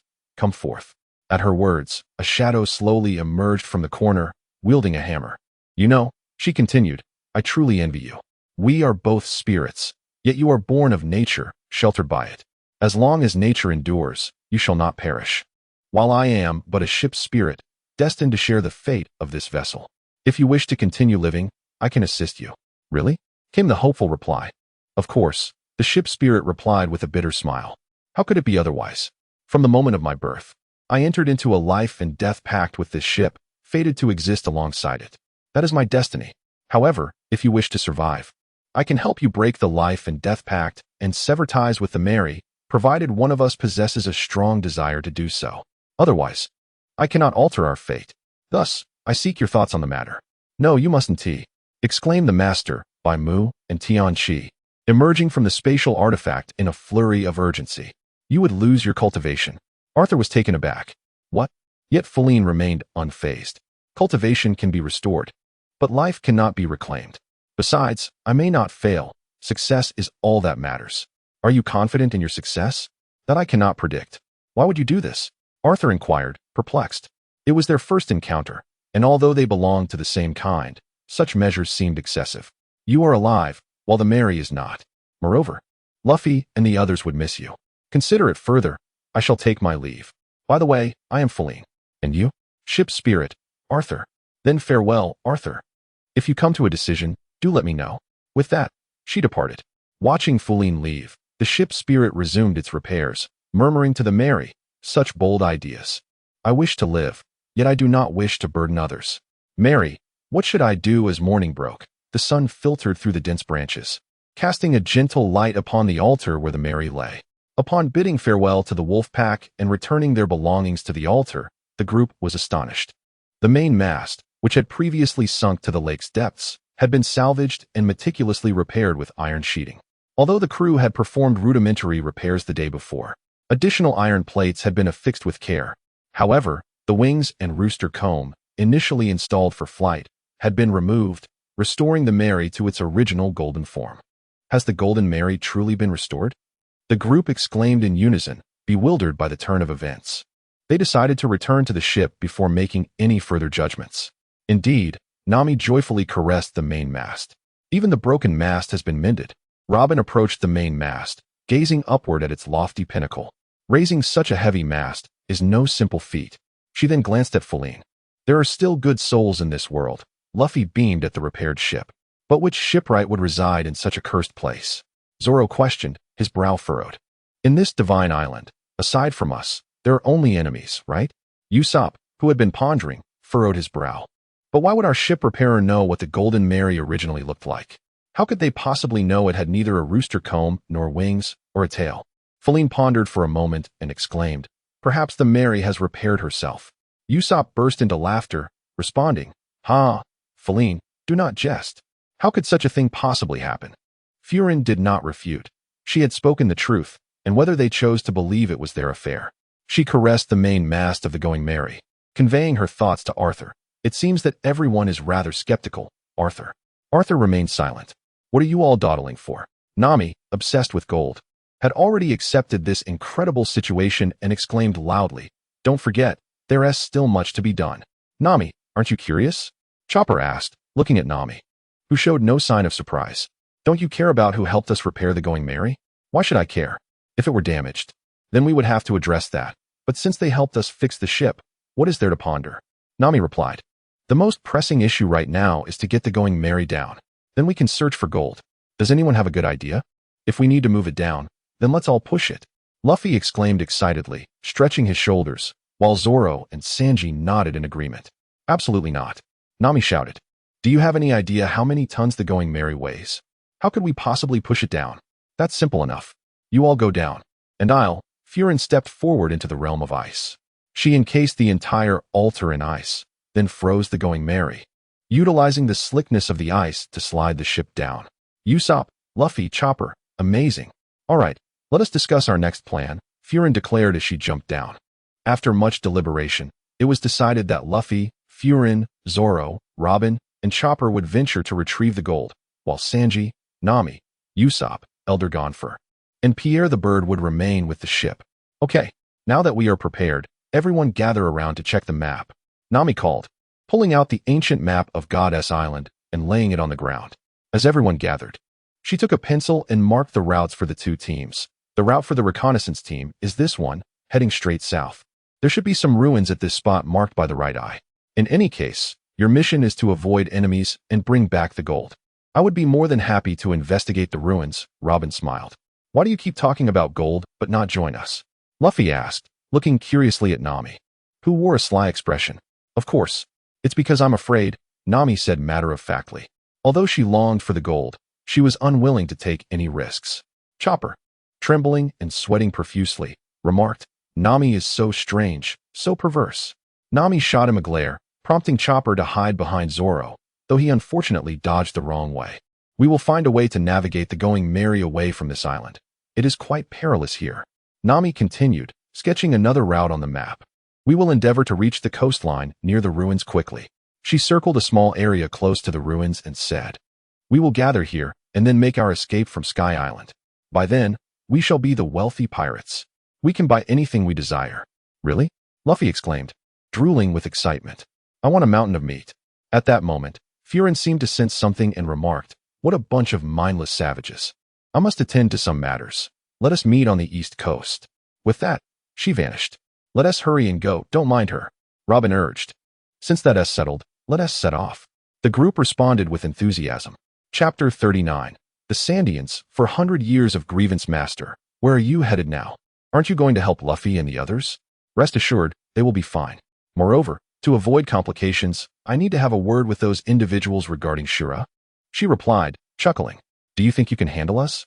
Suddenly, dozens of armed individuals, resembling wild men, hovered in the air. In a blink, the fine cords binding the Sandians were severed, causing them all to plummet to the ground. "Who is it?" "It is I," Furin stepped forward, unfazed by the astonished gazes around her. "Shura, I don't care who you are. This is my business with the Sandians." "How fortuitous. I also have matters to discuss with them, so I shall intervene. Furthermore, you attacked my companions yesterday. Indeed, you are in cahoots with those surface dwellers. You disrupted my actions yesterday." "Correct. Thus, you have two options. One is to retreat, and the other is, do you think I fear you?" Before Furin could finish, Shura charged at her on a great bird, brandishing a firearm, while the bird unleashed a torrent of flames at her. However, in the next second, the situation reversed. Furin merely waved her hand, and the flames were deflected back, engulfing Shura and the bird, rendering them unconscious. Instant defeat. The Sandians were left in disbelief at the girl's prowess. "Really, why must I be the one to take action? Can't you heed my advice? Moreover, is this how you Sandians treat your savior?" Furin questioned without turning back to Weber, who was aiming a cannon at her. "Wait, Weber," Komachi shouted at Weber. "She just saved us. Regardless of who it is, anyone who covets this land must be eradicated."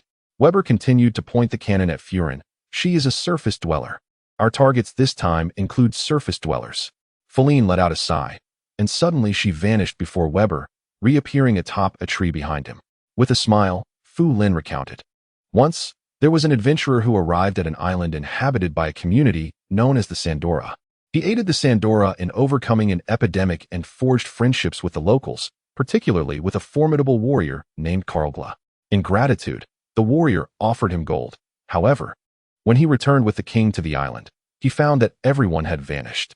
Consequently, he was executed for treason, yet even in his final moments, he maintained that they still existed, believing the island had sunk beneath the waves. Alas, none believed him, and for over 4 centuries, he was branded a great deceiver. Do you think he was foolish? Just the day before yesterday, we encountered his descendant, a bumbling old man who searches the surrounding seas for the fabled land of gold. Do you think he is foolish?" Fu Lin's words plunged all the Sandia people into silence. Even Wei Bo laid down his weapon. "The adventurer was named Rolando, known to others as the Great Deceiver, yet I believe in him, for the world is filled with wonders. For instance, we almost met our demise upon our arrival, as we were swept up by a violent current. I pondered whether it was possible that a stronger current might have lifted the island instead. Yes, perhaps Rolando was not lying. The island indeed exists, but it did not sink. Rather, it ascended to the heavens. What do you think?" Upon hearing this, tears streamed down the faces of all the Sandia people. Rolando and this tale filled them with profound remorse, a regret that has lingered for 4 centuries. Having shared this story, I shall weave a continuation. This Sky Island, for centuries ago, before it ascended to the heavens, was a realm of peace and tranquility, a divine sanctuary. The soil was a precious treasure to the sky dwellers. By a twist of fate, this sacred island was propelled into the sky, an extraordinary miracle. The sky dwellers naturally revered this place as a divine gift. However, the land was already inhabited by the original residents, the Sandora. Thus, a fierce struggle for the land erupted. The sky dwellers, driven by their own desires, expelled the Sandora and plundered their homeland. The ensuing 4 centuries witnessed an unceasing conflict between the Sandora and the sky dwellers. Do you think this is possible, people of Sandia, or rather, descendants of the Sandora? As for what followed, Weibo clenched his fists and declared, 6 years ago, when a divine leader named Ganfu Air ruled this sky island, he sought a peaceful negotiation with us, hoping to share this land with the sky dwellers. However, I rejected his offer, for I am their leader and a descendant of Karlgla, the protector of the Sandora. This land rightfully belongs to us, and I could never hand it over to outsiders. Yet one day, that enigmatic Enelu suddenly led an assault, scattering Ganfu Air's divine army and successfully seizing the divine island. We must reclaim our land, not only for ourselves, but also for the promise made to your ancestors and Rolando, correct? You know this? Indeed, I am aware. So take your people and leave this place, never to return. I regret to inform you. I must decline, Wei Bo retorted angrily. What did you say? Your ancestors made a pact with Rolando, and we too have an agreement with Rolando's descendants. The old man assisted us in reaching this place. Thus we must aid him in locating the golden land, ringing the golden bell. We shall prove that his ancestors were not deceivers, that the land of gold truly exists. Once he knows it resides in the heavens, he shall never again plunge into the frigid waters in search of it foolishly. All the Sandia people gazed at the girl perched upon the tree as Fu Lin continued. To be precise, our objectives are quite similar. We both aim to defeat Enlil. Do we not? I do not require your friendship, nor do I desire enmity. Therefore, I hope you will not impede my companions. Our sole goals are the gold and the defeat of Enlil. We shall not linger here, so you need not worry. As for your grievances with the sky dwellers, that is your concern. However, allow me to offer a kind reminder. One must not be overly selfish. I understand your desire to protect your territory, but if you truly cherish this land, you would similarly wish to see it spared from the ravages of war. Some matters are best resolved peacefully. I have said all I need to. Whether you heed my words is your choice. I have matters to attend to, so I shall take my leave. With that, she vanished. Kamachi observed the silent Weibo, fists clenched. Weibo, what shall we do next? Feline paid no heed to the actions of the Sandians that were to follow, nor did she care if they would heed her previous words. It mattered little. She had said what needed to be said. Now, she must hasten back to the Mary, for Enel was about to make his move. On board the Mary, Sanji, Usopp, and Nami sat solemnly on the deck, listening to the former god, Gonfor, recount the intricate disputes of the past 4 centuries. Hey, isn't this all the fault of you Sky Islanders? Sanji and Usopp quipped. Indeed, yet Ba is far too precious to the Sky Islanders. Everyone regards it as a divine blessing. 6 years prior, Enel, accompanied by his subordinates, had assaulted the shrine and usurped the divine position. With his terrifying abilities, he swiftly seized control of the heavenly kingdom, reigniting the flames of war. Is that fellow truly so fearsome? Usopp trembled. Do you think we'll be overheard speaking ill of him? We are within his listening range. By wielding such powers that easily allowed him to monitor the entire nation, he coerced the citizens into summoning criminals for judgment. Enel viewed all those who arrived in the sky as criminals. He was a demon. He effortlessly dominated the nation by exploiting the citizens' guilt. Gonfor condemned the multitude of atrocities Enel had inflicted upon the heavenly kingdom since his arrival. A demon, is it? Gonfor declared. Suddenly, amidst the void, flashes of lightning erupted, and a figure encircled by arcs of electricity materialized. Enel had arrived. He is here. Nami and Usopp gasped in alarm. Enel's entrance was nothing short of astonishing, appearing without any forewarning. What brings you here? Gonfor demanded in a low voice. I merely came to see you. The prophecy is complete. I shall soon depart for the infinite land. Enel proclaimed, brimming with self-satisfaction. This day has finally arrived. I shall soar to the infinite land aboard the prophecy and ascend to divinity. The sky is indeed the abode of the omnipotent God. What is the prophecy? Tell me. What has become of the members of the divine crew? Gonfor pressed eagerly. After being defeated and losing the divine position, all 600 members of the divine crew I led were captured by Enel.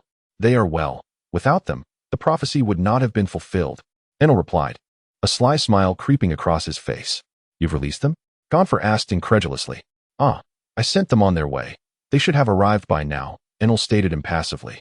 Gonfor suddenly understood. Enel's notion of sending them meant he had slaughtered the divine crew. A game of survival.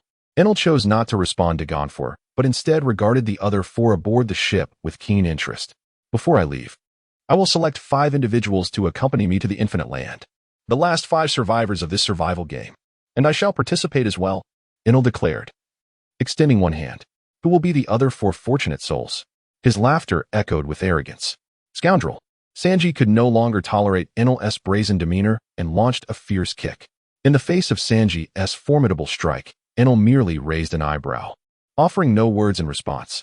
Suddenly, lightning crackled in the void, faster than Sanji's attack. At that moment, Tenki, having consumed the lightning, dissipated gradually. You witnessed your own attack being halted. Enel's gaze sharpened as it shifted to Fulin. Another blasphemer against the divine. You were the one who prevented my judgment upon those who defied the will of the gods on Angel Island. Were you not? Indeed. But I was also the uninvited guest that night. What? So, do you wish to fight me? Fulin taunted. You should know. I escaped from you unscathed. And your lightning caused me no harm. Are you certain you can defeat me? Indeed. I underestimated you last time. But this time Enel began, brandishing his golden staff. With a swift breath, the tip of the staff melted at a visible speed, forming two sharp blades. In no time, the golden staff transformed into a golden trident. Lightning crackled around Enel's form, and the electrified trident pointed menacingly at Feline. To face a mere woman, you resort to weaponry? How ruthless! I shall fight you, but I desire a different venue. What say you? With that, Feline transformed into a beam of light and vanished, pursued by Enel, who elementalized in turn. Feline was the only one bold enough to provoke him and escape his grasp. Should she elude him, where would the majesty of the god reside? Furin and Enel arrived at the heart of the forest, now confident to engage in battle.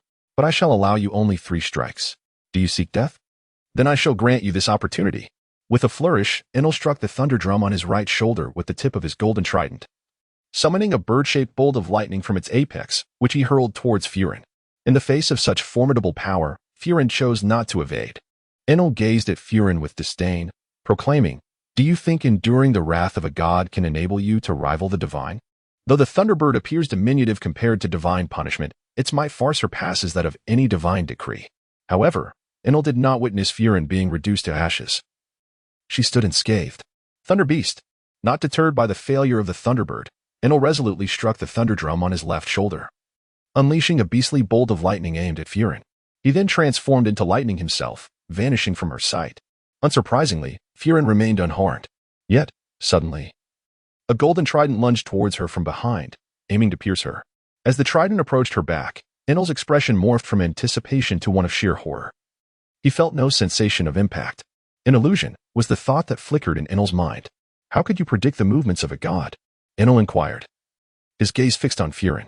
Flynn smiled gently and remarked, "You are merely a human endowed with the thunder fruit and the observation hockey. Yet you delude yourself into believing you are a deity. There are many beneath you who possess greater strength." Upon hearing Flynn's words, Enel surprisingly found a sense of calm. In his childhood, he had often been bullied for his differences. While others reveled in the comfort of their parents' embrace, he was left to scavenge alongside wild dogs for sustenance. The web of thoughts he was born with had only brought him suffering. The mocking laughter of others was an unbearable echo, and the joy within families ignited an insatiable jealousy within his lonely heart. The world around him seemed to torment Enel relentlessly, until the fateful day he consumed an exceedingly bitter fruit. How naive I was. What deity? I am nothing but a wretched being, undesired by anyone. May all perish. 60 million volts, Thunder Dragon. Enel erupted into a frenzied laughter, his shoulders shaking as the thunder drums resonated with his every movement. Feline keenly sensed a formidable pressure gathering before Enelu, a manifestation of the most potent force in the universe, thunder. A colossal dragon formed of lightning roared as it surged towards her. At that moment, in the forest of Apaya, the divine warriors and the Sandians engaged in battle, halted their conflict, staring in awe at the thunder-laden sky. Enelu had summoned the thunder dragon. Who possesses such power? The battle demon Weibai gazed at the apocalyptic scene above, his grip on his weapon growing pale. Is it that girl? How unfortunate. I am not human. Your lightning holds no sway over me. 3 moves to conclude. Thunderous might. What? Enelu, witnessing the once clear sky now shrouded in dark clouds, felt a powerful lightning bolt descend. He hastily dodged, perceiving that despite his affinity for lightning, he could not withstand such a strike. As the lightning struck, a vast crater formed where he had just stood. You intentionally allowed me to discover your plan. You could have eliminated me without a trace, couldn't you? It seems you are not entirely foolish. Indeed, I have no desire to kill you or claim your divine position. Our shared affinity for lightning presents an opportunity for me to enhance my strength through combat, so I seek you as a sparring partner. You despicable. Although he felt a sense of reluctance, the girl's prowess was unfathomable. He chose to retreat rather than engage in conflict, utilizing elemental transformation to escape. Chapter 40. Sovereign of the Skies, mystical thunder of the 9 heavens. Seeing Enelu flee, Feline did not pursue him. She hoped for Luffy to defeat him instead. Oh, Chopper? Not bad. Feline, utilizing her observation hockey, sensed the unfolding situation. Chopper had performed admirably, managing to defeat one of the 4 divine officials, Gadaz. It seemed Nami and Usopp needed to put in more effort, but now their only remaining adversaries were Enelu and the official Ohm. At that moment, having vanquished Gadaz from the swamp trial, Chopper ascended to the 2nd level of the massive vines. Chopper, run. Just as Chopper regained his breath, he heard Luffy's voice, followed closely by a throng of azure giant pythons. Yikes! Chopper, still bewildered, found himself entangled in Luffy's predicament. pursued by a gigantic serpent. Upon this realization, Chopper promptly transformed into his reindeer form and fled. "Don't run, Chopper." Luffy extended his arms, grasping Chopper's antlers, leaping onto his back. Let go." Thus, Chopper and Luffy were swallowed by the sovereign of the skies. What now? Feline, just arriving at the scene, felt exasperated. "I can't kill it, after all. It has lived for 400 years. If only I possessed spatial powers, I might teleport into its stomach, but alas." At that moment, Zoro also reached the second level of the vines, his eyes falling upon a massive hound chasing way by, alongside a gargantuan serpent thrashing about in a frenzy. "This snake is truly bothersome. It followed me all the way here." Zoro drew a blade, staring at the gaping maw of the roaring serpent. Feline quickly intervened. "Wait, Zoro. You cannot kill that snake." The three then noticed Feline's presence. "Way by. When did she arrive here?" "Zoro, why is that?" Feline chuckled, gesturing towards suggesting they disregard the serpent for the moment, noting that Chopper had triumphantly bested a priest, implying that he surely could not be inferior. "What?" Zoro exclaimed, then smiled, realizing the situation. "Are there new challengers?" "I truly did not expect that Gaidaz had been defeated." The priest floated in on a ball of clouds, drawing forth a peculiar blade in Zoro's direction. "Since Feline has spoken so, it appears you are not merely a petty minion." Zoro, gripping the wad Ikamanji, unsheathed his swords, a hint of excitement in his demeanor. "I am the foremost swordsman of Skypiea, the priest who governs the trials of iron." "The foremost swordsman, you say? How intriguing." Zoro's expression brightened with enthusiasm as he charged headlong at Priest disregarding the warning from Weibel, who shouted, "Listen well. If you dare to disrupt my plans, I shall eliminate you." Suddenly, a piercing scream echoed from the direction of the vines. "Help!" It was Nami, riding atop Weibel, pursued closely by several divine soldiers, and astonishingly, she was accompanied by a girl of about 6 years of age. At the commotion of her entrance, Zoro and the others, engaged in battle, turned to witness the unfolding scene, their expressions shifting to one of heightened intrigue. "Nami?" Zoro murmured, while Aisha and Weibel reacted in kind. Flynn wore an expression of helplessness. The issues here remain unresolved, and now more trouble has arrived. "Eliminate them." The divine warriors behind her were swiftly vanquished by the two assailants, while Flynn remained perched upon the rooftop. "Nami, what brings you here?" Zoro shouted anxiously.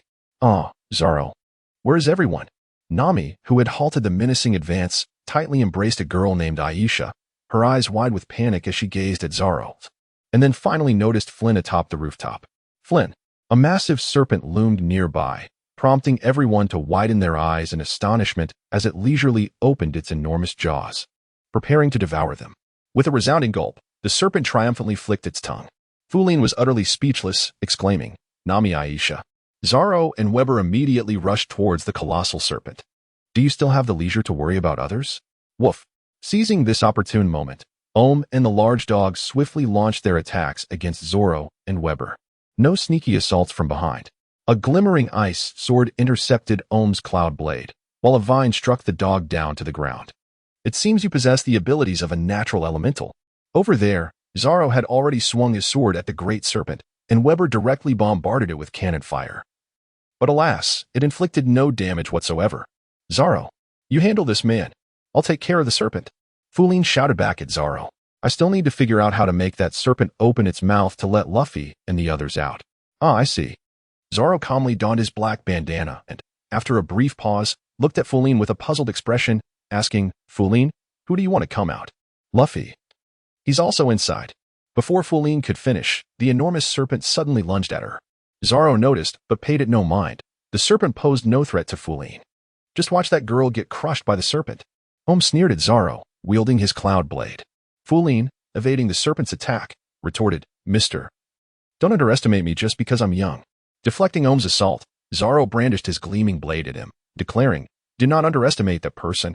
Our first mate is no ordinary individual. In the end, no matter who it is, they will not escape my iron trial." Shouted to the large dog, "Holy, it's time for that move. Charge." Woof. The large dog sprang up, running on its hind legs like a human, and wherever it passed, thorny cloud ropes shot up from the ground, gradually weaving into a cage that enveloped everyone, including the serpent. "Haha, this is the highlight of the iron trial," a divine soldier proclaimed. "Why go through all this trouble to trap us?" Zoro replied nonchalantly, "There's no one here who wishes to escape. Meh. It's not that you don't want to escape, it's that you can't. Just as the divine soldier finished this boastful remark, Weber appeared behind him and kicked him into the iron cage, leaving him speechless and collapsed on the ground. Through experimentation, Weber concluded, it seems this bizarre entity cannot even be touched. After we deal with everything, how do we get out? Zoro gazed at the master of the trial, In response, Fulin casually remarked, Zoro, you needn't worry about such trivial matters. Just focus on taking care of that priest. The rest is inconsequential. By the way, Fulin, have you seen Chopper? Zoro inquired. I have. Where? When I arrived, I saw him being pulled into the serpent's belly by Luffy. I couldn't stop it in time. Nanny? That fool. Fulin, I shall handle that serpent. You confront the priest Weibo. Suddenly, a woman's voice echoed from near the enormous vine outside the cage. The group paused momentarily. Their movements stilled as they cautiously turned to see a woman with long black hair, armed with a gun, hastily approaching Baijing. Weibo, you must heed my words quickly. Kamachili has been defeated, and he instructed me to relay this to you. The woman shouted as she ran, urging, flee, Weibo. Cease the battle at once. Enel lurks within the forest. He embodies the very thunder that has instilled fear in humanity since time immemorial. He is the god of thunder. You cannot hope to overcome him. Do not approach. Depart swiftly from this place. Witnessing the man inch closer to the woman, Weibo, filled with alarm, cast aside his cannon and rushed to Baijing, gripping the iron wires tightly as he shouted, Halt, Weibo? The woman, racing towards Baijing, noticed Weibo's unusual reaction and gradually slowed her pace. She turned slowly, only to see someone behind her. The color drained from her face in an instant. Enelu, cease. Enelu, do not take action. Weibo, desperate to break free from the confines of the cage, tightly clutched the spiked cloud rope, his hands pierced and bleeding. Yet oblivious to the pain, the woman had already abandoned her will to fight. With a clear view of the woman, who dazedly raised her gun at the approaching Enelu, Weibo cried out in alarm, Hey, Lachi, do not fire upon him. Lachi, run away. With 2 resounding gunshots, Enelu was struck by bullets, yet he suffered no injury. Instead, electric sparks flickered across his body. Lachi, drenched in cold sweat, watched as Enelu remained unscathed, panting heavily. As lightning crackled, a cloud shield manifested, providing protection for Lachi, who emerged unscathed. Fulin materialized outside the cage, exclaiming, honestly, after all, she is a woman. It's you again. What exactly do you intend to do? You can kill me. Yet you refrain from doing so, persistently obstructing me. What is your true intention? I genuinely wish to resolve our conflict. Yet I do not desire to do so with my own hands. What does that signify? I hope it is my companions who resolve you, not I. Eliminating you would provide me with no benefit. The Sandia people have witnessed me dispatching the Azura with a mere technique. Had I not sought to enhance their strength, I could have single-handedly dealt with all the divine officials. Omu, skeptical of the young girl, remarked, What audacity you possess. Meanwhile, Enel was drenched in cold sweat. Indeed, if Fulin could defeat him, how could she possibly be unable to handle other divine weapons and officials? Enel was utterly oblivious to Fulin's thoughts. He had initially envisioned a survival game, intending to leave for individuals to accompany him to the boundless continent, yet Fulin stood in his way, preventing him from harming anyone. Should he truly take action, it was likely she would seek his life. Consider yourselves fortunate, Enel declared before departing. No one could fathom that Enel would refrain from attacking this young woman. Was she truly stronger than Enel? Weber was equally astonished. If Fulin was indeed superior to Enel, it seemed no one present could stand against her. Zoro, however, remained indifferent to what others thought of Fulin, stating, So, first mate, could you please unlock this cage? I need to deal with this divine official. Ha ha ha, what a joke. No one could possibly unlock this cage. Omu laughed heartily, joined by the other divine weapons. Yet, they had entirely forgotten about someone who had emerged from the cage. Aside from combat, other matters were easily negotiable. Fire contract, blazing flame. With a mere wave of her hand, Fulin effortlessly dissolved the cage in a torrent of flames. Except for Zoro, who remained composed, the others were left utterly dumbfounded. Zoro remarked, Thank you, first mate. Now, allow me to take the stage. You all continue. I shall devise a method to extract Luffy and the others. Fulin slowly approached the Sky Master. Wait, stop right there. Omu attempted to confront Fulin, but she disregarded his attack, continuing forward. Clang. 3 blades pressed against Omu's cloud sword. Our first mate is too busy to entertain you. Hold on. Upon seeing Fulin approach the Sky Master, Riki hurriedly called out, What is it? Fulin turned and paused. I will accompany you inside. Aisha is there as well. With a graceful wave of her hand, Fulin summoned a radiant green light that enveloped Laki, swiftly mending her wounds. Both Laki and Weeb were astonished. Such remarkable healing abilities were beyond comprehension. You should focus on recuperating, Fulin advised. Before handing Laki a verdant energy orb, place this upon your companion. He shall recover. Laki expressed her gratitude. Thank you. Subsequently, Fulin approached the Sky Lord, who appeared forlorn, perpetually awaiting their return. Tears streamed down the Sky Lord's face. Do you long to see them? Fulin inquired, to which the Sky Lord nodded. Allow me to assist you. Fulin produced a vial of elixir and sprinkled it over the Sky Lord. This was a memory-infused fragrance concocted by Lomang, capable of enabling any being to encounter cherished individuals in their dreams, allowing for restful slumber, for they would come to visit you. Seizing the moment while the Sky Lord was in a trance, Fulin ventured into its mouth, finding herself within its belly. To her astonishment, she discovered the interior filled with remnants of devastation. The ground was strewn with rigid stone slabs, surrounded by ancient structures cloaked in moss and fissures. Occasionally, withered trees could be seen peering through the crumbling walls. What had this serpent been consuming? It appeared to have devoured the very ruins themselves. Fulin pondered, could it be that the serpent swallowed them in a bid to protect them from those who sought to destroy? Furin shouted loudly, Luffy, are you there? Furin, I'm over here. Luffy's voice echoed from a distance as Furin located them. Nami and Chopper embraced Furin, exclaiming, Furin, you finally made it. All right, I'll take you all out, Furin began. But before she could finish, the world suddenly spun around her. Nami let out a startled scream as she clung tightly to the Wibba, leveraging its powerful thrust to propel them upwards. What on earth is going on? Nami yelled as she struggled to maintain her balance while piloting the Wibba. Aisha, hold on tight. Everyone could feel the ground gradually tilting at a 45-degree angle. What is happening? The effects of the memory perfume shouldn't have taken effect yet. What is occurring outside? Furin pondered in confusion. Fulin, it seems we must hasten our departure. Something may have transpired outside. In unison, everyone agreed. Outside, Zoro had vanquished Ohm and Weber, descending into an ancient ruin where he encountered Robin and stumbled upon Enel. With a thunderous boom, Weber fired his cannon at Enel, but the latter effortlessly evaded the attack. Cloud ball, he exclaimed, tossing a shell into the air, from which emerged a large white sphere. Enel squatted atop it, laughing, ha ha. What are you doing? Do you not think your actions are excessive, Warrior Weber? I am merely extending a warm invitation for you to return to your long-desired homeland. Observing Weber aiming his cannon at him, Enel remained composed. Weber, filled with fury, demanded, what is your true intention? Enel stood with his back turned to them, declaring, it is a matter of returning. A deity must return to where they belong after fulfilling their divine duties. Return? You mean to leave the land of gods? Weber continued to aim his weapon at Enel. Indeed, I have a place to return to, the Sky Island where I was born. A realm where people believe the divine resides, known as the Boundless Land. There lies an expanse of endless terrain. That is the world of my dreams. I am the sovereign of that land.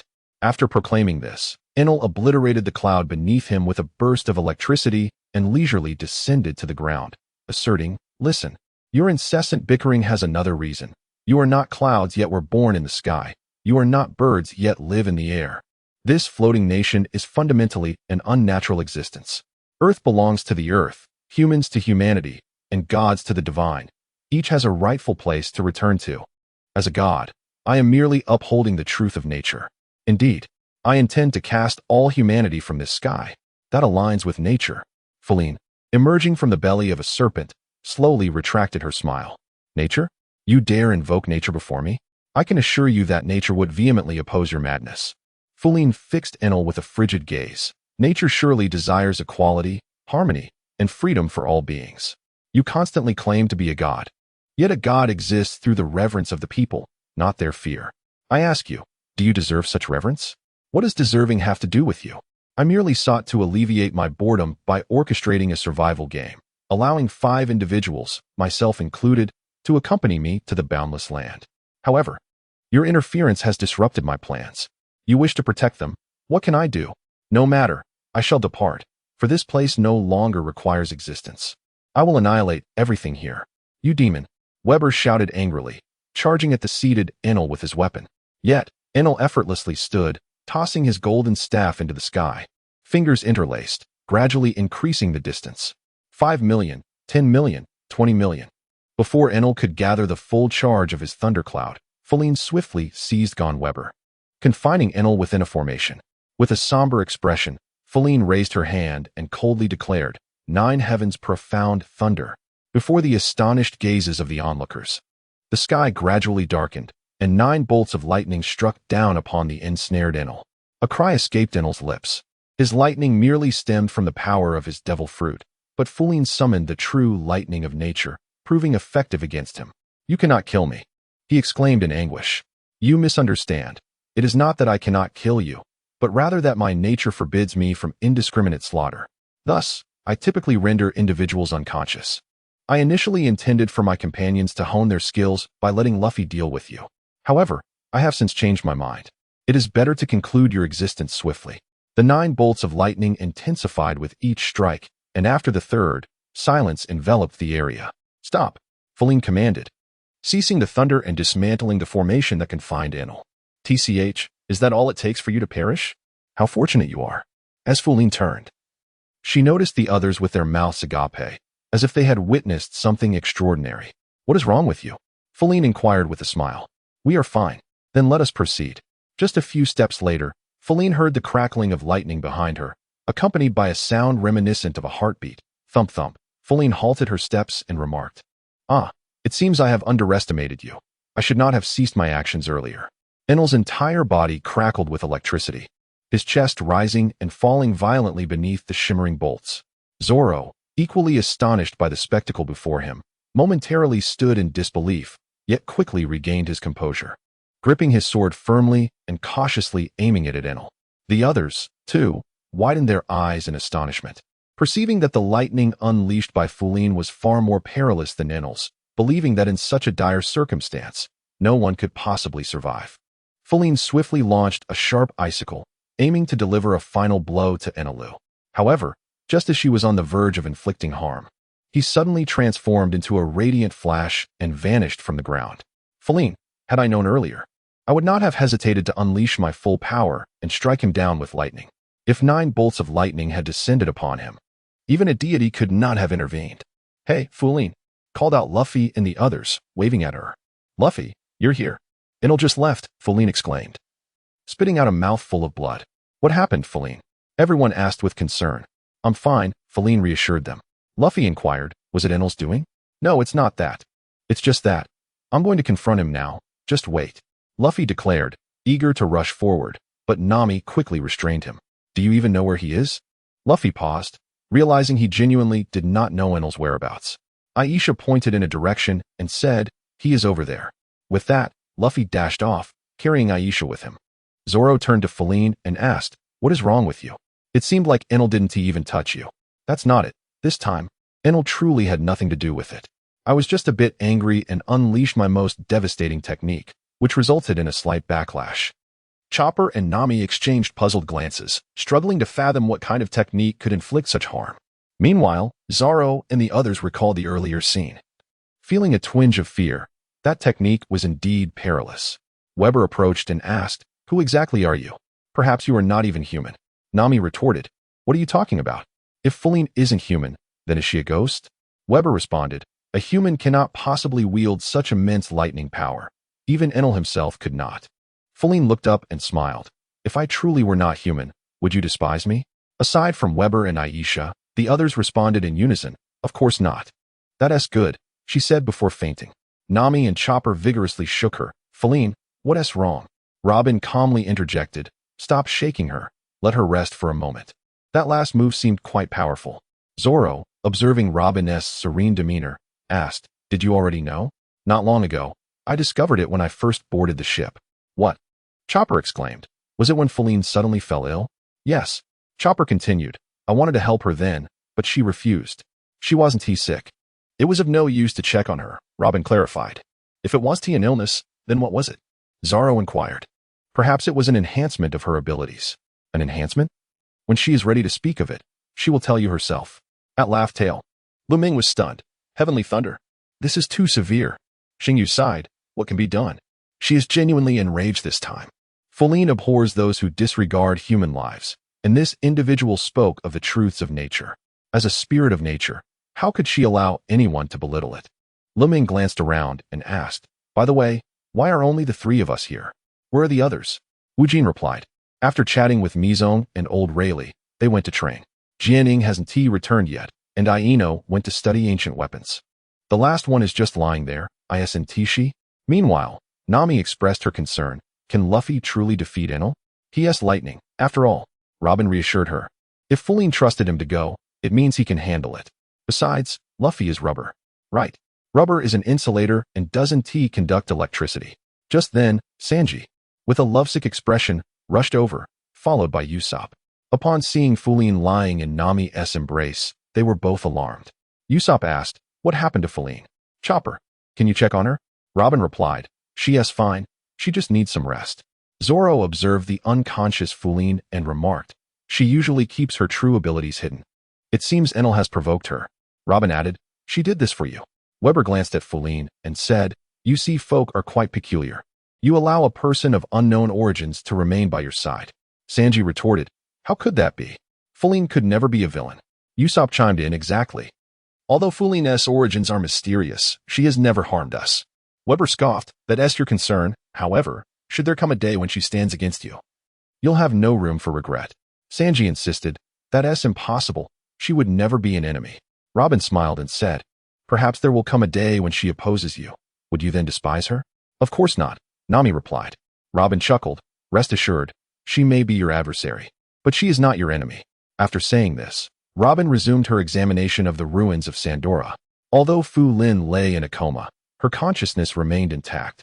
She heard everything that was being said. She felt a profound joy at having earned the trust of those around her. Linlin pondered, "I wonder who among you will become my rival when that day arrives." Chapter 41. The Crisis of the Sky Island. Inner turmoil. Suddenly, Nami sensed an extraordinary and abrupt shift in the atmospheric pressure. The winds intensified, and their direction shifted dramatically. The fierce gale rustled her garments, and her orange hair danced freely in the tempest. Dismissing her fear, Nami quickly turned her gaze skyward, acutely aware that something was unfolding within the ominous thunderclouds. Linlin slowly opened her eyes, casting her gaze towards the sky. Unlike Nami, who deduced the happenings within the thunderclouds through the shifts in airflow and wind direction, Linlin sensed the immense power of lightning contained within them through her connection with all things. As the group looked upwards, their expressions gradually solidified into a state of shock and disbelief. Suddenly, a thick layer of thunderclouds split apart, as if an invisible hand had torn through them, the fissure widening until it formed a perfect circle, continuously expanding.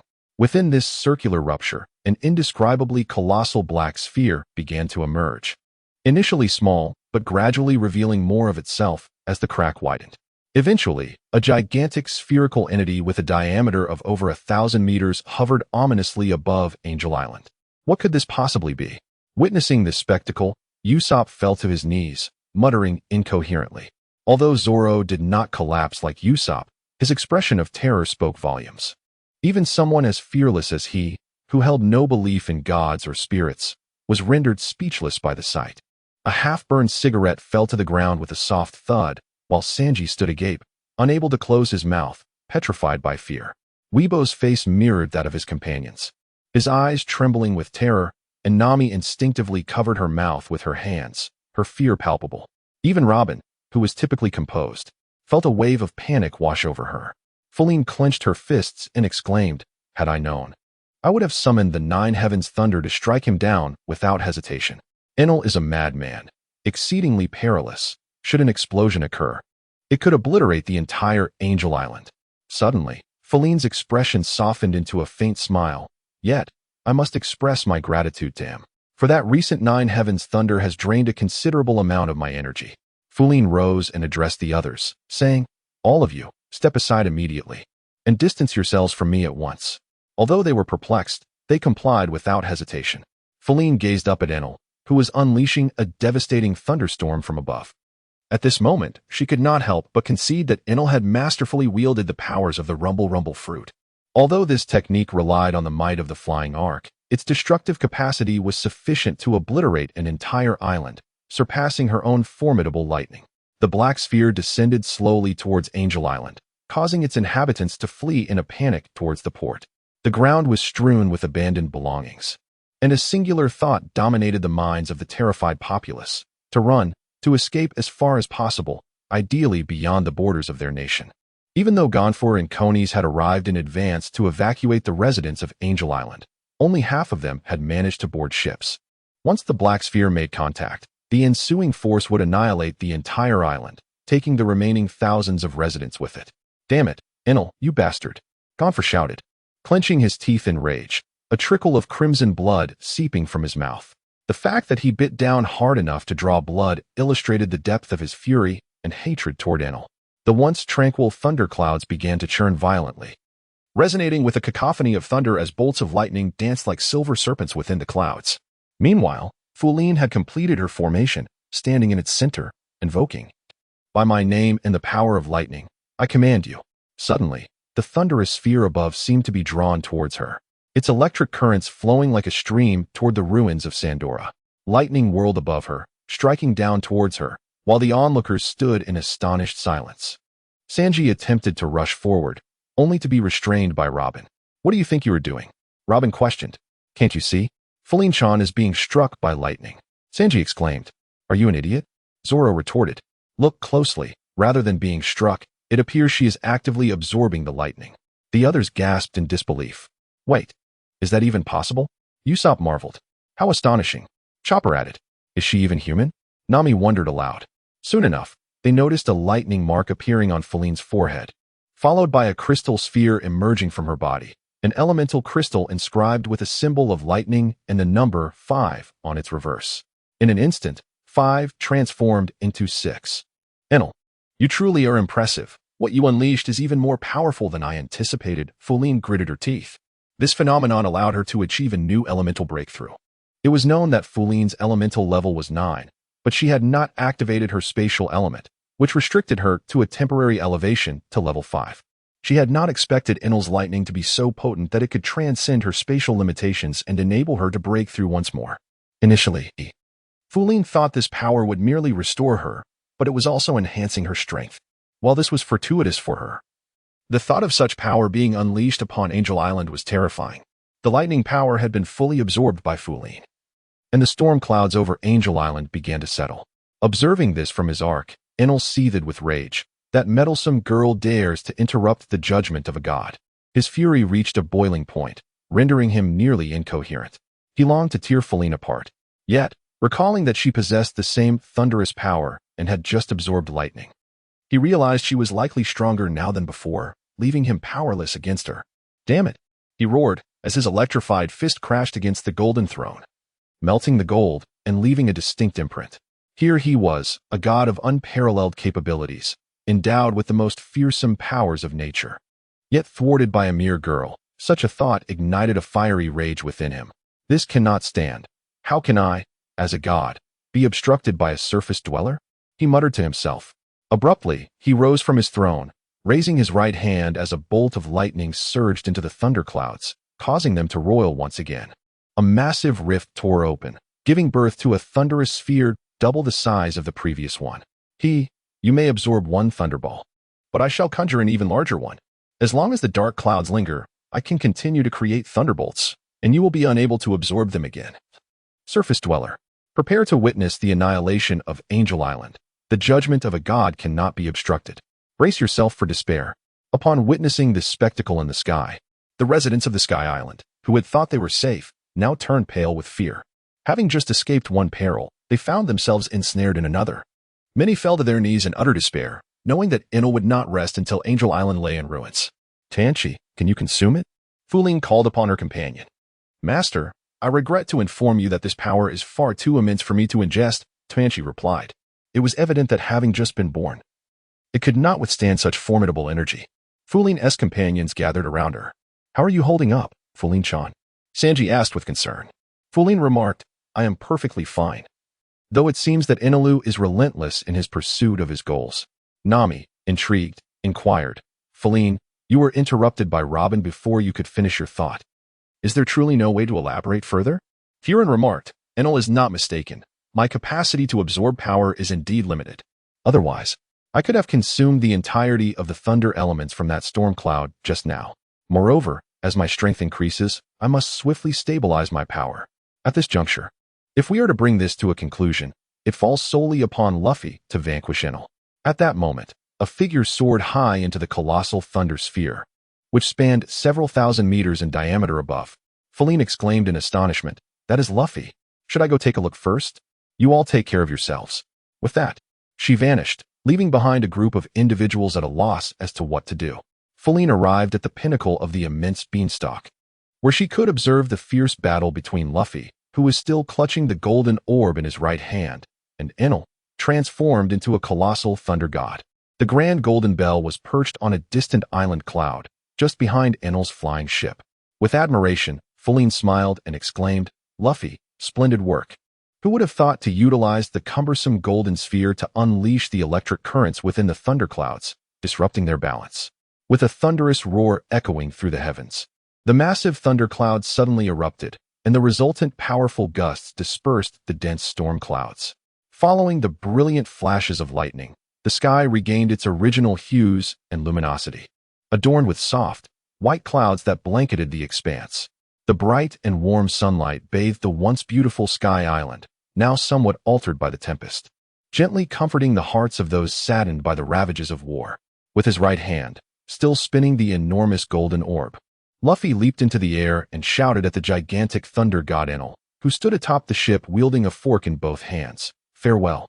I shall send you down alongside it," he declared. "Goma Goma no, golden spiral." Luffy's fist, clenched and rapidly rotating, drew nearer, while Enel, caught off guard, gritted his teeth as the golden orb approached menacingly, ultimately screaming as Luffy's strike collided with him, propelling him into the resounding golden bell behind. Despite being draped in a light layer of moss after 4 centuries of silence, the golden bell retained its magnificent grandeur. "Let my wishes be conveyed," Luffy bellowed, his gaze fixed upon the beautiful bell that could transmit aspirations. The golden orb slammed Enel violently against the bell, the force shattering the orb into fragments. The bell, once again resonating after 400 years, emitted a melodious sound that reverberated through the world, akin to the divine island singing a celestial hymn, heralding the end of the conflict. As the bell was propelled by the immense force and Luffy descended, a hand gently lifted, and 2 enormous island clouds suddenly appeared beneath Luffy and the golden bell, catching the hero and the cherished bell. Meanwhile, Enel and his peculiar ship plummeted straight down into the sea of white clouds. Feline approached Luffy's side. "Well done." "Huh, Feline, when did you arrive?" "Never mind that. Let us return to everyone." On Gaia Island, at that moment, the entire populace was enveloped by a resounding chime that lingered for quite some time. Hurik was seated at the port, momentarily taken aback by the sound. Old man, the gorilla and the orangutan rushed over. "Did you hear that?" "I certainly did. It was deafening, quite bothersome." Despite his words, Hurik displayed a rare smile. "Wow, old man, you're smiling." "What? I am not." Hurik's face flushed with embarrassment. "Old man, it seems you truly believe in your ancestors." "Absolutely not." "Do you know how that little girl previously described you?" "How did she describe me?" "She said, 'You are a foolish, clumsy, and contradictory idiot.'" "You too." Hurik clenched his fists and stood up. "Wow, the old man is going to hit someone." Upon witnessing this, the gorilla and the orangutan promptly fled. Hurik turned helplessly towards the sea, chuckling to himself, "A foolish, clumsy, and contradictory idiot, is it? Quite an unpleasant remark, indeed. Nevertheless, I appreciate your sentiments." He then gazed up at the sky, where the smiling faces of Luffy and Feline appeared. In the Sky Island, at the ruins of Sandora, everyone, "Are you all right?" Upon seeing Gonfer and Konis arrive, Konis shouted, her eyes welling with tears, "Thank goodness. I was so worried about you all." Hearing this, Sanji, as usual, spun rapidly in front of Konis, showering her with hearts, exclaiming, "Miss Konis, it's wonderful that you were concerned for me." Usopp looked at him disdainfully. "Your self-perception is far too inflated."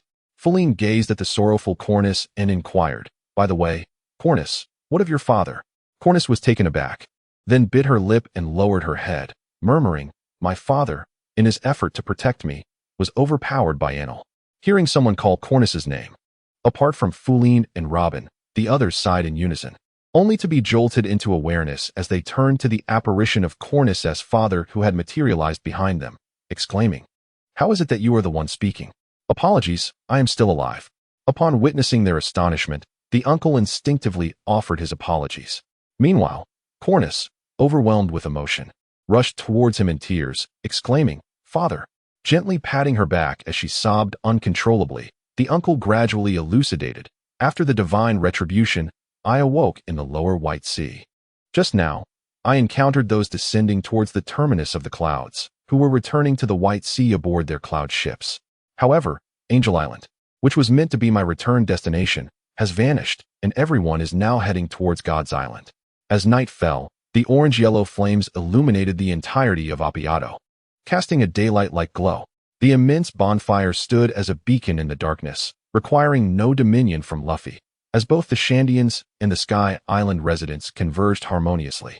With the tolling of the bells marking the end of the battle, and after enduring death, there was scarcely any resistance. Both Shandians and Sky Island inhabitants unanimously agreed to put an end to centuries of enmity from that day forth. Everyone could now coexist upon Appiato, as the two factions extended hands in reconciliation, collectively striving to enhance the prosperity of their nation. Thus, beside this grand bonfire, a feast for thousands commenced, where attendees brought forth the abundant specialties of Sky Island and cherished wines to celebrate the long-awaited peace. All reveled in song and dance. Laughter resonated among the crowd, as barrels of exquisite wine were opened, leading to a state of blissful inebriation. Feline and Robin did not join the revelry of song and dance that enveloped the crowd. Instead, they sat quietly upon the vines, observing the joyful assembly. A smile graced Feline's lips, for the sensation was truly exquisite. As if all burdens had vanished and every troubling thought had drifted away, granting an unparalleled freedom to both body and soul. "Do you know what they said after you left?" Robin inquired. Feline, who had been contemplating whether to lay her cards on the table, paused, for she had witnessed everything. "They believe in you, regardless of who you are or where you come from. They will never doubt you," she replied, preparing to take her leave. "Wait, I have placed the golden bell on the Appiato west coast. The base bears an inscription of your desires," Robin added with a smile. "Is that so?" "Understood. Should I share the news of Hades with you?" Robin chuckled lightly. "No need. That entity has long since been relocated from its original site," Feline responded.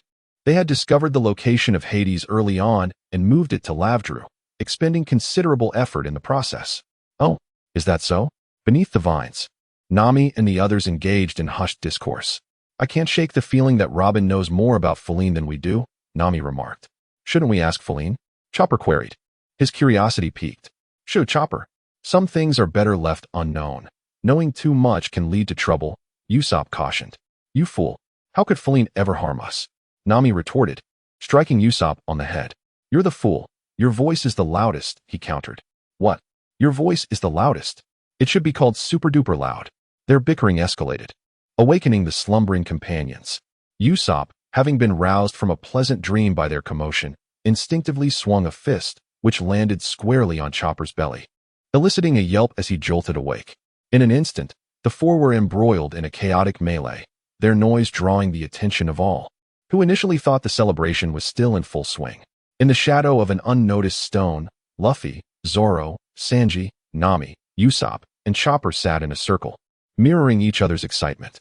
"All right, brothers," Usopp declared, "since that's the case, let's make the most of our time on Sky Island and leave no regrets." Surveying their surroundings, Sanji observed, "Speaking of which, where are Robin and Feline?" "They were just here. One seems to have gone to see the golden bell. As for the other, I have no idea," Zoro replied, gripping his sword. At the Appiato west coast, the inhabitants of Sky Island and the Shandians gathered in awe before the magnificent golden bell. As they gazed upon its grandeur, an overwhelming sense of pride surged within them. "Elder, what does it say?" someone inquired curiously. The elder shook his head. "Not knowing is not necessarily a misfortune. We simply need to," he began, but was interrupted by Robin, who had just arrived. "Keep the truth within your heart. There is no need for excessive words." The elder turned in astonishment. "How do you know these words?" he asked.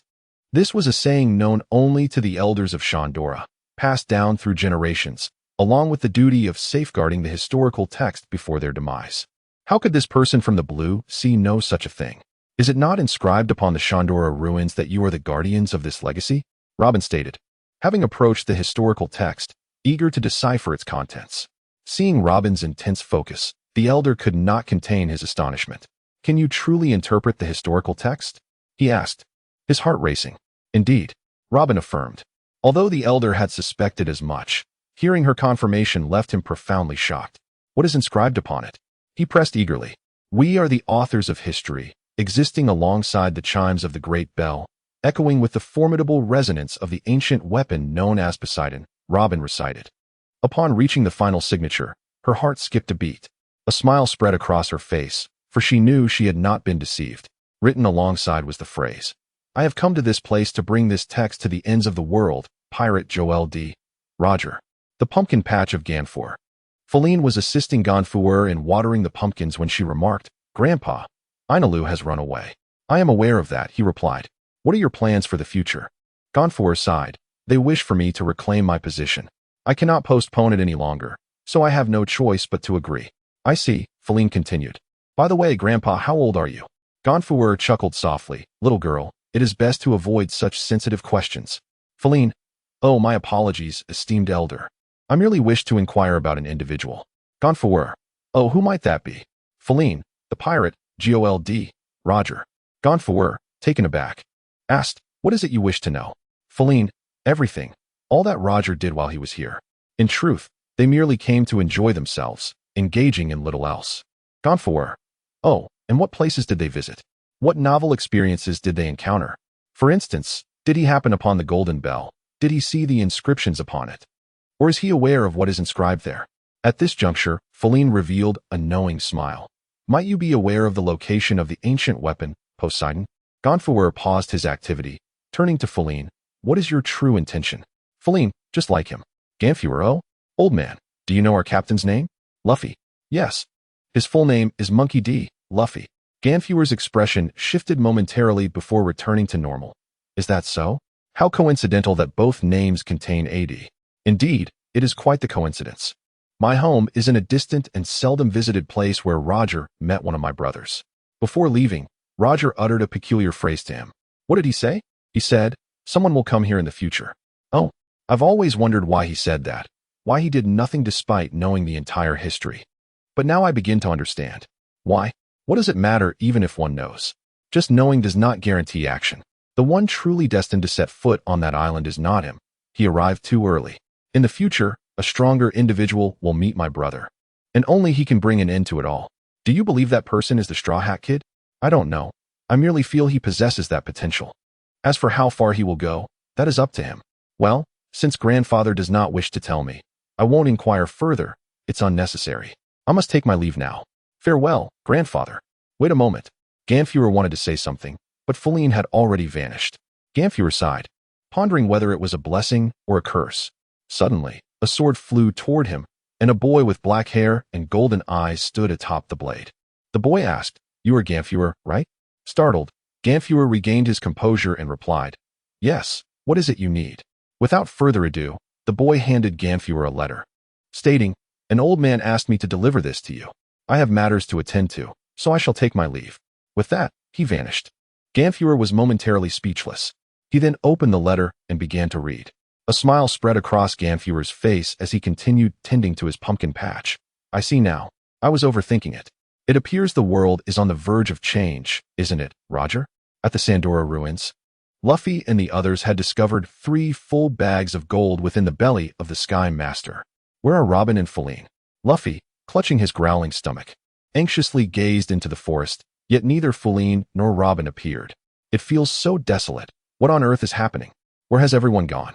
Sanji, smoking a cigarette, surveyed the empty banquet area, puzzled. Usopp, carrying a large bag of gold, chimed in cheerfully. Isn't it better if they're not here? After all, we stole so much gold. They definitely wouldn't let us off easily if they were around. With all this gold, we can finally escape our impoverished seafaring life. So much gold. Feline appeared behind them, using her clairvoyance to examine the contents of the bag. Everyone was already accustomed to Feline's sudden appearances. Luffy joyfully exclaimed, Did you know, Feline? We found all this inside that giant serpent.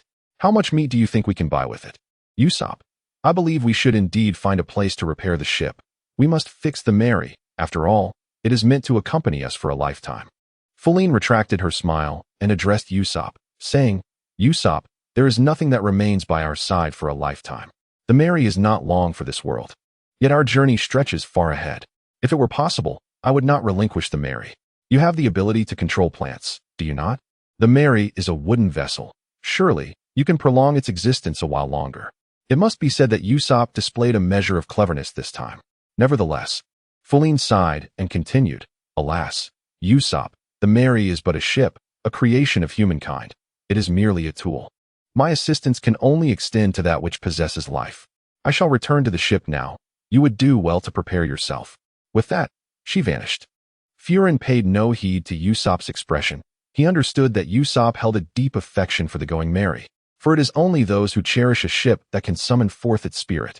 Feline returned to the Mary ship, gently caressing its deck as she engaged in a telepathic conversation with Arthur. Have you given it some thought? She inquired. Arthur responded, Are you truly willing to assist me? Feline, of course, while I may not be able to save this vessel, I can certainly rescue you. Arthur, can you assure me that you will succeed? Feline, one must certainly give it a try, and I am certain that everyone will welcome you. Arthur, but what about you? What if you were to fail? Furin, regardless of the circumstances, the essence of life surpasses all else. Even if one's cultivation is lost, the opportunity to embark upon it anew remains, does it not? However, should life be extinguished, then indeed, all is lost. Moreover, I fight for those aboard this vessel. Not a single soul would willingly part with her. As the spirit of the Mary, you embody her essence. While you endure, the Mary shall endure. Arthur remained silent for a moment. When did this commence? Feline, as long as you agree, I shall handle the rest. Arthur, very well. Furin waited for over half an hour aboard the Mary, when she finally spotted Luffy and his companions rushing back with great haste. What could possibly be chasing them? Observing their frantic demeanor, Furin curiously glanced behind. She saw Robin accompanied by a group of Sandians, who were carrying a colossal pillar. Furin pondered, what could this be? The spirit of nature, omniscient and all-seeing, revealed through her perceptive gaze that it was indeed a massive golden column. Ah, how generous these individuals are. Yet, why were Luffy and the others in such a hurry? Hoist the sails, set forth. Luffy and his crew leapt aboard the ship. Feline was perplexed by Luffy and the Sandia people. Luffy replied, I am aware that our act of stealing gold is wrong, yet we are pirates. Sanji interjected, stop the chatter, and set sail swiftly. Flynn, no, that gold. Nami, rest assured, the gold is all right here, Nami said, pointing at the package behind her. Feline, no, what I meant to say is. Usopp, let's discuss it later. Feline was at a loss for words. She wanted to inquire of Luffy and his companions why the Sandians were unwilling to keep the golden pillar they were carrying. It was evident that they intended to gift it to us. Furin, upon seeing Robin's arrival, inquired, do we truly not need that item? Robin chuckled in response. You have witnessed it. What a pity. Nevertheless, it would be quite cumbersome to carry back. Well, that is a valid point, Furin conceded, yet she remained perplexed, pondering why everyone was in such a frantic rush. That item is worth at least 1 billion. In the vast forest near the coast, the group was desperately fleeing, anxious about being pursued by the cannon-wielding denizens of the floating island. All were in a state of haste, with the exception of 2 leisurely young ladies. Usopp, while fleeing, called out to Sanji, who was monitoring their rear, How is it? Are they following us? Sanji, unable to spot any pursuers, replied with delight. It seems they have given up. Not even a shadow remains. Is that so? Splendid.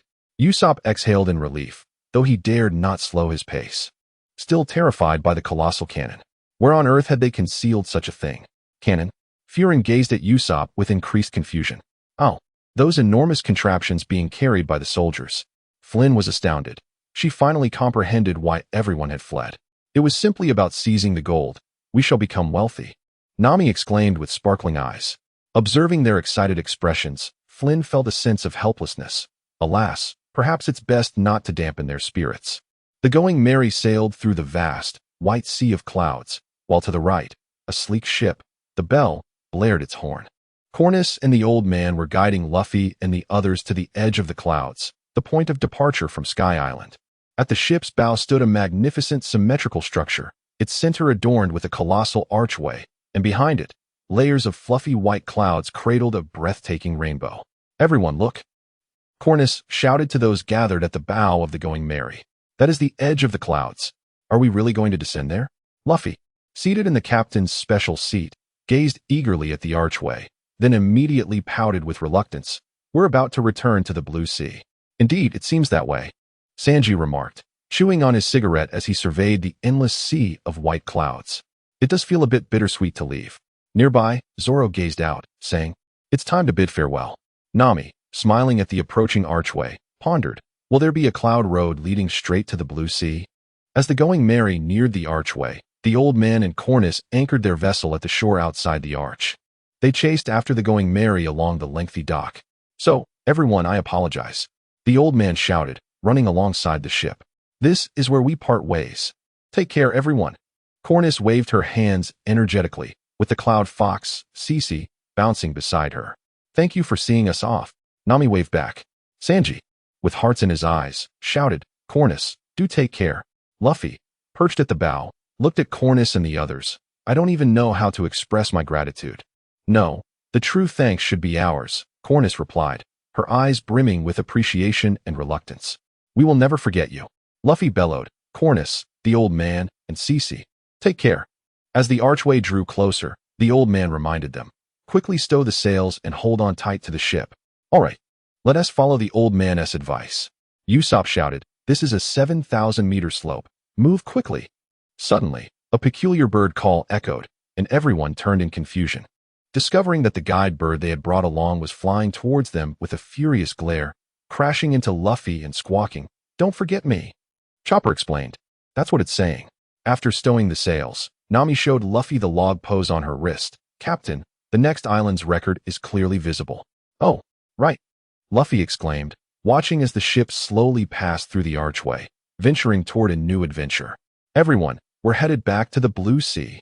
As the Going Merry completely passed through the archway, it glided down the long cloud path connected to it. The swift descent left the crew unable to observe the scenery outside. Cornus, who had reached the other side of the archway, shouted to those on the Going Merry, Everyone, you're in a descent. Be careful. The crew, relaxed in their descent, turned to Cornus in confusion. Suddenly, the Going Merry leaped gracefully away from the original cloud path, soaring forward before plummeting straight down. The abrupt change startled them, causing their eyes to widen in shock. Except for Flynn. Huh. The old man and Cornus raised their hands, grinning as they watched the ship descend. Cornus then blew a whistle. Release it. The Sky Island specialty, octopus balloon. As the crew, propelled by the rapid descent, regained their composure, they saw an enormous octopus emerge from the clouds, its 8 tentacles wrapping around the Going Merry. Before they could process the situation, the ship suddenly decelerated, descending slowly as the crew thudded onto the deck, momentarily dazed. The octopus, firmly gripping the ship, had its head ballooning like a hot air balloon, with 6 of its tentacles tightly enveloping the Going Merry, while the remaining 2 floated aimlessly. It seemed this was the peculiar means of transport back to the blue sea. What? Luffy exclaimed, rubbing his head as he spotted the octopus. He leapt to the ship's railing, exclaiming, Look, this is amazing and fascinating. Oh, I forgot to mention. The descent method on Sky Island utilizes the principle of hot air balloons, Flynn said calmly. I thought I had already ventured to another world, Usopp stammered, still on the ground. Just then, a beautiful melody from the golden bell resonated from above, a continuous ringing signifying the Sky Island inhabitants' farewell, conveying their fondness and longing for their benefactors. The crew, smiles adorning their faces, looked up, quietly listening to the indescribably beautiful melody, feeling the gratitude and reluctance conveyed by the chimes. Chapter 43, The Beginner's Hockey, Marine Admiral the Going Merry landed upon the ocean surface. Finally, we landed safely. Thank you. Luffy expressed his gratitude to the octopus balloon, which joyfully leapt into the sea. Is everyone all right? Sanji, drenched in seawater, still managed to light a cigarette with his wet hands. We truly visited an extraordinary place. The crew couldn't help but gaze upward at the sky. It feels as though we experienced a dream, Robin remarked. Chopper looked skyward. That must be the legendary dreamland. We should visit again if given the chance. Zoro smirked. If we were to die, perhaps we could go there, right? After all, we've been there. Maybe we are souls now. Usopp glared at Zoro. Could you refrain from speaking such ominous words? Luffy laughed. All right, let us set sail, brothers, towards the next island. Wait, Luffy. At least let us have a moment to rest. Usopp protested. You're too naive, Usopp. If one could rest in this vast sea, no one would suffer. Nami replied, walking towards the kitchen with a smile. The waves have become a bit strange. Let us get moving, steer left. Yes, Nami-san. Sanji responded. His cheeks flushed with pink bubbles. As soon as the words were spoken, a towering wave of 10 meters surged unexpectedly behind the Going Merry, causing the sea to become tumultuous. Amidst the chaos, several enormous monkey faces emerged from the wave, grinning menacingly. Ignoring the cries of Usopp and Chopper, Nami simply smiled confidently, declaring, "See, I told you so." The sails were promptly lowered, and the Going Merry sped forward, distancing itself from the monstrous wave trailing behind. Usopp screamed in horror. It's a sea monkey. Full speed ahead. After a night of relentless sailing, the waves stirred by the sea monkeys finally calmed, and the crew lay exhausted on the deck. Though this did not include the ladies aboard or the vice-captain, who had mysteriously returned to the cabin. Usopp remained on the lookout, anxiously surveying the surroundings through his telescope. Sanji, seated on the ship's railing, exhaled a puff of smoke, expressing his relief with a hint of fatigue. Finally, it's quiet. But we can't let our guard down. Sitting nearby, Zoro crossed his arms, gazing indifferently at the horizon, while Chopper had collapsed, utterly spent. Emergency report. Emergency report. A ship has been spotted directly ahead. Usopp's voice echoed from the bow of the Merry after an indeterminate amount of time. Luffy stretched his arm out to grasp the railing, asking, "What's going on? Is it an enemy?" The crew gathered, and they beheld a vessel approaching, significantly larger than the Merry, 3 times its size. It was a pirate ship, its flag bearing the image of a skull with horns, looking somewhat amusing. "Hey, who are you?" Luffy called out from the bow to the encroaching pirate ship. "You dare to ask who we are? How rude." A short man with a split hairstyle and a long nose stepped forward, locking eyes with Luffy. This peculiar figure was the captain of the ship, and as soon as he finished speaking, he commanded his crew to fire at them. A barrage of gunfire erupted, mercilessly striking Luffy. Although caught off guard, he effortlessly deflected the bullets back at them. "Hey, what are you doing?" Seeing the audacity of their assailants, who sought to shoot them upon first meeting, Luffy's irritation boiled. "Oh, this was entirely expected. But isn't it a bit impolite to ask for my name right off the bat?" Luffy retorted angrily. "Who even knows what you are? I'm going to knock you all away." Upon hearing this, the split-haired captain's demeanor shifted to one of despair as he knelt on the deck, exclaiming, "He's lying. He must be pretending not to know." Nearby, a humanoid gorilla stifled a laugh, while a beautiful woman with a long, pointed nose patted the captain on the shoulder, encouraging him. "Captain, please don't be so disheartened. No laughing, Hamburg." Suddenly, the captain, having regained his composure, sprang to his feet. "Listen closely, boy. My name is Silver Fox Foxy. Everything I desire, I shall obtain, and whatever I wish to do, I will do." The 2 ships had now drawn close. "You scoundrel!" Luffy began to raise his fists in confrontation, but Foxy interrupted, calling for him to halt his advance. "Huh, how do you know my name?" Luffy inquired, and Foxy, seemingly pleased, replied, "I already know all about you." The Silver Fox Pirates challenged the Straw Hat Pirates to a traditional 3-coins duel. Annoyed by their aggressive greeting, Luffy raised his fists in a battle stance, declaring, "Stop with the chatter. If you have the guts, come at me.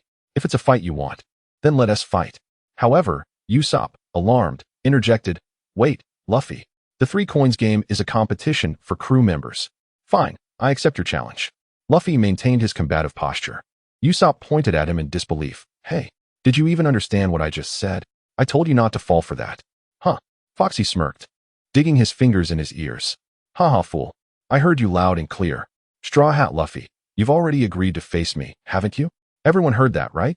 "Yes, he indeed said that," replied Borsi, with her arms crossed and chin raised. "At this point, do you think you can take those words back? Would you dare to be untrustworthy? A true man must keep his word." Foxy grinned maliciously at them. Luffy remained resolute. "Absolutely not." Usopp, losing patience, slapped him on the back of the head. "Didn't I tell you not to be fooled? All right, since your captain has already agreed, there's no need for further discussion. Let us commence the 3-coins game." The 3-coins game is essentially a contest for crew members, agreed upon by both captains, consisting of 3 rounds. The victor of each round may select 1 member from the opposing crew to join their ranks. Additionally, If there are no desired crew members, they may claim the pirate flag, which represents life to a pirate. Sanji inhaled deeply, a rare seriousness crossing his features. The stakes are companions and dignity. Winning increases our fighting strength, while losing brings grave losses, a despicable and cruel game. Usopp clutched his head, appearing distressed. No way. They have hundreds of people, and we only have 8. If they lose, it doesn't matter to them, but if we lose, it's a different story. Foxy rubbed his hands together in excitement. All right then, let us get started. What have you all been shouting about? Furine emerged from the cabin, having just stabilized her level after a lengthy struggle against Enel's lightning. She was exhausted and had hoped to rest, but was interrupted by the commotion outside. Furine, we are about to play the 3 coins game. The 3 coins? What is that? Furine asked. Puzzled. Usopp explained the rules to her. I see. Furine's expression darkened. I disagree. Hey, your captain has already agreed. Who do you think you are? Huh? Who are you? Isn't the Straw Hat crew just 7 people? Foxy couldn't be blamed.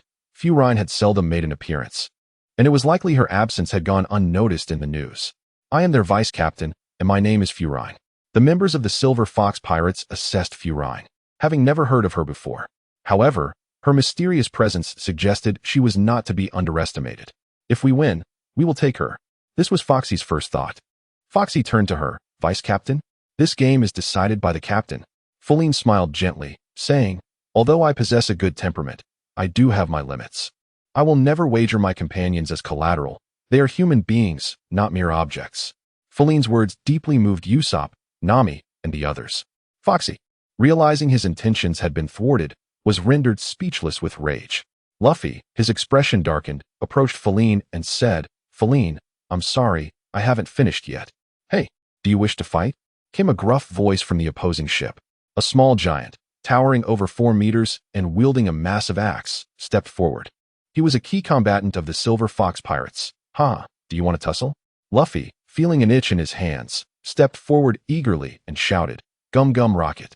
The elongated rubber arm created a sharp sound as it struck the small giant's abdomen. With a dull thud, the giant spat out a pool of blood and fell to the ground, utterly defeated. Is this the power of 100 million? The crew on the other ship exclaimed in astonishment. How dare you lay a hand on us?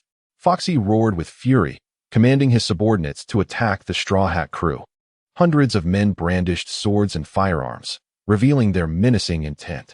At that moment, Sanji and Zoro took the lead, each swiftly incapacitating 2 of the enemy's officers. Damn it, Foxy muttered under his breath as he raised his right arm. Slow light. With a flamboyant gesture, he unleashed a pink beam of light towards the front. In the heat of battle, the crew seemed oblivious to this unfolding scene, as the light first enveloped Zoro and Sanji, causing their movements to falter and then slow to a crawl, just as Luffy was about to unleash a torrent of attacks on the enemy. He too was suddenly ensnared by the light. A triumphant expression spread across Foxy's comical face. Find them all. Truly worthy of being the captain, he mused. However, just as his crew began to reap the fruits of their victory, they sensed something amiss. Captain, it seems we're missing one. Huh? Foxy exclaimed. If this is all you're capable of, I suggest you stop. Leaning against the ship's railing, Feline yawned. Upon hearing her melodious voice, Foxy and his crew slowly turned their heads, their smirking expressions abruptly freezing in disbelief. When did you? Foxy stammered, utterly incredulous. He had seen her just moments ago in front of him. How could she have suddenly appeared behind him? Furine's expression remained remarkably serene as she addressed Foxy. This is your final opportunity. Are you truly certain you wish to engage me in combat? Foxy pointed at her defiantly, declaring, no matter the ability you wield, I am determined to eliminate you. As the light enveloped Furine, Luffy shouted, Furine, be cautious. Quickly evade. The radiance surrounded her, and Foxy wore a smug smile. However, gradually, his grin froze upon his face as he realized that his ability was utterly ineffective against Furine. In disbelief, he attempted several more times, but to no avail. Do you comprehend? Among all the powers possessed by the devil fruits, I am immune to any disruptive skills. If you could execute tangible strikes like Luffy and the others, I might regard you with a modicum of respect. Alas, do not presume I fear you. You lot, charge at me. Taking advantage of his numbers and his abilities, Foxy launched another assault on Furine. As the pirates surged towards her like a tidal wave, Furine merely shook her head slightly and approached them calmly. Zoro sensed a formidable aura emanating from her, reminiscent of a previous encounter. What is it, Zoro? Luffy inquired, intrigued. Suddenly, time appeared to stand still. Everyone except Luffy and his companions collapsed. Usopp exclaimed, "What just happened? Did Furin do something? How did everyone fall?" Zoro replied, "The first time I witnessed her was at Whiskey Peak, and the situation mirrored this one. She seemingly did nothing yet incapacitated hundreds of bounty hunters." Nanny? Furin approached the unconscious Foxy and stated, "We have numerous matters to attend to. I lack the time to squander with scum like you." Turning to face the bound Luffy and his crew, she waved her hand, unleashing a wind blade that severed the ropes binding them. Luffy addressed his friends, "I apologize, Furin. You were right. Comrades are not mere objects. They cannot be wagered. I am sorry, everyone." Nami and the others reassured him, "It's all right, Luffy. We all know your impulsive nature. Just be cautious next time to avoid falling into traps." Feline inquired, "Very well. Captain, how shall we deal with these individuals?" Luffy and the others made their way towards Foxy and his crew. Shortly thereafter, the Foxy pirates were left bruised and battered, bound together and tossed back onto their ship. Luffy declared, "Let us depart." The others responded, "All right." Luffy then asked, "Hey, Feline, what exactly did you just do to them?" Feline, "It's nothing much, merely to save time. I unleashed my Conqueror's Haki, only to find that they were too weak and fell all at once." Luffy, "That's impressive. Could you teach me how to do it?" Feline, "I'm afraid I cannot. Conqueror's Haki is awakened through latent potential and cannot be learned through conventional means. You must rely on yourself." Luffy, "Oh, I'm a bit disappointed. Nonetheless, would you like to learn observation Haki?" Feline, "Really? I want to learn. Please teach me quickly." Feline, "Very well, but it may be somewhat painful." Luffy, "That's all right. After all, I am made of rubber." Ah! Luffy cried out in pain as he fell to the ground, his eyes covered by a black cloth, while Feline stood before him holding a stick imbued with armament Haki. Feline, "The observation Haki possesses a multitude of functions, including the ability to perceive attacks, anticipate an opponent's next move, gauge the strength of living beings, sense their emotions and thoughts, and detect the location and number of objects beyond one's line of sight. These are the fundamental capabilities of observation Haki. Currently, I am merely instructing you to evade attacks while blindfolded, which is the simplest task. I understand. Once more, I shall evade successfully." Luffy stood up again. "Essentially, you only need to concentrate on sensing the changes in the surrounding aura." After uttering this, Feline struck with remarkable speed. Luffy was hit once more. This time, it was due to insufficient reaction speed. Again, after several hours of striking and being struck, Luffy had nearly grasped the method, though he still struggled to fully comprehend it, managing to barely dodge a few times. The onlookers could hardly bear to watch. Feline was excessively ruthless, delivering blows with such swiftness that there was no opportunity for respite. Observing the spectators, Feline smiled and remarked, "Would you like to give it a try?" Nami waved her hand dismissively. "No, thank you." Feline's training could be succinctly described in 3 words: swift, precise, and ruthless. She certainly did not feel she could evade.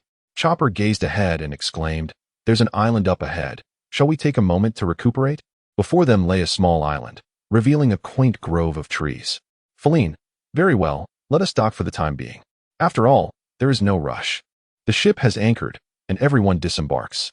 Upon disembarking, Fu Lin's smile faded as she paused in her steps. "Everyone, let us find another place," she suggested. "Luffy, why?" asked Fu Lin. Feline, "This island possesses a hint of danger. However, it matters not. Shall we venture forth together?" Sanji, with a cigarette dangling from his lips, remarked, "There should be some wild game in the woods. I shall prepare a delectable feast for the ladies." Chopper chimed in, "I will also search for medicinal herbs." The group ambled leisurely along the narrow paths of the dense forest, occasionally gathering any food or herbs they encountered. Unbeknownst to them, Luffy and Zoro had already amassed 2 large bags of provisions. Usopp turned to Chopper, who was trailing behind. "Chopper, have you found any herbs?" Chopper replied, somewhat cheerfully, "I believe I have gathered a fair amount, but there may be rarer herbs on this island." However, his expression shifted to curiosity as he observed a peculiar 4-centimeter wide groove snaking through the path. "By the way, I have always been curious about this strange ditch in the middle of the road." Usopp, equally intrigued, examined the groove, which appeared to be the mark left by a bicycle. "Haha, Usopp, what are you saying?" Nami teased, "This desolate island has no inhabitants. We could cross it in less than 10 minutes, you know." Usopp nodded in agreement. Haha, indeed. However, Feline's expression grew increasingly grave. She sensed the power of the ice fruit, and the presence was drawing near. The wielder of this power was none other than Admiral Kazan, one of the 3 admirals of the Navy, which meant he was currently on this very island, not far ahead. She needed to devise a strategy. Before they realized it, they had reached the edge of the woods.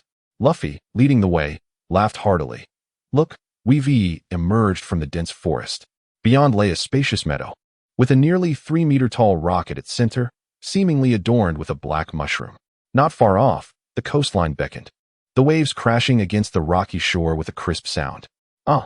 Chopper exclaimed, bounding towards the stone, clearly drawn to the mushroom-like object. What is wrong with Chopper?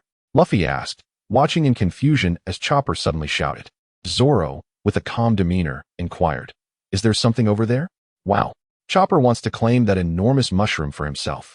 Luffy, spotting something edible, hastily dropped his large bag and dashed over. Wait. But Chopper, giggling as he approached the rock, suddenly tumbled to the ground as if he had been kicked out. What happened, Chopper? Upon witnessing this, Luffy hurried his pace, only to be met with an expression of bewilderment upon seeing the figure behind the rock. Who is this person? Zoro quickly followed suit, and Sanji and the others, who had been leisurely trailing behind, rushed over as well. Behind the rock stood a tall man, nearly 3 meters in height, clad in a blue shirt and white suit. With the suit jacket draped over his right arm, an eye patch obscuring one eye as he drooled while napping under the bright sun. Sensing the commotion, the man lazily lifted his eye patch and glanced at the fallen Chopper. A raccoon? I am a reindeer.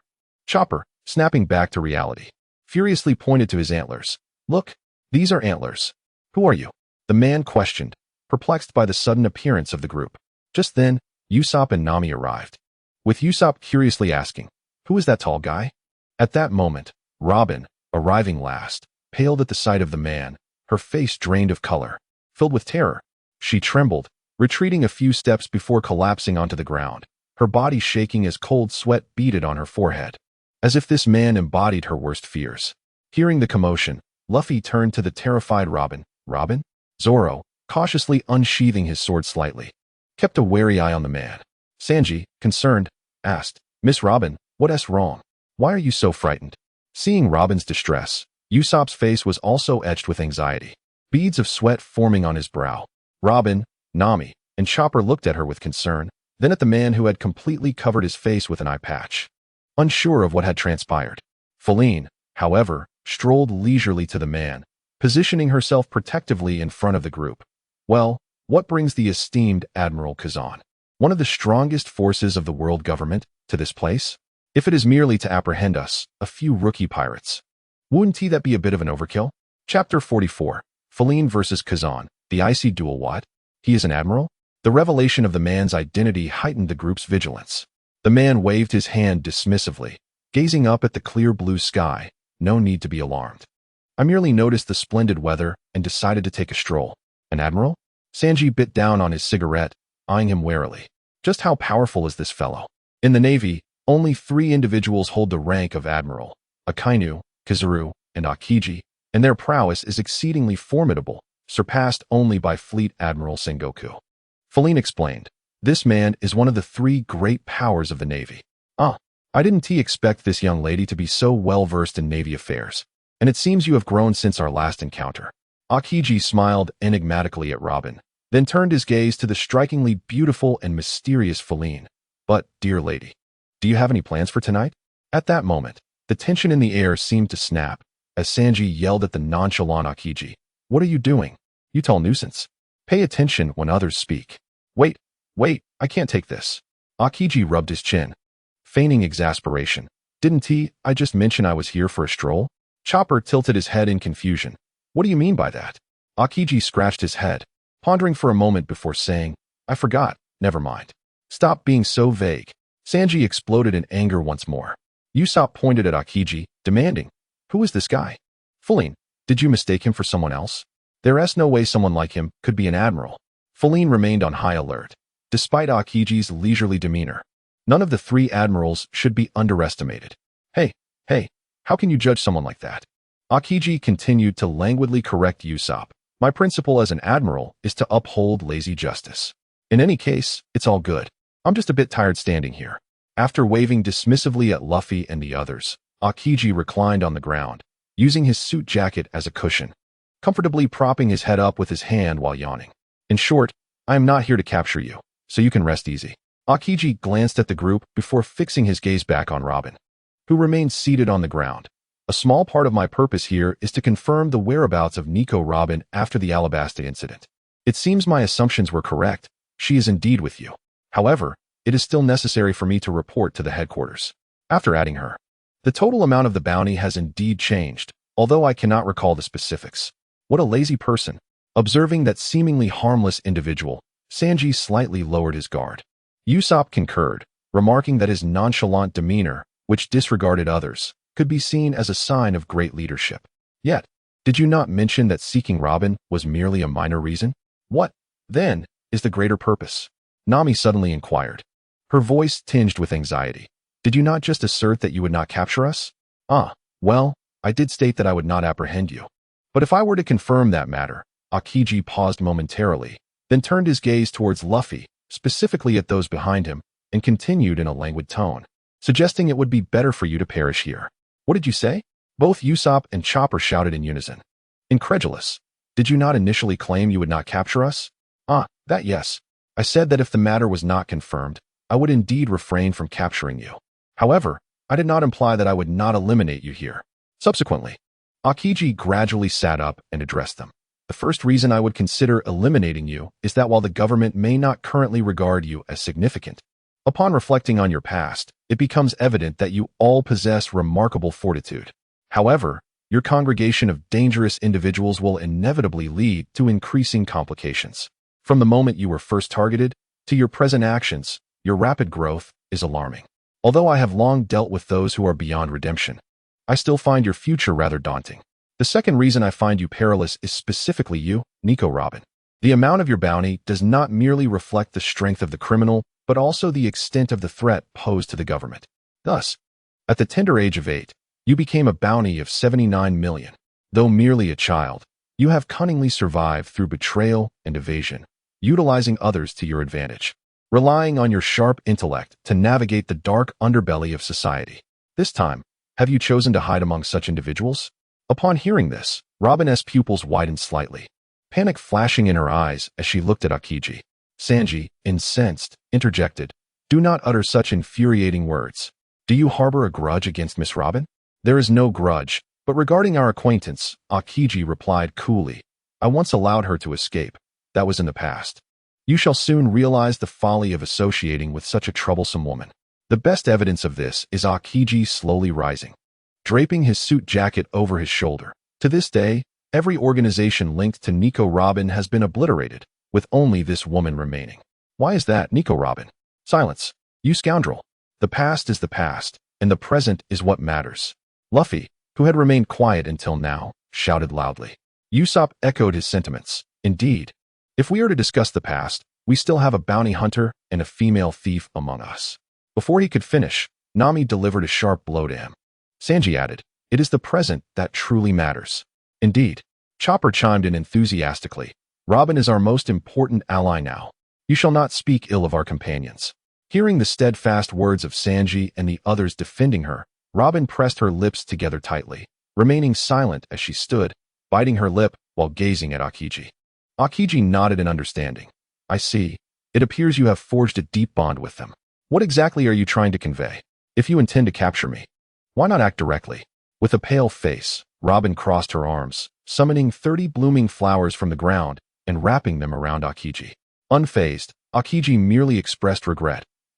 I had thought you a clever woman. It seems I have overestimated you." Claw. Robin clenched her fists, seizing Akiji's hand and suddenly pushing him backward. Akiji's body shattered into fragments of white ice upon impact. Witnessing this, Chopper screamed. He shattered into pieces. However, aside from Robin and Furorin, who were already aware of Akiji's abilities, Luffy and the others gaped in astonishment as they watched Akiji gradually reassemble himself, unharmed. "Robin, you may have gone too far." Usopp and Nami were already in shock.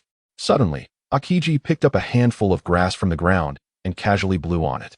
Instantly, It transformed into a crystal-clear ice dagger. "I had no intention of taking your life," Akiji stated, brandishing the ice dagger as he charged towards Robin. Zoro, having drawn his sword at some point, intercepted the ice dagger. Sanji followed suit, targeting Akiji's head. Luffy, unable to contain himself, charged forward, delivering a powerful punch to Akiji's abdomen. However, with each successive attack, contact with Akiji resulted in immediate freezing. Sanji's right leg, Zoro's sword hand, and Luffy's right fist were all encased in ice, the chill emanating from them causing sharp pain. The three clutched their frozen limbs, wincing in agony. Usopp's jaw dropped. "They are all frozen?" Nami's expression turned to one of terror. They were all subdued in an instant. Akiji glanced at Robin. "It seems you have encountered some remarkable companions. However, you remain you." Akiji extended his hand towards Robin, advancing with an intense chill that caused the surrounding temperature to plummet, evidently intent on freezing her entirely. Just as his hand approached Robin, mere centimeters away, a fireball hurtled towards him. Akiji's eyes flickered as he sliced the fireball in two with his ice dagger, but it was not over. The severed fireball transformed into flames that ensnared Akiji. Simultaneously, Furon waved her hand towards Luffy and the others, summoning a ring of fire that melted the ice encasing them, freeing them from their frozen state. Her previously brown dress transformed into a vivid red as she unleashed her full fire elemental power. "You all should leave. None of you combined can contend with this individual." Upon being freed from the ice, Luffy protested, but with a smile gracing her lips, Furon declared, "You all go ahead. I have long wished to engage with the Admiral." Luffy protested, "No, I must stay and be with you." Zoro and Sanji chimed in, "We too shall remain." Before they could finish their words, a fierce gust of wind swept them back onto the Mary. Just as Luffy attempted to rush back, he heard Furon's voice echo. "You few cannot even withstand a single strike from him. Do not entertain thoughts of confrontation. Strengthen yourselves first, or else I shall bind and return you." Nami intervened, grasping Luffy's arm. "Let it be, Luffy. Furon speaks the truth. We are not yet a match for the Admiral. Our presence would only hinder her." Usopp added, "Indeed. You have witnessed Furon's prowess. Trust in her." Once assured that Luffy and the others would not act recklessly, Furon turned her attention to Akiji, ensnared within a fiery cage, and proclaimed, "Flame prison. Dissipate the flames that bind Akiji." Instantly, Akiji shed his previously languid demeanor, observing the young woman before him with newfound seriousness. Her abilities astonished him. She commanded flames and had summoned a sudden tempest. Was it mere coincidence? "It seems you are earnest now," Furon remarked coolly. Akiji responded, "It appears you are quite remarkable, Mississippi. Are you perhaps curious about my abilities? I assure you, they do not stem from a devil fruit." If Furon's words had astonished Akiji, her subsequent actions left him utterly astounded. Flames erupted from her left hand, while ice materialized in her right. Akiji pondered, what is the nature of this girl's powers? How could she wield both fire and ice? Fullin extinguished the flames, and her once fiery red attire transformed into an icy blue hue. With a smile, she proposed, "I do not harbor any animosity towards you. Shall we engage in a fair duel? Fire can overpower ice, so I wish to challenge you with ice. What do you think?" Kazan remained silent, starting to regard this young woman with newfound seriousness. He was uncertain about her strength and status. The clash between her ice sword and ice dagger resulted in a stalemate. Kazan's expression darkened as he remarked, "Your prowess far exceeds that of Luffy and his companions. How is it that you associate with them?" Fullin asserted, "I shall do as I please. What concern is it of yours?" In that frozen moment, Akiji spoke softly, and a circle of intense cold swiftly enveloped Fullin's feet, rapidly encasing them in ice. Furon smiled gently, "I apologize, but your freezing attempt has no effect on me." As the chill dissipated, Furon remained unscathed. Observing this, Akiji grew increasingly cautious. Who was this girl? Why was she impervious to his ice? Fullin remarked, "However, this battle is exceedingly dull. Allow me to transform this scenario into one that benefits us both, shall I?" A formidable chill emanated from Fullin, enveloping the surroundings in an icy grip. Under the astonished gaze of Akiji, everything around them was frozen, not merely the immediate vicinity, but the entire island, and then, in an instant, Fullin vanished. Akiji, ever vigilant, scanned his surroundings and inquired, "Who exactly are you? If you are not a fruit user, how is it that you possess both ice and fire abilities?" Suddenly, Fullin materialized behind Akiji, wielding an ice sword that nearly pierced him. I am certainly not a fruit user. It is impossible for two identical devil fruits to exist in this world, is it not? The clash of the ice sword against an ice dagger echoed as Akiji pressed further. What, pray tell, is your purpose in associating with Luffy and his crew? Does my purpose concern you? Or do you intend to replace your grandfather, Admiral Garp, in questioning me? Linlin vanished once more, while Akiji employed his observation haki to sense the surroundings. Numerous ice spikes materialized from thin air around Akiji, all hurtling towards him. Yet, he deftly countered each one. Linlin, fear not, for I bear no ill will towards them. On the contrary, I eagerly anticipate the day when they shall triumph over your 3 formidable generals. The frozen time capsule detected Linlin's position, and Akiji released a wave of freezing air as an assault.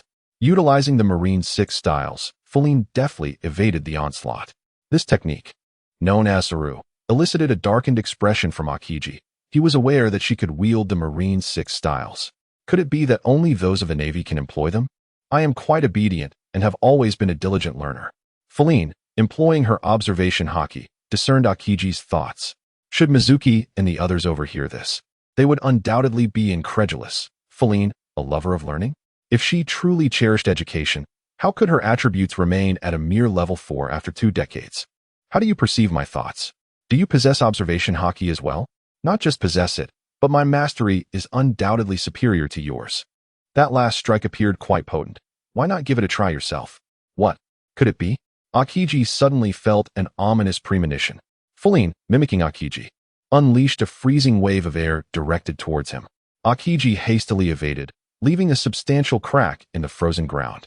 This marked the first time Akiji encountered someone more formidable than Sengoku, Garp, and his 2 comrades. The identity of this young woman must be extraordinary, he mused. So, it seems I am quite a challenge in your eyes. Linlin smiled slightly, yet my crew awaits my return. I shall refrain from further combat. Perhaps we may engage again another time. With that, Linlin vanished once more. Akiji felt a touch of panic. He could no longer sense Linlin's presence. Had she truly departed? Impossible. If she left, I would pursue her immediately, unless... Regrettably, you cannot freeze me, but I can certainly freeze one of your hands. As she touched Akiji's shoulder, she declared, absolute zero, freeze. In the next moment, a powerful chill encased Akiji, turning him into a frozen statue. Casting a glance at the icy figure of Akiji, Linlin turned and said, I shall not deal a lethal blow to you. I harbor no animosity, for you embody the essence of justice. Surely, the incident in O'Hara has opened your eyes. You and Akainu are not of the same ilk. He would pursue his goals by any means necessary, whereas you would not. Correct? Had it been Akainu frozen today, I would not have shown such leniency. Farewell, Akiji, until we meet again. The ice will thaw in 2 hours, rest assured. This chill will inflict no harm upon your body. Oh, and do extend my regards to Admiral Garp. Inform him that his grandson aspires to be the pirate king. He should take comfort in his rest and refrain from meddling in the affairs of the youth. As for my joining the Straw Hat crew, Luffy's father has already given his tacit approval, so he need not worry. I shall take good care of his grandson. With a wave of her hand, she dispelled the island's frost, restoring everything to its original state before departing. Upon her return to the Mary, everyone breathed a sigh of relief upon seeing Furine. Luffy, with concern etched on his face, remarked, Furine you. Furin, do not concern yourself with me. I am well. How are you all feeling? Is there any discomfort? Chopper, I just conducted an examination, and everything appears to be fine. Furin, I see. Nevertheless, just to be cautious, allow me to assist you. It would be unfortunate to be afflicted by a chill. Spirit of nature, heal. A radiant green light enveloped Luffy and the others, and they felt a warm sensation wash over them, dispelling the cold. Chopper, all is well now. Nami, that is a relief. However, Furin, what of Akiji? Furin softly remarked. I have one. To prevent him from pursuing, I have frozen him for a duration of 2 hours. We should depart for now. I have matters to attend to. With that, Furin entered her chamber. Outside, a group of individuals stood petrified. Zoro commented, although I knew she was formidable, I did not anticipate she could triumph over an admiral. Usopp exclaimed, did she just say she has frozen that admiral? Sanji, lighting a cigarette, replied, it appears so. Luffy, with his mouth agape, said, wait, does that mean her ice is even more powerful than that of the admiral? Nami interjected, indeed, But is Furin truly all right? Her room is emitting a bluish glow. Sanji suggested, shall we go check on her? Just as Sanji was about to approach, Robin stopped him, her expression dark. Do not concern yourselves with her. She is fine. You have witnessed similar circumstances on Skypiea, have you not? Do not disturb her. Let us set sail. Except for Luffy. The others suddenly understood. So, that's what it is. There is no cause for alarm. Luffy remained perplexed, recalling that he was battling Enel when Furin broke through. What? What is happening? Explain it to me. Do not fret. You will comprehend in due time. Let us hasten our departure. Inside the room, Furin exuded formidable ice energy. The might of Aokiji was overwhelming, causing her ice element to transcend spatial barriers, reaching the 6th level. Thank you, Aokiji. If Aokiji were aware that Furin's intention in their confrontation was not merely to safeguard the Straw Hat crew, but also to solicit his aid in enhancing her strength, he might have found it intriguing. 2 hours later, on a deserted island, Aokiji dispelled the frozen state and resumed his languid demeanor, saying, "Oh dear. What a terrifyingly powerful young lady. My report shall require considerable elaboration."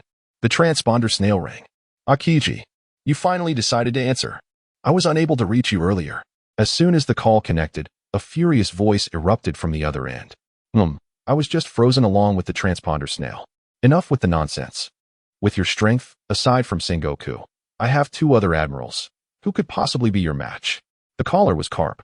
Believe it or not, there truly is someone. However, the disbelief from the other side was palpable, likely due to Aokiji's notoriously laid-back nature. Where is this person? They should be in Water 7. By the way, Vice Admiral Carp, one of your grandson's companions asked me to convey a message to you. What message? She said your grandson is destined to become the Pirate King and advised you to refrain from meddling, to rest well and worry less. What did you say? A voice seethed with barely contained fury. Chapter 45, Water 7. The Pluton Blueprint. More than 20 years ago, 1 week after Roger's death.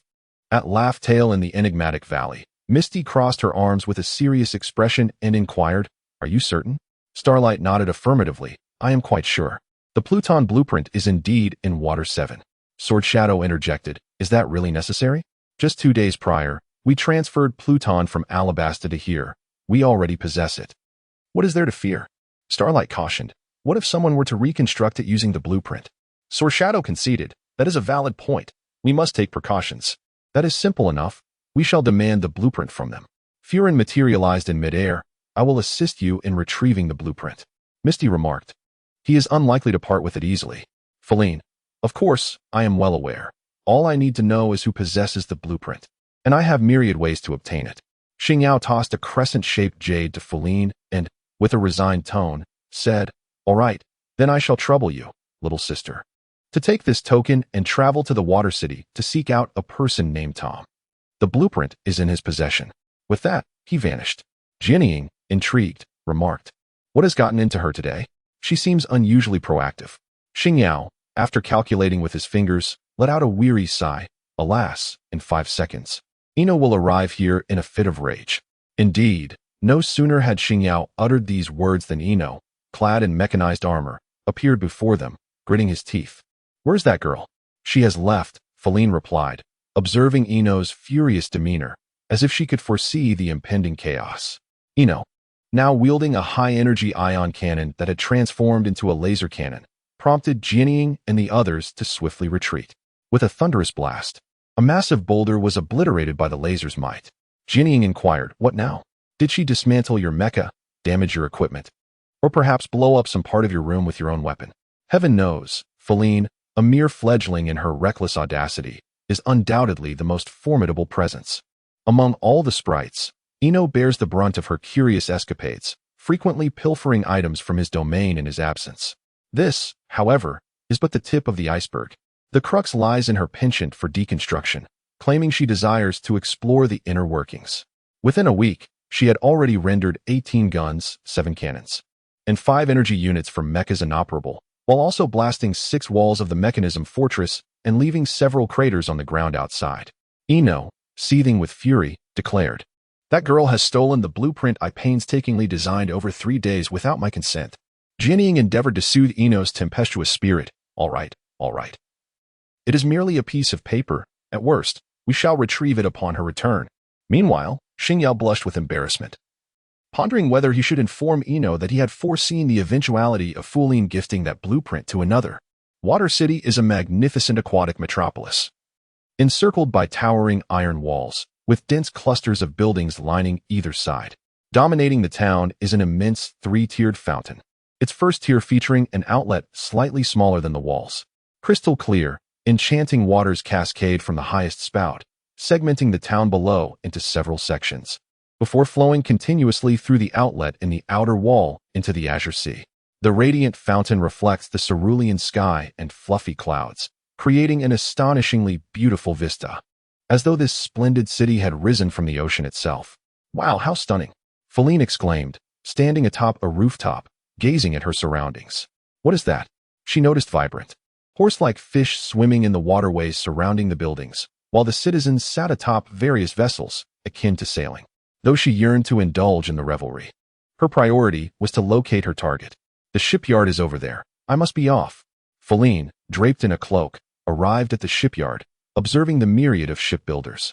She casually tugged at one of them and inquired, "Excuse me, do you know someone named Tom?" "Oh, that's me," the elderly man replied. Upon hearing his name, the young boy turned and asked, "What is it?" Linlin whispered a few words into his ear, and Tom's smile gradually faded. He then replied, "Little one, I do not possess such things here." Linlin softly remarked, holding a moon-shaped jade, "I possess this item. May I perhaps visit you for a while?" Upon seeing the jade, Tom's expression gradually softened. "I see," he said, "then follow me." Linlin accompanied Tom to his studio. "Ah, we have a visitor, Tom," he exclaimed. A blonde-haired lady approached, glancing at Linlin, who was draped in a cloak, and inquired, "Dear child, why do you not remove your cloak?" Linlin smiled and said, "This won't do. However, if you wish to ascertain my identity, simply take a look at this." With that, Linlin unveiled the crescent moon mark upon her forehead. It was then that Mr. Tom felt a sense of relief and remarked, "She is my secretary, Kokoro." "Oh, that mark on your forehead is exquisite," exclaimed a boy with long blue hair as he rushed over. "Flam, that is a guest. Do not behave inappropriately," admonished another boy with slightly longer purple hair. "What do you mean? She is even younger than I am. Where are your family?" Kokoro inquired. "All right, Flam, Ice Begu, why don't you go play elsewhere?" With that, the two boys scampered away. Mr. Tom smiled and said, "I apologize. Those two are my students."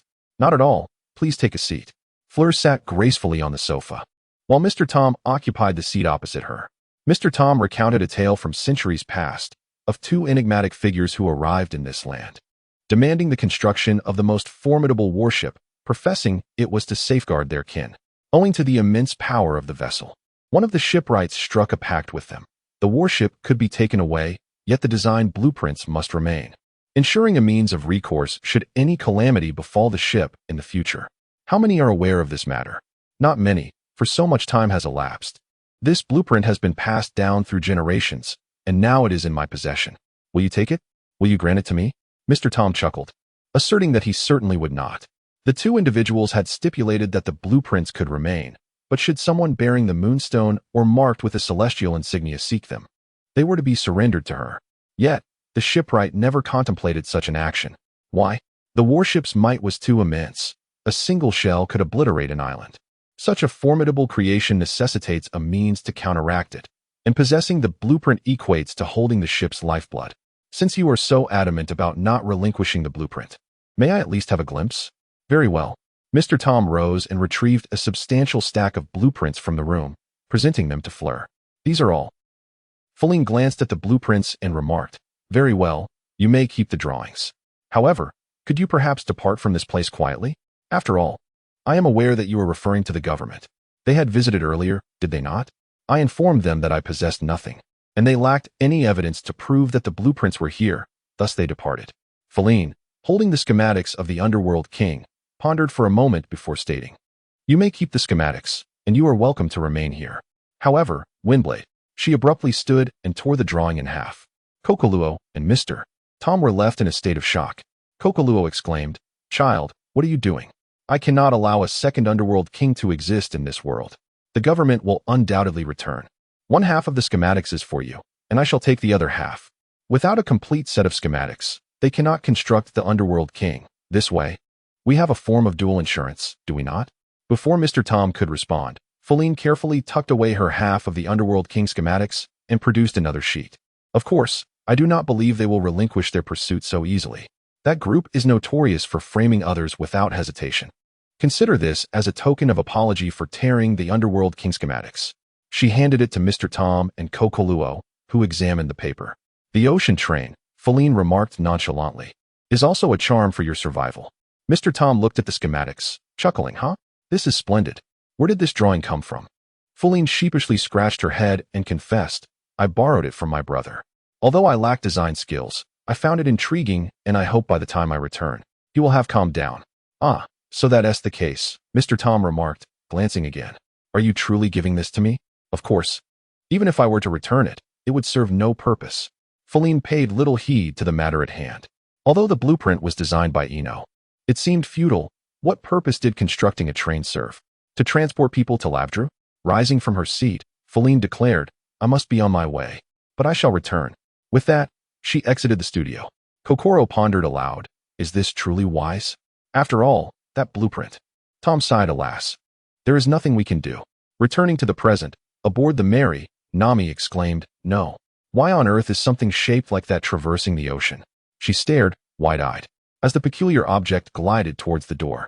To everyone's astonishment, a yellow frog suddenly stood upright on the water's surface, striking a fighting pose and boldly croaking, ribbit.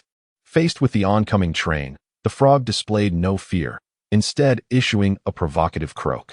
With a resounding crash, the train collided head-on with the frog, sending it flying. Be careful, Moki. Binding technique. Feline, who had just stepped out from a room, summoned vines to pull the frog closer for treatment. However, as soon as the vines slackened, the frog leapt back into the sea. Hey, Yakagawa, what about your injuries? The expressions of the others were a mix of bewilderment. Nami inquired, Feline, do you know that frog? Yes, it has been a while. It seems to be causing trouble again, Feline replied with a hint of exasperation. The train, puffing white smoke, sped away into the distance. Look, everyone, someone is coming out of that house. It's a little girl. What? Luffy, suddenly alert, gazed curiously at the house beside the lighthouse. A girl with two pigtails, dressed in a red and white striped dress, emerged, accompanied by a blue creature resembling both a cat and a rabbit. Spotting the Jolly Roger of the Mary, the girl rushed out excitedly, Grandma, Grandma, pirates. What? Really? Kaimoni? Quick, bring the snail. A loud thumping echoed from within the house, followed by the voice of an elderly woman, slightly tipsy. Just as she revealed herself at the doorway, she stumbled and fell. Clad in a conductor's uniform, she appeared to be in her 50s or 60s, her round figure and dazed expression raising questions about her professionalism, especially as she clutched a bottle of red wine in one hand. Her hair styled in two yellow ponytails like the girl. The girl dutifully ran to fetch the snail. Grandma, Grandma, I brought the snail. What to do? It seems she intends to call for reinforcements, Zoro noted, his sword slightly unsheathed, pondering whether to deal with her first. Don't. Feline interjected, stopping Zoro. This old woman was Mr. Tom's secretary back in the day. Kokoro, seizing the microphone, dialed a few numbers with her other hand and shouted, hello. What was I going to say? I forgot. With that, she hung up abruptly, burped, and chuckled foolishly. Upon witnessing this, Usopp exploded in frustration. What the heck? She's drunk. Sanji emerged from the kitchen, carrying several plates of pastries for the old woman and Kaimoni. Pastries? Kokoro, seated, held her wine bottle in one hand and a few pastries in the other, laughing heartily. Ha! These make great snacks. Delighted, Kaimoni opened up. I'm Kaimoni. And this is my kitten, Kunbai. And there's Grandma Kokoro. You're not train robbers, are you? Ha ha. Luffy, arms crossed, introduced himself. I'm Luffy, the man who will become the Pirate King. Really? Kaimoni asked, eyes wide with curiosity. Kokoro continued to laugh. Ha! What an amusing fellow. Nami pointed towards the direction where the train had vanished, questioning. Was that a steamship? But how could something like that navigate the sea? You've never seen one, have you? Even if you searched the whole world, only here would you find it. Kaimoni boasted while munching on pastries. That's the sea train, Feline clarified. It's a unique train in the world, powered by steam, moving along tracks in the sea. Curious, Nami asked. Feline, how do you know this? Because I provided that blueprint, Feline replied, revealing the star and moon mark on her forehead. I'm sorry, I didn't manage to save him back then. Kokoro gazed at Feline. So it's you. I never expected you to have grown up a bit over the years. Haha. The others were astonished. Fullin, do you two know each other? Kokoro, inebriated, remarked, I suppose so. I've seen her, but didn't know her name. My name is Fullin. I kept the blueprint to save him, but alas, I couldn't. I understand, it's not your fault. To have gone in alone was no small feat. Aside from Kokoro and Fullin, none understood the conversation. Who was Fullin trying to save? What had transpired? Is Yakagawa still the same? Yes, every day is like that. Zoro interjected, wait. Didn't you just refer to that swimming frog as Yakagawa? Yes, Kaimoni shrugged. It loves to compete with others, always wanting to win against the sea train. It will definitely return. Realization dawned on Luffy. So it was a contest of strength. No wonder it didn't run away. It's quite tenacious. Enough joking around. Kaimoni protested, pointing to a corner where a yellow railing was battered and twisted. That creature always causes trouble for the passengers. Is that so? Luffy clenched his fist resolutely. All right, then I won't eat it. I don't eat tenacious creatures. Nami, who had been disapproving from the start, said exasperatedly. You should have thought that way from the beginning. Why would you eat a frog? By the way, where are you all planning to go?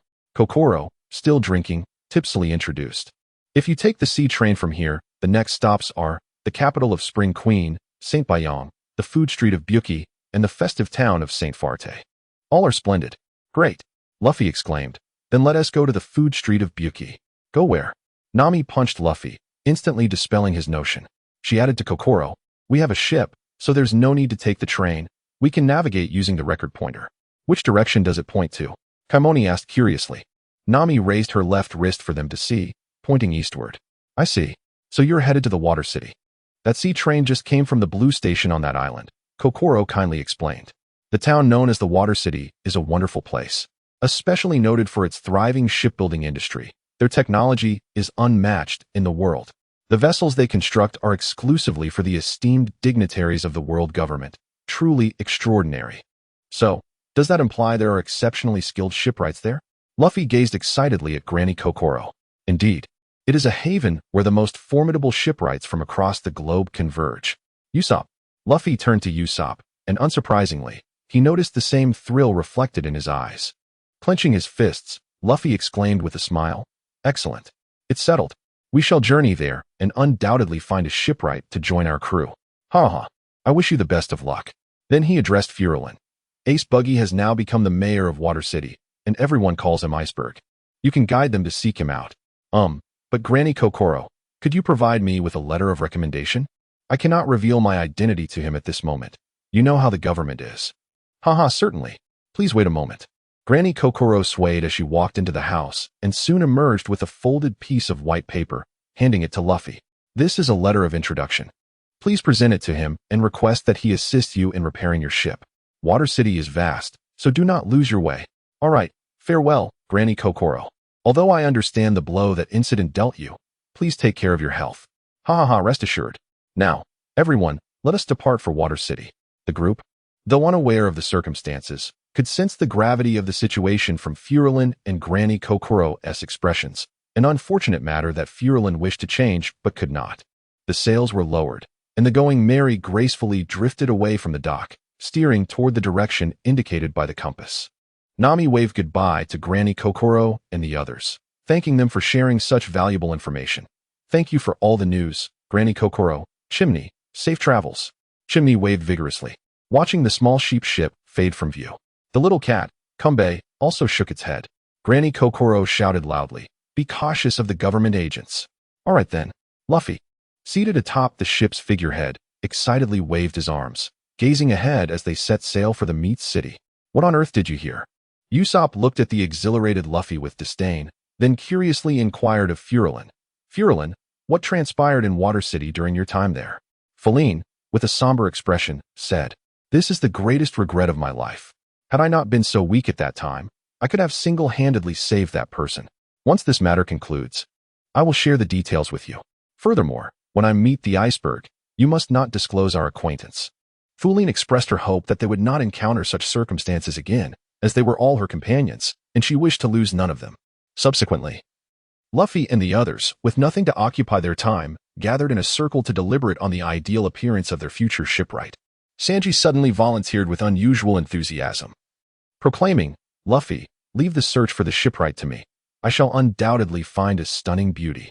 Fool, we're looking for a shipwright, Luffy retorted, extending his hand to sketch a large circle, envisioning a towering figure, akin to a mountain, someone standing 5 meters tall. However, Usopp interjected hastily, if he is too tall, how would he even fit on this ship? He aimed to dissuade Luffy from such an idea, as finding a 5-meter giant would indeed pose considerable complications. As long as he possesses the requisite skills, it matters not who he is, Zoro remarked, crossing his arms and highlighting the crucial point. Unfortunately, their captain, engrossed in his drawings, paid no heed to his words. Chopper, with an adorably eager expression, exclaimed, I can't wait. Are we going to welcome a new companion? Upon observing the depicted visage, Usopp's face fell, his expression darkening with dread. If someone like that joins us, I'm out of here. Ah, I feel the same way. Sanji chimed in, his lips twitching as he gazed at the drawing. If such a person boards the ship, I would surely flee to the sea. Yet, he noted with concern, the figure bore an octopus-like resemblance, and it was possible he might pursue them onto the ocean. The group engaged in lively discourse, each contributing their thoughts on what the shipwright ought to be like. Linlin leaned against the ship's railing, gazing at the vast ocean, lost in thought. What could it be? Perhaps pondering over a shipwright, as there was indeed a commendable candidate. Yet, what occupied her mind? Robin approached Linlin and inquired. Oh, it's nothing much.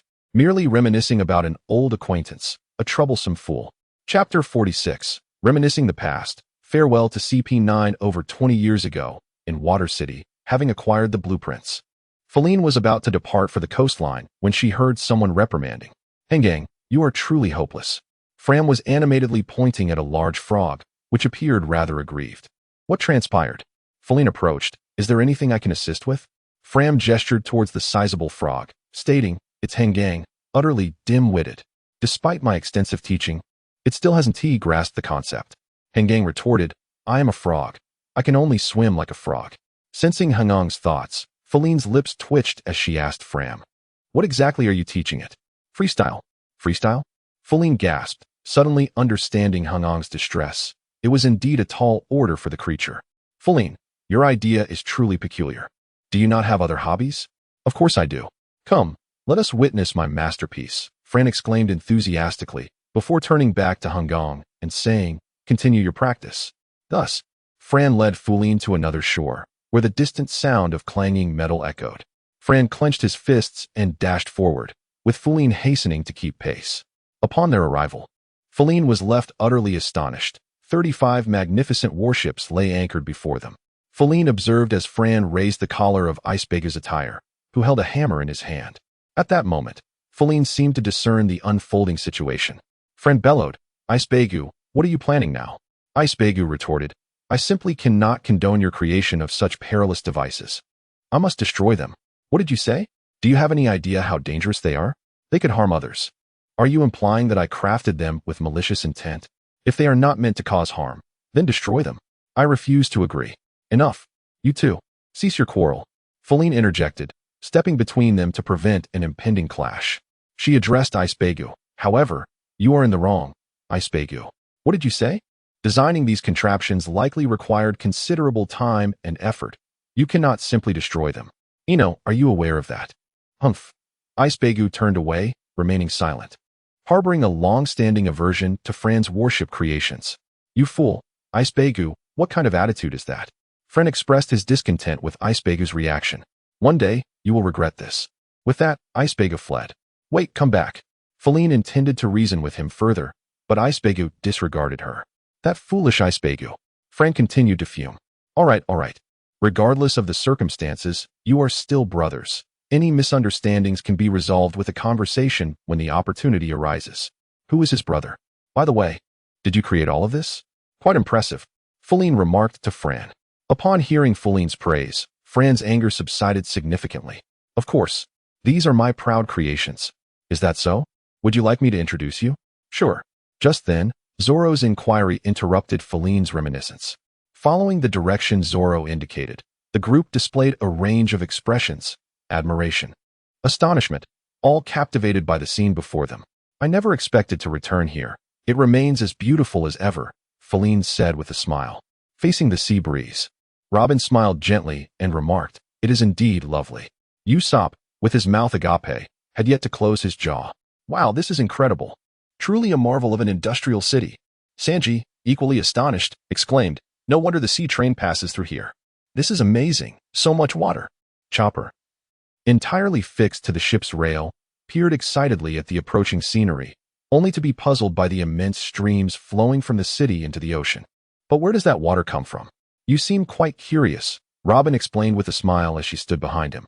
"I heard it flows from fountains, through channels, and then into the sea." Luffy, brimming with excitement, pointed at the expansive waterway that traversed the city. "How about we have a waterslide race down that?" "A race?" Chopper's eyes widened in horror as he envisioned himself being swept away by the rushing water. He vigorously shook his head. No, I don't want to." "Fool. Stop babbling nonsense." Zoro glanced disdainfully at Chopper, who clung to the ship's rail, tearfully refusing to let go, and at Luffy, who remained exuberantly enthusiastic. "How could you landlubbers possibly slide down a waterslide?" Luffy, already seated in the captain's special seat, waved his arms excitedly, envisioning a feast in the water city. Florian remarked, "This city is teeming with officials from the world government. One must exercise caution when venturing out."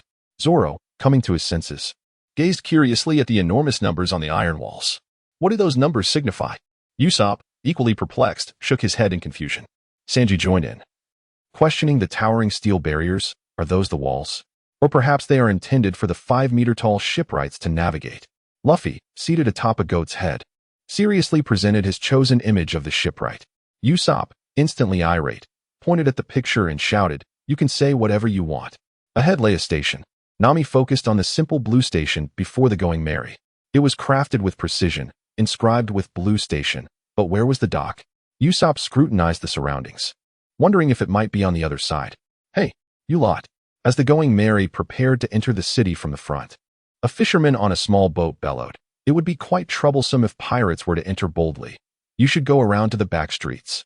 "Understood, thank you," Nami responded, raising her voice in gratitude, and the Going Merry proceeded along the path indicated by the fisherman. The residences resembled those of an ordinary town, interconnected yet distinct. Instead of concrete streets, Water City utilized waterways, with spacious corridors surrounding the houses for pedestrians, occasionally showcasing small vendors. The houses, adorned in soft peachy hues, created a cozy ambience. Bridges spanned the waterways that separated the homes, some elevated, others arching gracefully. Upon entering the residential area, the group was greeted by a warm and harmonious scene.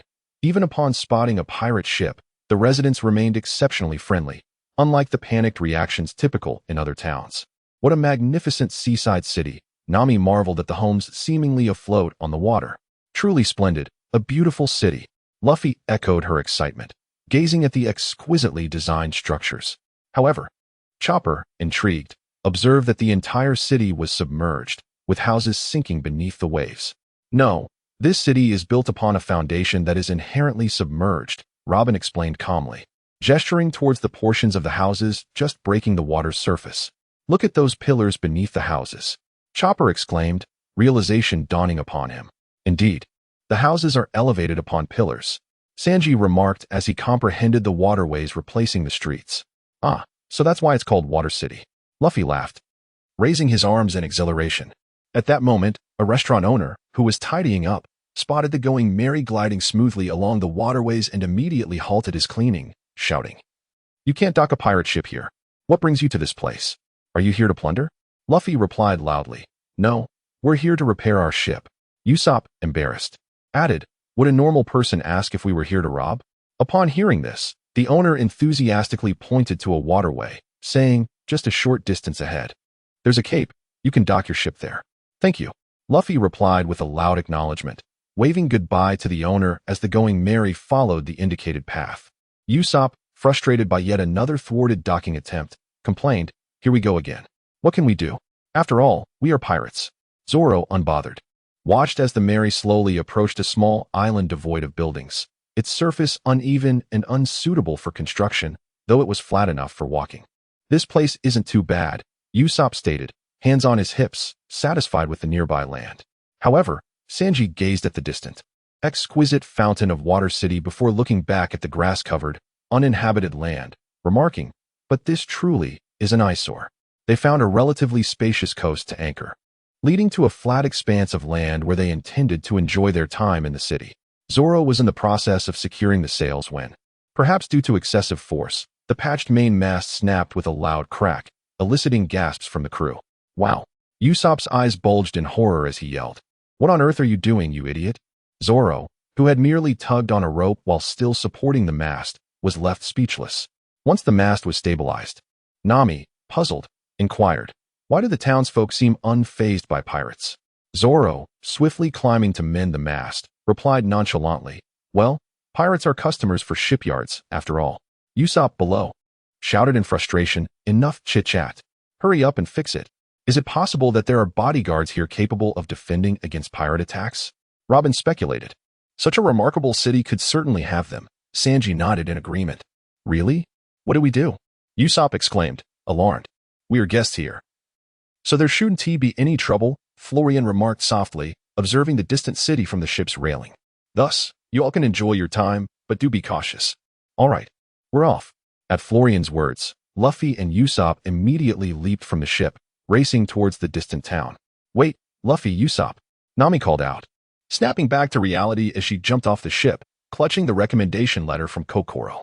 She approached the two, who looked at her in confusion, saying, first, take Kokoro's letter to find someone named Iceberg.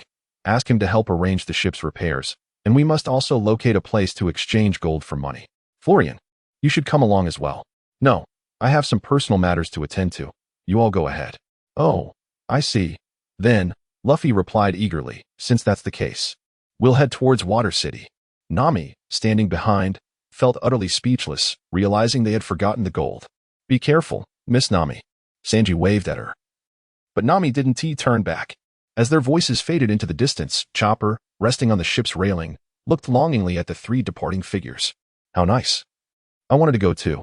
Well, we can go together later, Robin smiled, inviting him. Really?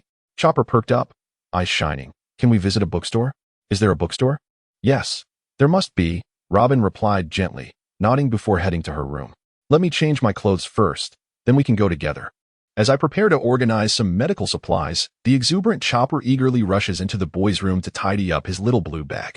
Observing Chopper's excitement as he dashes back, Furin approaches Robin, stating, do not relinquish your hope for survival merely because of the formidable adversary. Remember, you are not alone. With that, she leaps off the ship and departs. The Carrera Company stands as the sole shipbuilding enterprise in the city of Seven Waters, boasting several docks numbered in sequence. The earlier the number, the more skilled the shipwrights therein. The reputation of Dock 1 within the city of Seven Waters is particularly illustrious, housing 5 master shipwrights, each possessing exceptional skills and techniques that are unparalleled, making them the foremost experts in shipbuilding and repair across the entire Carrera Company. In the past, the city of Seven Waters was home to numerous shipyards, yet it was here that an extraordinary shipwright emerged, Iceberg. Not only was his shipbuilding prowess unmatched, but he also fervently dedicated himself to assisting others, frequently engaging in discussions and exchanges of techniques with fellow shipwrights. Furthermore, he tirelessly contributed to the development of the city itself. Mr. Iceberg is beloved by the citizens of the city of Seven Waters, ultimately, through his relentless efforts. He amalgamated all the shipyards of the city, founding the Carrera Company and ascending to the position of mayor. The present prosperity of the city can be attributed, in no small part, to the invaluable contributions of Mr. Iceberg. Upon arriving at the throng of onlookers, Furin found herself before a wooden enclosure, behind which lay a spacious expanse. Numerous individuals, clad in simple attire, busily maneuvered various tools, sawing timber and transporting an array of wooden materials with a palpable sense of urgency. Atop a house under construction, a man donned in a hat wielded an astonishingly large saw, his square-shaped long nose rivaling that of Usopp's.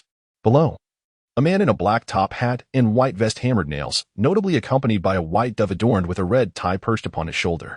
All those laboring within were robust and muscular. Two old acquaintances, Kaku and Lucci, had grown more handsome after several years apart. Laughter echoed continuously, emanating from a menacing figure brandishing a long knife, whose sinister grin was accentuated by a large yellow crescent moon atop his hat. He was followed by a considerable entourage of armed individuals, suggesting he was indeed a pirate. Fuline discovered a corner from which she could behold the entire square.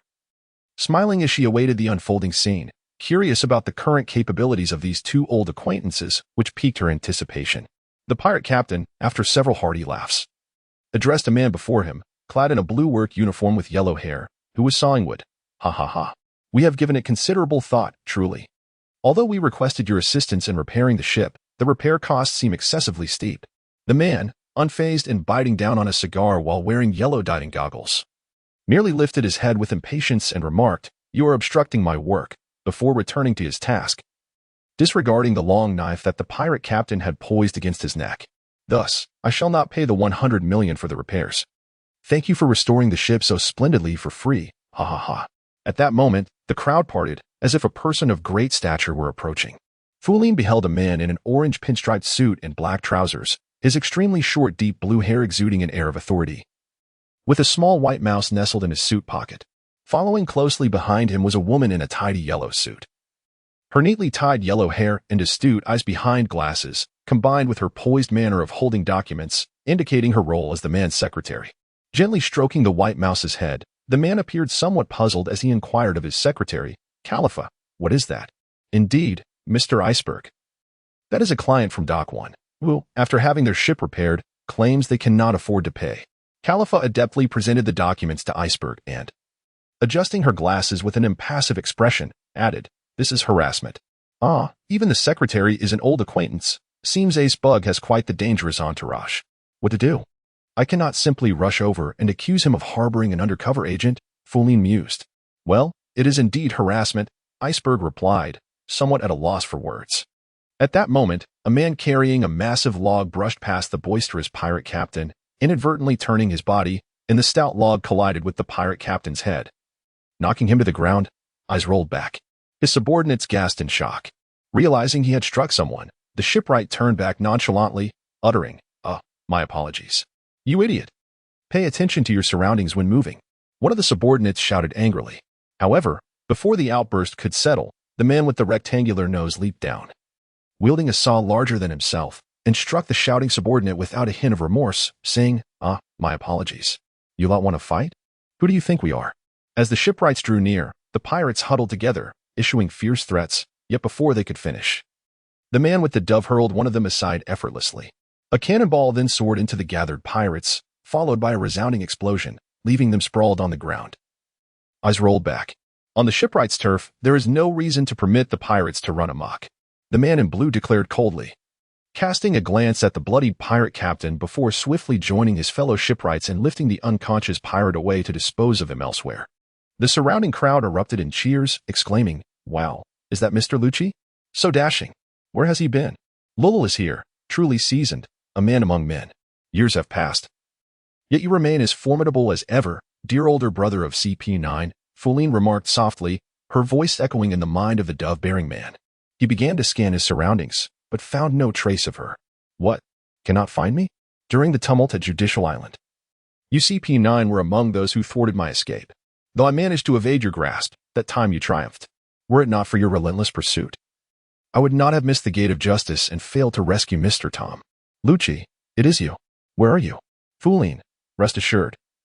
At this moment, you are the sole recipient of my voice, as you are indeed the leader among them, are you not? By the way, where have the Minotaur, the long-haired lion, the clumsy wolf, and the plump all gone? Have they been assigned elsewhere? Lucci, where exactly are you? What are your intentions? Flynn, what brings you here? Rest assured, I shall not disclose your identities to your employer. I have matters to attend to. Please convey my regards to the other brothers and sisters. Perhaps we shall meet again. Farewell." "Lucci, hey, you." Kaku patted Lucci's shoulder and inquired, "Lucci, what is the matter?" "Lucci, nothing. I just got lost in thought for a moment." Kaku, I see. Just be careful." After Kaku departed, Lucci wore a sullen expression, reminiscing about a cloaked girl with a concealed face. On the day Mr. Tom was apprehended, "Mr. Lucci, the criminal Tom has been brought in." "Lucci, very well. Send him to the gate of justice." Government officials escorted Mr. Tom onto a vessel bound for the gate of justice. As the journey commenced, the two Navy officers restraining Mr. Tom were suddenly thrown aside, and vines ensnared him, preparing to drag him back to shore. Lucci beheld a cloaked girl standing at the water's edge. Others swiftly reacted, many preparing to draw their firearms, yet curiously, Time seemed to stand still as a significant number of individuals aboard the ship collapsed. Lucci was utterly astonished. What did this girl just do? Alas, it appears I still have much to learn. There are still those who remain standing. Kaku, Tempest Kick. Kaku severed the vines binding Mr. Tom and handed him over to the Navy. Lucci commanded, "You take the criminal away first. This child is entrusted to us, CP9. Thus, all Navy personnel and government officials escorted Mr. Tom toward the gate of justice. Chapter 47, Failed Rescue, single-handedly battling CP9 upon witnessing the gate of justice open. Flynn contemplated, "This is not good. Once we cross the gate of justice, it leads to the Navy headquarters or the deep-sea prison. With my current elemental level being only 2 grades, I cannot cause a commotion in such places. I must act swiftly. I am truly honored to be engaged by a spy organization directly under the world government. I wonder what esteemed names belong to you, sirs." Kaku, "There is no need for you, a mere child, to know our names. Point your gun." Maki, "Shield." Flynn utilized a wooden shield to deflect Kaku's attack. The others began to treat this girl with utmost seriousness. She was no ordinary individual. How did she manage to enter? Were those outside mere decorations? Khalifa adjusted her glasses and inquired, "Whose child are you? And from where do you hail?" Flynn chuckled softly and remarked, "Dear brothers and sisters, how unkind of you to withhold your names from me. Surely, you must look down upon me. If that is the case, why inquire about my name at all?" Rob Lucci, a man accompanied by a dove, responded, "It appears that you, my dear elder brother, are the leader. Why not allow the others to rest while we engage in a duel? If I emerge victorious, you may pass. Should you win, I shall submit to your whims." With that, a vine whip materialized in Flynn's grasp. She swung the whip behind her, striking a man whose hairstyle resembled that of a bull. Oh dear. Is it not said that the world government is a bastion of justice? How then do they resort to ambushes? It seems we are dealing with a devil fruit user. What an unusual hairstyle indeed, akin to that of a bovine, she mused. Bruno was sent sprawling by Flynn's whip, even after employing a metal block for defense. And he spat blood. Lucci and his companions appeared increasingly perturbed. "Child, what is your relation to Mr. Tom?" he queried. "Haha, dear brother, how amusing. Just because I rescue someone does it imply a connection with a criminal? Since you were so eager to know. I shall be frank. I harbor a strong disdain for government officials, and my intention is to thwart your plans and create a bit of chaos," Flynn confessed. As the gravity of her words sank in, Lucci's expression darkened further. "So, you have come to sow discord?" At that moment, a long-haired individual in a rotundale surged forth to flank Flynn. She deftly evaded their attack, ensnaring them with 2 vines and colliding them together. "Indeed. You may interpret it that way," she declared, binding CP9 with her vines. "Oh dear, I must hurry. If I fail to act, my efforts will be in vain." Flynn dashed toward the warship. Once more, with a flick of her whip, she sent a naval officer, who was holding Mr. Tom captive, flying. As she prepared to carry Tom back to shore, she glanced back and gasped. The warship was nearing the gate of justice. "Hurry, do not concern yourself with me, Mr. Tom urged, his voice a whisper laced with urgency. "If you perish, those close to you shall suffer." Lucci launched a kick toward Flynn, who evaded the blow while still protecting Tom. "Ah, dear brother, you are not restrained," she exclaimed. "Indeed," Lucci replied grimly. As the other members of CP9 leapt onto the warship, Mr. Tom whispered urgently, "Child, do not concern yourself with me, even if you succeed in rescuing me. What of it? I cannot escape. My crimes will remain, and the world government will relentlessly pursue me. I was captured under the charge of constructing ships for Roger. Others shall remain unharmed." Listening to Tom's words, Flynn faltered momentarily, inadvertently loosening her grip. Seizing the opportunity, Tom headbutted Flynn, allowing Khalifa and Kaku to flank him. The others continued their assault on Flynn, and at that moment, the warship had fully entered the gate of justice. Clenching her fists and gritting her teeth, Flynn reluctantly decided to retreat. "Alas, I have failed. Perhaps I shall have another opportunity in the future." Flynn was cautious not to reveal her true intentions, aiming to project the image of merely causing mischief, lest she inadvertently endanger the members of Tom's workshop. "Little sister, this is not a place where you may come and go as you please," Lucci declared, preparing to strike again with a shave, finger pistol attack. Fooling through a smoke bomb, the resulting haze obscuring CP9's line of sight. Once the smoke dissipated, she vanished. Lucci exclaimed, "She's gone." Khalifa pointed toward the shore. "Over there." Lucci instructed, "We pursue her." The two used Jeppo to return to the shore, positioning themselves in front of Fuline. "Little girl, this place is not one you can come and go as you please." "Oh, is that so?" Fuline retorted, tossing out several more smoke bombs before fleeing. As the smoke cleared, it became evident that she could not have disappeared so swiftly. She must have hidden herself. Inform everyone on the island. Search for her. However, despite their relentless searching, the young girl remained elusive. The audacity of someone intruding on their territory and escaping unscathed was a profound humiliation for them.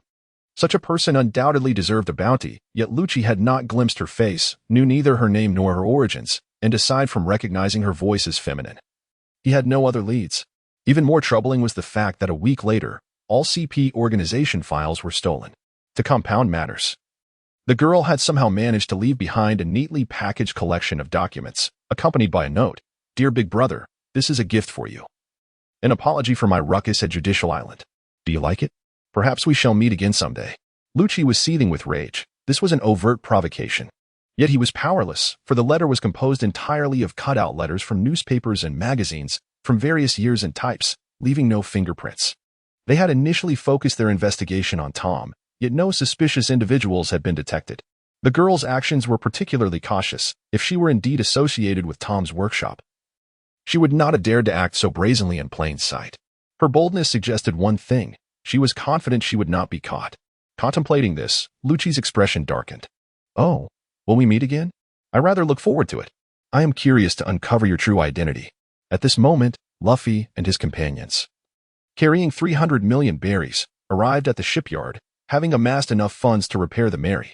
The reckless Luffy, seeing no one outside the dock and receiving no response, attempted to vault over the railing. Suddenly, out of nowhere, a figure clad in a striking red and blue tracksuit emerged, pointing at Luffy's forehead and blocking his path. Wait. You must be from out of town. Let us discuss matters outside, the stranger stated coolly, as entry into the factory was strictly prohibited. Upon raising his head, Luffy and his friends were taken aback not due to the stranger's looks, which were rather ordinary, but due to the extraordinary length of his nose, reminiscent of Usopp's. CP9 member Kaku. Pushing Luffy aside, Kaku leaped over the barrier, hands on his hips, and asked, What brings you to the dock? Ah, Luffy. Usopp exclaimed, laughing. It's Usopp. Idiot. Usopp retorted, I'm right here. In truth, the sight of someone else possessing a nose as elongated as his own startled Usopp, leaving him momentarily speechless. We wish to meet Mr. Iceberg, Nami interjected, producing the recommendation letter from Coco the old lady, a chaotic assortment of drawings that Kaku surprisingly deciphered. It seemed that many had come seeking assistance with such letters, explaining his familiarity with them. I see, this is a recommendation from Coco at the Sabaody station, Kaku exclaimed. Realization dawning. Tilting his head in curiosity, Luffy asked, Are you an old man? I am but 33 years of age, Kaku replied, leading Nami and Usopp to exchange incredulous glances, bemused by his peculiar self-reference. Nami inquired, Do you know Mr. Iceberg? There's not much to say about knowing him.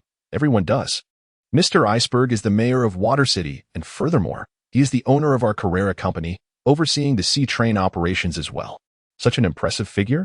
Usopp mused, incredulous that Fulin and Coco the old lady were acquainted with someone of such stature. They were indeed fortunate. Where might we find him? Nami pressed. Realizing that such an influential person could undoubtedly repair the Mary, perhaps even at a discount, saving them a substantial amount of money. Kaku shook his head. I cannot say when he will next appear here. He is quite the elusive busybody, making him hard to locate. Oh dear, Nami sighed in disappointment. Does that mean we cannot reach him? Not necessarily, Kaku countered. Are you in a hurry? Not particularly, Nami replied, noting that they would remain in Water City for a few days, merely hoping to expedite the ship's repairs, especially with 300 million berries in tow. Suddenly, Kaku burst into laughter, removing the ship repair tools from his waist. I understand now. You merely wish to repair your ship. Where is it docked? He then began stretching, preparing for action. Usopp, perplexed, replied, It's at a rocky cape. Very well, I shall go check on the ship's condition. This will make it easier to discuss matters with Mr. Iceberg. Please wait here quietly for 10 minutes. 10 minutes? They exclaimed. With that, Kaku finished his warm-up, stood up, and, amidst Nami's skeptical tone, dashed away like a gust of wind, covering 100 meters in the blink of an eye, leaving Luffy and his friends astonished by his speed. Remarkably fast. In mere seconds, Kaku reached the road's end, where he propelled himself high into the air, soaring over a massive archway. Using his hands to push off the surrounding walls of the central district, he launched himself skyward once more, clearing a thick wall with ease. Wow, he is amazing, He can fly. Luffy marveled.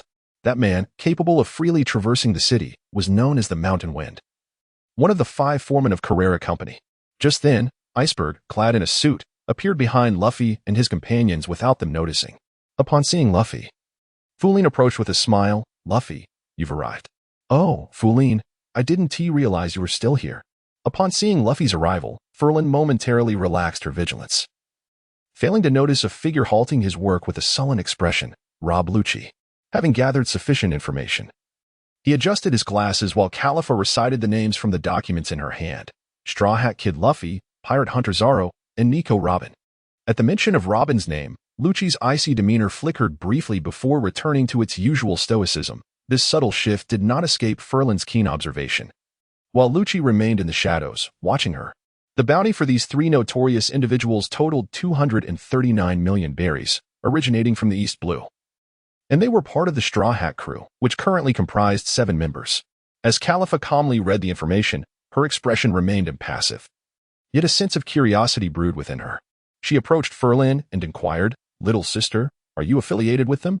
Fu Lin nodded. Indeed. What is it, dear sister? Oh.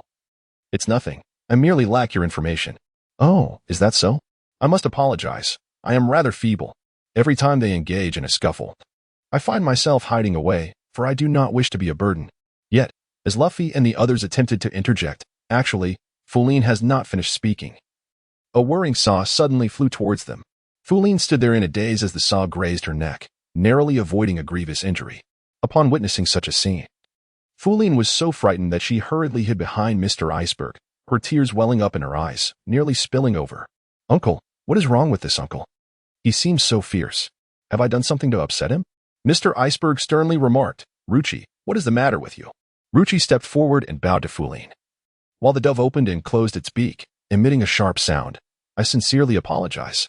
The dreamlike expression on Luffy's face lingered as he stared at the dove, momentarily disregarding the fact that it could speak.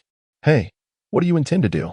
The dove replied, just now, you reminded me of an adversary, and in my excitement, I lost grip of the saw. Although it was the dove that spoke, Ruchi's expression remained unfriendly, despite never having seen the masked girl's face. He would never forget that voice. Fu Lin remarked, I see. It's all right. Just be more cautious next time. That was quite perilous. Fu Lin pondered, is it my voice that has aroused her suspicion? You truly live up to your reputation as their leader. Lucci's expression darkened. Could it be that I am overthinking?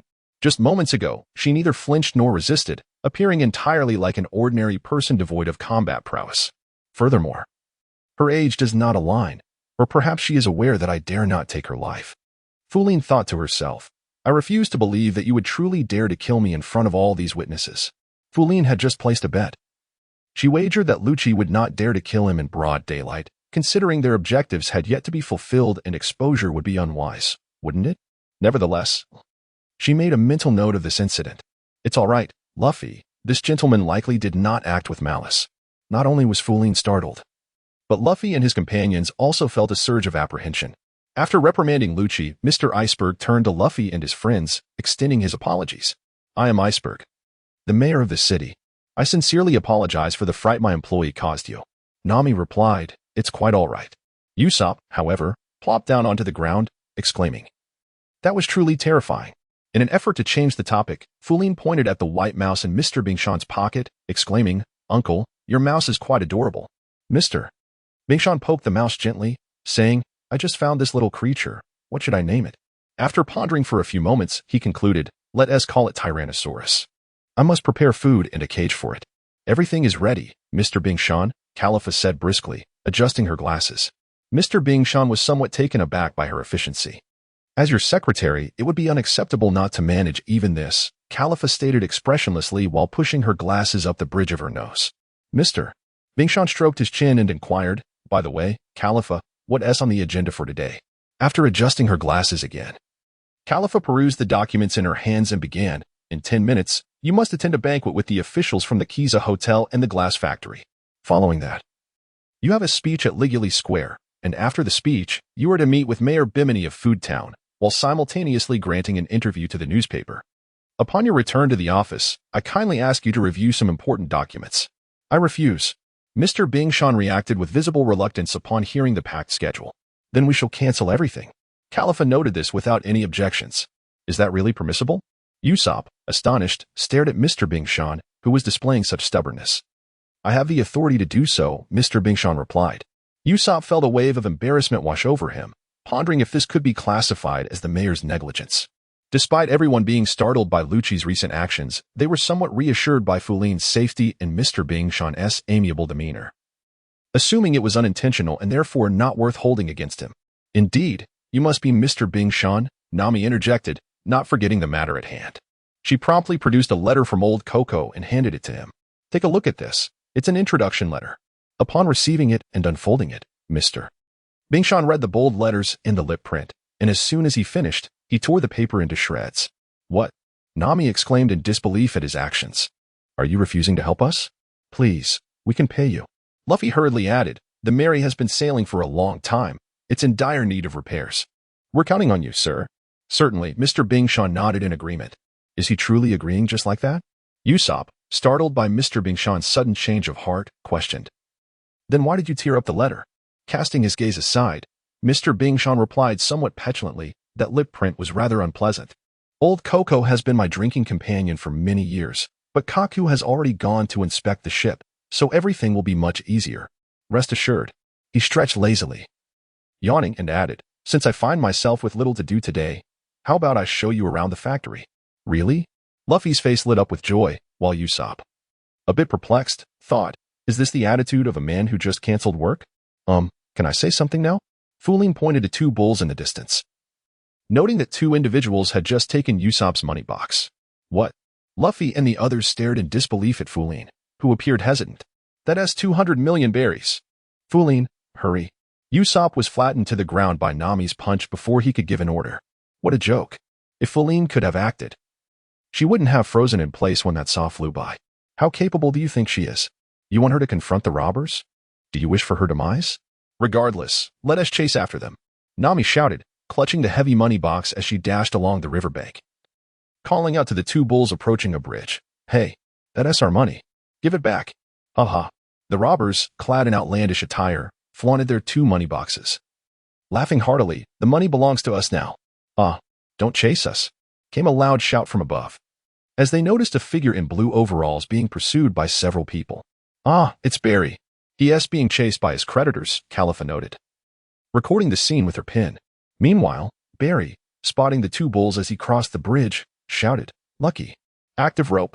Suddenly, a serpentine rope adorned with flame motifs shot forth, ensnaring the people on the boat and sending them plunging into the river while Barry seized the bull, laughing. Sorry. I'll borrow this bull. Wonderful.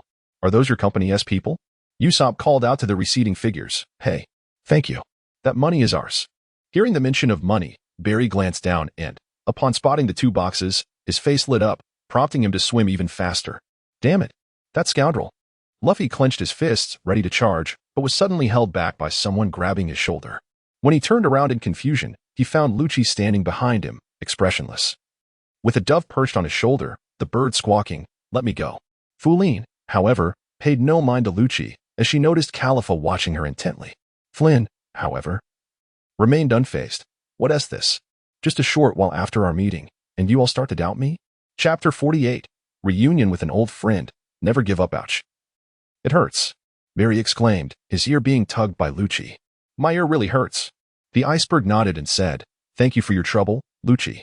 Pigeon, deep in thought, sincerely apologized. I'm sorry. This fool has caused you trouble, and I truly regret the previous incident. It's fine, Flynn replied, though she was aware that Lucci still harbored doubts about her, and she contemplated how to settle the score. Lucci, having directly yanked Barry's ear and thrown him in front of Luffy and the others, remained silent, merely tossing the box in his hand onto Barry. Pigeon urged, Apologize. Barry, my apologies, but it's all right, Usopp sighed in relief. At least the money has returned.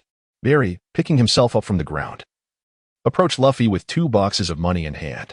After stuffing a box into Luffy's arms, he leaned in and said, If you're thankful, just give me a 10% cut. Before he could finish, he screamed and fell to the ground, having been struck by a hammer seemingly conjured from nowhere by Lucci, who stood there expressionless. Pigeon again sincerely apologized. I'm sorry, dear guest.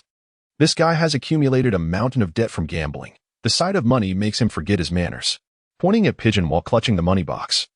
Luffy was perplexed. I just want to know why you are always the one speaking. You jerk. Do you think you can toy with me like a monkey? I can't tolerate this any longer. Barry cried, one hand clutching the large lump on his head while the other produced a length of white rope, which he hurled at Lucci. Was he foolish, or had Lucci been concealing his strength all along? Flynn found herself at a loss for words. She understood Lucci's capabilities well. While he was tier match, he was certainly stronger than the average person. With a shout, Pigeon flapped his wings and flew away from danger. The agile rope ensnared Lucci's hand and tied a knot, while Barry, grinning with satisfaction, executed a shoulder throw. To the astonishment of all, Lucci landed on one hand, his fingers clawing into the ground, creating a dent in the rigid surface, yet his hand remained unscathed.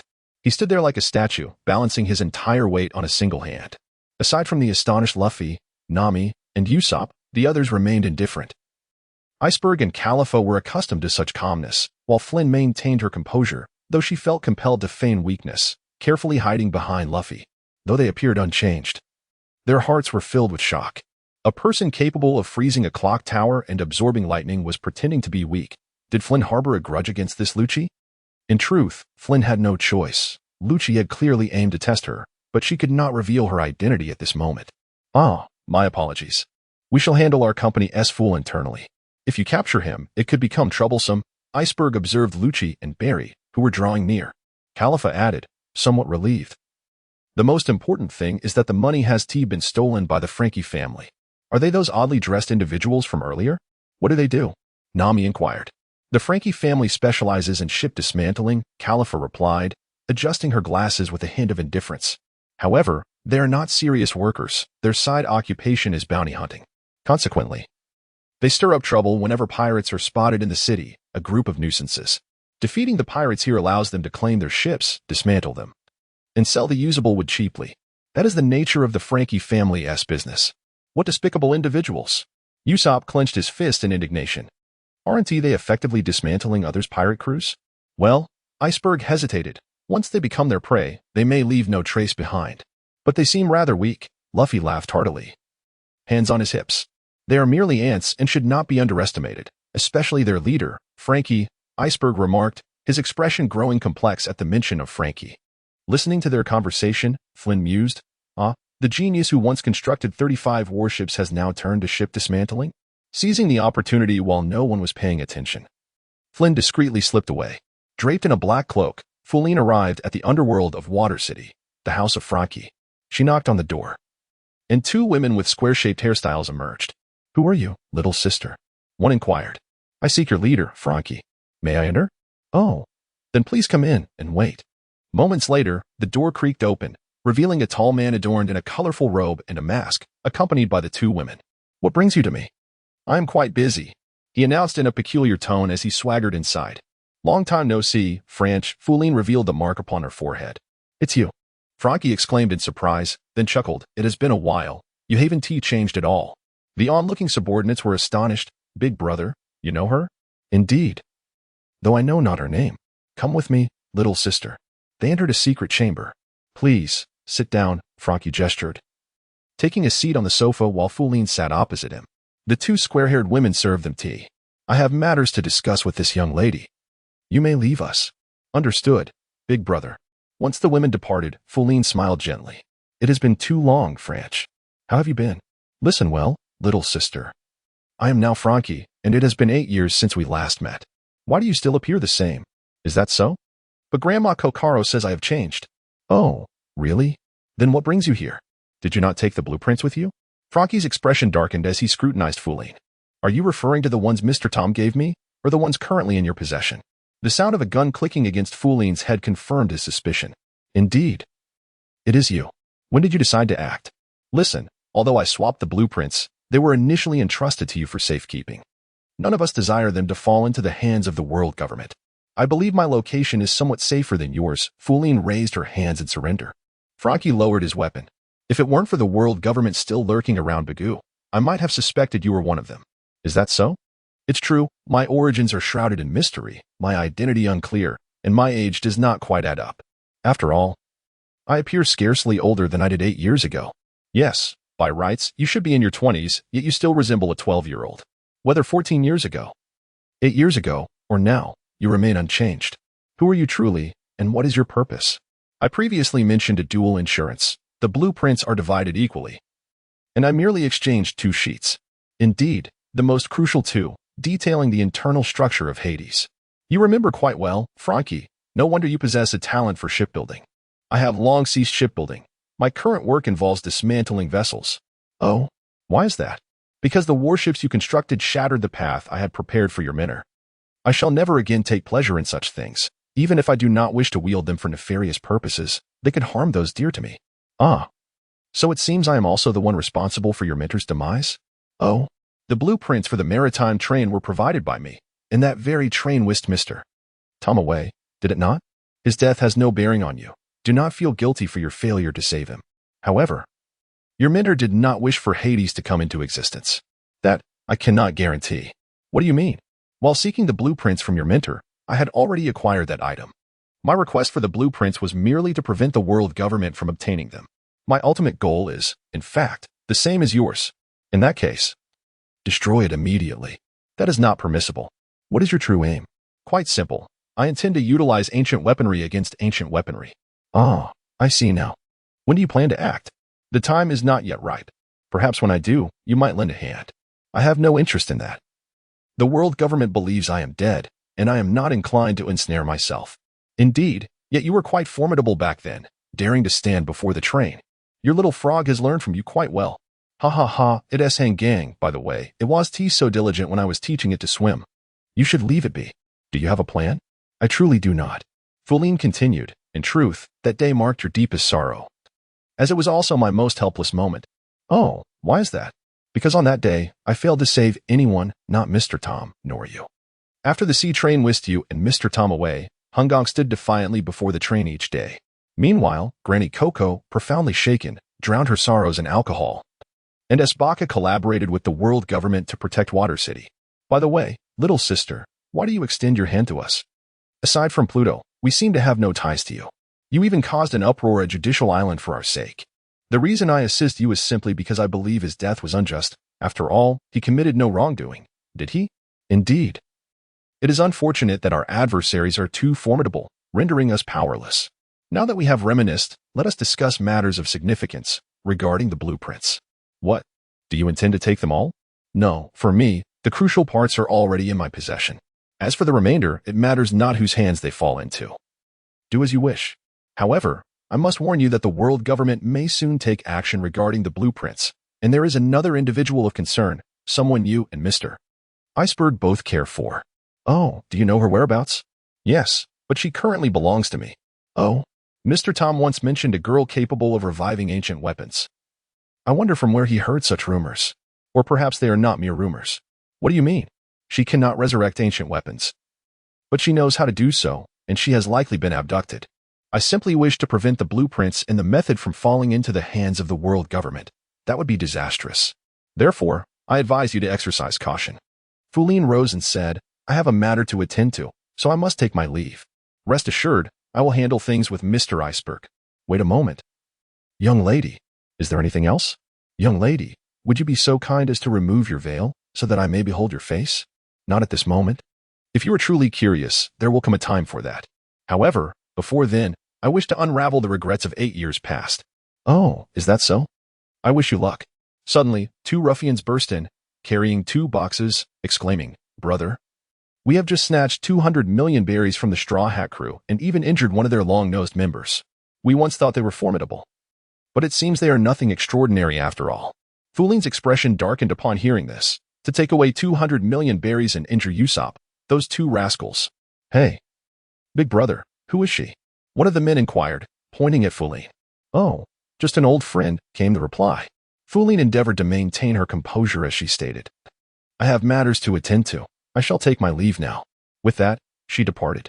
Linlin did not hesitate to teach a lesson to the 2 ruffians and reclaim the 200 million, but upon hearing that Frankie desired to purchase something, she thought of their acquaintance and considered lending him the money, planning to seize an opportunity to swindle him later. Moreover, the 2 delinquents were not worth her intervention. Others would surely deal with them. After Chopper exited the bookstore, he was startled to find Robin absent, filling him with concern. He began to search for her by scent. tirelessly seeking her trail. Despite his prolonged efforts, he could not detect Robin's presence. Instead, he stumbled upon Sanji, who was idly sitting in a dead-end alley, lost in thought. "Chopper, were you not with Miss Robin?" Sanji inquired. "I haven't seen her since I left the bookstore. I've been searching for quite some time. What are you doing here?" Sanji replied, "I just saw Miss Robin walking past with a masked individual. I initially thought that masked person was you. However, they vanished as they approached this area, leaving me perplexed." "Sanji, Chopper, what troubles you?" Fu Lin appeared before them, her presence eliciting a sense of relief akin to finding a guiding light. Upon seeing Fu Lin, Sanji and Chopper exclaimed with urgency, "Fu Lin, something is amiss. Robin has gone missing." To their surprise, Fu Lin remained composed and replied, "I am aware. I believe I am about to encounter an old acquaintance." At that moment, Nami rushed over, her demeanor frantic. "Fu Lin, Chopper, Sanji, this is dire. Usopp has been injured, and 200 million has been stolen by Franky's crew." Nami's words ignited Fu Lin's fury. Had it not been for her acquaintance with Franky and her lingering guilt over failing to save Mr. Tom, she would have relished the chance to eliminate those two scoundrels. Fu Lin, lacking the ability to sense with haki, could only imagine Usopp's reckless venture to Franky's lair to reclaim the 200 million, resulting in another beating from Franky's men, with Franky himself now involved.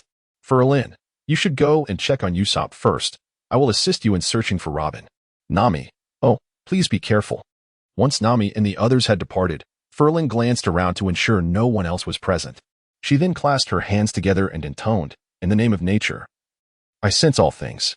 Shortly thereafter, a door materialized in the air, and with a gentle smile, Linlin stepped through. After surveying her surroundings with a hint of disdain, Furin remarked, "The space of that cow is quite unsightly." Noticing Robin, who was lost in thought and had yet to recognize her, Furin approached and lightly tapped her shoulder, capturing Robin's attention. Upon looking up and realizing who sat across from her, Robin's eyes widened in disbelief. "It's you? Why are you here?" "Ah. While I have not activated my spatial powers, I can sense everything within the natural world," Furin replied, addressing the flustered Robin. "What, do you not trust us?" "What do you mean?" Robin questioned, perplexed by Furin's words. "Regardless of whether they honor your agreement, the outcome remains unchanged." Did Robin begin to grasp Furin's implication? "Indeed. You wish to accompany them to ensure the safety of Luffy and the others, but that is an impossibility, setting aside whether that group will adhere to your pact. Luffy and the others have already accepted you as one of their own, and Luffy would never forsake anyone he holds dear." "True," Robin conceded, acknowledging Furin's reasoning. "Given Luffy's nature, no matter who takes me away or where I am taken, they would undoubtedly come after me. They will never abandon any of their own." However, sensing Robin's silence, Furin continued, "The Demon Slayer Order, while indeed formidable, cannot affect me. Thanks to the two nature-type fruit users, I have achieved level 6 in 2 elements. I could encase every warship in ice and summon a tempest of thunder. You humans would be utterly incapable of withstanding such might. You have already witnessed the power of the heavenly thunder, have you not? In summary, I pose a far greater danger than the Demon Slayer Order. Natural disasters are far more terrifying, you must understand," Furin stated with a chilling tone. "Unfortunately, I am not you," Robin murmured softly, her gaze fixed on her hands, which were unconsciously entwined. She fell silent. 20 years prior, the Demon Slayer Order had obliterated her homeland. Amidst the relentless bombardment, she had watched helplessly as her dearest loved ones perished within that all-knowing tree, with invaluable documents consigned to the flames. For 2 decades, that harrowing scene had remained vividly etched in her memory, as if it had transpired just yesterday. The Demon Slayer Order had forever haunted her as an inescapable nightmare. Noticing the expression on Robin's face, Furin could easily surmise her thoughts and spoke with a hint of indifference. "Moreover, is not your dream to uncover those blank 100 years of history? Why not observe as you proceed?" Upon hearing this, Robin softly replied, "However, life is full of unexpected events, which have caught me off guard. But enough of that. It is sufficient now. Truly sufficient." Seeing Robin's demeanor, Furin understood that she had resolutely decided to pursue her own path, regardless of the consequences. She would remain steadfast. For a person who had long grown weary of life would cling to their beliefs, even amidst impending doom. To reignite her faith in living, she must be shown new hope. Only then would she find the courage to stride forward alongside her companions. Otherwise, all would be in vain. Robin had endured far too much for someone of her age: the destruction of her homeland, relentless pursuit due to her abilities, betrayal, and deception.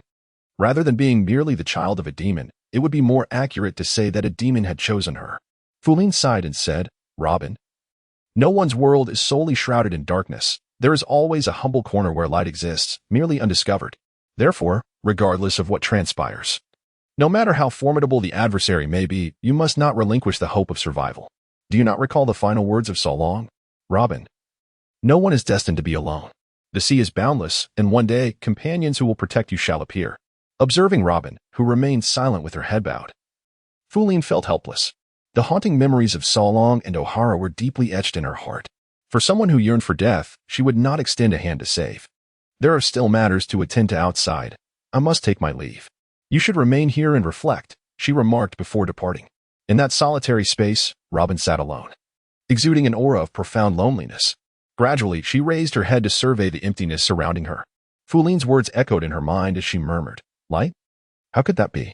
My entire life has been branded with the title of a demon. Light shall never belong to me." Chapter 49. Heartbroken.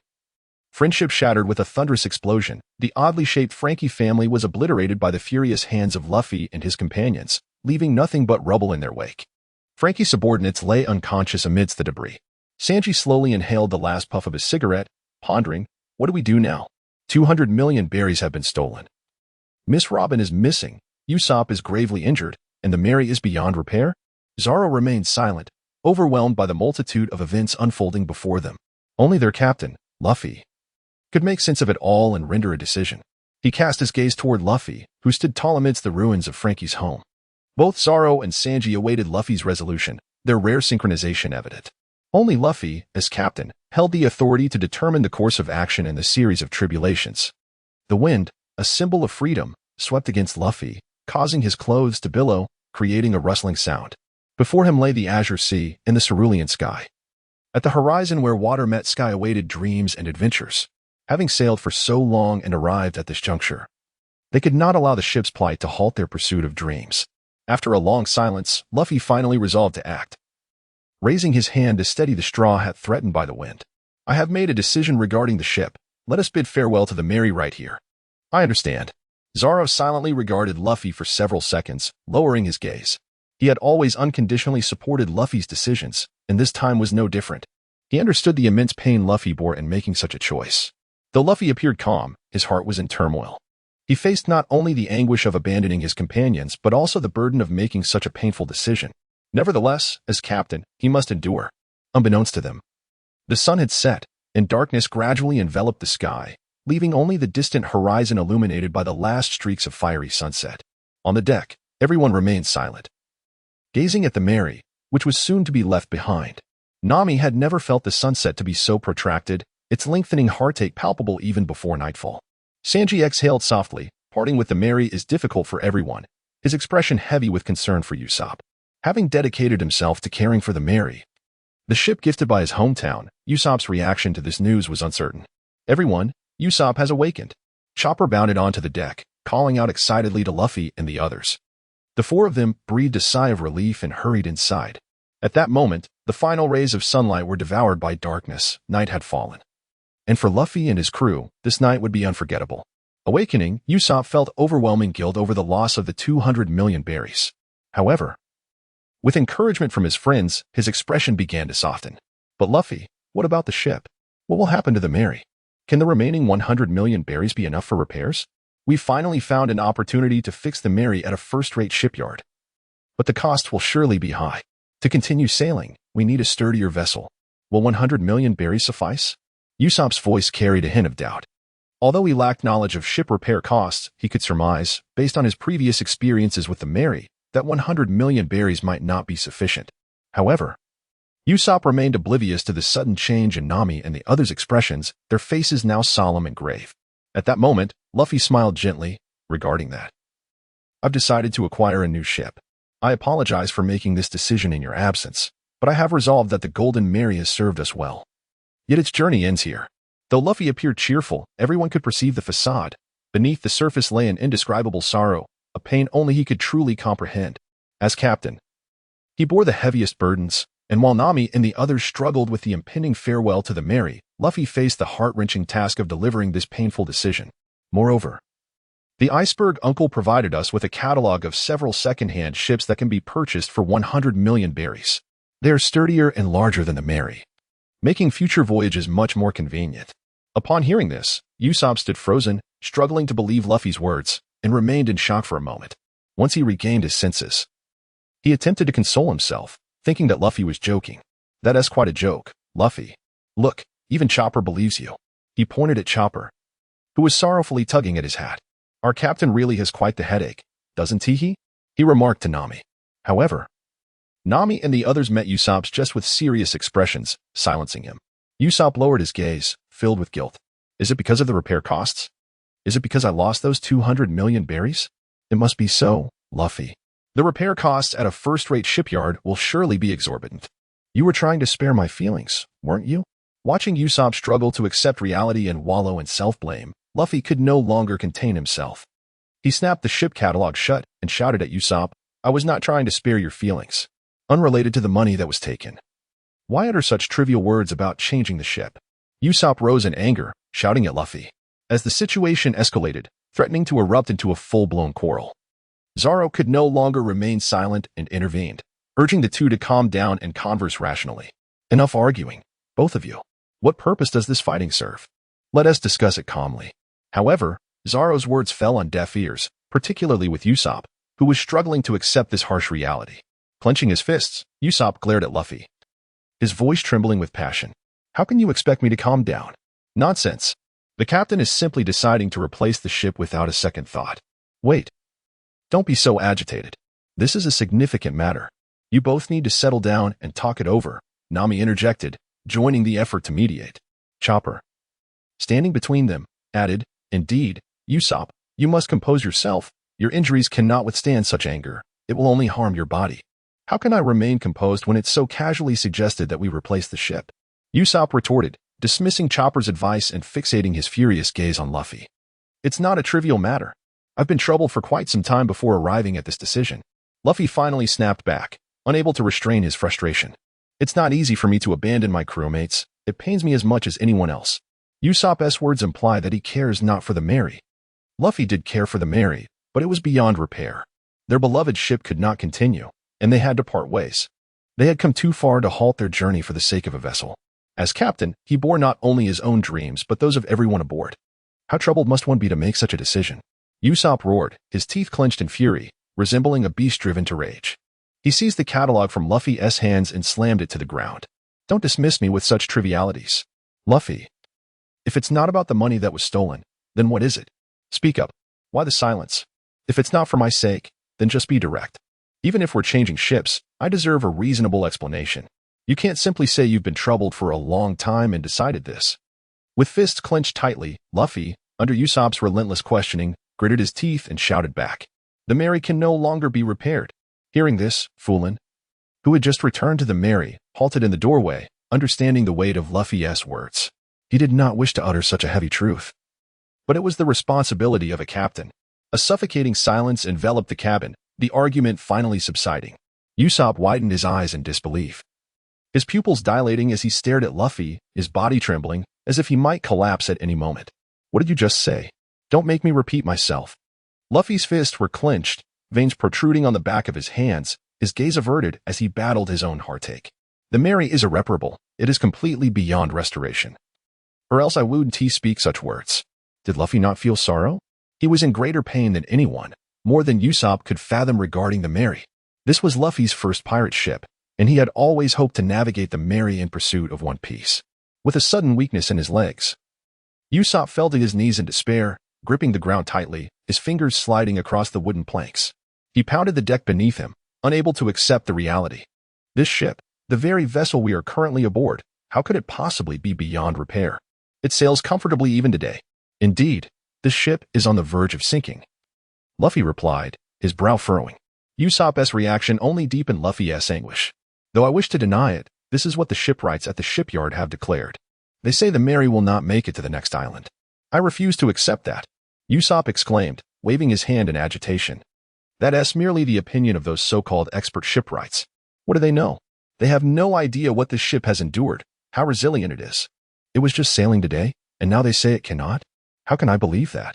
It has been our companion through countless battles. Are you really willing to abandon it based on the words of those shipwrights? Luffy, is this all the Mary means to you? At this, Both Nami and Zoro exchanged glances, their expressions shifting.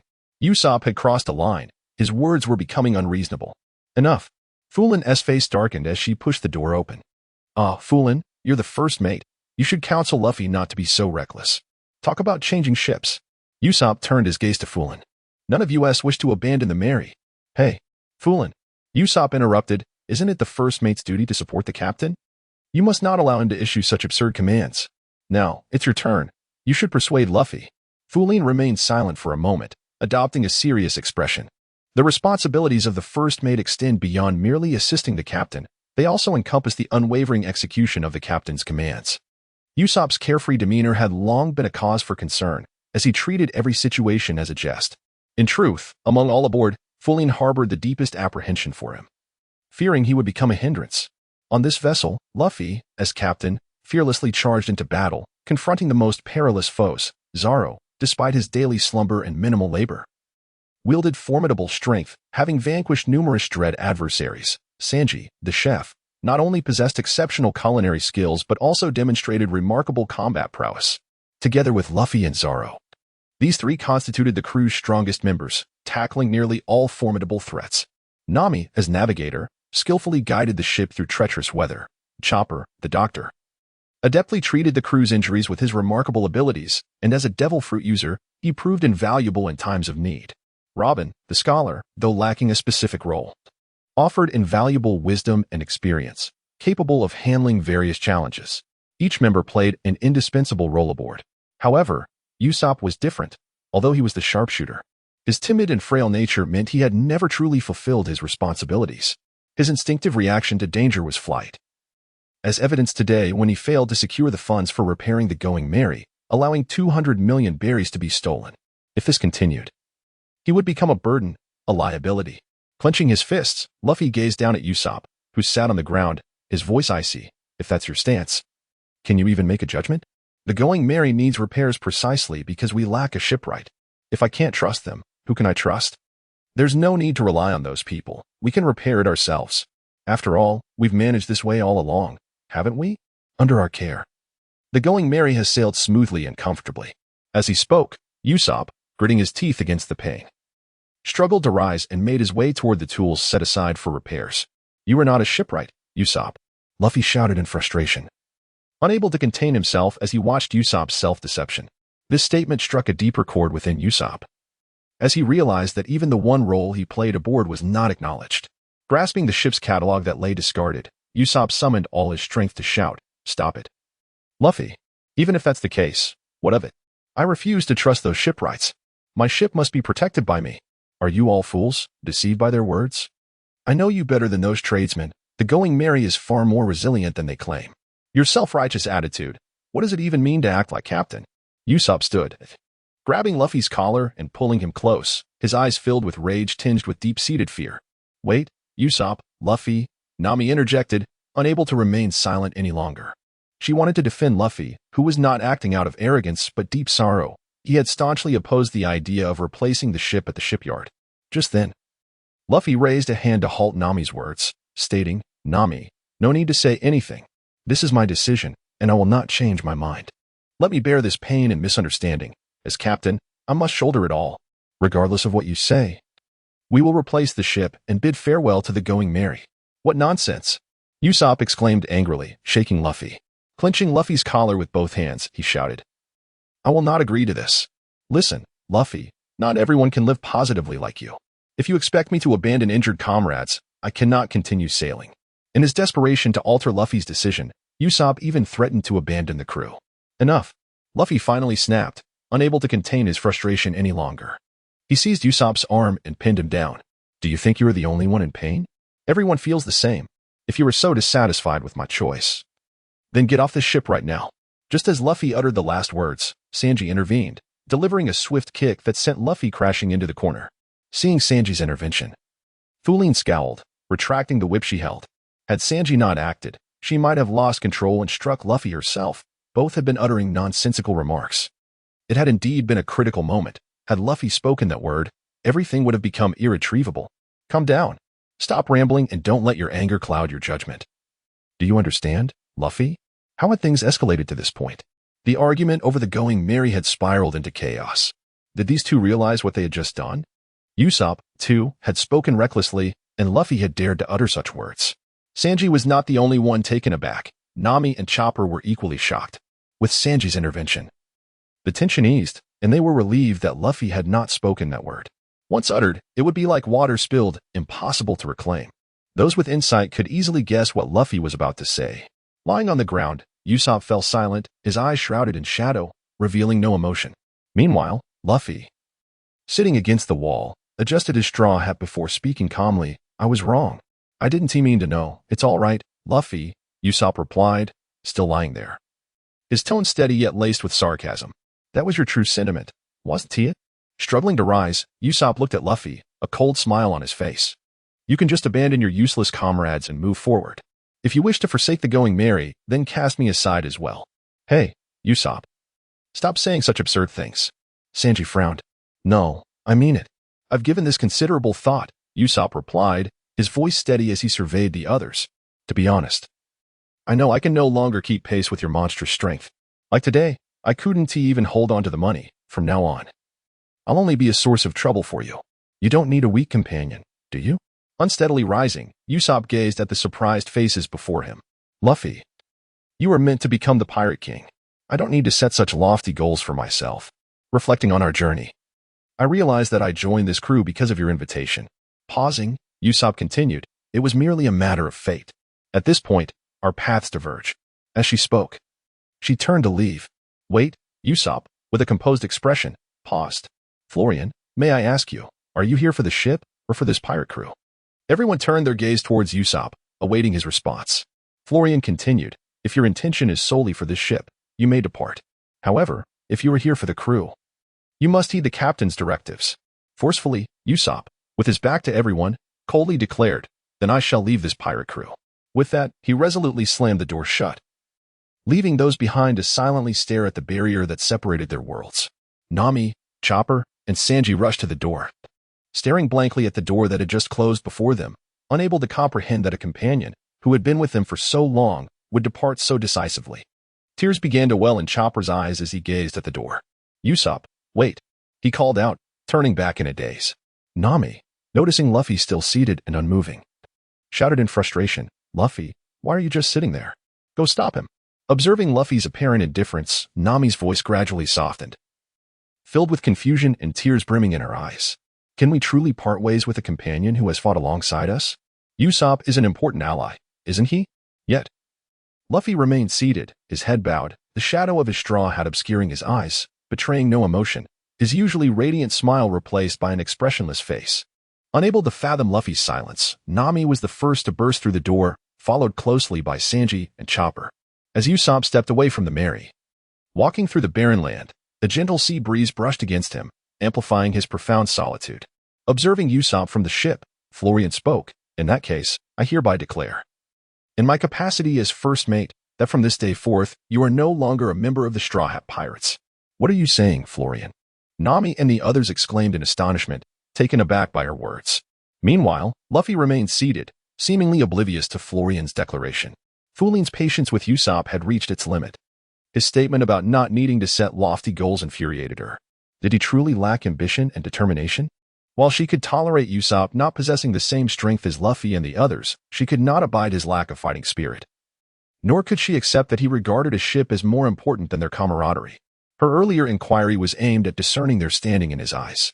If he possessed neither courage, strength, nor ambition, and failed to value them, what right did he have to remain aboard this vessel?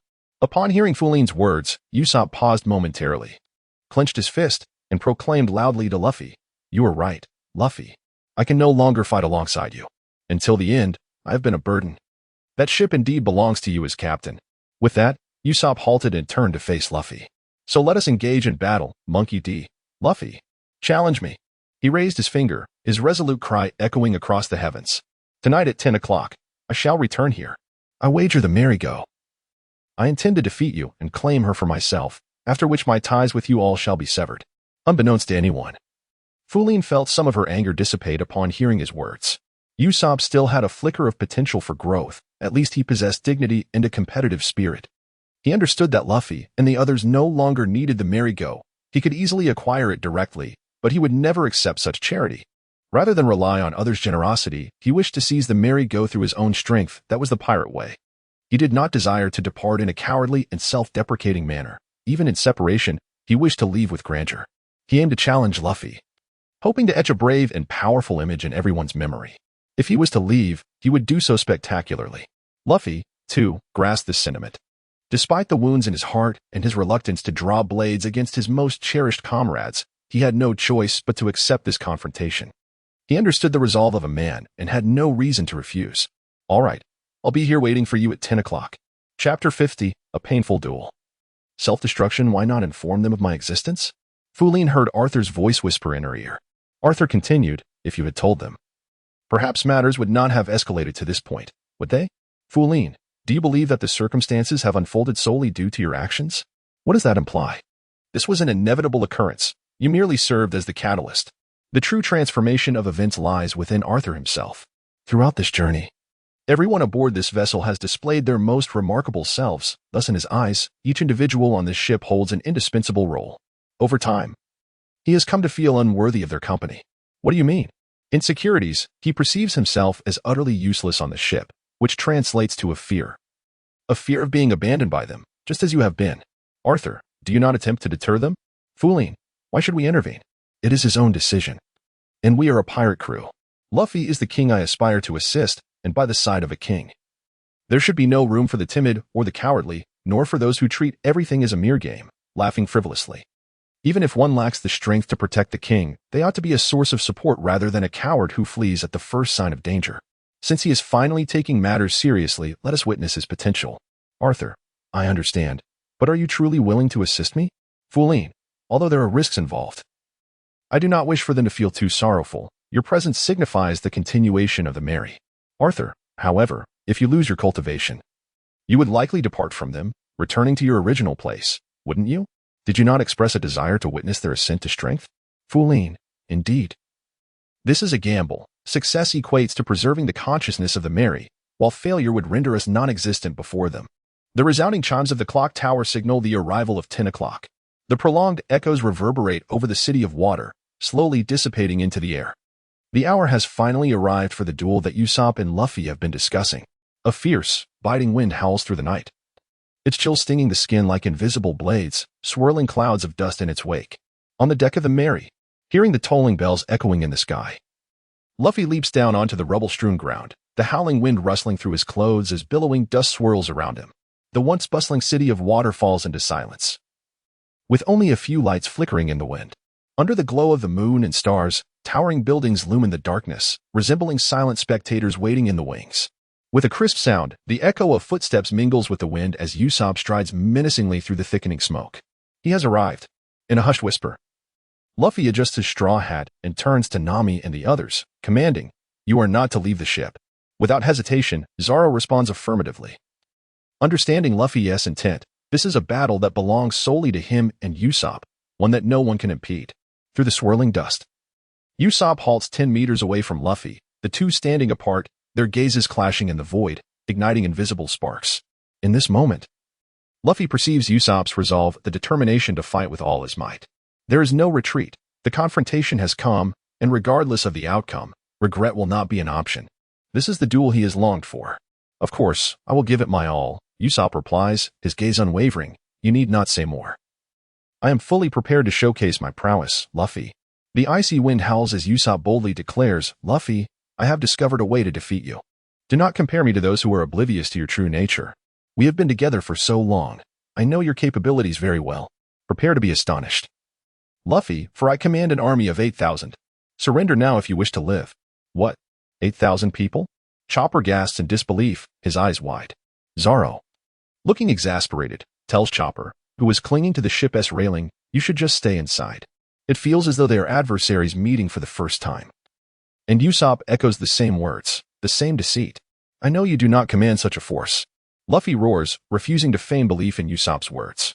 Enraged, he charges at Usopp, eager to resolve this conflict as swiftly as possible. Each passing second is a torment. Rubber pistol. Luffy swings his fist toward Usopp, only to see him stuffing something into his mouth, then spewing what appears to be blood. Luffy halts, momentarily stunned. he realizes it is merely ketchup. Yet, witnessing Usopp's actions fills him with an inexplicable anguish, a pain that pierces his heart. Ultimate move, ketchup star. What's wrong, Luffy? Showing sympathy for your enemy? You seem rather composed, Usopp taunts, suddenly pulling out a prepared flash dial, aiming it at Luffy. Luffy, taken aback, has yet to comprehend the situation. Flash dial. Usopp swiftly activates it, unleashing a blinding light that assaults Luffy's eyes, causing him to instinctively shield his face. The pretense of spitting blood was all part of Usopp's strategy. He knows Luffy would rush into attack, and this distraction provides Usopp the perfect opportunity to blind him. Taking advantage of this moment, Usopp produces a multitude of iron spikes from his bag, scattering them around Luffy. Immediately, he retracts the flash dial, retreating swiftly. As the blinding light fades, Luffy lowers his arms, only to have an egg come hurtling toward him, splattering its contents all over his face. Ultimate move, Stinky Egg Star.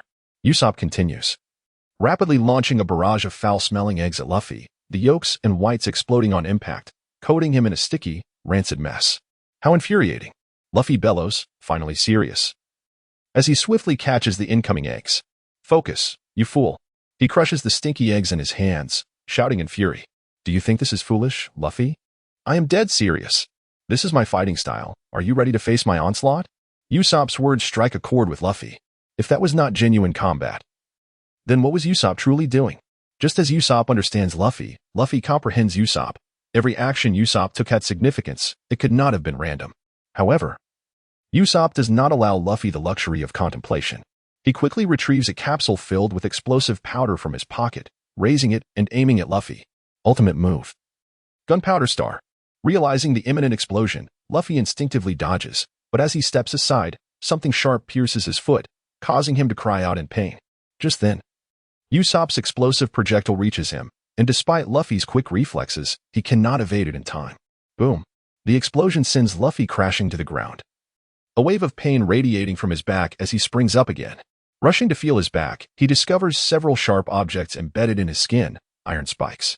Suddenly, it dawns on him. Glancing down, he realizes he is surrounded by a field of iron spikes. What? When did this happen? Luffy exclaims in shock, recalling that Usopp had the opportunity to lay them down while he was blinded by the flash dial. Your feet are now in a hell of iron spikes, Luffy. I will defeat you and reclaim the Mary. Usopp's confidence surprises everyone. Sanji, stunned, fails to notice his cigarette has burned out. The crew watches in disbelief, unable to fathom that Usopp has maintained the upper hand from the very beginning, manipulating the battle to his advantage while Luffy has struggled to counter Usopp's rhythm. Linlin felt somewhat displeased, but not because Luffy was at a disadvantage. She understood that Luffy had never regarded Usopp as an adversary, but rather as a comrade. Luffy could not bring himself to strike, for had he done so, Usopp would have been swiftly defeated from the very outset, leaving no time for him to showcase his abilities. Her dissatisfaction stemmed solely from Usopp's usual demeanor. With all his cleverness, why did he not employ it against their foes? In battle, even the slightest ingenuity could serve a supportive role. Yet, every time danger approached, he merely hid behind others, lacking the courage to confront it bravely. If he continued to harbor such self-doubt and timidity, how could he ever achieve victory? It was crucial to remember that upon reaching Raftel, their first trial would be to land on the island. The enemy, known as Wujin, would initiate a sniper attack as they traversed the Misty Sea, necessitating that they evade Wujin's long-range artillery while simultaneously defeating his forces onshore. Thus, the strength of a marksman was of paramount importance.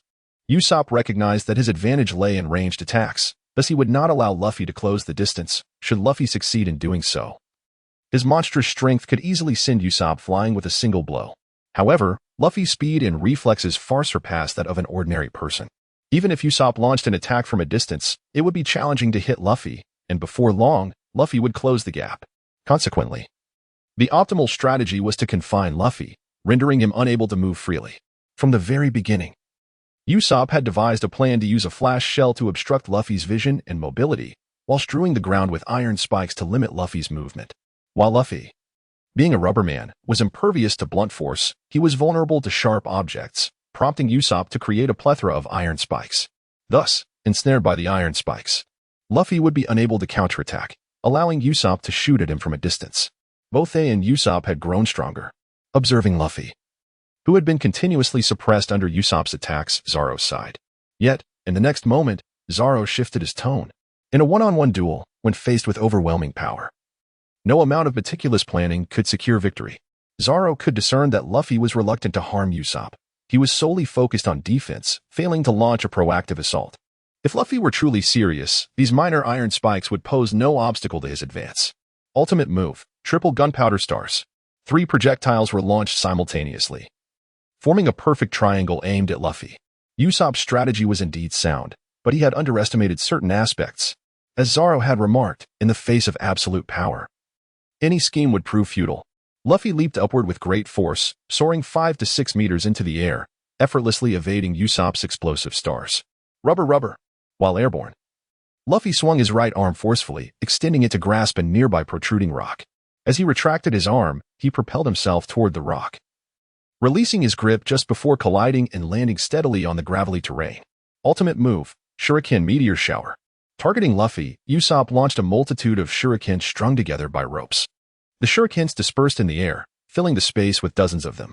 While even naval cannons could not injure Luffy, the meager explosive power of Usopp's stars was utterly insufficient. However, as a rubber man, Luffy was indeed vulnerable to sharp objects, which could potentially incapacitate him.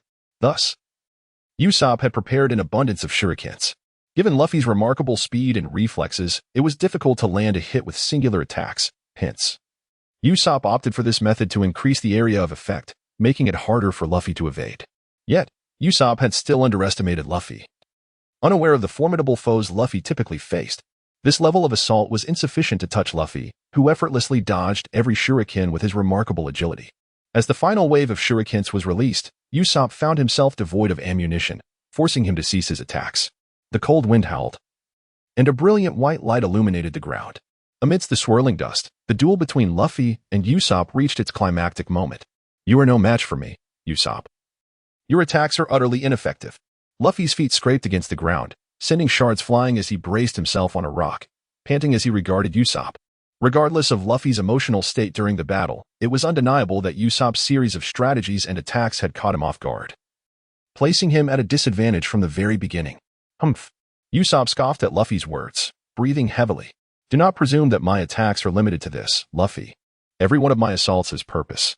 I am aware that shurikens inflict minimal damage upon you, but I never anticipated them to be completely ineffective. You truly are a monster, Luffy. It is no wonder you have triumphed over those formidable foes along the way. However, do not underestimate me. While the shurikens may not have harmed you, they have granted me sufficient time. Have you not noticed that the smoke around us has thickened? Smoke? Luffy blinked in surprise, surveying his surroundings. He soon realized that the smoke had indeed increased significantly, accompanied by strange sounds. Following the source of the noise, he spotted a familiar smoke shell from Sky Island, billowing smoke amidst the rocks not far from him. Wait, this is not smoke. Luffy suddenly grasped the situation. How could Usopp employ a smoke shell during their duel to create such a futile diversion? This could not possibly be mere smoke. Usopp, observing Luffy's expression, grinned triumphantly as he held his slingshot. Have you finally realized, Luffy? But it is too late now. The area around you is filled with gas. Do you understand why I launched those stink bombs at you? It was to mask the scent of the gas, so you wouldn't detect it. Now, the final act begins. At that moment, Usopp released the slingshot, sending the projectile soaring through the air, ignited by the friction with the atmosphere, blazing a trail straight toward Luffy. Ultimate move, Firestar. There was no need for precise aim. The gas surrounding Luffy had become dense over a vast area. No matter how swift Luffy was, there would be no escaping it. After such extensive preparation, this final strike was essential to defeat Luffy, necessitating an assault far more potent than naval artillery, and the only weapon capable of such power was the explosive gas. Usopp had never intended to defeat Luffy with previous attacks. Every preparation had merely served to set the stage for this moment. As the flames soared across the sky, a violent chemical reaction ensued upon contact with the gas. Boom! A thunderous explosion reverberated through the air as blazing flames erupted forth. The simultaneous detonation of hundreds of cubic meters of gas catching Luffy completely off guard. The energy unleashed was several times more powerful than that of a navy cannon. The visible shockwave of the explosion radiated outward, shattering the towering rocks in its path, with countless fragments soaring into the sky. The ground trembled violently, as if a cataclysmic earthquake had struck, fissures gaping wide, extending all the way to the shoreline and into the depths of the sea. The explosive force swept across the land and surged into the ocean, transforming the tranquil sea surface into a tumultuous maelstrom, with waves rising to heights of over 10 meters. Crashing one after another. The Mary, docked by the shore, rocked violently under the onslaught of the waves, and everyone clung desperately to anything they could grasp. Yet, when the searing shockwave struck, it felt as though invisible titanic hands had slammed into the group, sending Chopper and Nami hurtling through the air to crash heavily onto the ground, while Zoro and Sanji remained steadfast amid the chaos. Debris from the explosion fell like raindrops into the sea, and the fiery blaze illuminated the entire coastline as brightly as daylight. However, Usopp's explosion had startled Sanji and Zoro, the orange-yellow flames casting a bewildered light upon their astonished faces. Was this truly the work of Usopp? It seemed far too incredible. Clearly, they had all underestimated him. He had grown stronger than they had ever imagined.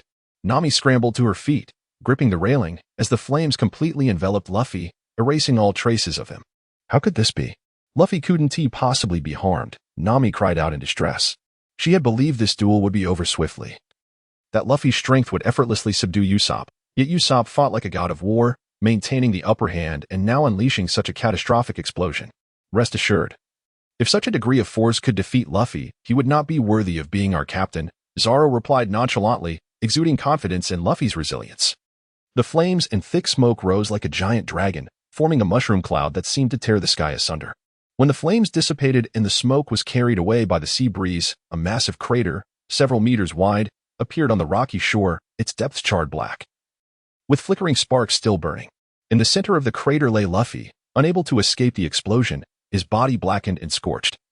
As he gazed up at the starry sky, his chest rising and falling as he struggled to catch his breath. It must be acknowledged that the explosion generated by Usopp's gas was indeed powerful, yet inflicting substantial harm upon Luffy through mere explosion was an arduous task. Luffy was unyielding to any force or impact. The only aspect of the explosion that could harm him was the flames produced.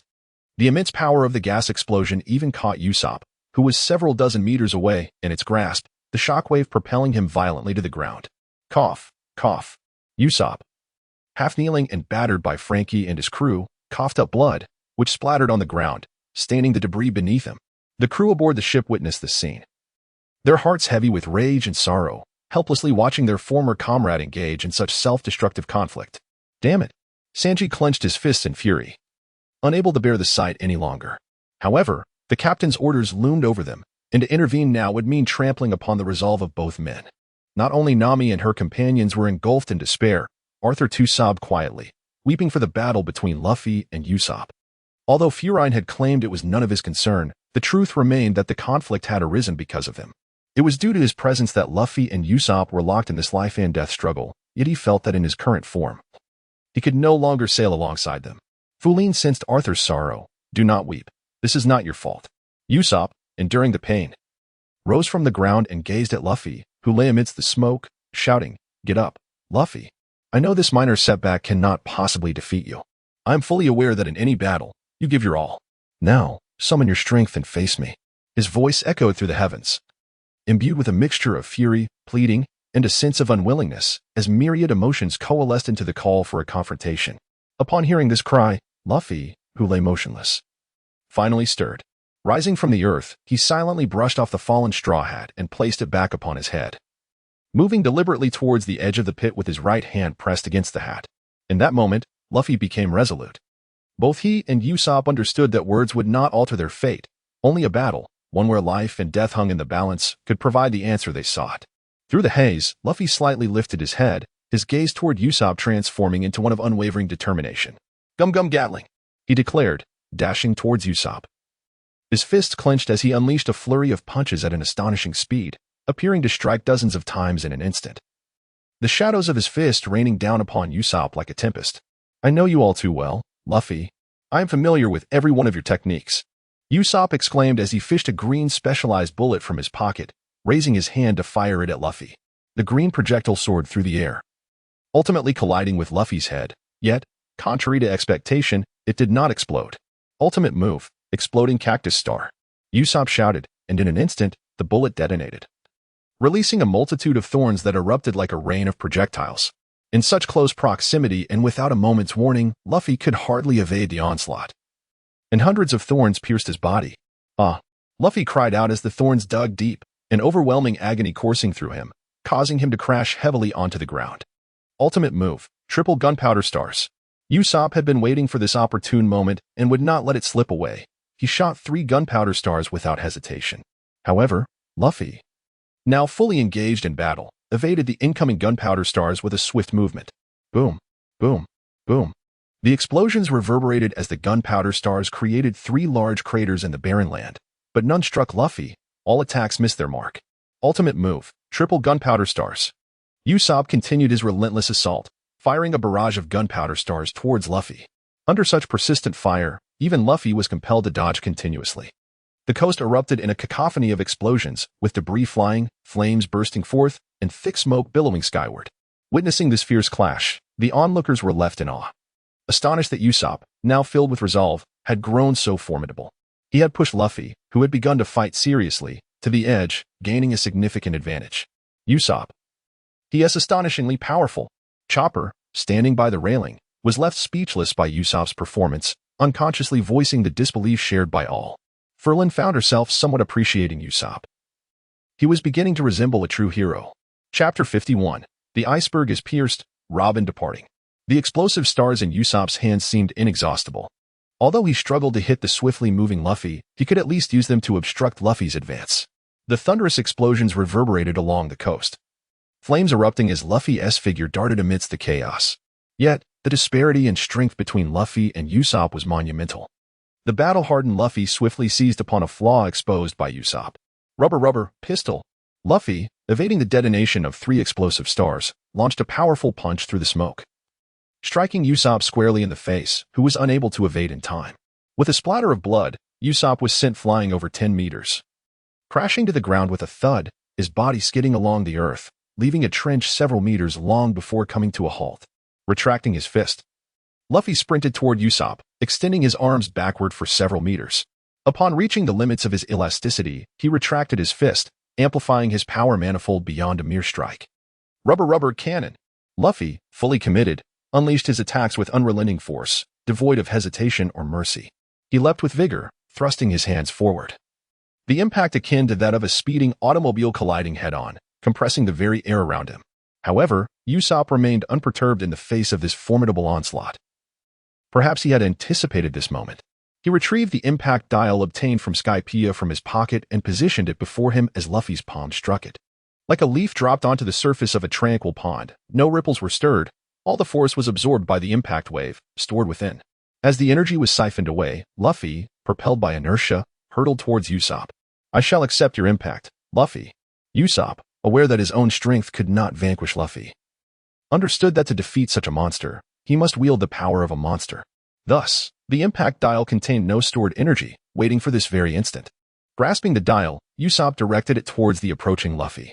At the moment of imminent collision, Usopp unhesitatingly activated the device. The entirety of Luffy's rubbery cannon power transformed into a shockwave that struck him. Even Luffy's formidable rubber cannon, capable of shattering armored defenses, could not withstand such a tremendous force directed back at him.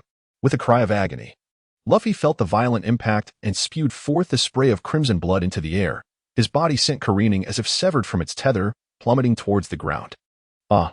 Chopper cried out in alarm. Having witnessed Luffy expel so much blood, he feared for his well-being. The impact dial. Sanji gripped the railing with all his strength, crushing the wooden barrier to splinters. He had experienced the power of the impact dial himself. It felt akin to being struck by a colossal hammer. A wave of pain surging through him, such force could leave an ordinary person crippled. Indeed, the dial wielded immense power, but its use was not without consequences. The user would suffer backlash from the force. Thus, only the most elite warriors could wield the impact dial with perfection. For an average individual, employing the dial against an opponent would inevitably result in a self-destructive outcome. Usopp, even if unscathed, could not withstand the power of the impact dial. Given his prior injuries inflicted by Frankie and his crew, the force propelled Luffy away, while the backlash fractured Usopp's already wounded arm. Clutching his broken limb, Usopp knelt on the ground, crying out in pain. Fooling! Have you finally resigned yourself to death in order to win this duel and reclaim the Mary? What now? You scoundrel! Usopp, half kneeling on the ground, watched Luffy, who had been sent flying and was spitting blood, and with all his might, he shouted in fury. A blend of anger, unwillingness, and pain. Luffy, propelled backward, somersaulted in midair and landed firmly on the ground. his legs screeching against the surface as fragments of rock scattered around him. With a labored breath, Luffy slowly rose, his gaze fixed intensely on Usopp, who was still kneeling. The flicker in his eyes was filled with rage and sorrow.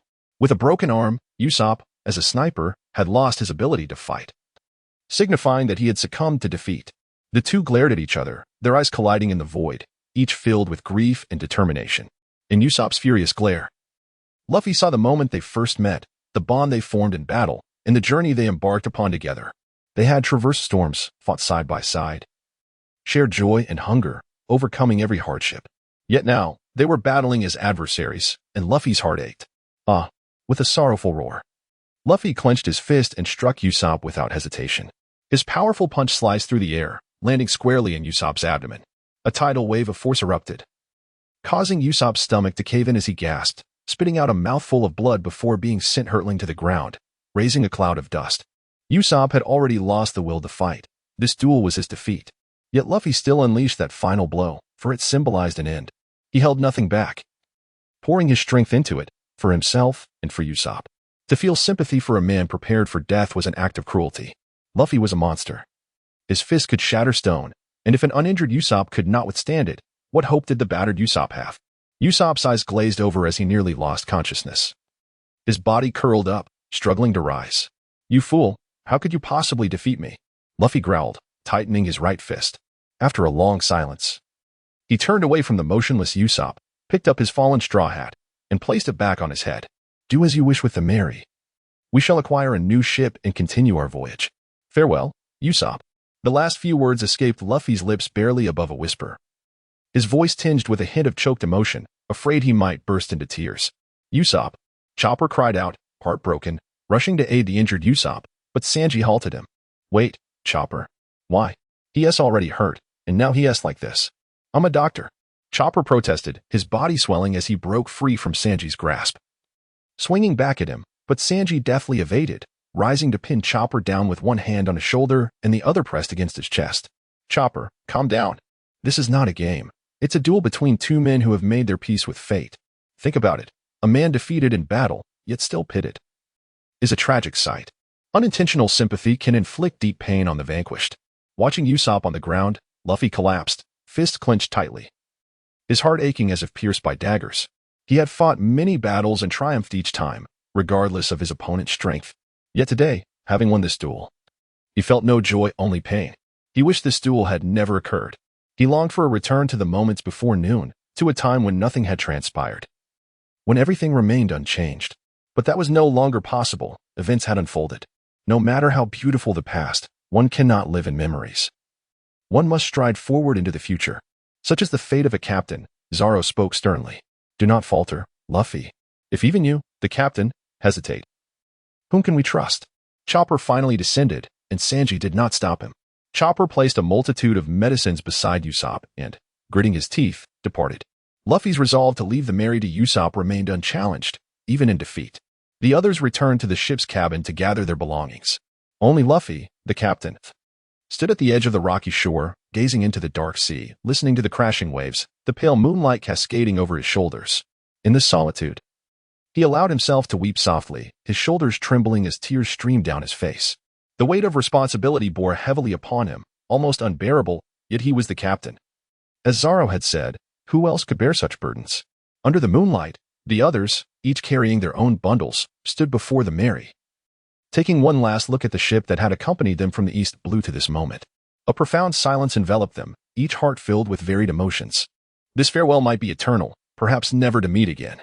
They studied every inch of the Mary, recalling the joy and sorrow experienced aboard her, a time that would forever be etched in their memories. "When do you plan to begin?" Fuline heard Arthur's voice echo in her mind. "Fuline, have you agreed?" "Arthur, as long as you dare to wager." "Fuline, very well, once we have concluded matters regarding Robin, we shall commence." Fuline stepped forward and said, "Luffy, I have something to attend to for a while." Luffy merely responded with a casual remark. Linlin cast a glance at Luffy before parting ways with him. She understood that everything he had experienced today weighed heavily upon him. The matters concerning the Going Merry and Usopp's departure were burdens too great for him to bear as a captain. However, such is the nature of a captain. It is not authority that defines them, but rather responsibility. To aspire to be a captain, Luffy must endure these trials. The path of unknown adventures is fraught with challenges. Not merely adversaries, but also the internal struggles within the crew, all of which the captain must shoulder alone. Since everyone is reluctant to part with the merry and their comrades, it seems a gamble is in order. At Frankie's abode, he returned home only to find his residence reduced to ruins. His subordinates bore bruises and injuries, igniting his fury. Clenching his fists, he seethed, "Straw Hat Luffy. Is this your form of revenge? You dare to harm my brothers? Big brother Frankie, you're finally back. We've been beaten terribly. Those straw hats are too strong. You must avenge us." Frankie's expression darkened. "Where did they go?" "I saw them heading towards Dock 1. Not long after, atop a commercial building in Water City. Raucous music erupted. A bizarre man clad only in underpants danced to the rock rhythm, singing, "I am the mightiest Superman on this island, the unsung hero of Water 7. Indeed it is I, my name is Frankie." Upon finishing, he formed a blue star pattern with his robust arms. The passing citizens could hardly contain their disdain. Among the crowd were Luffy and Nami, searching for Robin. "Luffy, where are you? Come out." Frankie bellowed after his performance. "Hey, swimsuit man," Luffy shouted from the throng. Frankie pushed his sunglasses up to his forehead. "I am Luffy." Luffy glared at him fiercely. Frankie, equally incensed, retorted, "So you are Luffy? You've caused quite a ruckus while others are away, little brother." "Huh?" Frankie continued. "I am unable to quell my anger. No matter what, I shall thrash you like a rag, or my wrath shall remain unappeased." Nami cupped her hands to her mouth like a megaphone. "Hey, what about our money? What about the 200 million berry?" Frankie scoffed. "I've spent every last bit of that money. I'm left with not a single berry. You wretched pirates should cease your pretentiousness. We know not how you acquired that wealth." Luffy's fury remained unabated as he glared at Frankie. "Let us put that aside. I want to swallow my pride until I've sent you flying." Frankie stood his ground, pointing to himself. "The one who can't swallow their pride is me."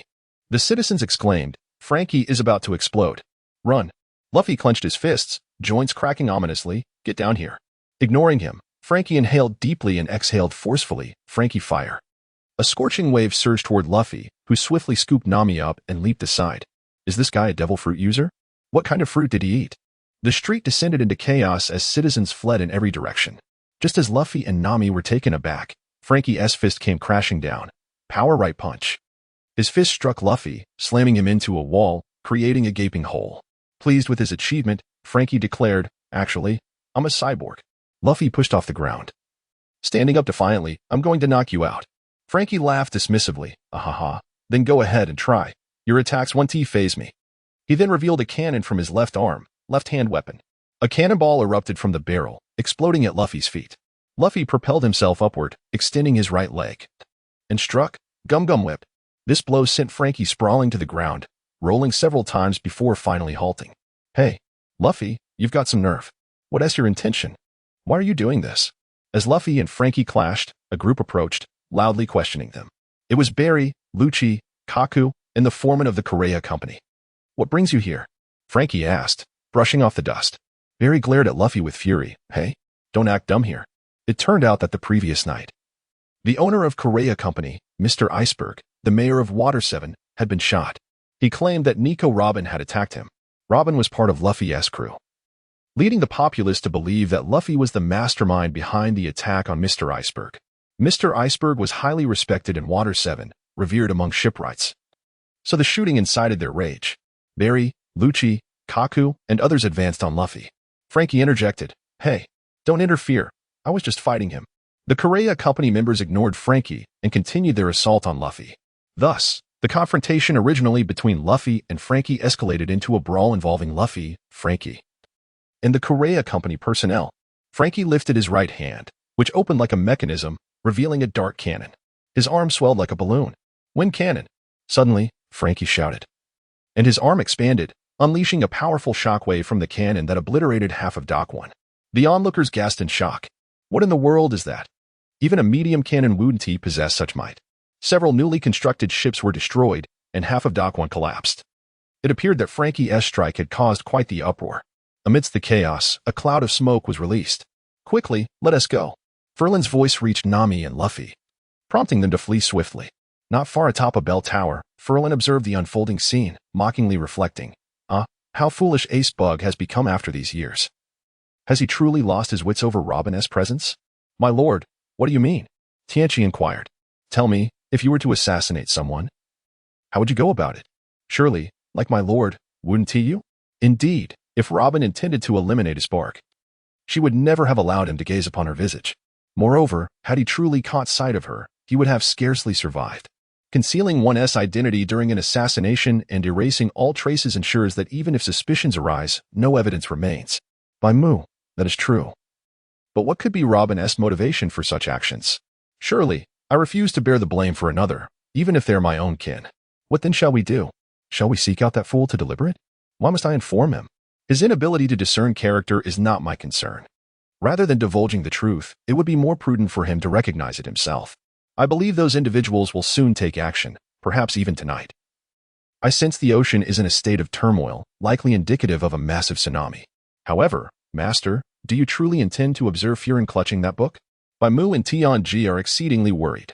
Although Furin's loss of power does not affect them, still. Do not fret, nothing will happen.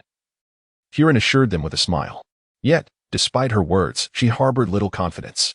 Nonetheless, she felt compelled to proceed. Should she not take the risk, Arthur would surely perish. She detested witnessing death, particularly when it involved someone akin to herself. In the gathering of the elves, all were assembled. Ino was polishing his weapon, while Wu Jin lounged upon a stone, resting.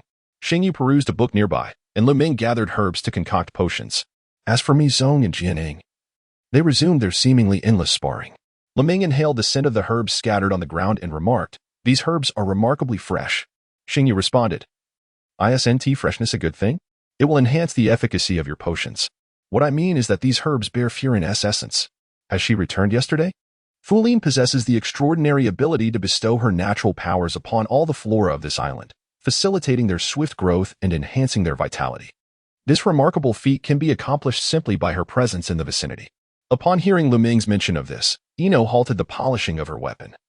Promptly rising to her feet, donning her sky blue mech, Noah number 7, she activated the accelerator and soared towards the mech fortress. The other fairies also paused their activities. And after a brief moment of astonishment, all but Mizu and Xingyu quickly returned to their respective realms. 5 minutes later, they reconvened. Lu Ming spoke nonchalantly, this time. "The quantity of my potions is intact," Ino added, "and none of my weapons are missing." Jining chimed in, "The sword manual shows no signs of damage." Wu Jin confirmed. "The puppets are all accounted for, and in pristine condition." In unison, Lu Ming, Ino, Jining, and Wu Jin exclaimed, "Then why did she make the trip back? Isn't it exhausting?" Observing the group's excitement, Xingyu calculated, "She must have come for the contract book." "Oh, I see," Lu Ming replied. Ino sighed in relief. "So it turns out she merely wanted her belongings. You startled me." Knowing that nothing was lost, the other fairies resumed their tasks.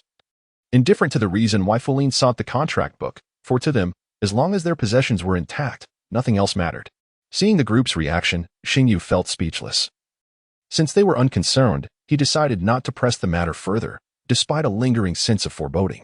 Chapter 52, Robin's Betrayal.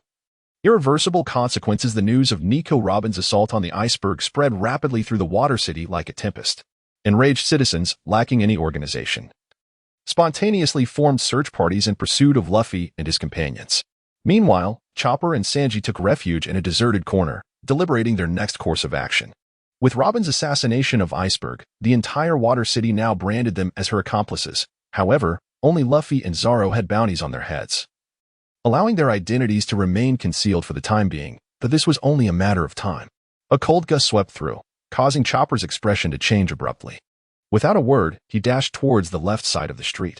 Sanji, momentarily taken aback, called out, "Chopper, where are you running off to?" But Chopper, filled with urgency, paid no heed to Sanji's concerns and hurried into a nearby alley.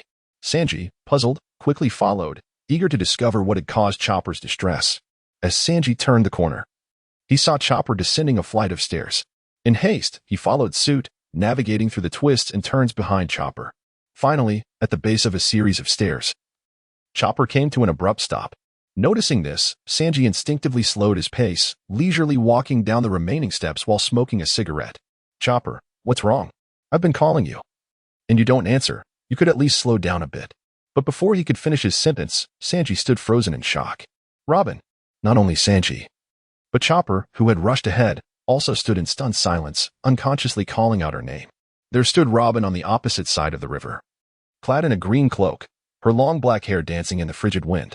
After a moment of disbelief, Sanji regained his composure and waved enthusiastically. Robin-chan, we're over here. Where have you been? We've been worried sick about you. Now that we've finally found you, let us go back. So much has happened while you were gone.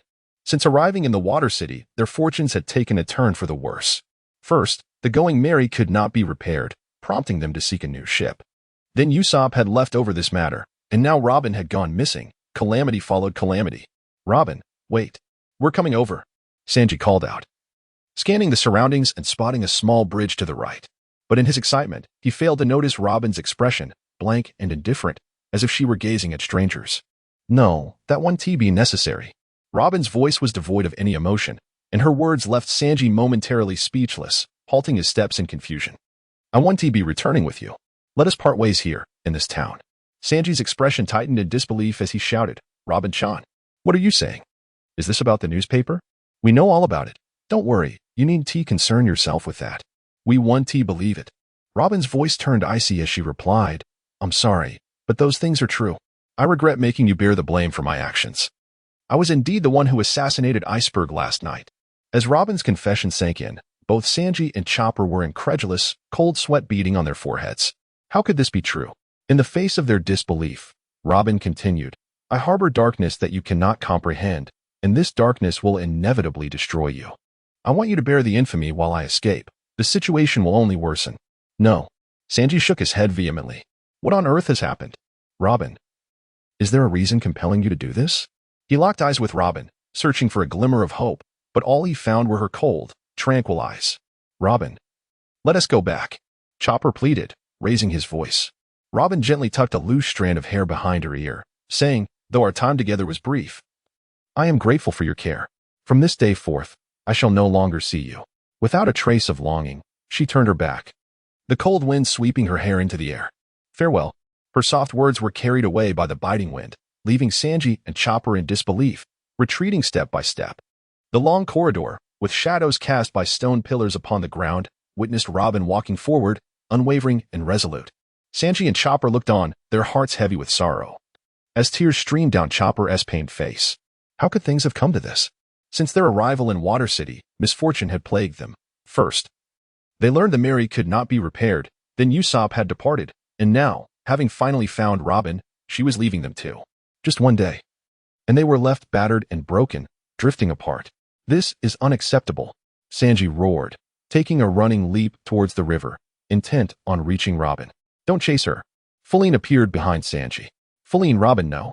I cannot let her go. Chopper cried, filled with desperation. Furin's expression suddenly darkened. Regardless of the circumstances, you should return to Luffy's side and inform him of the situation here. What about you? Chopper inquired. As for me, I have some personal matters to attend to, she replied before vanishing. The sea train represented the pinnacle of Mr. Tom's life. He spent 14 years constructing it, impervious to the influence of the gods of water, facilitating trade among the surrounding islands. During those 14 years, Furin frequently visited Water City to see if there was anything she could assist with. And she became well acquainted with Frankie and Espago. 8 years ago, Frankie curiously asked, Little sister, why do you never seem to grow taller? You appear to have remained unchanged all along. Linlin, this is a secret. I cannot disclose it to you. Fram, huh? However, I have something to show you that I believe you will adore. Linlin produced a design sketch and handed it to Fram. Wow, this is so cool. Fram's eyes sparkled as he held the sketch. It's a gift for you. A gift for me? This is a design I pilfered from my brother. If you have time. How outrageous. I am a member of CP5. Spandam, chattering incessantly, was expelled from the room by Mr. Tom. Who is that? Linlin inquired of Fram upon seeing Spandam. Oh, just an imbecile. He is said to be the commander of CP5. Huh? As far as she understood. The CP organization consisted of levels 0 to 9, with the lower numbers indicating higher ranks. Yet, she could not perceive any competence in this individual. Could he be some sort of privileged relative? Perhaps she should visit the CP headquarters one day. The sea train has been successfully constructed, Mr. Tom can use it to mitigate his charges. I must hurry back now. Until we meet again by chance, she said before vanishing. What an enigmatic little sister. Linlin paused momentarily during her flight. Linlin, feeling an inexplicable sense of unease, decided it would be best to return and investigate the situation. Upon her arrival in the City of Water, she was met with the alarming news that Mr. Tom had attacked the judicial vessel.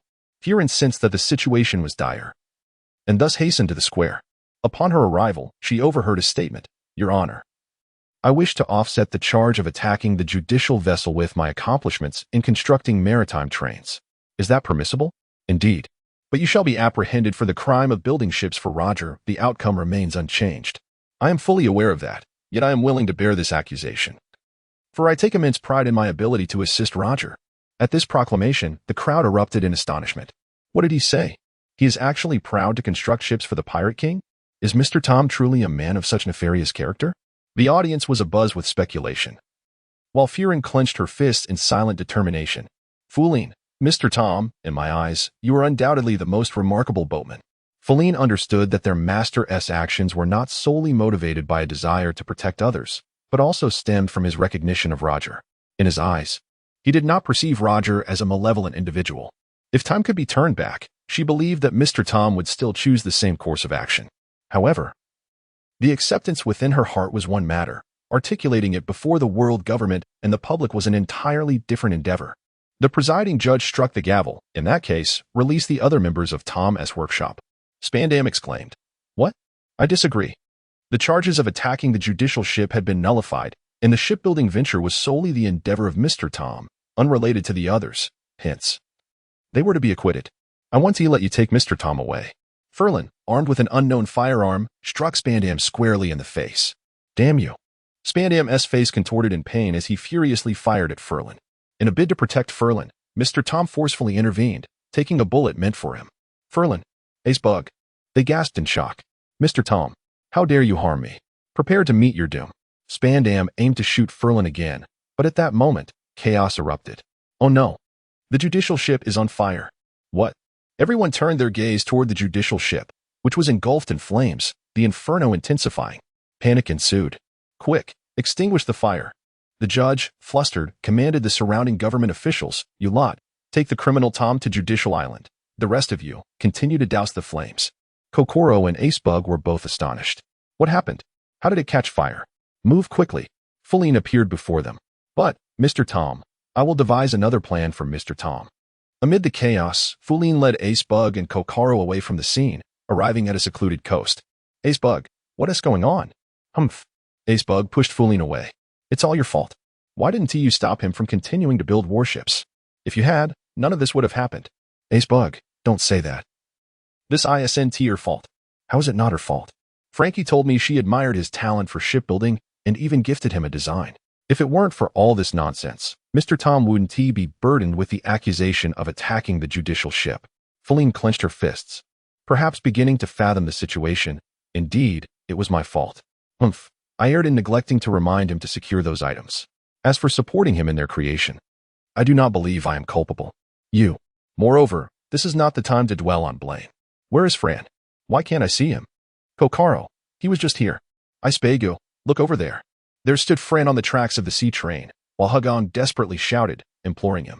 As the train approached with alarming speed, Fran spread his arms wide and cried out, "I will not let you take Mr. Tom away. That fool." A vine whip materialized in Feline's grasp, ready to pull Fran back, but the train was moving too swiftly for her to react. The vine struck the sturdy train body, and the locomotive barreled forward, sending Fran flying. Time stood still at that moment. Kokoro, Icebegu, Hugon, and Feline were all rendered speechless. "Fran!" Kokoro and Icebegu shouted in unison. Once the train disappeared from sight, Feline regained her senses. That fool's formidable observation hockey sensed the surrounding waters, locating Kokoro, Icebegu, and confirming that Fran was still alive. "What? Quickly, follow me." Feline led them to another section of the sea, where they found Fran floating on the surface. With her vine whip, Feline pulled Fran back to the shore. "Fran, please wake up." Icebegu and Kokoro continuously called out to him. Feline placed her fingers on Fran's pulse, assessing his condition. "How is he?" Kokoro inquired anxiously. "Flynn, though life remains, the majority of bodily functions lie in a state of paralysis. If treatment is not urgently pursued, it is feared that she may become incapacitated." "Kokoro, Icebegu, what is this?" "Fear not, there is still hope for Flynn." She placed her fingers gently upon Fram's hand, but before long, she was pushed away by the awakening Fram. "Feline, what are you doing?" "Icebegu, Fram you." "Kekaro, stop it, Fram." I am not in need of your concern, unless you can assist me in rescuing Mr. Tom. But your body. What will happen to my body is of little consequence. It is certainly better than being devoid of life. Unless you can save Mr. Tom, I shall not permit you to intervene. Observing Frankie's unwavering determination is striking. Fuline felt utterly helpless, even if she wished to save someone. The patient must be willing to cooperate. Moreover, she believed that Mr. Tom did not deserve to perish. I promise you, I will bring him back. You all take care of him here. Coco and Icebiga nodded in agreement. After causing quite a commotion on Judicial Island, Fuline also took the opportunity to deal with a certain scoundrel. Upon her return, she discovered that Fran had vanished while Coco and Icebiga had gone back to fetch the medicine box. What? He's gone? Sigh. I wonder where that child is gone with such a frail body. I must search again. Just as Fuline was about to leave, Icebiga interrupted. Wait a moment. Where is Mr. Tom? Fuline was at a loss for words. She did not know how to explain to them. Oh well, Icebiga, even if Mr. Tom escapes this time, he cannot keep fleeing, Coco said helplessly. If one lacks the ability, one should not casually promise others, wasting precious time. With that, Icebiga dashed away. To be honest, he had once harbored hopes of rescuing Mr. Tom, as long as he could be saved. Living a life in secrecy away from Water City would be better than losing his life. Icebiga chased after Coco while Fuline stood with her head bowed, resolute in her determination to overthrow the world government after the events of the day. At the trial ship, the fire was exceedingly peculiar. For an entire afternoon, regardless of their attempts, the flames only grew fiercer, proving impossible to extinguish. Chief Justice, what should we do? This is utterly futile. It seems there's no way out. How could this happen? Who is responsible? The trial ship could not have caught fire without reason. It was likely arson. Could it have been the people from Tom's workshop? No, that can't be right. Those individuals had all been captured. They were standing right in front of me. It's impossible for them to have set the fire. The arsonist must be someone else. Fuline, sensing everything, sneered, extinguish the fire? Don't be ridiculous. That is the power of the elemental fire crystal within me. Unless I personally retract it, the flames will continue to burn endlessly. Fuline snapped her fingers, and simultaneously, the flames aboard the judgment ship surged violently, spiraling out of control. The inferno raged with such intensity that the personnel of the world government, realizing the imminent danger, began to flee in haste, their lives hanging in the balance. In the chaos, no one noticed the flag, emblematic of the world government, that had fallen from its perch, only to be swept to their feet by an unseen gust of wind. Unwittingly, each individual stepped upon it, tramping the very banner of the world government beneath their feet. Furin chuckled coldly. This is merely a harbinger I present to you. Do you fancy it? One day, your world government shall meet the same fate. Consumed entirely by my wrath. Mr. Tom is an extraordinary boatman. Let this magnificent vessel accompany him into the abyss. With that, she departed from the scene. The inferno raged for 3 days and nights, leaving the world government powerless, merely spectators as the flames reduced the trial ship to ashes, only gradually abating thereafter. No one could discern what transpired in that moment. The incident was reported at the time, with various speculations arising. Some conjectured that it was a divine discontent with the judgment rendered by the Chief Justice, warranting the arrest of everyone from Tom's workshop. Others posited the contrary, suggesting that perhaps there were deeper secrets at play, that the heavens deemed Mr. Tom unworthy of death. In any case, a plethora of reasons emerged. Returning to the present. Fuline, perhaps back then, when I went to rescue others, I should have first tied you up. With such a physique, you dare to roam about freely. You truly are something else. Frankie, is this current state not impressive? Do you not find it rather cool? To be honest, it is indeed remarkable. Though I never anticipated that you would utilize that design blueprint to augment your own body. However, this is not the matter at hand. What are your next steps? The deities of the sea are arriving, and they will undoubtedly take action tonight. That artifact, even if incomplete, must never fall into the hands of the world government. Fuline, I am well aware of this. With that, Fuline rose to her feet. In that case, the fool and the ship are your responsibility. Frankie, no problem, however. If that is the case, those individuals who wreaked havoc at my place this morning must also be your associates, correct? Fuline's anger flared up at the mention of this. Speaking of that matter, how can you even bring it up? You should know that you initiated the conflict. You not only stole our money, but also resorted to violence. Had we not known each other for so long, I would have undoubtedly joined in. Frankie, haha. I sincerely apologize for that. I had certain purchases in mind, so I have already spent that 200 million. Feline, I find myself at a loss. Consider this a favor owed to me, to be repaid in the future. I must go rescue Isbaka now. Take care. With that, she departed. Chapter 53. Unexpectedly. It is indeed you. In the icy chamber, Iceberg was utterly unable to fathom the scene before him. He could hardly believe that the individual he had placed his trust in was now the one intent on taking his life. Are you all government agents? He asked incredulously. Indeed, came the reply from Lucci. I regret to have disappointed you. The familiar pigeon, Hadley, alighted on the shoulder of a man clad in a bull-headed mask. Lucci removed the mask and tossed it aside, donning instead a top hat he had been holding. It is your fault.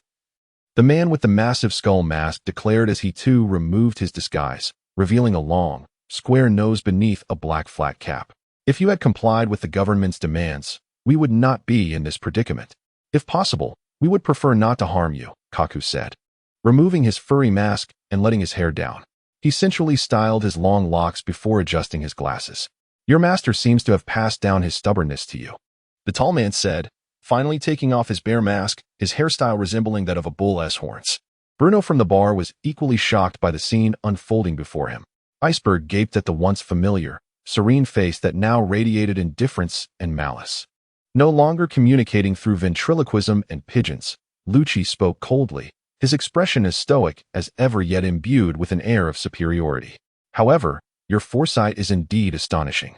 So, Mr. Iceberg, where exactly are the blueprints for the ancient weapon, Pluton? I advise you to reveal it before your demise. Resist only serves no purpose, he said, his left hand nonchalantly tucked into his suit pocket. Unbelievable. So you are indeed government agents. Are you familiar with CP9? Lucci continued, his tone still icy. Most are only aware of CP1 to CP8, the 8 esteemed intelligence agencies under the world government, tasked with gathering any intelligence from any location. Iceberg, brow furrowed and seated cross-legged, stared at Lucci and murmured, I know of them, but only up to CP8. Ah, but we are CP9, a clandestine entity that ought not to exist. We possess certain privileges. Our identities must remain concealed, Lucci articulated, his voice still devoid of warmth yet tinged with a hint of pride. And among these privileges is the decree that, in the name of justice, if a citizen does not cooperate with the government's work, they may be executed on the spot. With gritted teeth, Iceberg glared at Lucci, who remained unfazed even when discussing murder. This is absurd. Even in the name of justice, how can one casually execute citizens?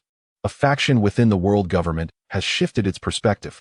Rather than live in perpetual fear of the revival of weapons, they would prefer to awaken them, transforming them into instruments of justice to bring an end to the era of great pirates.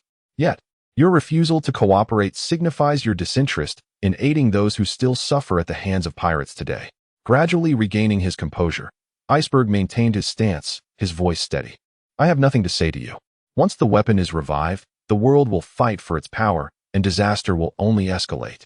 It appears you do not trust the government, Mr. Iceberg, Lucci remarked coldly. I only understand what humanity is, you fool. Iceberg retorted, his expression a mask of defiance. Lucci, still expressionless, stepped closer and viciously kicked the already battered Iceberg against the wall. He withdrew his foot, gazing down at Iceberg, who lay there cradling his shoulder. Watch your mouth. Do you still think you are our superior? Returning to his original position, Lucci instructed, Kaku, go check his pulse. Kaku discarded his mask as though it were refuse, then approached the pained Iceberg lying on the ground. Sorry, he muttered before taking Iceberg's right hand in his left. Placing his fingers on the pulse. Mr. Iceberg, we have formulated a hypothesis. Rest assured, we are not interrogating you. You need only listen quietly to our theory, Lucci stated, looking down at the disheveled former superior without a trace of sympathy. Your reaction will undoubtedly reveal the truth to us. Iceberg glared at Lucci, though he could not conceal his inner turmoil. Kaku continued to hold Iceberg's pulse firmly, unyielding, and while it raced slightly, it remained steady. Now, let us sequentially elaborate on our hypothesis. First, your allowing us to obtain the false blueprints raises my suspicions. You must have surmised that the individuals attempting to steal the blueprints were government agents, deliberately exposing the location of the fakes. However, the circumstances were not as you anticipated. It was merely your enemies coming to eliminate you. Thus, the genuine blueprints would lose their owner, and the notion of passing them down would be rendered moot. With your astuteness, you surely recognized this eventuality, Yet you still failed to hand over the real blueprints tonight, indicating that you had entrusted them to someone else. At the very least, they are no longer in your possession. As Iceberg grew increasingly frantic, he attempted to retract his right hand, but Kaku held on tight, twisting Iceberg's wrist until a crack echoed through the room, eliciting a pained scream from him, after which he ceased to resist. Kaku, devoid of any emotional fluctuation, said coldly, "It's futile, do not resist. This is merely our conjecture, and naturally, we possess no concrete evidence. Over the past 5 years of surveillance and investigation, your actions revealed no incriminating evidence, and the individual you entrusted the designs to possesses a certain skill set akin to that of a shipwright. Now, let us continue with this hypothesis. The intriguing part begins now."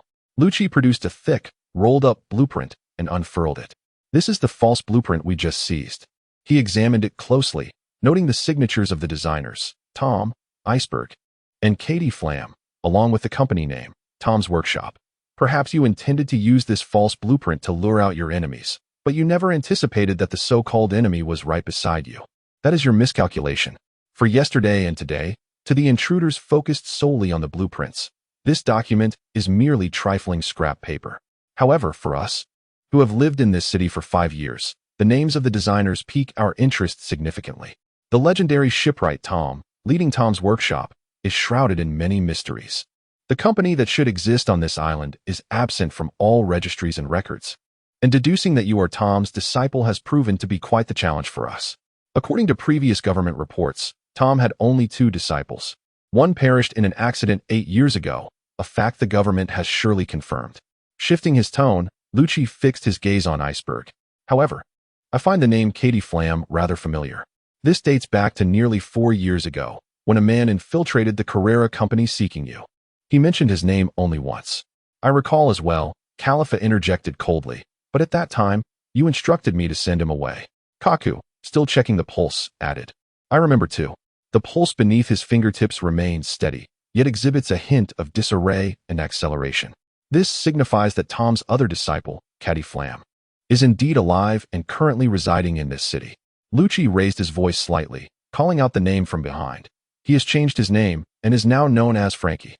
Recalling the past, when he suspected he was being watched and subsequently handed over the blueprints to the suddenly reappeared Frankie, Iceberg broke into a cold sweat, gritting his teeth in an attempt to maintain his composure, though he utterly failed. It was undeniable. He never anticipated that Frankie would be so deeply intertwined with him. Sensing the incredible pulse of his subordinates, Kaku released his grip and stood up, returning to stand behind Lucci. "No matter how thoroughly we investigate Frankie, we cannot uncover his origins. He does not revel in the chaos brought by the dismantling of the shipyard. It becomes clear that we have always relied solely on facts to draw conclusions, a fundamental error that prevented us from predicting the connection between events and personal matters. The Frankie family once visited the shipyard to sell us timber. Had the design been well crafted, there would have been countless opportunities to pass the blueprints to him. Upon deeper reflection, he is indeed the least suspicious individual. If the blueprints were not in your possession, then your stubborn demeanor until now becomes comprehensible. If you entrusted them to your only junior disciple, then it makes sense that you would not hand them over to any shipwright at the Carrera Company." Clapping her hands with a light-hearted laugh, Ferlin stood on the windowsill, remarking, "It seems my dear siblings are just as clever as ever after all these years. It's you." Seeing the green wing mark on her forehead, the CP9 members changed their expressions drastically. Although they could not see the girl's face back then, the mark on her forehead was unmistakable. However, a mere wing mark does not constitute proof, for they believed that this girl could not possibly overlook it. Perhaps it was an illusion. Moreover, to preserve the reputation of the world government, this matter could only be left unresolved. "And you, Iceberg, or rather, you should now be called Mayor Iceberg," Ferlin mocked as she leaped down from the windowsill. "You brothers are all fools, making such sloppy moves. One appears using his real name, while the other, even more foolish, possesses that item and should know to be on guard. Logically, aside from Frankie, you ought not to trust anyone, not even those by your side."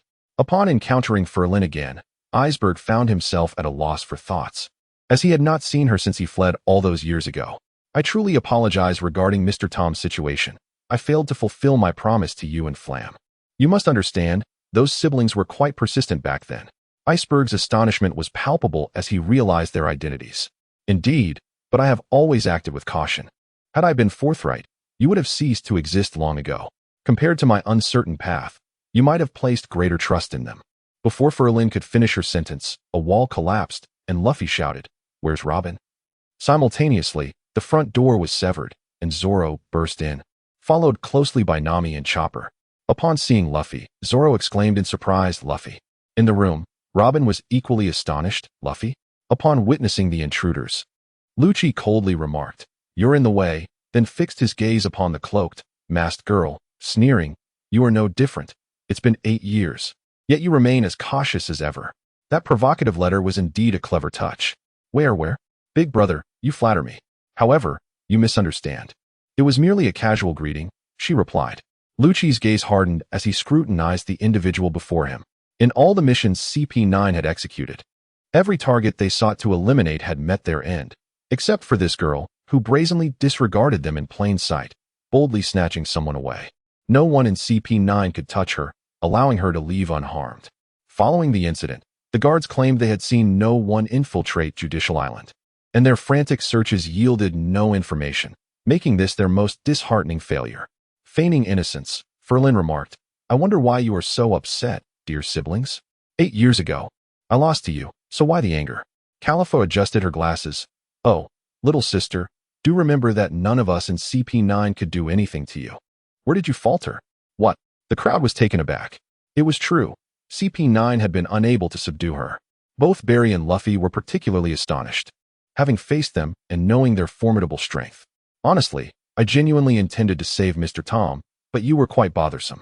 While I wished to assist him, I had no desire to stir chaos in those 2 locations, so I had to abandon the plan. However, to express my regret, I sent a trial ship from your world government to accompany him," Linlin stated candidly, showing no concern for the increasingly grim expressions on Lucci and the others' faces. "You set that fire?" Lucci questioned, fully aware of the incident and having suspected Linlin, yet lacking evidence.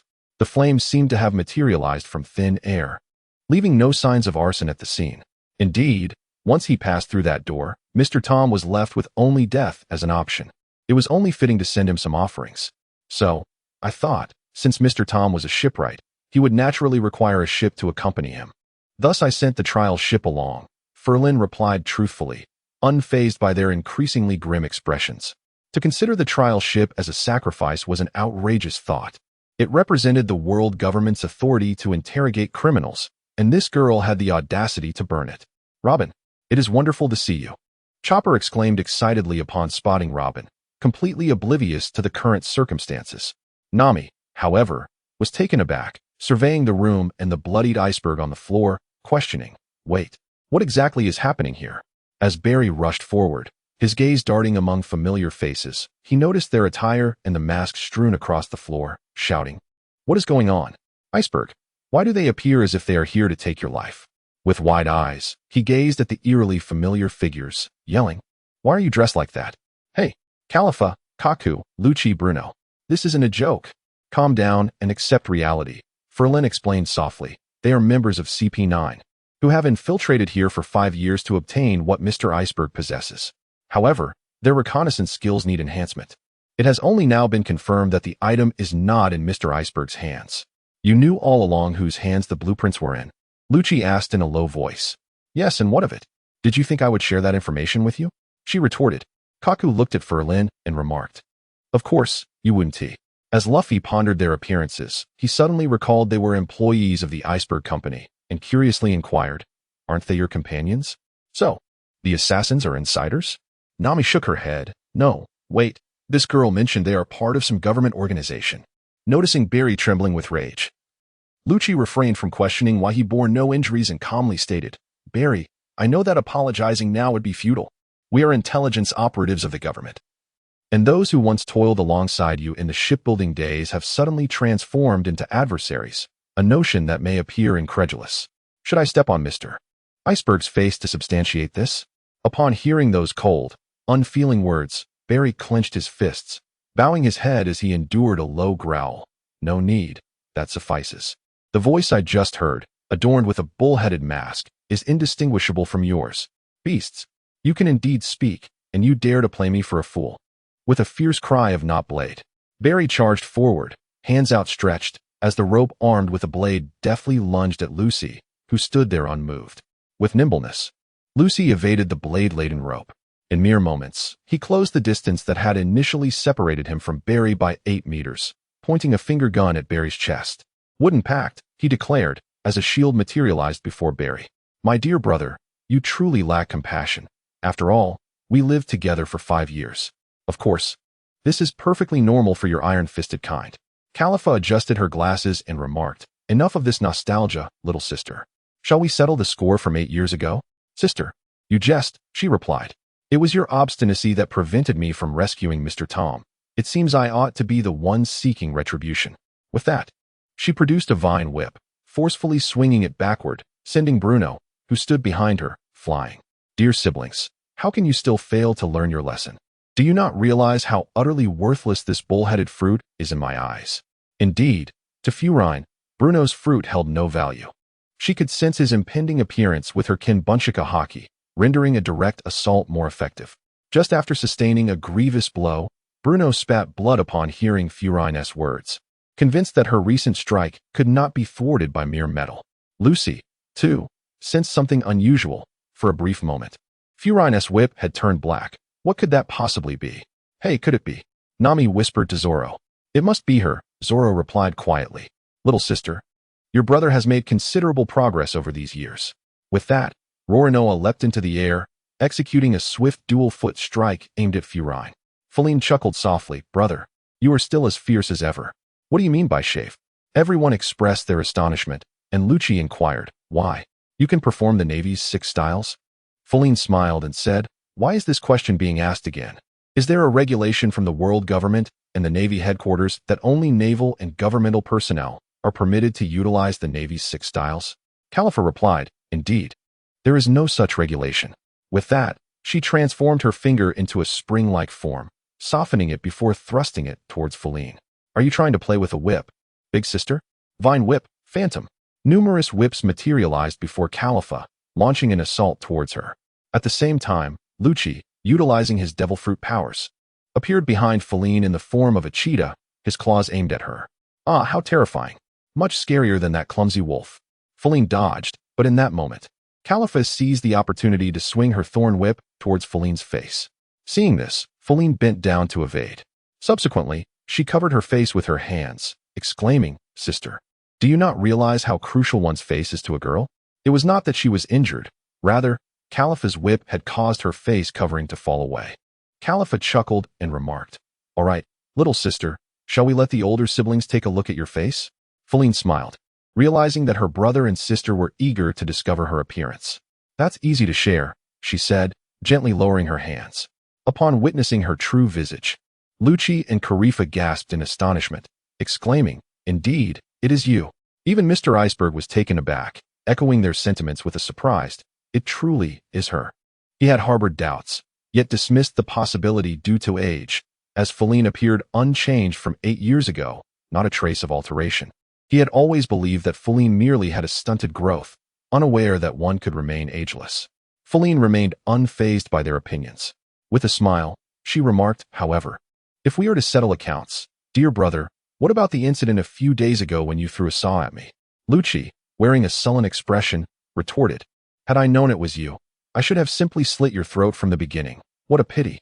Khalifa adjusted her glasses and said, "When Lucci first mentioned it to me, I found it hard to believe, after all." Feline smiled and said, "After all, age doesn't quite match, right? 8 years ago, I was this tall, and 8 years later, I remain unchanged in height and figure, not to mention my voice." Kaku responded, "Indeed. And no matter what method we use, we cannot uncover your information. Who exactly are you?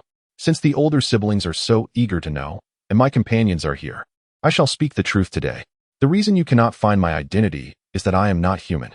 My abilities have already been witnessed by Luffy and the others." And Feline was somewhat candid, as long as they did not learn of her origins. "What? Not human?" The crowd gasped in astonishment. "Yes, that is why you cannot find me. And let me tell you, whether it has been 8 years, 80 years, or even 800 years, I will remain as I am, for I am an elf." An elf? Both Luffy's crew and CP9, as well as Mr. Iceberg, understood that since Feline was not human, her body would not age like theirs. Lucci inquired. Where do you come from? What is your purpose in approaching the Straw Hat crew, and what connection do you have with Tom's workshop? Ah, brother, you have so many questions. How should I respond? The first two are unnecessary to answer, as they have nothing to do with you. As for my relationship with Mr. Tom, it is simple. We are merely friends. Friends? You would risk a raid on Judicial Island for a mere friend. Oh, brother, do not perceive me as heartless. I believe that not only I, but if Robin were taken by you, my captain and crew would create a ruckus on Judicial Island just as I did before. Do you believe that? Upon hearing this, Luffy and his companions began preparing for battle. Feline is right. We will not allow you to take Robin. And I promised Uncle Barry that I would help him deal with those who harmed Uncle Iceberg. Luffy clenched his fists and shouted towards the silent Robin. Hey, Robin, why are you with these guys? If you want to leave, then state your reasons. Exactly. Aren't they government agents? Nami exclaimed, equally perplexed. Why? After a moment of silence, Robin furrowed her brows and spoke, her voice laden with impatience.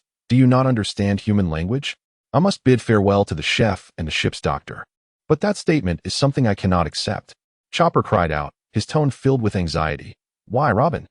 In order to fulfill my wish. A wish that cannot be achieved while being with you. Robin, expressionless, coldly regarded her former companions, her demeanor unwavering, her gaze resolute. For the sake of achieving this goal, I am prepared to do anything. Zoro spoke quietly. Does that mean you would unhesitatingly allow your companions to bear the blame of assassination? What is this so-called wish? I have no obligation to share that with you. The woman's behavior was far from normal. The weakened Iceberg, lying on the ground, clearly sensed something and struggled to lift his head, asking loudly, Are you serious? Nico Robin, do you even realize what you are doing? You have lost the right to speak. Be silent.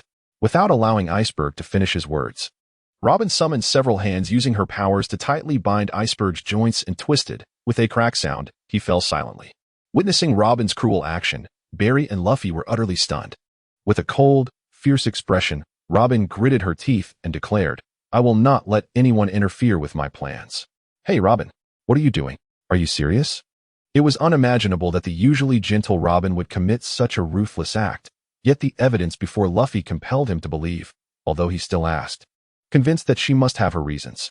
What has happened to you, Robin? Chopper could hardly believe his eyes and shouted, Have you truly become our enemy, Robin? Yet, Robin remained silent. After gazing at them for a moment, she turned and slowly walked forward, blocking Robin's path. Lucci spoke, I am deeply sorry, but this matter ends here. We must quickly find another important individual. Little sister, we are pressed for time, so we will let you go this time. You may carry on as you wish. We will not take action against you. But should you continue to obstruct us, do not blame us for being impolite. After glancing at Feline, Lucci understood that since she was not human, her strength was likely beyond what they anticipated. Staying any longer might not be advantageous, especially since he was still unclear about her intentions. Given the current situation, she could rescue Robin, yet she displayed no urgency. Thus he immediately turned to Robin and said, You have done well. Let us go, Nico Robin. As Robin approached the window, Luffy shouted, Wait, Robin, where are you going? Just as Luffy attempted to rush forward, he was stopped by Bruno. Get out of my way. Luffy threw a punch, only to find it felt like hitting iron, and he staggered back in surprise. Bruno explained in a low voice, Iron can enhance a person's strength to a hardness akin to iron. However, before he could finish, Luffy threw another punch. Chafe. Instantly, Bruno evaded the attack, appearing in the air, rapidly stepping on the air to distance himself from Luffy. Clenching his teeth, Luffy glared at Bruno above. Just as he was about to charge, he noticed two shadows approaching him. Raging Wind. Califa and Kaku attacked simultaneously from both sides, their kicks forming visible slashes aimed at Luffy, sending him flying through the shattered doorway. Seeing this, Zoro called out to Nami and Chopper, Get down. As he crouched, he also kicked the dazed Barry down, narrowly avoiding the strike. The wall near the door was deeply scarred, resembling the one in Iceberg's study. Nami, holding the weather stick in one hand and shielding her head with the other, glanced back and gasped upon seeing the 20-centimeter wide crack. What happened? Was that a sword slash? With hurricane-like speed, it is achievable. That is Raging Wind, Califa stated, slowly lowering her foot. Suddenly, she realized that one of their opponents was missing. Zoro and the others also noted this, their gazes sweeping around until they spotted Feline, yawning in the corner, appearing remarkably leisurely. Nami asked Feline, Why aren't you making a move? Linlin fixed her gaze upon Robin and said, I refrain from intervening because I wish for Robin to answer me a question. Robin, with a blank expression, inquired, What question? Furin smiled. I wish to know whether you desire to live. The crowd was puzzled by this inquiry. Why would Furin pose such a question to Robin? However, upon hearing it, Robin became agitated, clenching her fists and shouting, What does my desire to live have to do with you? I have no connection with you anymore. Nami exclaimed, Robin, what are you saying? Robin, already perched on the windowsill, lowered her head, slowly lifted her leg forward, and then leaped. Robin, Nami and Chopper cried out, watching in horror as she disappeared from the third-floor window. Observing Robin's vanishing form, Furin sighed, Alas, I did not receive the answer I sought. Brother and sister, I am in a rather foul mood now. What do you intend to do? With that, Furin wielded her whip and struck at Califa. What should we do? Califa dodged Furin's attack and inquired. Lucci addressed Furin, Little sister, we are pressed for time, so we must take our leave. Should we meet again, we shall certainly not let you off so easily. Oh, I shall await that with bated breath, Furin replied with a smile. Humph. Lucci said as he stepped through the window and vanished, followed closely by the other members of CP9. A thunderous explosion resonated from below, and soon the entire building was engulfed in flames. Feeling the heat of the flames behind her and the red glow filtering through the windows, Furin extended one hand and declared, Fire contract, collect all flames and gather them in the palm of my hand, absorbing the fire entirely. Approaching the window, she invoked, Ice contract, ice steps, creating a blue staircase that connected the ground to the windowsill. Addressing the stunned onlookers, Furin added, What are you all waiting for? Although the fire is extinguished, lingering here serves no purpose. Ah, all right, they replied. Linlin leapt from the windowsill, landing safely, while Luffy and the others descended from the ice staircase. Barry's expression was akin to that of a man who had seen a ghost. Yet time left them no opportunity for contemplation as he shouldered Mr. Iceberg and followed closely behind Luffy. Gradually, the ice staircase thinned and then vanished, until the surrounding shipwrights shouted in unison, Mr. Iceberg, Mr. Barry, are you all right? Ah, why are there women and animals? Swiftly regaining his composure, Barry called out to the nearby shipwrights, What are you standing there for? Hurry and tend to Mr. Iceberg. You idiots. Yes, Mr. Barry. Barry spoke gravely. The culprits are not them. They are the benefactors of Mr. Iceberg. If it weren't for them, we would have perished long ago. The shipwrights were taken aback. For all day they had considered the Straw Hat Pirates their adversaries, and now they were hearing that they were the saviors of the hero of Water City, Mr. Iceberg. What on earth was happening? All right, that should do it. Chopper wiped the sweat from his brow, concluding his treatment for Iceberg. Thank you, Mr. Reindeer. Iceberg smiled at Chopper, disregarding Chopper's insistence that he was a reindeer, and continued, If possible, could you call your companions over? I have some information regarding Nico Robin that I wish to share with you. Ah, information about Robin? Chopper paused, momentarily taken aback, then hurriedly shouted towards the direction where everyone was resting. Hey, everyone, come quickly. Mr. Iceberg has news about Robin. That woman's news? Who would want to hear about that traitor? Upon hearing the mention of Robin, Zoro frowned, his face contorted in disdain. Nami pointed at Luffy and said, What about him? As Luffy lay sprawled on the grass, soundly asleep, Linlin approached, stating simply, What? Sanji, you mentioned that after rescuing Robin, we would indulge in copious amounts of meat. Linlin's remark left everyone bewildered. Meat? Where is it? I want to eat meat. Luffy exclaimed, springing up with such swiftness that it startled everyone present. How did I end up here? Surely, this must be a dream. Why is everyone staring at me? Is something amiss? Luffy scratched the back of his head, gazing quizzically at the onlookers. No, nothing is wrong, they replied, utterly speechless. Upon the arrival of the pirates, Iceberg finally spoke. That woman is utterly despicable. She disregards the safety of the entire world for her own desires. However, she has never betrayed you. Later that evening, in the alley beside the garbage dump of Water 7, within the underground of Frankie's house, his secret base, Frankie and Usopp were engaged in conversation when suddenly, a bloody giant burst in. Help, big brother, for intruders are outside. Just then, a pigeon flapped in, followed by a figure who struck the subordinate, causing him to vomit blood. Apologies for interrupting your discussion, Lucci said with a grim expression. Seeing the hostility, Frankie raised his fist to retaliate. Bruno vanished from sight, positioning himself at the forefront to block the iron fist with a steel slab. He then extended his right index finger, preparing to pierce Frankie's heart with his shave. Yet, Lucci was quicker, delivering a kick that sent Frankie flying. Bruno, you are too reckless. It is not yet time to eliminate him. Meanwhile, at the Carrera mansion, silence enveloped the scene after Iceberg's words. After a prolonged pause, Luffy broke into a grin, exclaiming, "See? I told you Robin wouldn't betray us." Sensing the turmoil surrounding Frankie, Linlin remarked in disbelief, "Captured? I thought we had more time." Iceberg responded, "Frankie has been captured, and Usopp too." Straw Hat Crew, what? Usopp has been captured? Flynn, initially, I was concerned that Usopp, that fool, might sacrifice his life for the Mary, which is why I entrusted him to Frankie. However, I seem to have overlooked the fact that Frankie holds greater value than Usopp, and Usopp is incapable of protecting Frankie. What a blunder. Honestly, both of them are nothing but trouble. Zoro rose from the ground, wrapping the dark green scarf around his head. "Let us go, Luffy. It appears we have no choice but to proceed." "Oh, we're off," Luffy exclaimed as he clashed his fists together, then leaped and grabbed hold of two trees. Rubber slingshot. What? I didn't mean to move like that. I'm going to cut you down," Zoro lamented as he disappeared into the night sky alongside Luffy. "By the way, did I inform them about going to the sea train station?" Iceberg struggled to turn his head toward Nami. "No, you didn't mention it." "Will Robin be there?" Chopper inquired, curiosity evident in his voice. It was currently 10:30, and the government official sea train was scheduled to depart at 11. Nico Robin would undoubtedly take that train to Eni's lobby. This was the last sea train. After the arrival of the water gods, both the trains and ships would be unable to sail. Thus, if you wish to pursue Nico Robin, you must do so before the government's special train departs. By the way, Iceberg continued, stroking the head of the mouse in his pocket, the direction that Straw Hat and Roronoa took was the opposite of the back street. "So, we have only half an hour, and we must first retrieve those two fools." Nami covered her face in exasperation, utterly at a loss for words. "Wait, we will help too." The fully recovered Barry approached with a group of shipwrights. "We are far more familiar with this area than you are. To repay you for saving me and Mr. Iceberg, we will lend you our assistance."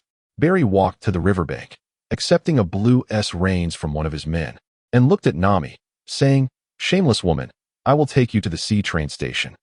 The rest of you head to the back street to search for Straw Hat and Roronoa. Then we entrust it to you." "Oh." The shipwrights responded enthusiastically. Watching the group retreat, Iceberg turned to Flynn, who was still by his side, and asked, "Aren't you going to help, little sister?" Feline smiled gently. "They are capable. But do you require assistance, Iceberg?" The Iceberg tapped its head and replied, "You remain unchanged, always able to discern the thoughts of others. Just don't hold us back."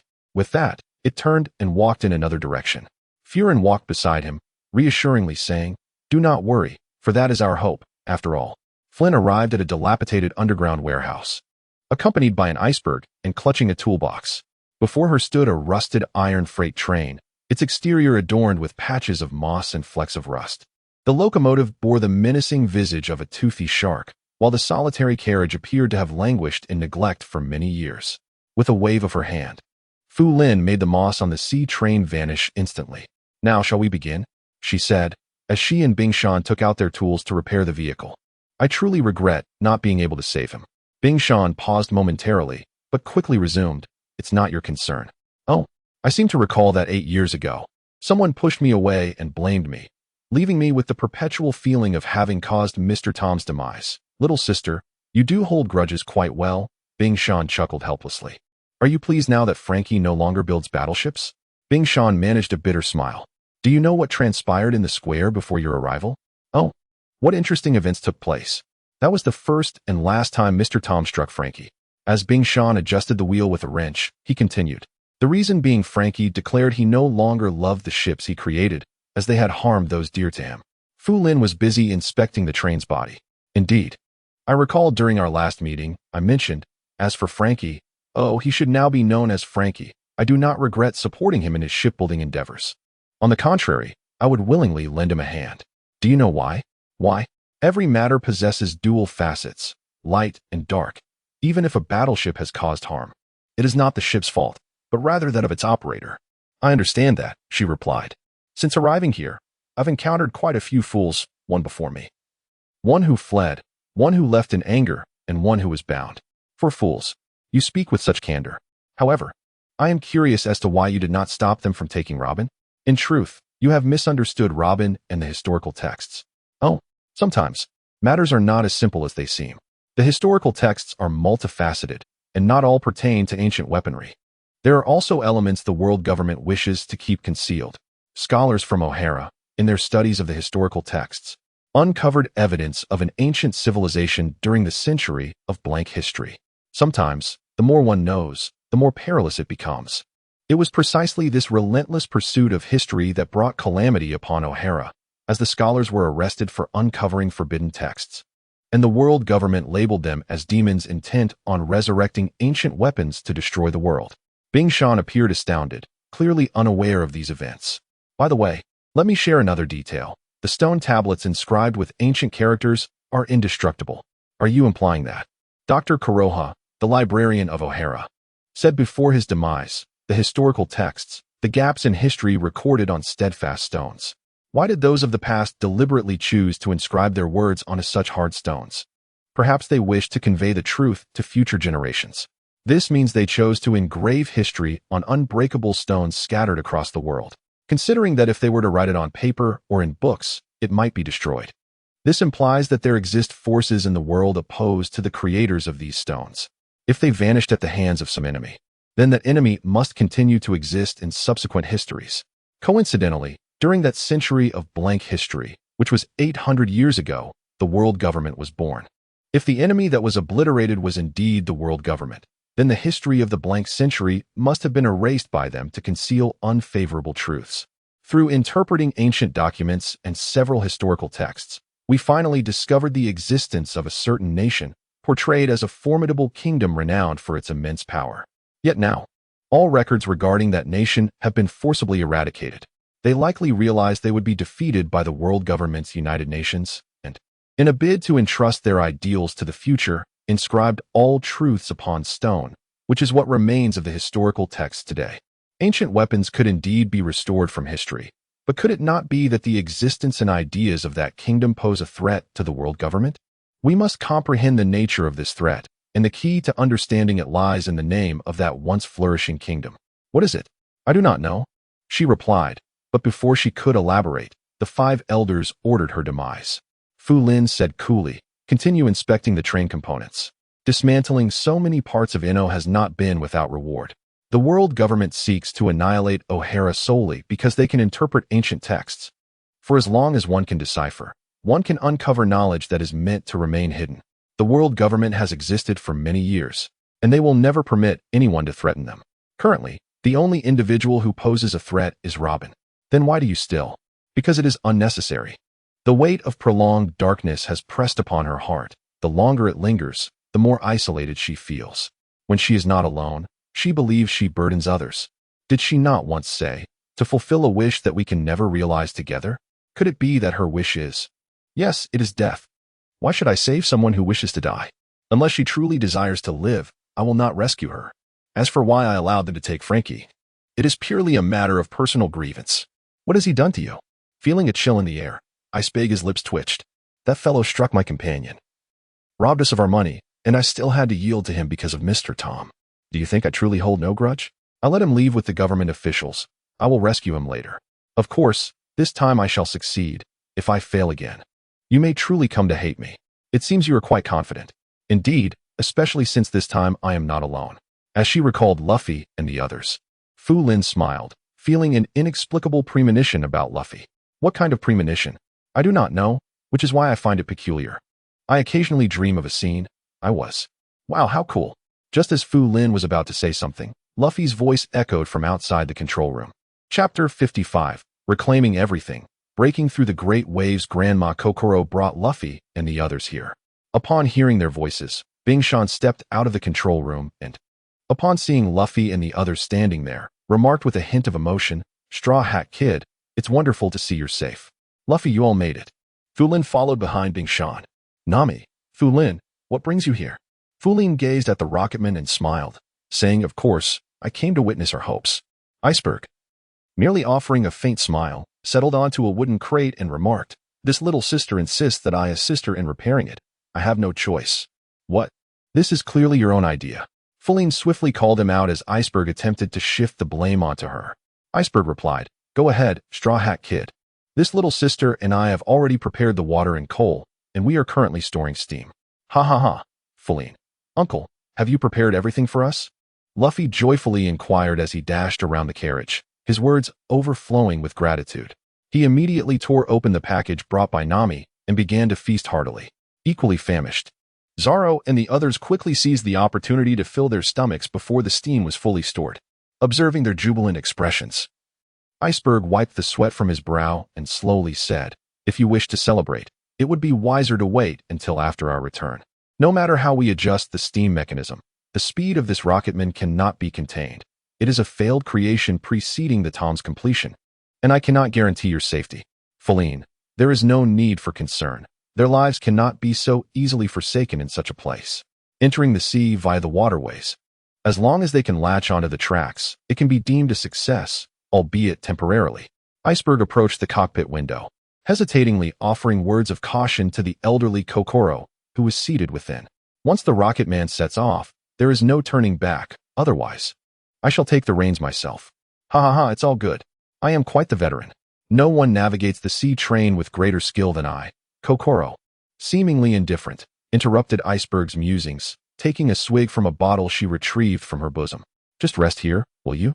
By the way, Chimney should be playing nearby. Please take good care of her for me. Ah, understood. With Kokoro's insistence, Iceberg reluctantly abandoned his intention to go himself. Nonetheless, he remained somewhat anxious about Frankie's safety, as he had been taken by the government, which weighed heavily on his mind. Kokoro, having watched him grow since childhood, could easily surmise his thoughts and offered him a reassuring smile. Fear not. Even if struck by the sea train, one can emerge unscathed, especially with a future pirate king like that lad around. Kokoro gestured towards Luffy, who was indulging heartily, a smile of undeniable delight gracing her features. This boy bears an uncanny resemblance to someone from over 20 years ago. Feline approached Mr. Iceberg, reassuring him, "Fear not, Icebegu. I shall not falter in the same place twice. This time, I will surely rescue them. Should I fail, you may deal with me as